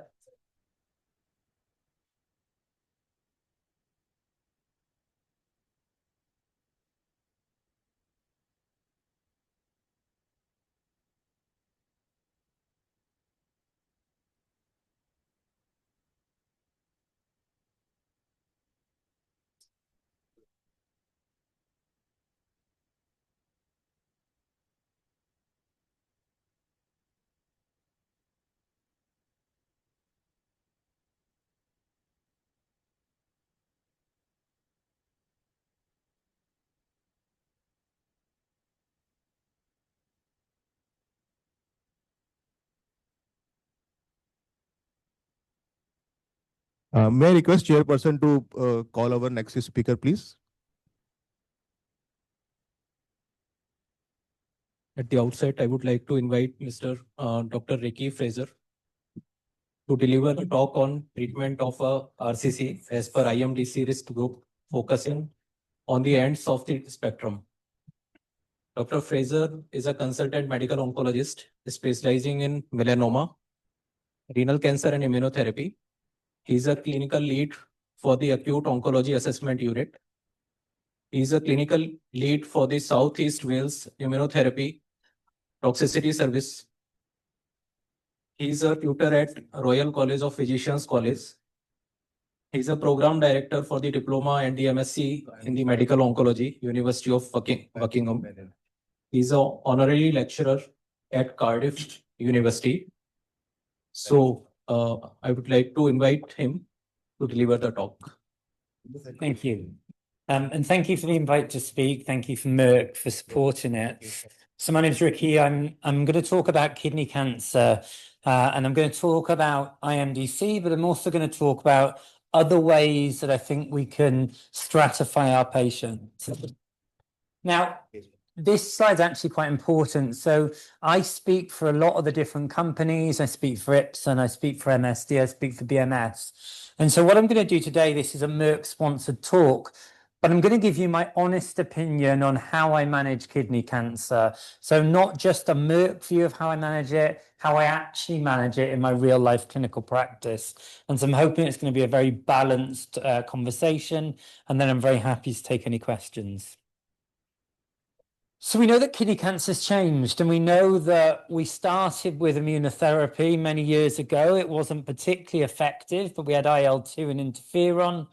And then we had sunitinib come along in 2005, and then we've had a number of TKIs, IO-TKIs and IO-IO in the space, which is great for patients because it means we've got different options, but it means that we need to personalize that treatment for the individual patient that's in front of us.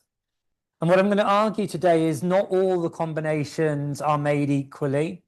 I accept that there are financial implications to the treatments, and I'm going to park that. Not that it's not important, but I can't influence it.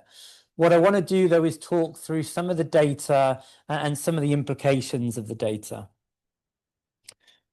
So this slide really tells us that these are well-run, randomized controlled trials, anywhere between 600 and 1,000 patients. And so all I really want you to take from this slide is when we're looking at the frontline space, these are good treatment options, these are well-run trials, and therefore I think the data can be believed. That said, we all know that patients who get into clinical trials are often different to the patients who sit in our outpatient clinics. And so I'm going to talk about some real-world experience. I think this is important. So when I was kindly introduced, one of my main interests is immunotherapy. So I spend a lot of my time doing trials in immunotherapy, managing toxicity through immunotherapy, and I'll talk a little bit about that later. And I'm increasingly interested in the tumor microenvironment. And we know that we oversimplify things, understandably, because it's so complex. And we talk about T cells and we talk about tumor cells, and we talk about taking the brakes off T cells and allowing them to kill tumor cells. But we know that it's far more complex than that. We know that there's macrophages, we know there's T regulatory cells, and we also know there's something called natural killer cells. And what we know about anti-PD-L1 compared to anti-PD-1, and avelumab is an anti-PD-L1, is that they're very good at bringing in NK cells, which adds an extra dimension to the immune response. And that increases things like interferon gamma and other cytokines, and it's particularly relevant when you've got very vascular tumors.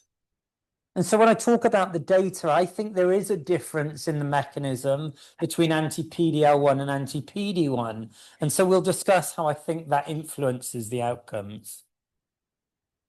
So this is a trial. Many people will know the trial. It's about 900 patients. It's a frontline trial. It's untreated patients. Endpoints as we'd expect to see, OS, PFS, response rate. And there's a PFS advantage. So patients do better with a combination of IO-TKI, and I don't think there's a great surprise there. If you look at all the trials, the message will be the same. IO-TKI does better than TKI. And if we look at the response rate, it's 60%. And if you look across all of those IO-TKI trials, response rates are anywhere between about 55 for Cabo-Nivo up to 60% for the other combos. There's an exception to that rule. And the exception to that rule is lenvatinib and pembrolizumab. So if you look at that data, there's no doubting that the numbers are stronger. The response rate is 70%. The PFS is almost 2 years. So why is that so different? What's different about lenvatinib and pembrolizumab? Well, for starters, we use 20 milligrams of lenvatinib, a dose that I've never prescribed in kidney cancer before. And I think if we're given 20 milligrams of exitinib, we probably also see response rates of 70%. Also, if we look at the number of favorable risk patients in each of those trials, it's about 22% for the Javelin trial. It's 31% for the other IO-TKI-based trials. And so we have to view the data not through a cross-trial comparison, but we have to view it through the fact that these have got different patients involved in the different trials, and therefore I would expect to see different response rates. And I use lenvatinib and pembro, and I use Nivo and Cabo. And if I've got a 50-year-old patient who's got no comorbidities, I would absolutely want to give them lenvatinib and pembrolizumab. But if I'm doing that, I'm giving lenvatinib at 20 milligrams because I'm aiming, like the trial suggests, that we can get a 70% response rate and 24 months of PFS. I've been speaking at a number of places in India over the last few days, and what I've heard a lot of times is, well, I use lenvatinib and pembrolizumab, but I use 8 milligrams or 12 milligrams of lenvatinib. And I would ask, well, where's the data? How do you know how good that's going to be? Because we've got the HOPE 218 trial that looked at 18 milligrams versus 14 milligrams of lenvatinib, and 14 wasn't as good as 18. So I find it really difficult to believe that 8 or 12 milligrams is going to be as good as 20. And so when we start with exitinib and avelumab, we do start at 5 milligrams BD and escalate it in exactly the same way that we would with a trial. And so again, I'm not against using lenvatinib and pembro or even Cabo-Nivo, but if you're going to do it, you need to give it at the doses the trial gave. Otherwise, we're just kidding ourselves that we're going to get 70% response rates, but give completely different doses. Now, the elephant in the room about this trial is that there isn't a statistically significant overall survival benefit. And that's always what people say about the Javelin 101 is, why choose it when you've got other IO-TKI combos that have got OS benefit? But again, I come back to the fact that we've got less favorable risk patients in this trial. That's not my opinion, that's the facts. And we know that favorable risk patients have a better response rate. If we look at the Checkmate 9ER Cabo-Nivo trial, only 30% of the patients in the sunitinib arm went on to get an anti-PD-1. If we look at this trial, more than 50% of the patients in sunitinib arm had anti-PD-1. So again, I would expect there not to be a significant difference. So it's not taken away from the fact that the other trials do, but we need to view the data through the lens of the baseline characteristics. And actually, if you look at the tails of the curves of the other combinations, the nice thing I find about exitinib and avelumab is that we've got the longest follow-up. 73 months is the follow-up we've got for that trial. We don't have the same length of trial for the other IO-TKIs. But what we do know in the follow-up we have got is those curves almost come exactly back together. If you look at this curve, it's not a massive difference at the end, but they're staying apart and we've got longer data. I don't think you can argue other than these curves are coming straight back together and we don't know which direction they're going to continue to go. And we've got some real world data with this combination. So again, if you've got a 50-year-old patient who's super fit, no comorbidities, give them 20 milligrams of lenvatinib with pembro, that's what I would do. That's what I think is the right thing to do. But in the real world, I see the 70-year-old chap who's smoked most of their lives, because we know that's a risk factor for kidney cancer, they've probably got diabetes, they've probably got some chronic chest problems. And so what I'm thinking about is what treatment can I give them that gives them the best possible chance, but is also likely to be tolerated. And in the real world data, when we look at Axiavi, this is some data from the UK, and it shows the response rates of anywhere between about 50% and 60%. And so what that tells me is in the real world, not in the trial, but in the real world, people are getting similar responses as we see in the randomized controlled trials. And I think we all know that we often get randomized controlled trials that look great, and then in reality, what we see in clinical practice doesn't replicate. Now, I spent a lot of my life thinking about toxicity and managing toxicity. And one of the main questions I get is, well, how do you differentiate if this is an IO toxicity or if this is a TKI toxicity? And the most common toxicity we see is diarrhea, and I see an awful lot of diarrhea. Now, when I get diarrhea in a patient on IO TKI, let's say I've got them on Cabo-Nivo. I use Cabo-Nivo, it's a good combination. The half-life is between 100 and 110 hours. So if someone develops diarrhea on Cabo-Nivo, I've got to wait at least 4 or 5 days before that Cabo dose is going to go low enough for that diarrhea to improve if it's TKI. The half-life of exitinib is 4 to 6 hours, which means if I stop that drug today, if it's the TKI toxicity, it's probably improving by tomorrow. And if it's not, I can then start management of the IO toxicity. And so half-life, I think, is really important when we're thinking about the real world and the management of patients. Because what we don't want to do for that Cabo-Nivo patient is find out that it's probably IO 5 days down the line, start them on steroids, leave them on steroids for a few weeks, give them the side effects from steroids, and potentially negatively impact the response rates. So again, I do think half-life in the real world is important. So I like all of these ice creams. I also like mint chocolate chip, and I had one at the airport, which was lovely. But ultimately, we've got to decide between our choices. We can't, in my opinion, we can't just use one treatment for everyone. We need to use the data that's in front of us. I think the thing that unites everyone in the room is we all do what we think is best for our patients. We all put our patients first. We all advocate for our patients. We all do what we think is in our patients' best interests. And so often when we do that, we prioritize quality of life because we think what's important is patients living well with their cancer. And this data was presented at ASCO a couple of years ago from renal patients finding out what really mattered to them. Quality of life was important, it was number 3. But number 1 was to control the disease as much as possible. And number 2 was durability of response. Number 4 was rapid reduction of the tumour. The time to response with Axiavi is about 2.8 months. In my opinion, the only drug in kidney cancer that gives us the possibility of a long-term durable outcome is immunotherapy. I think TKIs can control disease. I don't think we cure people with TKIs. And we know that the response rates are much higher with IO TKIs.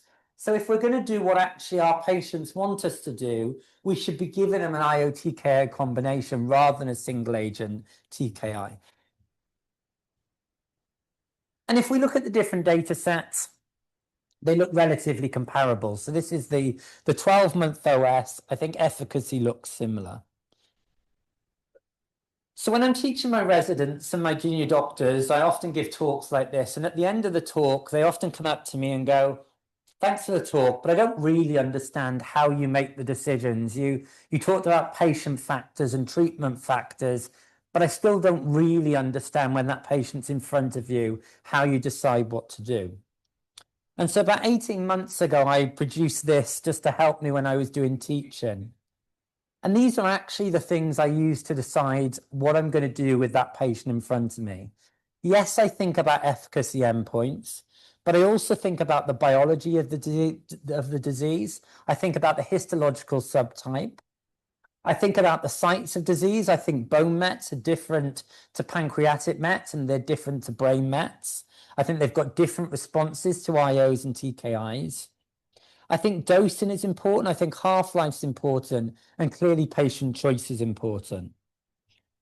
But we can't get away from the fact that we use the IMDC criteria to decide our treatment choices. Do I think it's good? No. Do I think it's good for prognosticating? Not bad. Do I think it's a good predictive tool of who's going to respond? No, I don't. But it's all we've got at the moment. There's other things like KIM1 coming down the line, but for now we're left with the IMDC. So let's focus on favourable risk just for a couple of minutes. Intrinsically, we often say favourable risk is the vascular tumours. They're the ones that are driven by the blood vessels. But if you look at the Checkmate 214 data, the Ipi-Nivo data, we know that 28% of patients respond in the favourable risk to Ipi-Nivo, a pure IO combination. And so that tells me that there must be an immune component in those favourable risk patients. And equally in the poor risk patients, we know it's not just about the immune system. We know VEGF is also important. So let's look at some of that favourable risk data, because actually what we all often say when we talk about kidney cancer is that we use the data in front of us to make decisions. And so let's use the data that we've got. This isn't my opinion. This is simply what the data says. So if you look at the data for Penaxi in the favourable risk group, hazard ratio 1.1. So it's detrimental in our favourable risk patients, not my opinion, this is the trial data, to use the combination of Pembrolizumab versus TKI. What about Cabo-Nivo? Hazard ratio 1.1. So it's detrimental to give patients Cabo-Nivo in the favourable risk group. The CLEAR study, the best, the most powerful, lenvatinib 20 milligrams, hazard ratio 0.94, marginally better than 1. And why do I think that is? I think it's because they're anti-PD-1, not anti-PD-L1. And I think anti-PD-L1, for the reasons, and I'll come back to it in a second, do better in favourable risk patients. And when I say favourable risk patients, I'm not just talking about patients with an IMDC score of 0. I'm talking about the patient who sits in front of me and looks favourable and feels favourable. The nephrectomy was a few years ago. Yeah, they might have chronic anemia. Their HB's always been low. They're scoring 1, but they're not scoring 1 because the kidney tumour is causing that HB to be low. They're scoring 1 because their HB's always been low. To me, that's a favourable risk patient. They just happen to score 1 on the IMDC criteria. And I come back to this. So this is why I think anti-PD-L1 has a massive advantage in the favourable risk group. I think we don't really understand the tumour microenvironment, but the more we understand, the more we realise it's far more complicated than T cells, tumour cells, and taking the brakes off the T cell. And so I just want to present in the last few minutes a little bit of real-world data from the UK. Now, I used to give talks about kidney cancer, and I'd often stand up and say things like, well, it doesn't really matter what you use as your first-line agent. Just use single TKI for everybody, because everybody gets a second-line therapy anyway, and I can just give them anti-PD-1 in the second line. And I used to say, well, in Valindra, 95% of my patients get to second line, so let's start with the TKI, and I'll just do immunotherapy later. Is that coming to the end of my time? Okay. And actually what we saw is that and I'll just get to some of the headline things, that only 60% of patients would get into a second-line therapy. So the idea that everyone was going to get IOT, everyone was going to get an immunotherapy in a later line simply wasn't true. And in the favourable risk group, a third of those patients, even in the favourable risk, never get a second line, which tells me we should use our best treatment first. And in our real-world data, what we saw, because people always say, well, there isn't a survival advantage. Well, in our real-world data, 1,300 patients, the hazard ratio was 0.42 for survival, a 58% improvement in survival in the real patients that we treat in the real world. And so I just want to leave you with this slide. If we think about that favorable risk group and we're actually going to treat patients based on the data, what have we got to work with? We've got the longest follow-up for axivalimab. We've got the highest median overall survival for axivalimab. We've got the highest response rate for axivalimab. And we've got the best OS hazard ratio for axivalimab. So if we're actually going to follow the data for favorable risk, I think following the data tells us to use Axiavi. And finally, in the poor risk group, which is often the group that people say we need to use Len-Pem because it's the strongest treatment. If you're brave enough to use 20 milligrams of lenvatinib, if they're 50 and fit, do that. But if you're giving patients 8 milligrams or 12 milligrams, I think you're kidding yourself that you're giving them the best combination. And if you look at the hazard ratio in the poor risk group, 0.58, I think is really impressive compared to the other trials. And so in the real world, in the UK, I'm using Axiavi across all the risk groups. And in fact, it's the only NICE approved treatment in the UK based on the data that you can use across all 3 risk groups. And I'll stop there.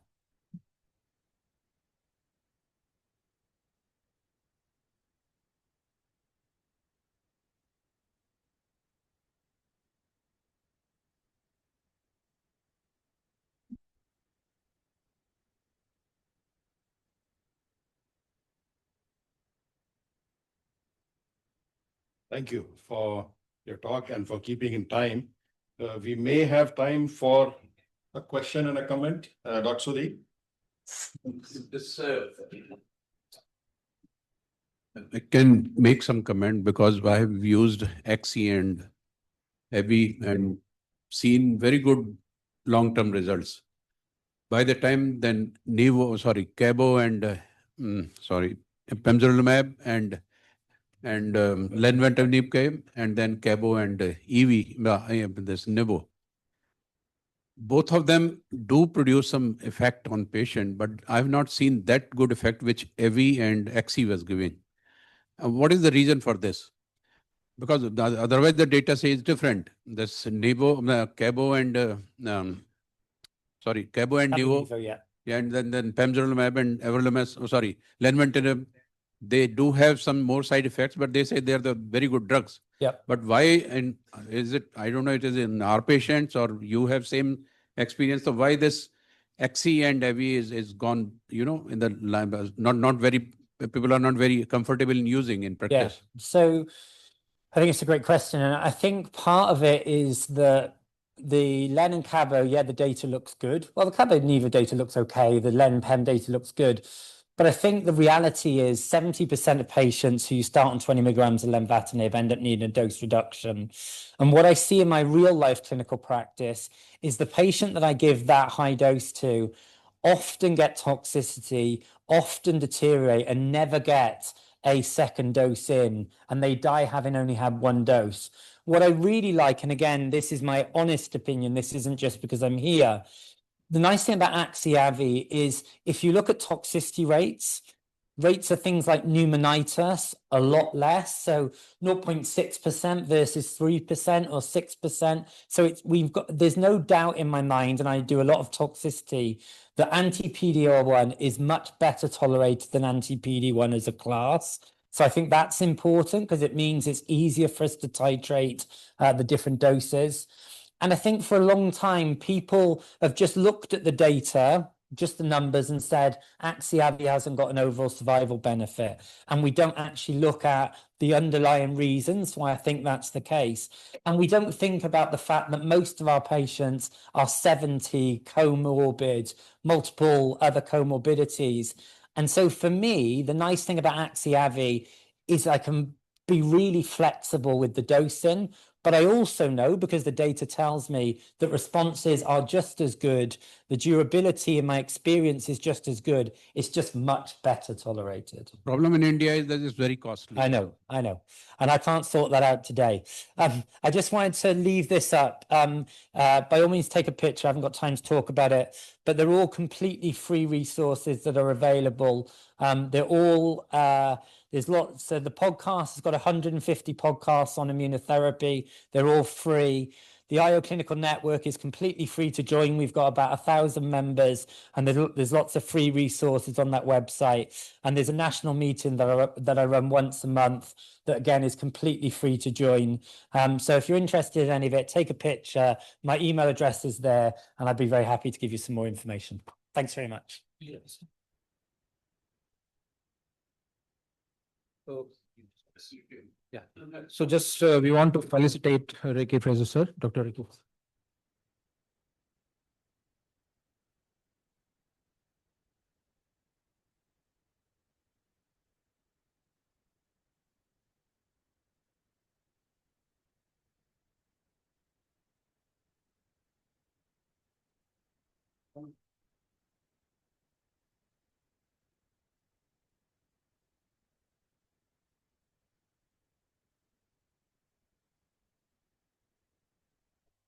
Thank you so much.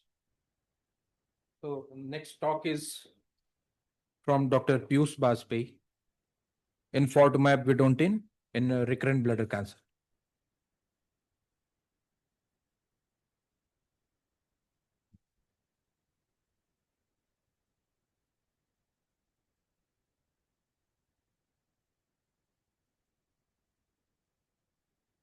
So good evening, everyone. Apologies for the delay. Actually, huge traffic outside. So nonetheless, I'll just try to deliver the key points over here. So as we understand that locally advanced and metastatic urothelial carcinomas, if you look at it, 50% of them, 50% of our patients would not be actually fit for cisplatin, and sometimes also platinum-based chemotherapy. So 50% are actually because of the age profile, the GFR already being low, and of course the comorbids. They're not fit for cisplatin. And most of them, after the PD-L1 inhibitors came, we thought it would be a game changer, but 70 to 80% actually PD-L1 inhibitors in the metastatic setting did not, prove the way they were supposed to be. 5% is what is the survival at 5 years in metastatic urothelial carcinoma. So this particular molecule and this particular trial, the EV301, basically is positioned somewhere where a patient has failed chemotherapy, platinum-based chemotherapy, and also a PD-L1 inhibitor. Now that PD-L1 inhibitor is being used in maintenance setting after a good response, therefore, like a javelin-like strategy, then we can actually position this if in case we see a progression. So EV301 was the trial, and this, as I mentioned, was the positioning post-exposure of chemotherapy as well as PD-L1 inhibitor. So it was designed basically to confirm, what would be the position, what would be the efficacy of EV301 post these two lines. So the patients, nearly 608 patients, 608, in a good performance status who had received PD-L1 as well as a chemotherapy prior, were chosen, randomized into 1:1 configuration, and EV was basically 1.25 mg per kg, as we know the conventional dose of it, in a 30-minute IV infusion on day 1, 8, and 15 for 28-day cycle. The investigator chosen chemotherapy were either docetaxel, paclitaxel, and vinflunin. Basically, vinflunin was majorly used in Europe. Primary endpoint being overall survival, and there was these secondary endpoints, including the PFS, the overall response rates, and the other, including the quality of life parameters and patient-related outcomes. A pre-specified interim analysis was performed after 65% of the patients had died. The results of interim analysis were published in 2021 with a median follow-up of 11.1 months. A final analysis was planned. 439 deaths had occurred thereafter. So if we look at the basic demographic profile, so we can see that the age profile, I mean, this is what the patients would actually represent, elderly patient, the 6th and 7th decade, and you have more than 75 years, the subgroup, which is nearly 17 or 70 to 20% in both the arms. And then, of course, there were patients with tobacco use, nearly 55%.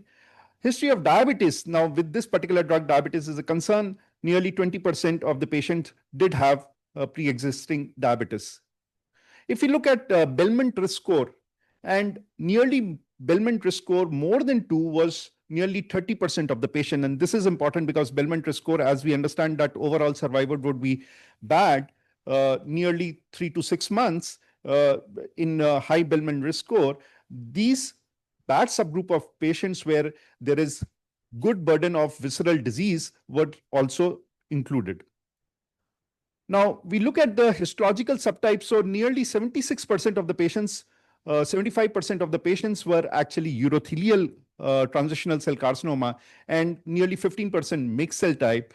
There were small other histologies, the variant histologies, including small numbers for small cell as well. So if we look at it, basically EV significantly reduced the risk of death by 30%. That is hazard ratio of 0.7.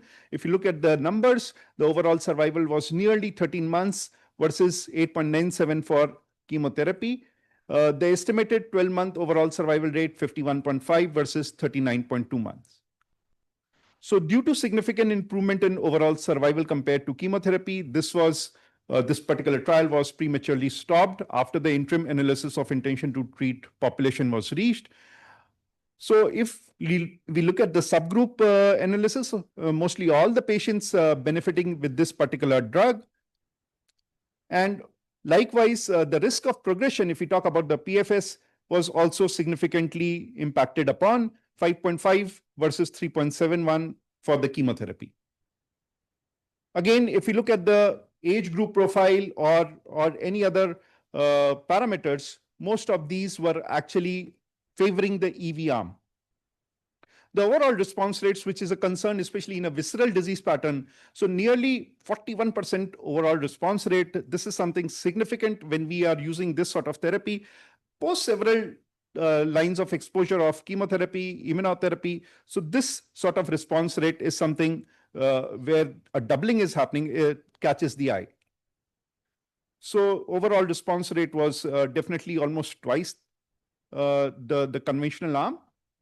And this sort of trend was again seen in almost all the subgroups, irrespective of what the subgroups were. So this was realized in terms of a better response rates for all these with EV. The quality of life, because this is not chemotherapy, but this is a ADC, we are not very sure how it would behave. But nonetheless, when we compare it with chemotherapy, the overall quality of life graph is sailing better as compared to the chemotherapy arm. So numerically and overall impression is it is looking better, and all these parameters in terms of quality of life, pain scores, as well as all functioning domains were better with the EV. Now, if you look at the adverse events, basically, definitely more neuropathy is what was there, and hyperglycemia was very significant in EV. So we have to watch for that. But if you look at the hematological profile, so hematologically, since it's not a chemotherapy, a direct chemotherapy, so hematological profile overall was better with EV. So if we look at the deaths which actually happened, so slightly, if you see the numbers over there, percentage over there is slightly high. But if we look at excluding the progressive disease part, so actually it was around 3.7%, almost similar to the chemotherapy arm. So most adverse events were successfully managed with dose reduction or interruption, with a low proportion of patients requiring withdrawal of the treatment overall. The majority of adverse events were mild to moderate in severity. Most of them were grade 1 to grade 2. very sort of single digit numbers over there in grade 3, grade 4 as compared to the chemotherapy arm. So the point to note over here is, if in case we see when these adverse events come, these are most common during the first 2 to 3 months of the therapy. And one of the adverse events like eye, now the ADC is, you need to also be in touch with your ophthalmologist. You need to get regular referrals to your ophthalmologist for various corneal disorders. They might be very subtle, but you need to just start looking at them early. So EVs definitely significantly improved outcomes versus chemotherapy on these various parameters: the overall survival, which was the key primary endpoint, the PFS, the overall response rates, and also quality of life parameters. So summarizing the results of this, definitely the overall survival, PFS, and overall response rates was better, and it led to actually approval of this particular drug by the FDA as well as the EMA. So after that, of course, we need to actually look at the phase 5 sort of data, that is the real world evidence to support, what actually the practice would be. So there is data coming from the Western world on the UNITE registry. This is 16 US institutions, collaborative data. 260 patients were treated with the EV monotherapy, overall response rates being 52%. We saw 41% over there, 52% over here, PFS of nearly 6.8 months, and overall survival of 14.4 months. So almost similar figures, almost similar echoes what we saw in the previous 301 data set.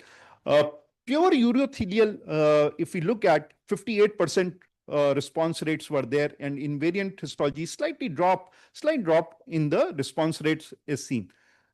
If you look at the various other subsets, basically whether it's a bladder primary or a upper tract primary, whether the age part, the ECOG, the diabetes, no diabetes, so there again, response rates are not dipping primarily. A couple of things, variant histology, yes, there is a difference between the responses. So if in case you're not having the typical urothelial carcinoma, more component of it is a variant histology, that is more than 50% is a variant histology, you might not get the sort of responses you would want to see with this particular drug.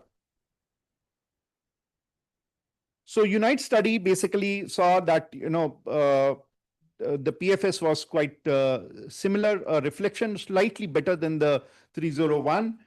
And there was no significant difference in terms of heavily pre-treated patients, because this was not the classical 2 lines only, but this was 3 line, 3rd line also. So, and also in mixed histologies, there was not much of a difference. The primary site, which one thinks what to do when it's a ureter cancer, and also no difference in high, low TMB or PDL1. As I mentioned, that histological variants we need to be watchful for, especially if we see a small cell. Of course, we cannot expect much of a response or hardly any response. So please do not take this patient. If in case it is a predominant, that is a predominant histology of micropapillary or plasmacytoid, sarcomatoid, squamous cell, again, you would not get much of a responses. But then if in case it's a mixed or a minor histology, you could probably expect some responses over there. So what about other populations apart from the Western world? There is data from the Europe, almost similar figures of overall response rates, nearly 46%. PFS almost similar, of around 7 months, and overall survival of 12 months. So this was from Germany and Switzerland. And then from Japan, we see again elderly population near in the 7th decades, median age 71. Clinical response rates again 43%. And what we saw, one particular interesting finding over here, that patients who had peripheral neuropathy because of the drug are actually having a better survival in terms of PFS and overall survival. So if this drug is probably causing some sort of grade 1, grade 2 neuropathy in the patient, then probably you could expect some responses. It's probably related to a better addition of Nectin-4. This drug could probably be doing. So this particular drug is also now seen by the real world evidence. I mean, supported by the real world evidence apart from the main trial. So thank you, and we can take any questions. Just a quick question, sir. So how do you select between EV Pembro versus the Vivansho maintenance? So with the data of the EV302 and the exceptional median OS of around 33 months, so EV Pembro to all comers, or do you select based on certain findings? So of course, EV Pembro, if we look at the Javelin 100 data, it is good in terms if you're saying that after Javelin 100 you would do a EV301 strategy, you could probably expose all your patients to EV301. Then yes, it is a good thought process, but how many of your patients would trickle out after getting that immunotherapy and would not come to your follow-up is one thing. When we always talk that you need to put your best foot forward at once, then again, whether your best foot, your patient can take that. Now, if it's a diabetic patient, peripheral neuropathy is there, so you need to take those things into account. So you need to individualize from that perspective.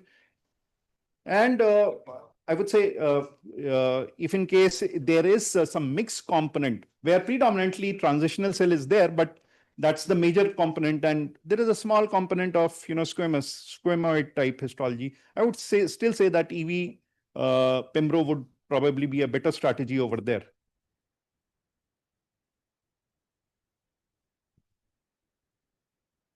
Any other comment or questions? Okay. Thank you, sir. If not, we'll move on to the next speaker. I believe Dr. Amandeep Arora needs to speak now because there's a flight to catch. Is that right? Yeah, welcome.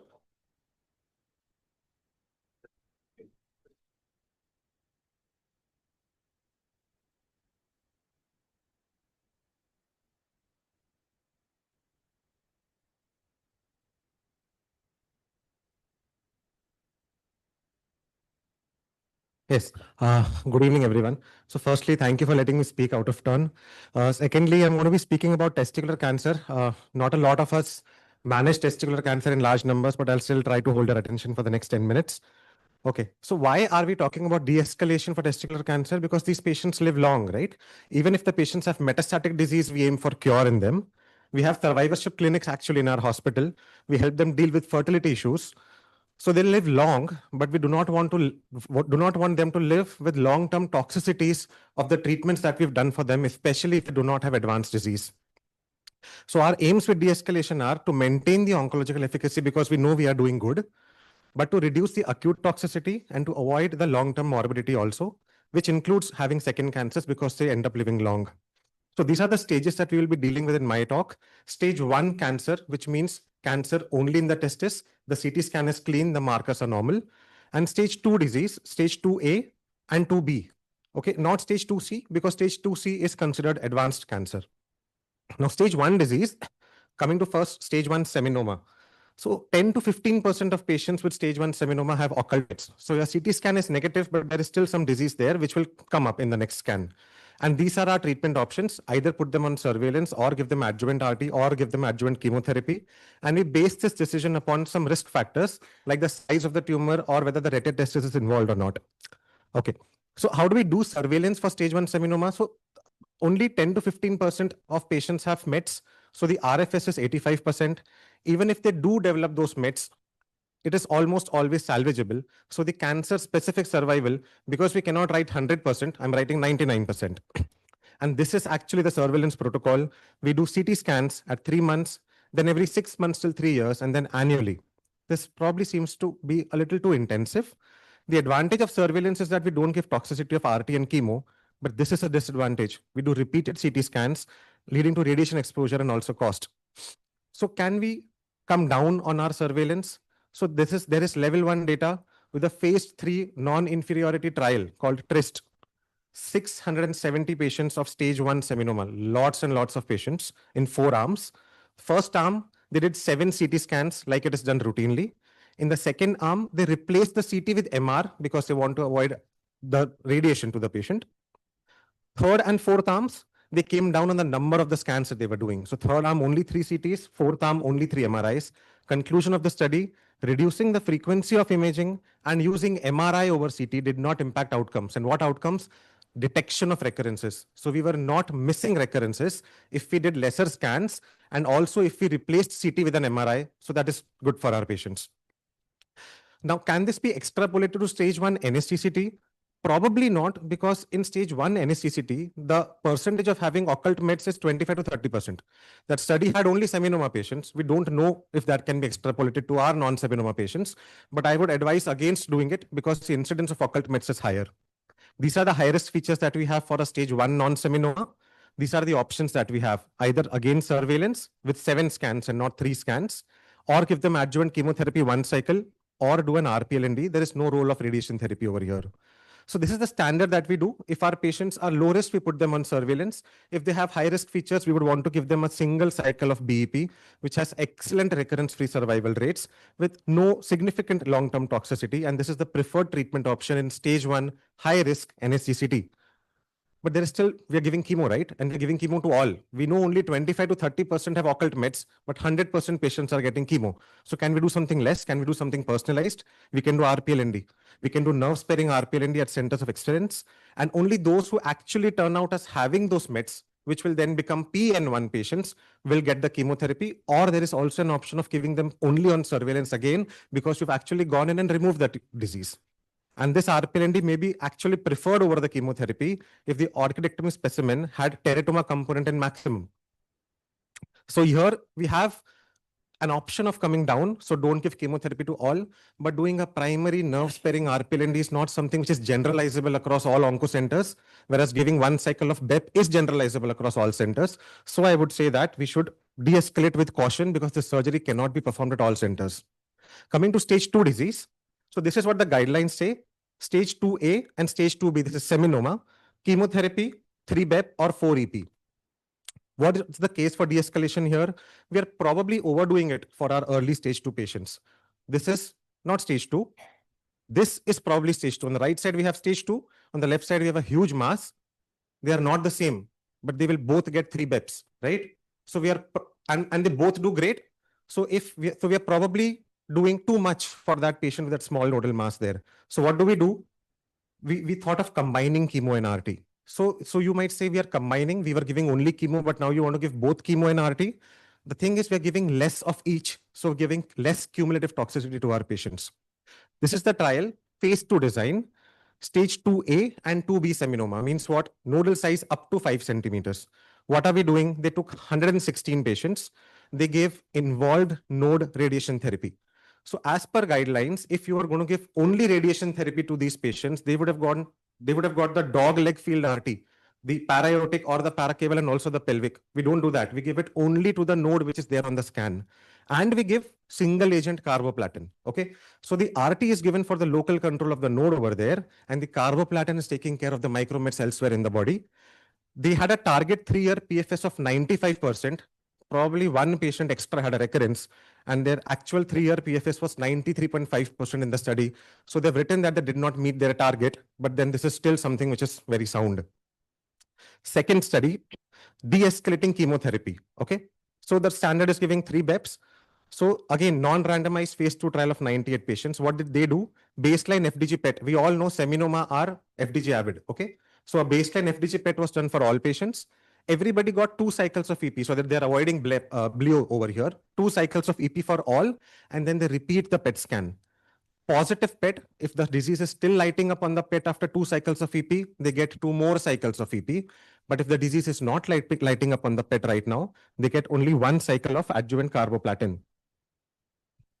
67 patients had a negative PET out of 98. So 2/3 of patients actually needed only 2 BEP and 1 more cycle of carboplatin and avoided 2 more cycles of EP. The 3-year PFS was comparable, whether they needed 4 cycles or just 2 cycles and 1 more cycle of carbo. And the cumulative peripheral neuropathy and ototoxicity was definitely higher in the patients who were getting 4 cycles of the platinum.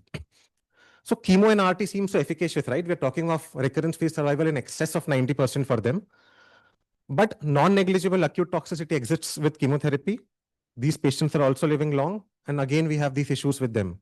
So can we do RPLND again, right? We do not want to do RPLND post chemotherapy in a seminoma because we are told that the planes are desmoplastic. I have never seen even one post chemo RPLND for a seminoma.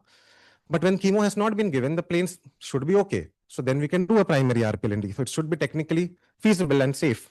We avoid the systemic toxicity with chemotherapy, and we avoid the risk of second cancers, which is seen with RT and also with chemotherapy. Do we have evidence? We have no randomized control trials which compare surgery with the established treatments, but we have multiple prospective cohort studies. We have 4 phase 2 trials. 2 have been published as papers, SEMS and prime test. 2 have been published as abstracts also. So totally 4 studies. And how do they fare? What are the recurrence rates? The 3-year RFS is 70 to 94%, right?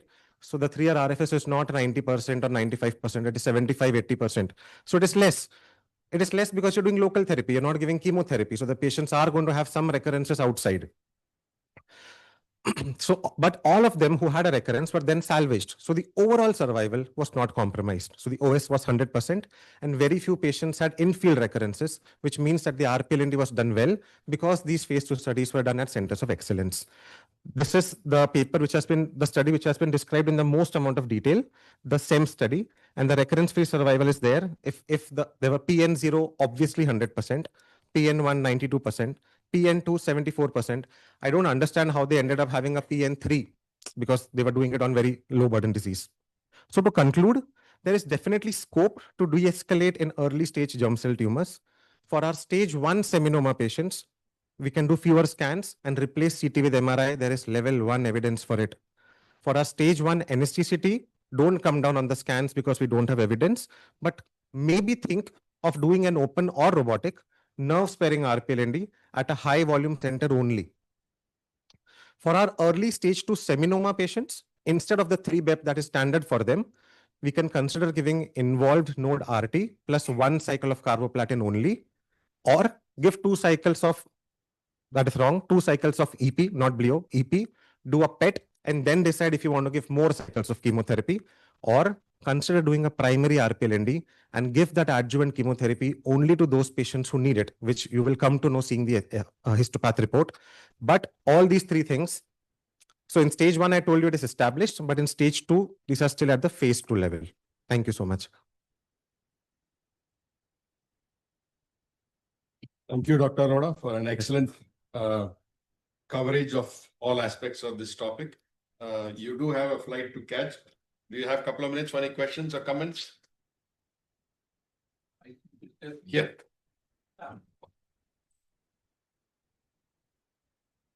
Hello. That was very nice. Yeah, thank you. Thank you. You know, the U.S. guidelines are now coming in line very much with what you said. The imaging being less imaging, but if you switch to MRI, the radiation exposure is much less anyway. So I think that we've always said the number of images, we kind of went halfway between the TRIS trial and what you're proposing, what's currently on the guidelines. So that's the one thing. The next thing is on the radiation plus carbo. It didn't meet its primary endpoint, and it was a phase 2. Yes. It's going to probably make it on the guidelines as phase 2B.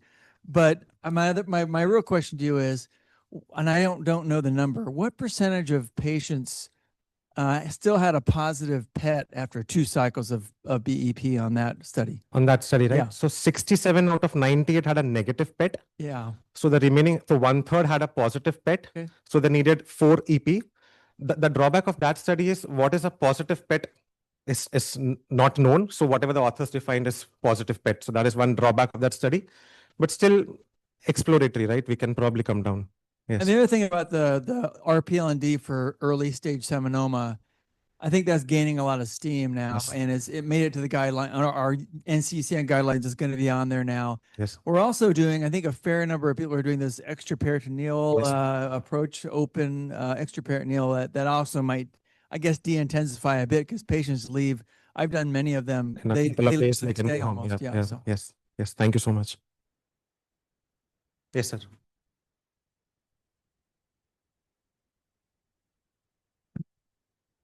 So they all got 2 EP, and then 30 patients whose PET was still lighting up went on to get 2 more EP, so 4 EPs. Yes, so they all responded, but they had more peripheral neuropathy and autotoxicity compared to those who did not need 2 more cycles. And we came to know with that PET that probably 2/3 patients don't need those 4 cycles. So probably doing a PET midway helps you to identify who needs 4 cycles compared to who needs just 2 cycles. Thank you, Dr. Arora. Thank you. Sorry, last comment.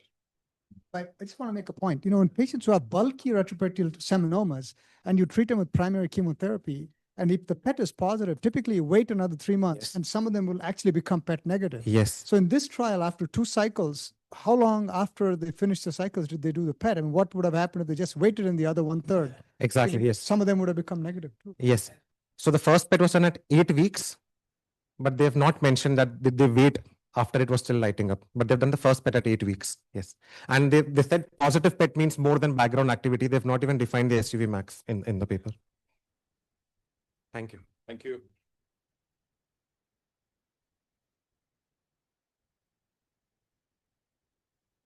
Can I now invite Dr. Anand Raja from Chennai talk about sentinel node biopsy in penile cancer?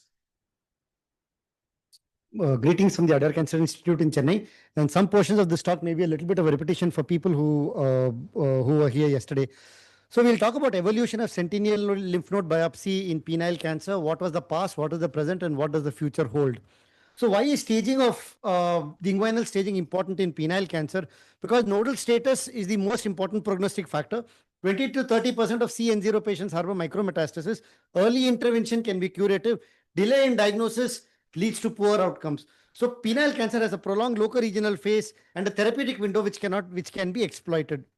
So there are multiple modalities of staging the groin. You have the EAU risk stratification, the low risk, the intermediate risk, and the high risk.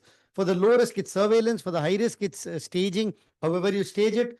And for the intermediate risk, a lot of people stage it, a lot of people observe it. The staging options are that you can either observe it for select patients, that is the low risk, and select intermediate risk patients. You can stage the groin by open inguinal lymphadenectomy. You can stage it by the video endoscopic method, whether lap or robotic, and you can do the dynamic sentinel lymph node biopsy. So the past was that the Cabanas node was the principle of sentinel node was given by Roman Cabana in 1977. It was mapped to the anteromedial border of the junction of the epigastric vein and the saphenous vein junction. So 31 patients were underwent this procedure, and the 3-year and the 5-year OS rates were 90% and 70% for the positive inguinal node, which looks very, very good.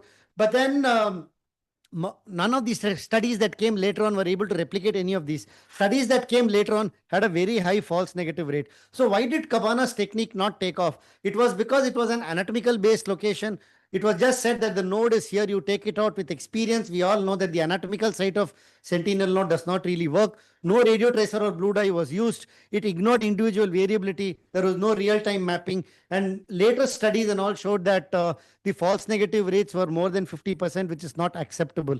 So from the 1970s to the 1990s, I call it as the silent years, when the concept of sentinel node came from penile cancer, but was adopted to almost a lot of other cancers, but not to penile cancer. So for 2 decades, there was just nothing there. And after that came this landmark publication in penile cancer, which is the Amsterdam era, or the Dutch era, as I call it, the Horenblas innovation. Horenblas in Netherlands published a series of publications who rediscovered and refined the sentinel node biopsy in penile cancer. And they said that the diagnostic performance of this early sentinel node technique was not ideal as was done by Cabana, but as they did was good, because the identification rate exceeded 95% and the false negative rate was less than 7%, which was consistent with that in other sentinel nodes, as in breast melanomas and so on and so forth. So what is it that they got right? Why were they able to replicate things?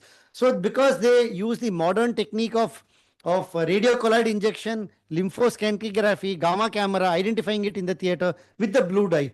Perioperative inguinal ultrasonography was done even prior to the procedure, and if necessary, they did the ultrasound guided FNACs from the suspicious nodes. And they also introduced multiple sectioning of the nodes so that they could section it at every mm interval, and then they could do IHC. So even if it's a micrometastasis, they could pick it up. So once they identified this, there was a real uptake of this in a lot of the European centers in Europe and in UK. where they further refined the study. And then the Denmark multi-center study came up with this false negative rate of 5.6%.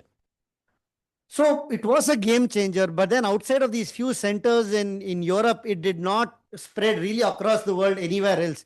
The reasons were that it required a multidisciplinary setup, nuclear medicine, pathology, a handheld gamma camera, which is not available even in a lot of the cancer centers. It required a steep learning curve, infrastructure challenges were there, and most data were from high volume European centers. So a lot of it was dependent on the surgeon who was operating. So it was operator dependent. And if you were not working in that centers, in smaller centers, the advocacy was you don't replicate it don't do it because you'll not be able to produce equivalent outcomes. So we have a very high incidence of penile cancer at our country. So after 2008 and 9, when these publications came up, we were very early adopters of this. There are a range of things that we try to inject the sulfur colloid overnight, morning, filtered, unfiltered, so on and so forth. But we published our data for in 2016 of our sentinel node technique, wherein we went ahead, did the sentinel node biopsy, and topped it up with the completion inguinal lymphadenectomy, and then showed that only 1 out of 20 patients, 40 groins, the false negative rate was 1 out of 40. And once we were able to prove that, we dispensed with doing the completion inguinal lymphadenectomy and said that we'll just go ahead with the sentinel node. So we published our data very recently on our overall survival of retrospective analysis of about 8 years. The reason we have our cases starting from 2010 all the way up till 2018. Sorry, I think there's a with a median an audio. We can stop that. That's it. So this is what that's fine. This flowchart summarizes. So this is what it is there. I'm so sorry. I don't know why there's an audio there in the background. Nodes, out of which 31 the audio I think is there in this video. I think we can look at this. I think it serves equally well. So we had 307 groins in about 200 odd patients. The nodes that we were able to identify is 304. We were not able to identify nodes only in 3 patients. So that gave us an identification rate of close to 99%. 268 patients were negative on pathology that were followed up. Of these 256 patients, only 12 had a recurrence. So that was the false positives. Of these 12, there were 4 patients who had a penile recurrence with a groin recurrence. So we kind of assumed that the recurrence that's happening in the groin is because of the penile recurrence. So that gave us a regional recurrence rates of 8 out of the 268. So that gives us a false negative rate of about 2.6%. Again, important here in this slide is that you can see that we adopted it not only for the intermediate risk and high risk, but also for the low risk patients, where we can see that because the morbidity of the procedure is very low, the Clavien-Dindo grade 3 and grade 4 were less than 1.2%. So we adopted it for all patients, low risk, intermediate risk, and high risk. In the low risk patients, there was nearly 8% positive rate. So these patients were also detected and treated with curative intent. The median time to recurrence rate was just slightly more than a year. And yeah, I think enough is said here. So the future is a lot of people are trying to replicate this this data in the country, outside the country. But what's happening in the European centers is that they are trying to replicate to get away without using the methylene blue and try to use the ICG. So they are using the ICG along with the radio tracer to try and get good identification rates. However, our identification rates, as for our own center, our identification rates are nearly 99%. We don't see a value in adding something. I mean, we can't improve on a 99%. So that's why we've not gone the ICG and the fluorescence way.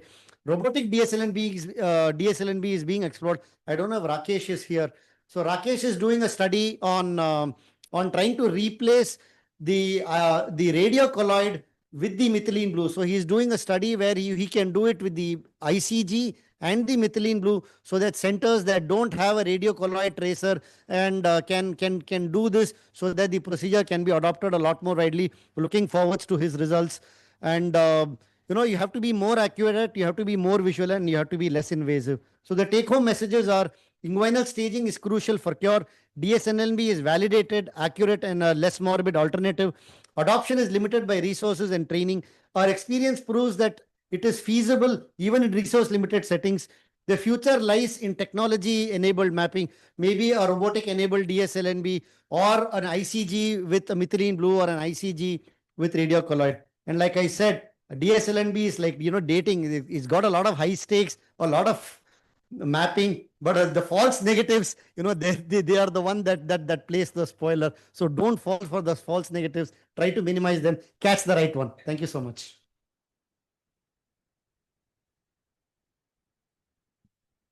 Excellent talk. Thank you. Can I just ask, in the study that you presented from your center, I missed it. How did you identify, what did you do to identify the center? We used a dual technique. We used radiocolloid and we used methylene blue. Radiocolloid, we used unfiltered sulfur colloid with a small particle size so that it can be taken up in the lymphatics. We inject it in the nuclear medicine department, inject it half an hour after that, do the lymphoscintigraphy, identify the node and inject methylene blue intraoperatively. After 5 minutes, we open the groin. I think this is excellent finding because it is something which is applicable to places which don't have all the high-end resources that you mentioned. But we use a gamma camera, handheld gamma camera in hand, and that is a little. I'm comparing to the Danish and the Holland Correct, things and correct, stuff like that. Correct. The question is, I don't know how many people still deal with a lot of penile cancer. How many of them or what modification can be suggested for them to be able to do? I think Rakesh's paper will answer that, where he is trying to replicate, to do away with the radiocolloid, do just the ICG with the methylene blue. And if he is able to replicate that, I think that will be a game changer. Like I said, we are not doing it because our identification rates are already high. We have the gamma camera in hand. So we don't see a need to address, to address a problem that doesn't exist. And again, one more disclaimer, and I said this yesterday, our identification rates may look very good, and our false negative rates are probably the lowest reported in world literature. But then again, all these patients, all these 307 groins have been done by a grand total of 3 surgeons. So it's very, very observer dependent. It's not for everybody. A word of caution before you do it. Dr. Amlesh? Anand, you said that you have tried to treat in patients who have low risk disease, intermediate disease, and high risk disease. Which means, are you using it for each and every patient? Yes, every patient that comes to the hospital gets a DSLNB. Oh, so there are no patients who will undergo RPLND without, inguinal lymph node dissection without. The only patients who will undergo an inguinal lymph node dissection are patients who come with clinically palpable nodes. You do an FNAC and the FNAC is already positive, or the ultrasound and the guided FNAC is positive. No. Clinically N0, nobody, everybody will get a DSLNB. The only other exception is if they've had some hernia surgery where you can't do a DSLNB because the pattern of lymphatics takes a hit, where we'll do something else. Anand sir, one quick question. In your experience, what is the learning curve? How many cases will be the learning curve? So I assisted about 40 cases before I did my first DSLNBs alone. Okay. 40 patients and 80 groins. That was, but then again, like I said, my learning was slightly higher because we were only 2 people. We were doing it together.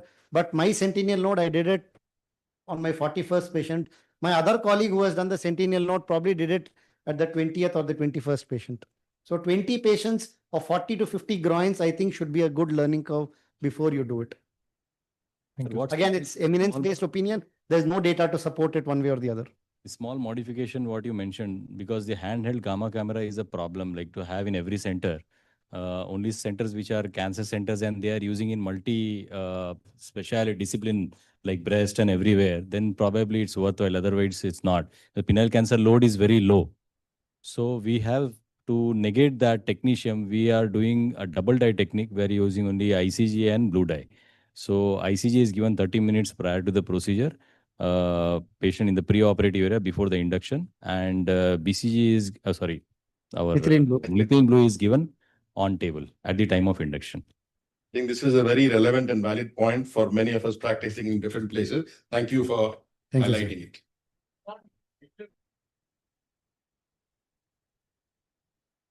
The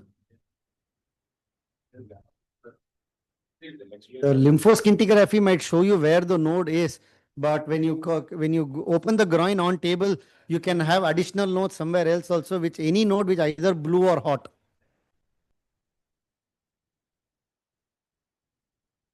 Yeah, or if we also compare to see what will be the sensitivity of the individual technique. So you should not use it because the sensitivity of blue dye alone was around 85%. The sensitivity of the identification rate of blue dye alone was around 85%. Of the nuclear tracer alone was about 87%. So it's only the combination that made it to 99%. Thank you. Yeah, thank you. So the next speaker is Dr. Mayur Mantri. Sir. So I would like to invite him for delivering a lecture on lymphedema management and uro-oncology.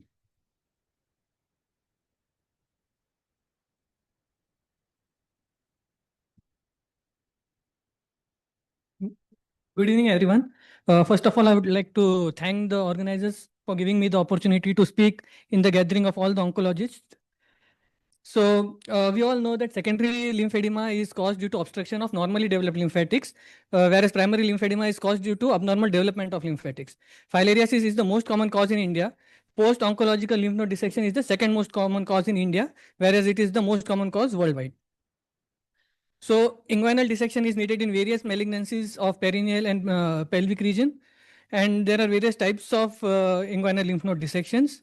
The reported incidence is variable. It ranges from 10 to 40%. It depends on what modality of investigation we use to detect the lymphedema. But everyone would agree that almost 25 to 30% of the patient would have clinically significant lymphedema after groin node dissection. There are higher incidence if there are risk factors like obesity, female gender, node positivity, and chemoradiation or infection. Preserving saphenous vein helps to reduce the incidence.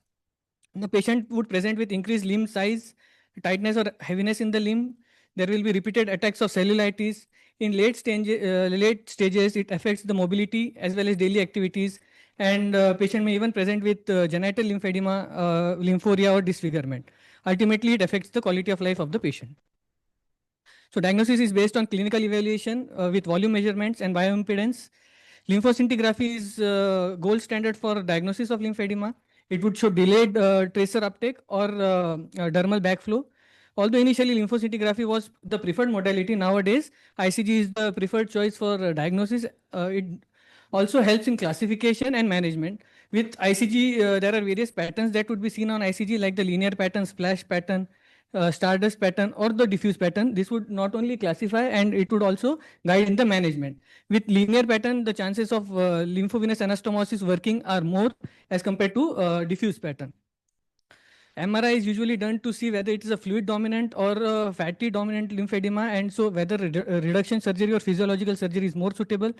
MR lymphangiography would give a three-dimensional anatomy of the lymphatic system, both superficial and deep, but it is a costly investigation and so usually not done. So we have already heard about the sentinel node biopsy, but in our setting, most of the patients still would require a complete groin node dissection. And in prevention of lymphedema in those settings, there are two options, either a lympha procedure or a distal lymphovenous anastomosis. So lympha is basically an acronym for lymphedema microsurgical preventive healing approach. This was first described for breast cancer by Bocardo in 2009. So this is a schematic showing the lympha procedure. What we see here are the lymph nodes. These blue are the lymphatics draining from the arm and these are the lymphatics draining from the breast. When these nodes are removed, the lymphatics draining the arm are also cut. We identify these cut lymphatics with the help of a dye and then these lymphatics are joined to a tributary of a vein. So thus providing a bypass.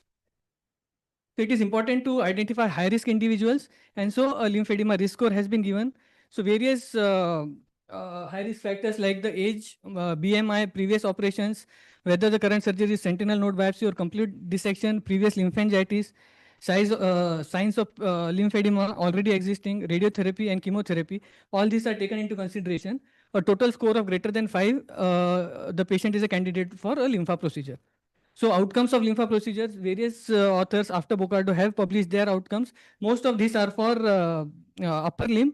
There is a systemic review which included 789 patients. Again, most of the patients were for upper limb, but it included 124 patients of lower extremity as well. And they showed that the incidence of lymphedema in lower extremity was 3.6% in patients who have undergone lympha procedure, which is much less than the normal incidence which we see. although the incidence of post-operative complications was more in lower limb, it does not ultimately affect the outcome. Some authors have also shown that the rate of lymphoria and lymphocyl also go down with the procedure. There are some concerns, although that about the long-term patency, because most of the studies have reported 1 year or 2 year outcomes. Also, the efficacy of procedure when radiation is needed, because the same field where anastomosis is done would be radiated. So another alternative is doing a distal lymphovenous bypass. So you can see in this patient there is a huge mass, and so a groin node dissection is done, and it has been reconstructed with ALT flap. So in this situation, to find a good vein for lympha procedure would be difficult. So we have done a lymphovenous bypass in the lower limb only. So this is an alternative where lympha is not feasible. So coming to management, still the non-surgical management, that is complete decongestive therapy, is the gold standard for management of lymphedema. But there are some problems with this. It utilizes only the patent lymphatics that are already present. It does not improve the overall lymph draining capacity. It does not alter the progression of lymphedema. And lifelong therapy is needed. So there is a need of high compliance, and it's a costly affair. So there are some surgical options that are available, which are physiological surgeries or reduction surgeries. So physiological surgeries aim to establish newer drainage pathways or bypass the blockage. So lymphovenous anastomosis and vascularized lymph node transfer are the most commonly performed physiological surgeries. Lymphovenous anastomosis, there is the subdermal lymphatics are identified in the affected extremity, and anastomosis with the subdermal venule is done, thus providing a bypass for the obstruction. It is done under very high magnification with super microsurgical instruments. And as the grade of lymphedema progresses, we can see that the quality of lymphatic deteriorates. So if early patient would have better outcomes with the lymphovenous anastomosis. There are various advantages that it is a short procedure, can be done in local anesthesia, there is no donor site morbidity associated with it, and multiple LVs can be done in a single setting, and it can be combined with the lymph node transfer as well. Various authors have published their outcomes, and it has a very promising outcome. Now coming to vascularized lymph node transfer, it involves transfer of lymph nodes from unaffected part of the body to the affected limb. These lymph nodes are taken with their blood supply, and the blood supply is re-established at the affected limb. So these lymph nodes then act as a pump and absorb the lymphatic tissue and push it back into the systemic circulation. There are various theories on how it works. Basically, so there is a lymphatic wick theory, and there is a neo-lymphangiogenesis theory, which describes how the transferred lymph node actually help in reduction of lymphedema. Various donor sites are described. Most commonly done are the submental lymph node, supraclavicular lymph node, groin nodes, and the intra-abdominal, that is the gastroepiploic lymph nodes. So of which, the study, there was a comparative study, and which concluded that the efficacy of node transfer does not change with the various donor site. So primary deciding factor should be the donor site morbidity and the patient and surgeon choice.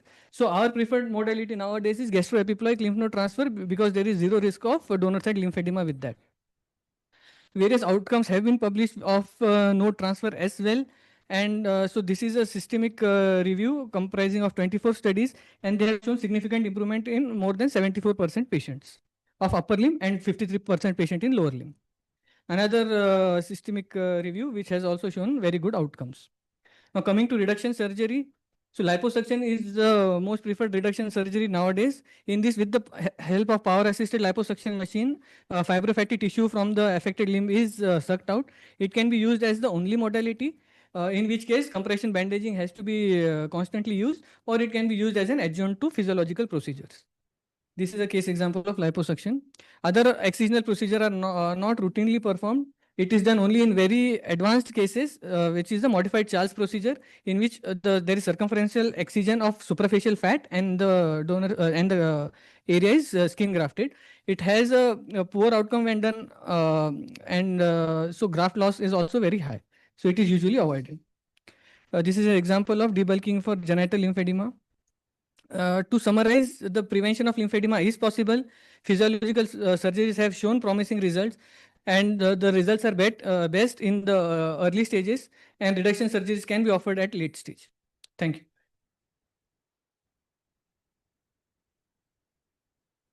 Thank you, Dr. Mantri. This is something that as urologists, most of us don't have much personal experience in, because when something like this happens and we can't deal with it, we send it to people like you. In your practice, do you see a lot of lymphedema from urological procedures or mainly breast and melanoma? Most of the patients are breast patients, what we see. But there are a lot of patients of urology also which have lymphedema.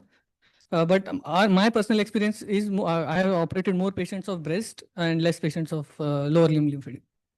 Considering that these are very specialized procedures, other than your center, which other places in the country offer surgery like this lymphovenous and Yeah, so not many places offer this surgery, and but it is coming up now because in most of the plastic surgery conferences, lymphedema management is taken a big role nowadays, and there are other centers also. People in Bangalore are doing it a lot. Thank you. Comments? So there are various sites from where lymph nodes can be taken. My personal preference nowadays is gastroepiploid lymph nodes from the abdomen. Yeah. As urologists, we definitely see this, but another common situation that we see is chyluria. Chyluria and chyluria also has exactly a similar pathology. Unfortunately, for decades, the treatment of chyluria that is recommended is injection of either betadine or urografin or even silver nitrate. But that aggravates the pathology and that chyluria will get temporarily relieved and the lymphatic will rupture somewhere else, either in the bladder or in the ureter or somewhere else. What you have demonstrated is something which will definitely be a good treatment for chyluria. So there is a person in Taiwan who has a series of management of chyluria with lymphovenous anastomose. To this procedure, what is the duration this means this lymphovenous anastomosis what you do? What is the success rate for that? I mean, duration it will So the continue to. success rate of lymphovenous anastomosis would depend on the stage. So early stages would have a very good success rate, but the later stages, the lymphatics are fibrous. So we would prefer a node transfer in them rather than the lymphovenous anastomosis. And the effect of lymphovenous anastomosis are seen immediately within a few days. But for lymph node transfer, the effect are seen late, like about 6 months at least we have to wait for the effect to be seen. The edema will be staying like that. Yeah, the patient are put on compression bandaging post-operative. One more thing is in the lower limb, generally they find it difficult. Means what Yes, we so- have seen at our center. Yes. Overall outcomes with lower limb are poor as compared to upper limb. And most of the studies are done only in upper limb because I think lower limb lymphedema is a more common problem in India rather than other countries.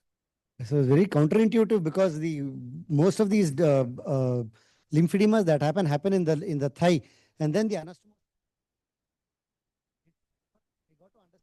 The lymphatics are bidirectional. There are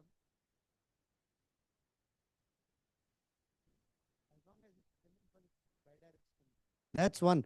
And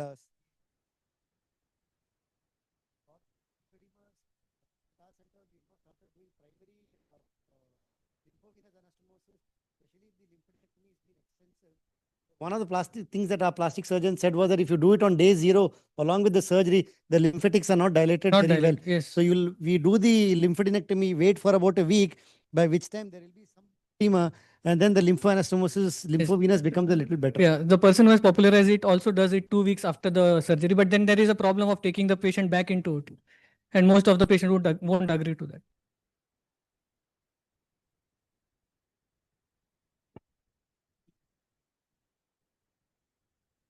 I don't do it. No, we've not done the lymph node transfers. We've identified the extensive lymphedema, the one that he showed where the leg also is like a balloon. Even there, identifying a lymphovenous will become literally lymphovenous is not- impossible. yeah, It's really not possible. not possible. Yeah, that's what I said. You do it in the leg. Yeah, you do a groin node dissection, but the lymphovenous is done in the leg because the lymphatics are bidirectional, top to bottom. For breast, for lower limb also, in inguinal region also it is described. The lympha procedure is described in the inguinal region only, just like the lympha in the breast. But in lower limb it is more difficult to find a suitable vein as well as the lymphatics. So now people prefer to do a distal lymphovenous anastomosis in lower limb. And the reason why we started doing it is because we had a patient, like we have those angiosarcomas, lymphedema of the breast. You know, they have the angiosarcoma of the arm. We had a patient that was operated some 15, 17 years back. He developed lymphedema and developed an angiosarcoma of the leg.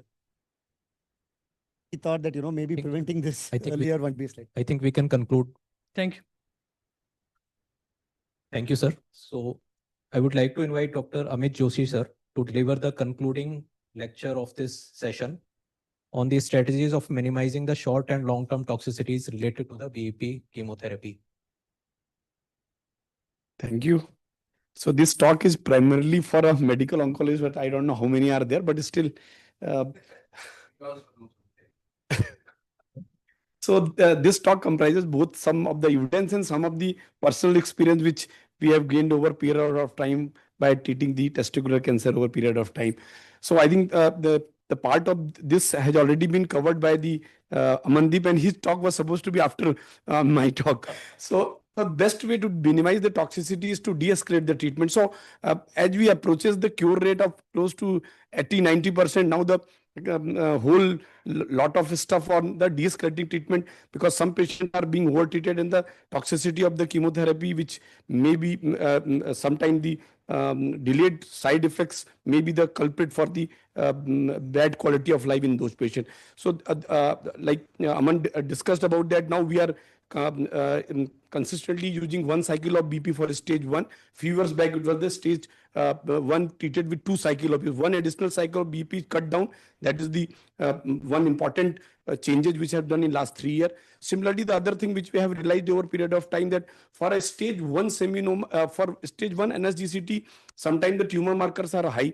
And then we just based on the 2-week value of a tumor marker or a 4-week value, when there is no disease seen in the scan, that is N0 and M0 on a scan, you can still wait for 6 weeks if the tumor markers are falling.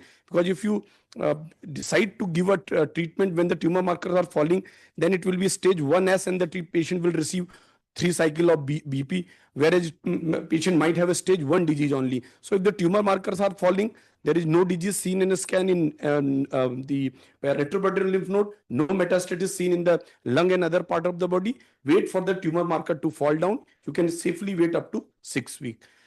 So that's second, which was discussed by, was the primary RPLND in selected 2A NSGCT. So I think this is a time where we are evolving the treatment of stage 2A for NSGCT and seminoma evolving. So what I personally feel that in patients who have a primary testicular cancer, mainly comprises of teratoma, and there are small lymph node in the retroperitoneum of 2 centimeters, there is still a RPLND may be preferred. But in those patients who present with the embryonal carcinoma or a very high tumor marker, then we still go for a chemotherapy. But in selected patient, stage 2A NSGCT and some seminoma which is evolving, definitely that can be considered. Similarly, the consideration of surveillance in stage 1 seminoma is the first option, and the other which was for stage 2A seminoma was the incorporation of carboplatin with RT rather than the 3 cycle of. So all this has this efforts decreases the number of cycle of chemotherapy, which definitely help in decreasing the and this was this 1 cycle versus 2 cycle, the Soretoka group, which definitely this trial with their study, the 1 cycle become the standard. And similarly, so there is another data which is showing whether, and this is evolving, that even patients who have a N2 disease, that is PN2 disease, when they the primary RPLND is done, whether those patients still need the chemotherapy if you have. So now they are the boundary from the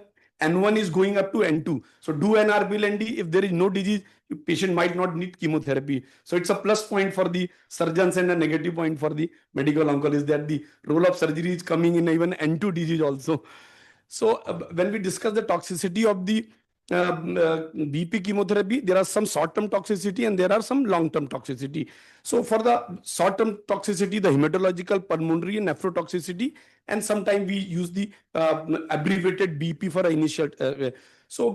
We, as a medical oncologist, we all know that these are the chemotherapy which has a high more than 20% chance of developing neutropenia. So what we have realized over period of time, that doing monitoring these patients carefully helps in picking the febrile neutropenia early. So the incidence of a febrile neutropenia in this BP protocol is close to 20%. And sometimes if we didn't pick up the febrile neutropenia early, some patient land under sepsis, and then it's very difficult. So the other thing which has helped us in Indian scenario, they're doing a baseline iron B12 folate level because some patients are, at least those who are strictly vegetarian, their folate and B12 and iron level are on the lower side. Their bone marrow recovery, it's not a randomized trial, but what we have seen over a period of time that supplementing the iron B12 folate definitely help in recovering of the count. So that may help in early recovery. If the counts recover early, the next cycle can be given and on time. Similarly, the prophylactic use of GCSF. So in the traditional teaching, the GCSF use seems to be contraindicated with the bleomycin, but this was more of a theoretical concern. There is good enough data that bleomycin and GCSF can be used if needed. So in day-to-day practice, we generally do not use the GCSF if patient develops any febrile episode of neutropenia or there is a delay in the recovery of the counts, patient count or on the lower side on day 21, then it can be used. So it's not a contraindication, but we definitely do not use the bleomycin with CSF. But if you have to use so there are two papers which had shown that the use of bleomycin with GCSF, theoretically there was a risk of a increased pulmonary toxicity, but with this paper, this has clearly concluded that patients who receive a GCSF with bleomycin for preventing the febrile neutropenia has not increased the risk of it. So there are two papers which have clearly concluded that the GCSF and bleo can be used if needed. So this use of GCSF will maintain the dose intensity and definitely will reduce the incidence of febrile neutropenia and subsequently.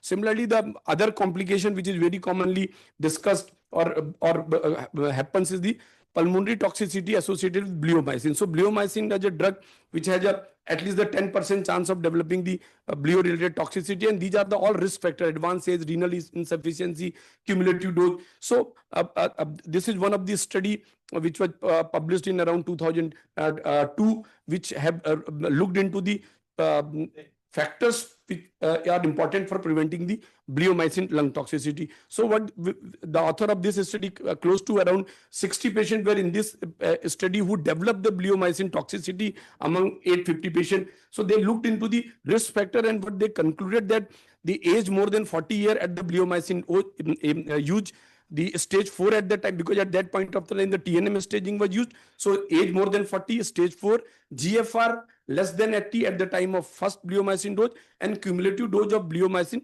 more than 3 lakh international unit. So if you see the risk factor, so if there is one risk factor, the incidence is about 5.4%. So if there are all three factors, that the patient is more than 40 years, the creatine clearance is less than 80, and the cumulative dose is more than 3 lakh international unit, so the chances of developing the bleotoxicity is close to 40%. So that means when we have to plan a bleomycin in day-to-day setting, we should, so in day-to-day practice, after the age of 40 and definitely after age of 45, we do not use bleomycin. Patient with a renal dysfunction, we avoid using the first dose of bleomycin, give with the EP only, and then add bleomycin in the renal function. So this is one of the way to predict which patient is going to get which patient is at risk of developing bleomycin toxicity. So age more than 40 years, GFR less than 80, and cumulative dose more than 3 lakh. So these are the group where you should be careful when you are giving the bleomycin.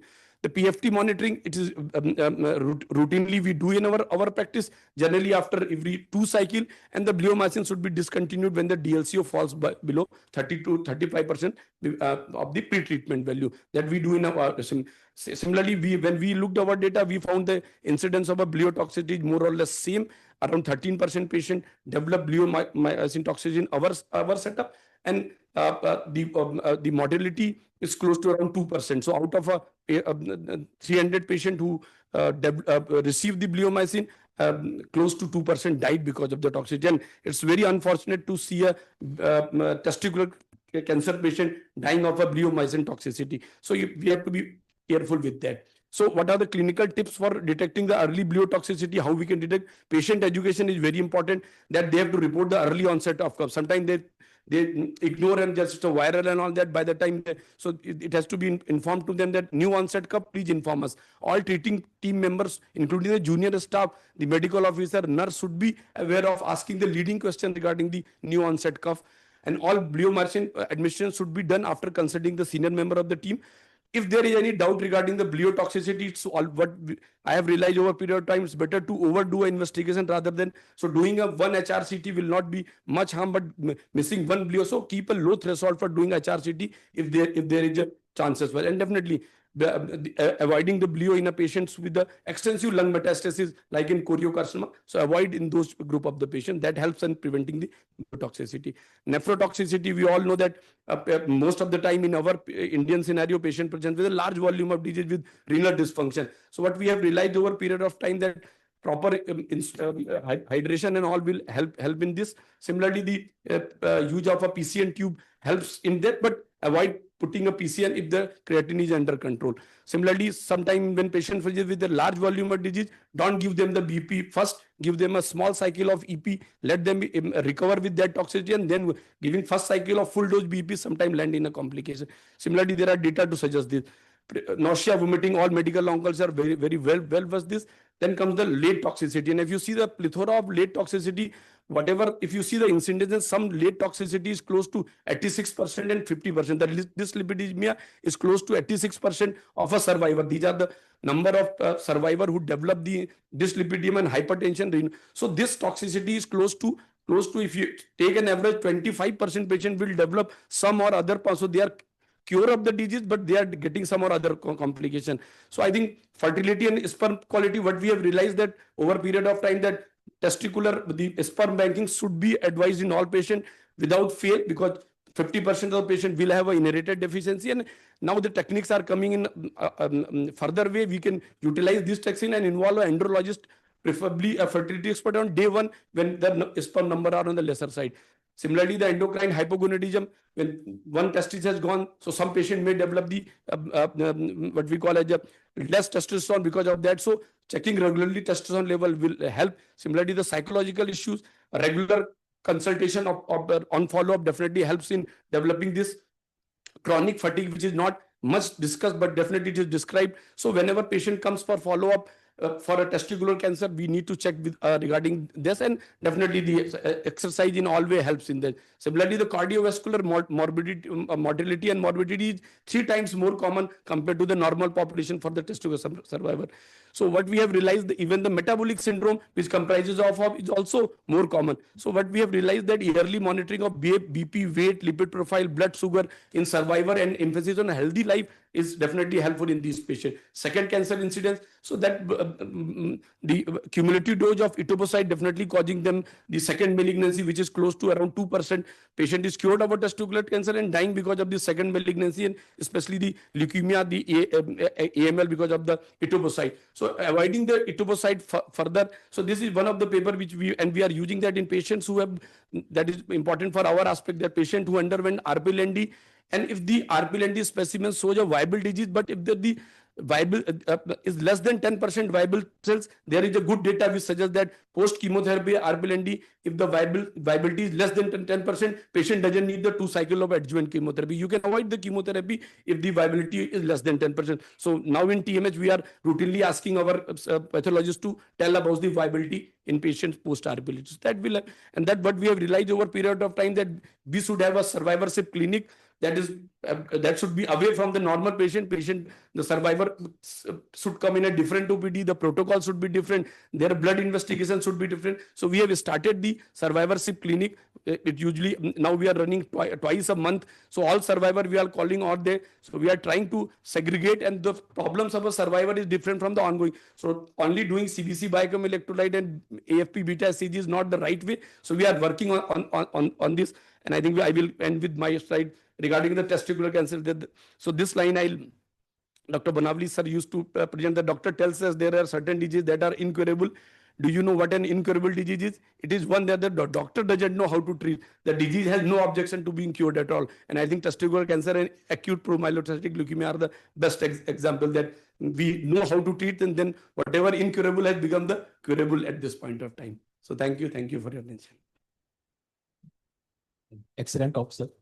So just a simple question. So what is your surveillance protocol in your clinics of every patient with a... So that will depend upon. So if a stage 1 seminoma without treatment on active surveillance, we need to call the patient. So we have already devised our in OPD the depending upon what treatment, whether it is seminoma or NSGCT, whether the patient have a stage 1 without treatment or surveillance or not. So it's not a fixed. It will depend upon whether we are dealing with seminoma or NSGCT and which stage. And in stage 1, if the patient is on a receive 1 cycle of BPL or if NSGCT, we do not call them dead frequently. For a stage 1 NSGCT on surveillance, we call the patient every 2 monthly for first year. So in practice, hardly I do not prefer a surveillance in stage 1. A very, very compliant patient which are ready to come every 2 monthly, scan every 3 monthly. So for a stage 1, I usually prefer to give until unless the patient is very, very well educated. So the surveillance protocol will depend upon what treatment we are going to offer the patient. It will be more frequent in a surveillance. It will be less frequent in patients who have received some cycle of the chemotherapy. So we want to pick up the relapses early, so the overall survival will remain same if we detect early. How safe is to avoid the day 8 and day 15 dose of the bleomycin? No, so in the current era, bleomycin is one of the important component. There are good enough paper which suggests that the 3BP, the pathological response rate with 3BP is much better than the 4EP. So if the patient, there is no contraindication for bleomycin should not be held. That is very clear.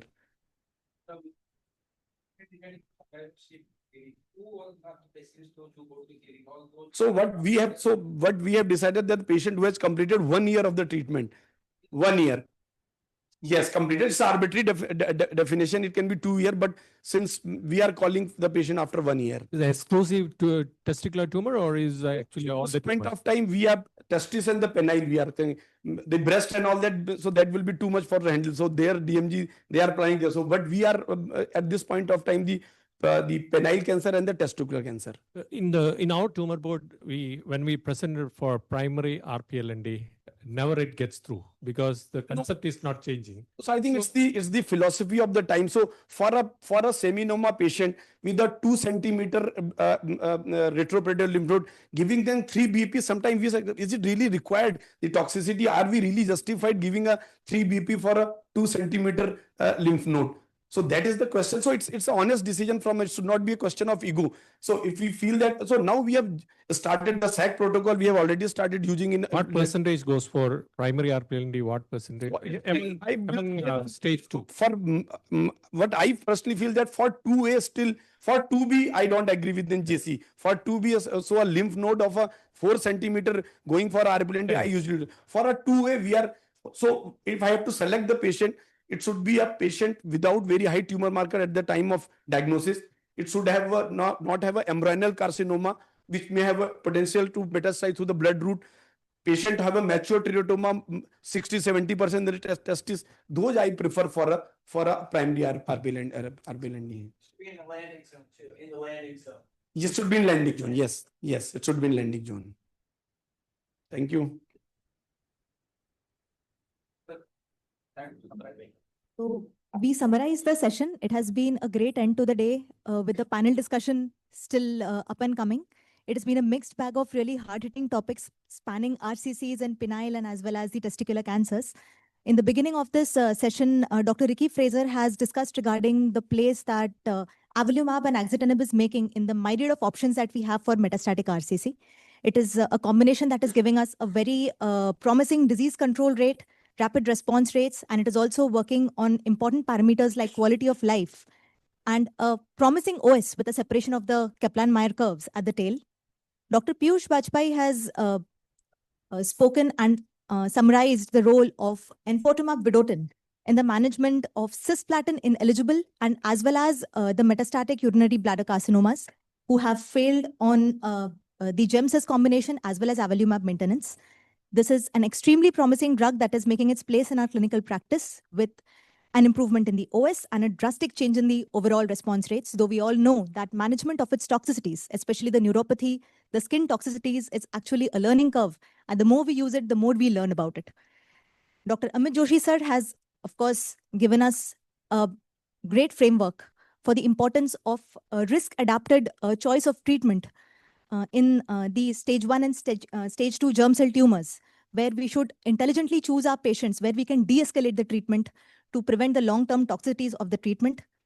And sir has given us a very good framework as to how to predict the bleomycin-induced lung toxicities, how the entire team needs to be trained in order to predict these toxicities earlier. And we should have a very low threshold for HRCT thorax in these patients. Also, sir has elaborated upon the late toxicities of these chemotherapy protocols. And it was a very inspiring thought regarding the survivorship clinics. Yeah, regarding Dr. Anand Raja's talk on sentinel node biopsy in penile cancer. Sentinel node is well-known concept in many cancer nowadays, and penile cancer has its importance and reduces the surgical-related complications as well as the not affecting oncological outcome if we do that. Due to the possibility of the false negative, though it is low in his talk, one must have expertise in performing it to have good accuracy with suitable tracer, to have a good accuracy and a good oncology. Regarding Dr. Mayur's talk about the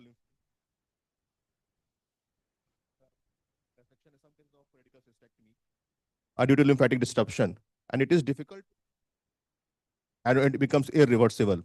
The various technique he showed can be a promising way to prevent and reduce it, and should be considered in selected patients. About the Amandeep talk on de-escalation of the stage 1 and 2.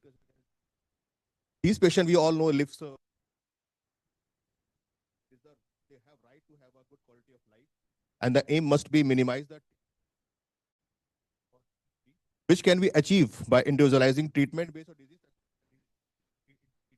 factors to be considered with less strict follow-up without compromising the oncological outcome. So we have to choose them wisely. In which patient we have to reduce the investigation mortality and which have to reduce the chemotherapy based on the disease factors. Thank you. Thank you.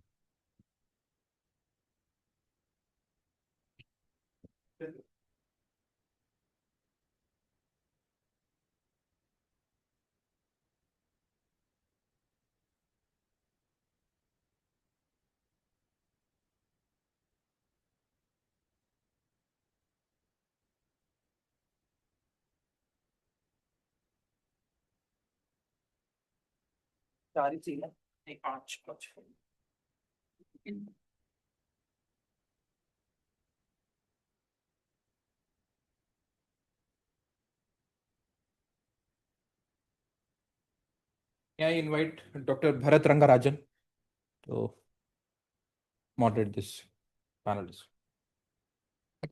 So you may invite your panelists. Thank you.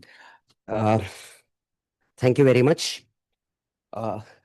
Firstly, thanks to people at RGCI and especially to Dr. Vineet, who has once again invited me to RGCI and Sogocon for this conference. Quickly inviting the panelists. I think the panelists, we have 3 uro-oncologists, Dr. Badrinath Koneti, whom we heard talk earlier, Dr. Sanjay Surekha and Dr. Brishabhanu Naik. Radiation oncologists, we have 2 people, Kushal Narang and Dr. Aparna from Trivandrum. Medical oncologists, we have Dr. Kshitij, Dr. Anshul Gupta and Dr. Rashmi Bansal. I invite my panelists to come on to the dais and maybe we can quickly go on. So I will not say that I'm treating a lot of urinary bladder cancers because they are not, when Dr. Vineet presented, he said that's the 13th or the 14th number of, incidents. And it is not a very common cancer that we see, especially as medical oncologists, because they do have to become a little advanced before the medical oncologists get to see them. So we don't even see that number, as a, in an iteration of 13, we see much. However, this is not a debate today on whether you should do a trimodality therapy or whether a radical cystectomy, which is what all bladder panels degenerate into. So let's try to understand, especially as medical oncologists, we have a little bit of limited exposure, I feel, in the community. Of course, if like RGCA, there are uro medical oncologists who treat only urological malignancies, then the numbers are high. Like for Amit or Sir, we've gone through the panelists. So I'll go through a few cases, this just as a framework. So this is a very elderly gentleman, like many of our urinary bladder cancer, but good performance status, no comorbidities. Ultrasound shows a urinary bladder lesion. And this sort of biopsy, where an ultrasound is done, there is something in the bladder, and this sort of biopsy report is very common in our practice. These are all patients that I've seen in the last 1 year. That muscle is not included. So this we see very often now in the community. Now, when this happens, I'll start with Dr. Badrinath. What would you say, the adequacy of an initial TURBT? And before this adequacy, is an ultrasound enough? Because most of our patients get a TURBT done after a ultrasound. This is what happens in the community. So we are in a panel. So we are looking at what is happening, what we are seeing on a day-to-day basis. So what more evaluation needs to be done before doing a TURBT? And something about, re-TURBT, which I'll come to in the next questions. In my practice or in our practice in the United States, typically most of these patients would have had a more formal upper tract study as well. If they, even, some patients do show up like this with an ultrasound done for something else and there's a lesion in the bladder, but I would recommend doing a standard CT urogram at least. It obviously looks at the upper tract, but also, as was mentioned before, it does some study of the tumor, whether there's any extravascular extension. You can see if the fat is involved or not. And clearly, there's no muscle in the specimen. One could argue you already have T1 disease, but I think lamina propria was involved. Right? Yes, it is T1. Lamina propria is involved. And so I don't know how deep of a T1. If it's T1B, one could argue. I mean, do you invades the subepithelial tissue and lamina propria? Yeah. But since there's no muscle, according to the guidelines and common practice, you have to go back and redo a TUR just to verify. Okay. So these are some of the markers that it has an impact. We just heard, if you're talking of trimodality therapy, a good TURBT forms the cornerstone. But whether this patient is for a trimodality therapy, it's too early, at least in this patient's journey in cancer. So with this absence, now if this patient, is unwilling, or many times a surgeon is unwilling for a re-TURBT, this happens very often. This is very, very common. I get a reference, this is T1, but on an imaging, I'll come to the imaging. On an imaging, this is more than T1. It could be T2, T3, T4, whatever, but it's more than T1. There may be a node. Maybe the patient has had multiple imagings, but there is no plan of doing a TURBT. Patient or the uro surgeon. So what do we do, Dr. Sanjay? Do we force the patient to do it? We tell him, no, there is no way you're going ahead without a re-TURBT, or do we take some, shortcuts or something, some do around? The patient is not willing, right? Or doctor is not willing. Many times I feel the patient is not willing because we have not forced them forcefully enough most of the time. Yeah, of course, in this case, re-TURBT is mandatory because this is a lamina invasive with a muscle absent. But there are certain scenario, maybe when I have done a TURBT very properly, and even the guidelines for re-TURBT is very wide, all high grade, all T1.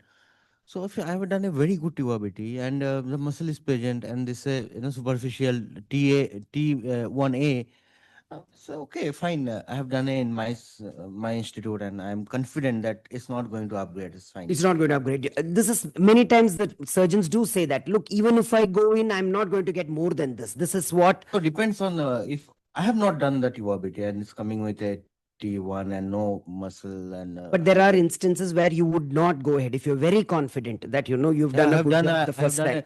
Radical TURBT, and there's no fun of going back. I know that there is no muscle is present. Absolutely, we have to be practical in practice also. Yeah.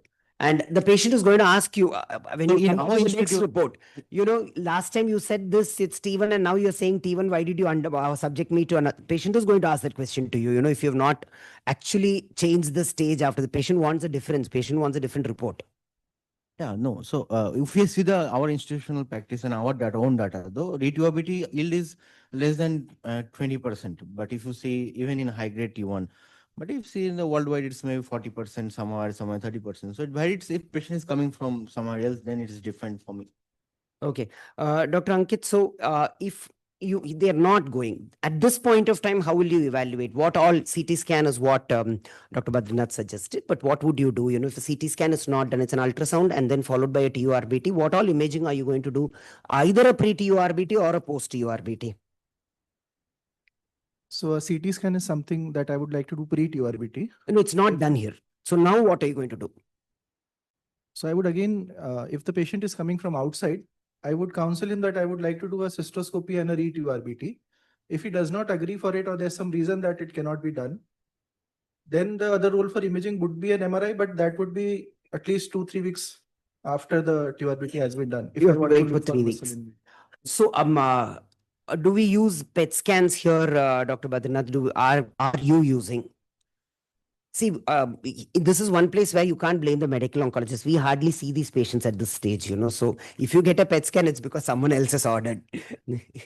It's funny you mentioned that. I just got asked to provide an opinion on a case from New Delhi, seen by somebody here, where they got a PET scan right after the ultrasound without the TURBT. Without the TURBT. Which is even more surprising. But anyway, in this case, I would. No, it's not surprising. And although it's, you know, as in a lighter sense, I would say maybe in bladder, it may not be very relevant. But in Indian practice, actually, if the medical oncologist has seen a large looking lymph node, you know, here, and then the ultrasound is there and, you know, it says that this is a node, many of us would go directly and do the PET scan first and then decide, you know, what next. This happens in practice. Even I do. Maybe not in bladder though.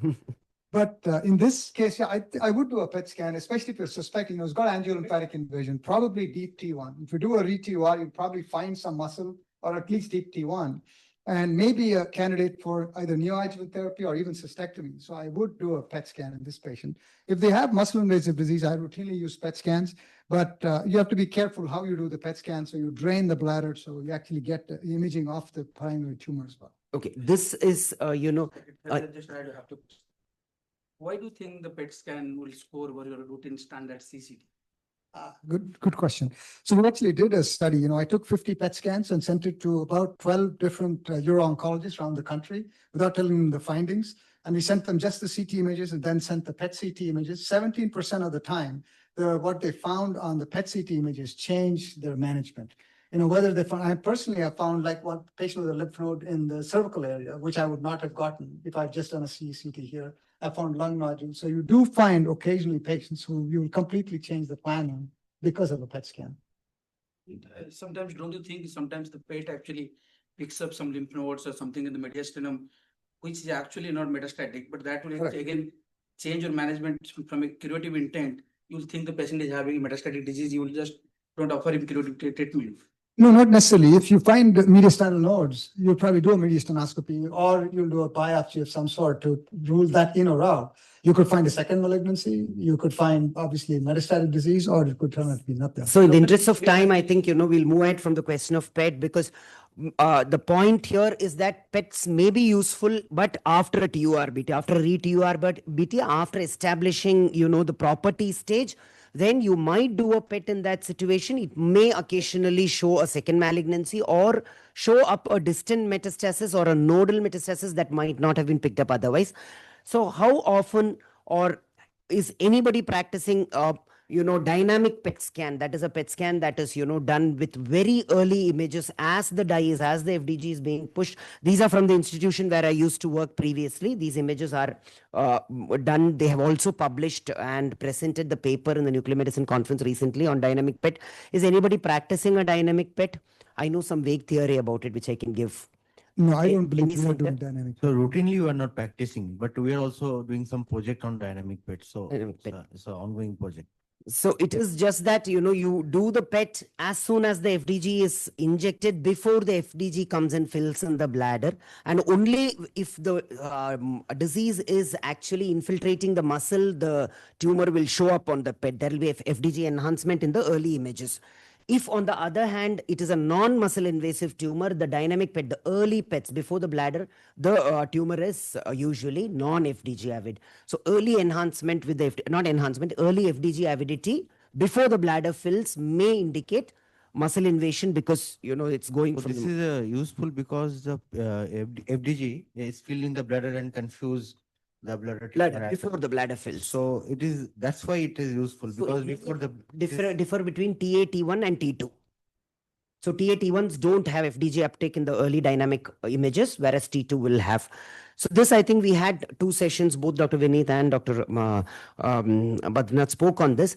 So in non-invasive, we know that it is BCG, but the issue is we get these patients after BCG. And nowadays we've had references. Medical oncologists are getting references for non-muscle invasive, but post BCG recurrences for, immunotherapies. So, there are a lot of guidelines.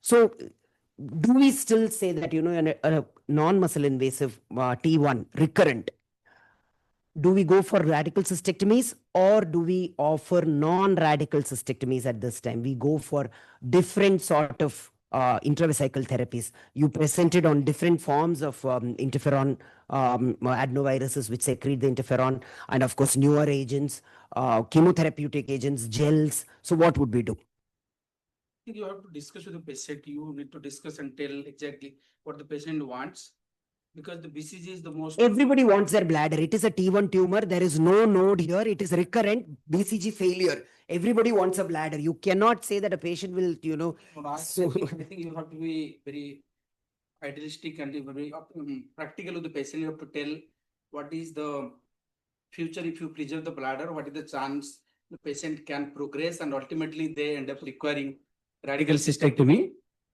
It's not like the patient doesn't know. If you explain everything, and this has to be shared decision rather than accepting all patients wants their. Do we even have these agents? You have the agents. We can give pembrolizumab, but do we have the agents? You have those agents beyond your standard BCG. You have Gemdosi. You have Gemdosi, yes. Nadofaragine. You are even Pembro. Those options are still there, but the patient should know what is the best option for him.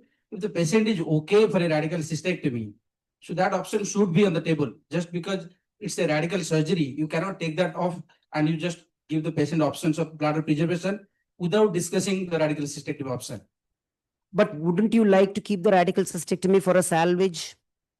I would, but then the chance of, when you do a cystectomy. So let's have a quick patient poll. Let's have a quick poll of the panelists and then of the audience. So you have a BCG refractory or a post BCG failure, but it is T1. It's not metastatic. Now, bladder preservation with some intravesical therapy or radical cystectomy. The panelists who goes for a non-radical cystectomy. No, poll, raise of hands.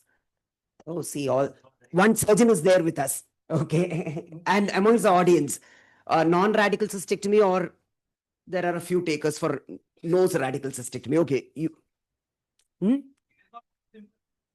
Yes. Yeah, that's black and white. It should not that black and white. It's not as simple.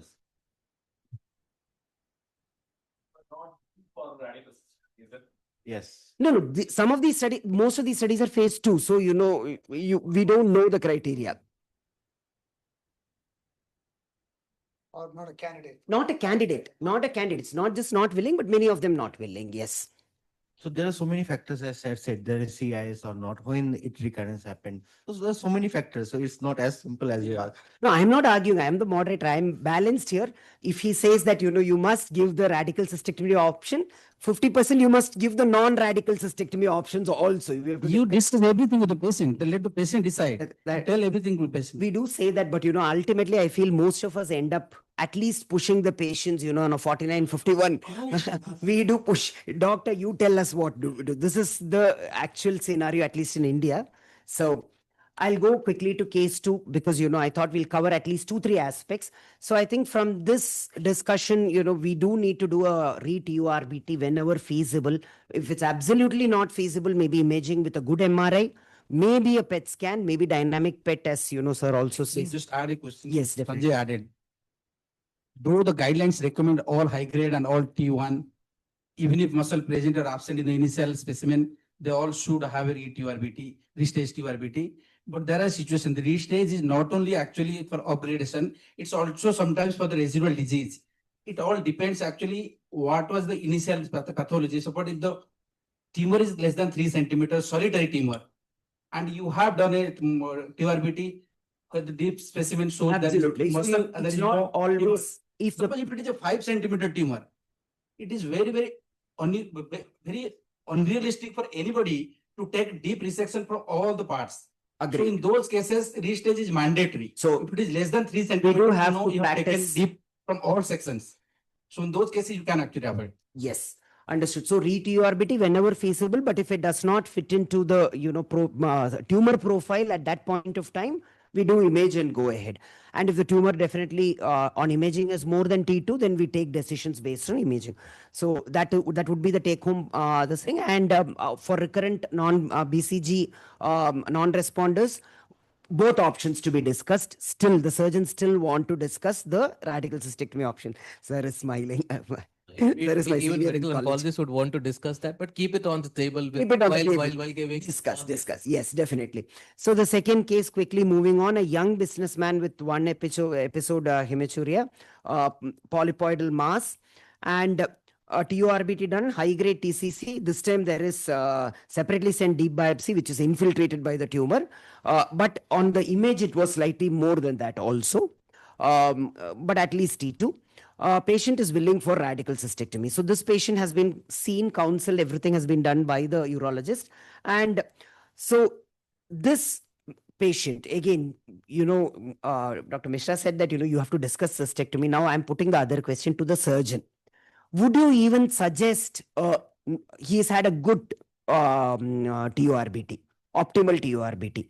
So at this point, would you discuss trimodality therapy? Would you discuss RT instead of RC, or you would not even discuss that if he's willing? Yeah, sorry, the biopsy was T2? T2, and not, but slight looks T3 on the imaging. So if T3 trimodality, of course, patient is But willing not. patient is not willing for cystectomy. No, patient is willing.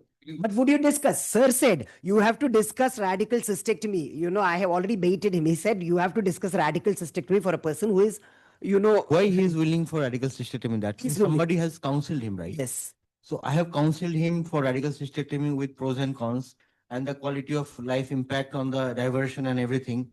And if he is ready for it, and it is, then if he is not ready for it, then of course, that I will say this is one option. I think this is a suitable option for you, appropriate. But also you have another option. This You would still discuss. Yeah, of not, course. you would discuss. So the radiation oncologists come in now, Dr. Kushal and Dr. Aparna, Dr. Kushal. So what would you, would you say that, you discuss that 50%? I would give the other 50% discussion with him, of non-surgical option. Definitely, he's an ideal candidate for a non-surgical option. He's young, he's a businessman, he wants to maintain his body image. There's a 70 to 80% chance of conserving the bladder without compromising the outcome. And keeping radical cystectomy for a salvage. Totally agree with that. Patient should be given the option, both options, and allowed to choose. And because radical chemoradiation has shown equivalent results, although not in a randomized fashion, that's the issue. Not in a randomized fashion, but yes, there have been propensity score matching studies which have shown equivalent results. I think we heard Dr. Premwada speak on that some time back. So I think, as I said, we'll not go into this TMT versus RC because that is what all bladder the thing. So finally, we discuss both. But again, it's a patient choice at the end of the day. So this neoadjuvant chemotherapy, I think, is standard of care. So what do you say is, cisplatin eligible, Dr. Kshitij? Yes, so cisplatin eligibility, it will consider heart, kidneys, and nerves, and ear, 4 things. So it will be heart, it will be kidneys, it will be nerves, and it will be ears. 4 important things to know whether the patient is cisplatin eligible or not. So I'll cut in. Do you do all this? So cardiac evaluation is must. That is done by all. It should not be a grade 3 and more NYHA class heart failure. Kidney evaluation is done by all. Less than 60 GFR, we won't be giving cisplatin. Third is ear. Now, ear is something less than 60. Yes. So audiometry, yes.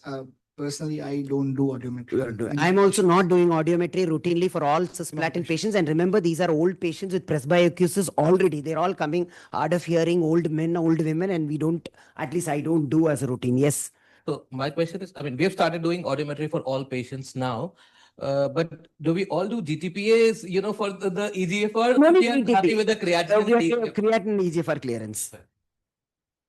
So these are the, criteria. But as I said, we are not performing unless a patient is on a trial or something in Tata Hospital. I think we are not performing. I wanted to ask Amit if he's here, if they are doing. So, when, for the medical oncologist, when do you counsel? Yes.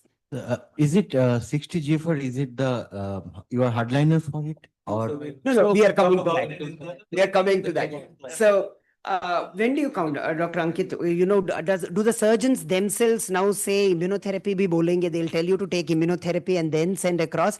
Do we counsel everybody for perioperative immunotherapy these days, or at least post-operative immunotherapy, or we still believe that we have non-immunotherapy protocols? Neoadjuvant may we still follow the GEMSIS part, and we do tell that in the adjuvant immunotherapy we'll be considering. With the recent NIAGARA trial, things may change in the future. Post-operative is what you're looking at, not at the perioperative.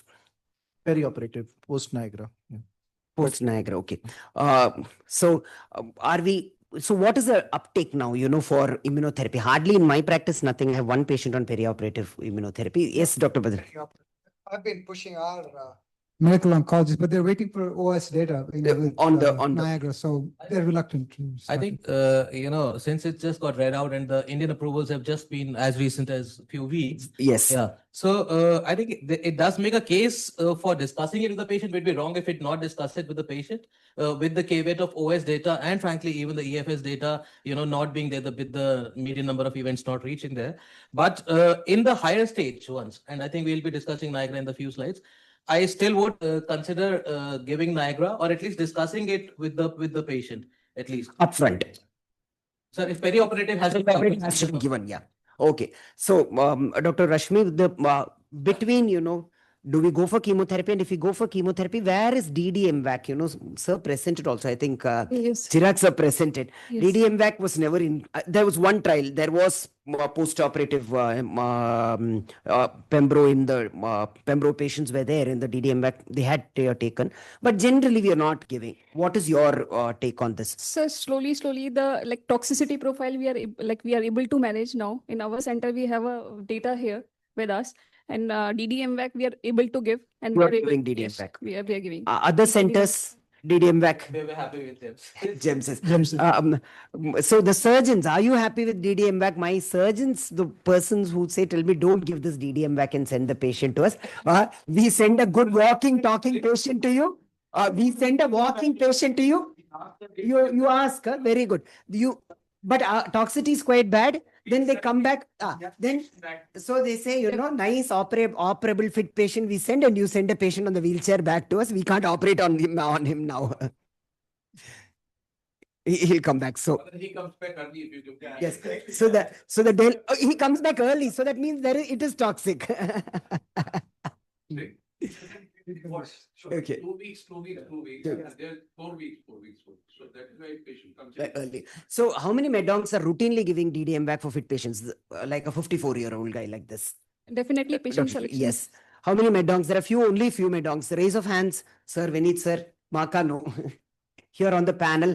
So yes, I have given on very, very rare occasion. I'm not a big fan. So this sort of 54-year-old, yes. But above 60, 65, generally no. So I think we've gone there. So do you think, Dr. Badrinath, there is a PS drop that makes surgery difficult when no? No, I Not for- actually agree with Sudhir. I prefer DDMVAC. For us, that's the default. And, it's uncommon that they'll give GC nowadays. So the question comes back to the medonc. If the DDMVAC is definitely better than GEMSIS, do we really need to give perioperative? Why can't we just give DDMVAC for, all the fit So still patients? data has to come. Still we are waiting for the OS data and. That's what I'm saying. Why not give just DDMVAC? Why do we even have to discuss perioperative now? Because obviously toxicity profile is a major concern here. So we'll have to discuss the perioperative despite, both DDMVAC and perioperative.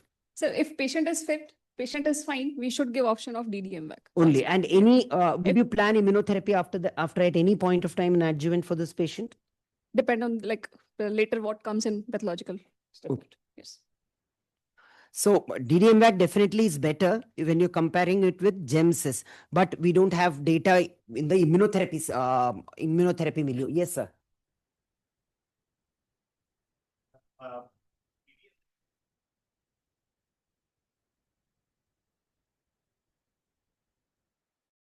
The patient does not have a PCR.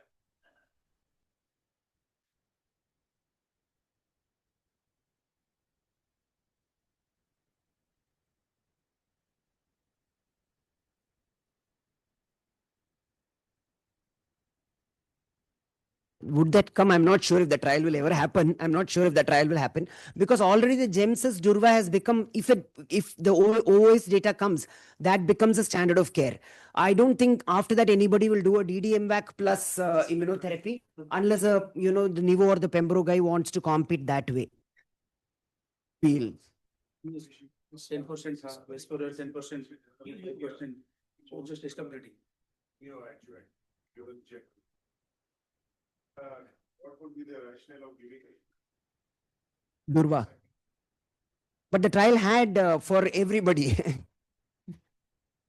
Caveat of. So again, that leads to the question. This is why I have put this question.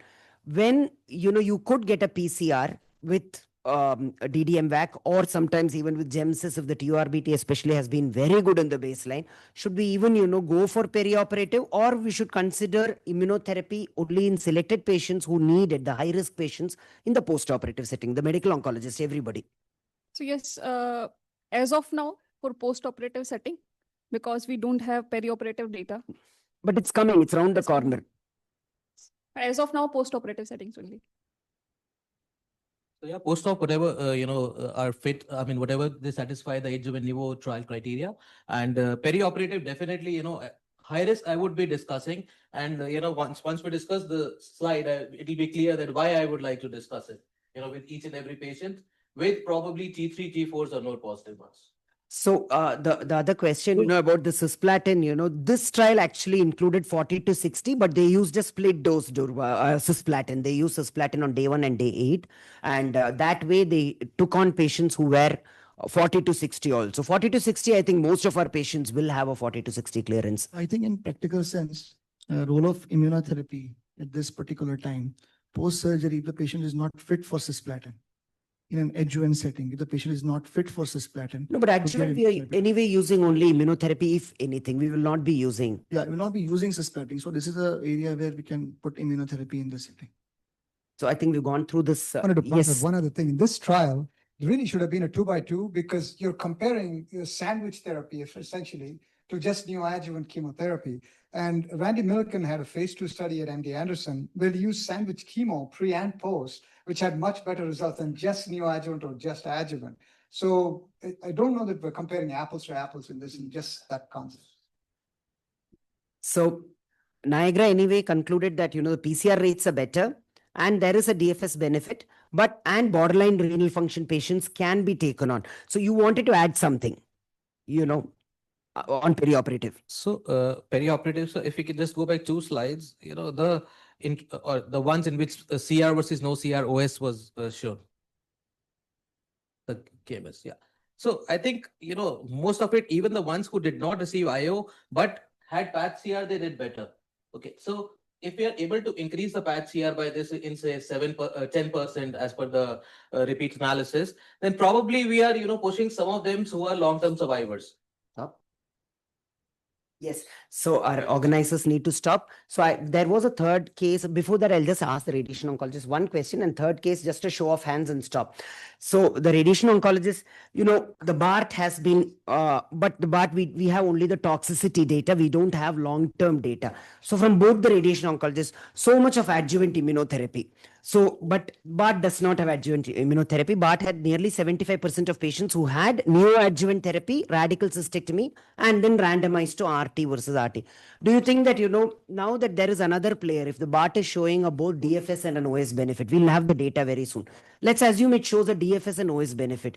So would you say that, immunotherapy is expensive? Immunotherapy is long-term. It goes for 1 year, sometimes 2 years. Just chuck the immunotherapy out of the window and just add radiotherapy, give neoadjuvant and then give radiotherapy.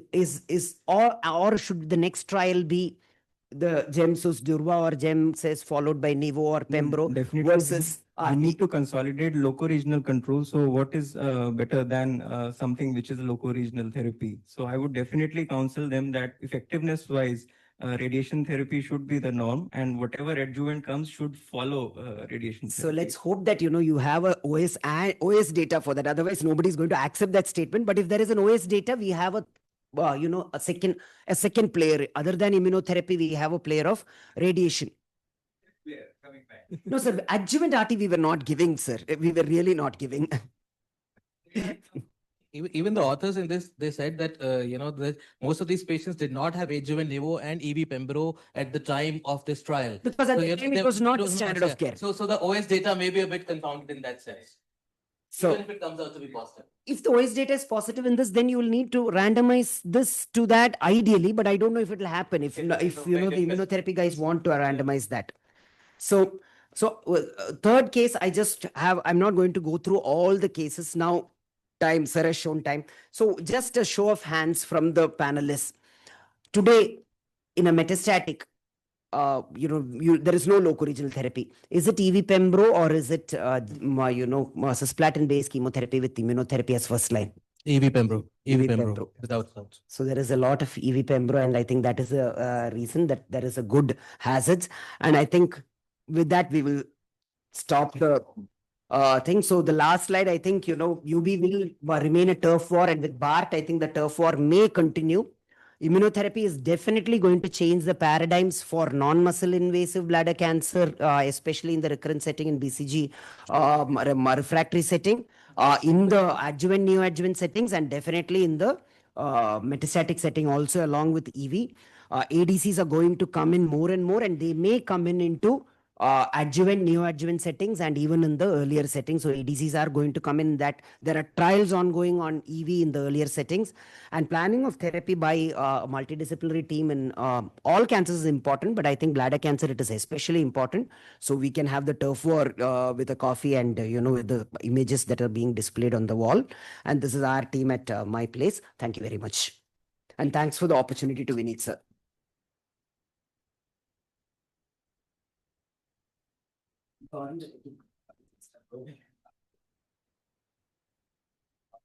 Thank you everyone for attending this whole day program.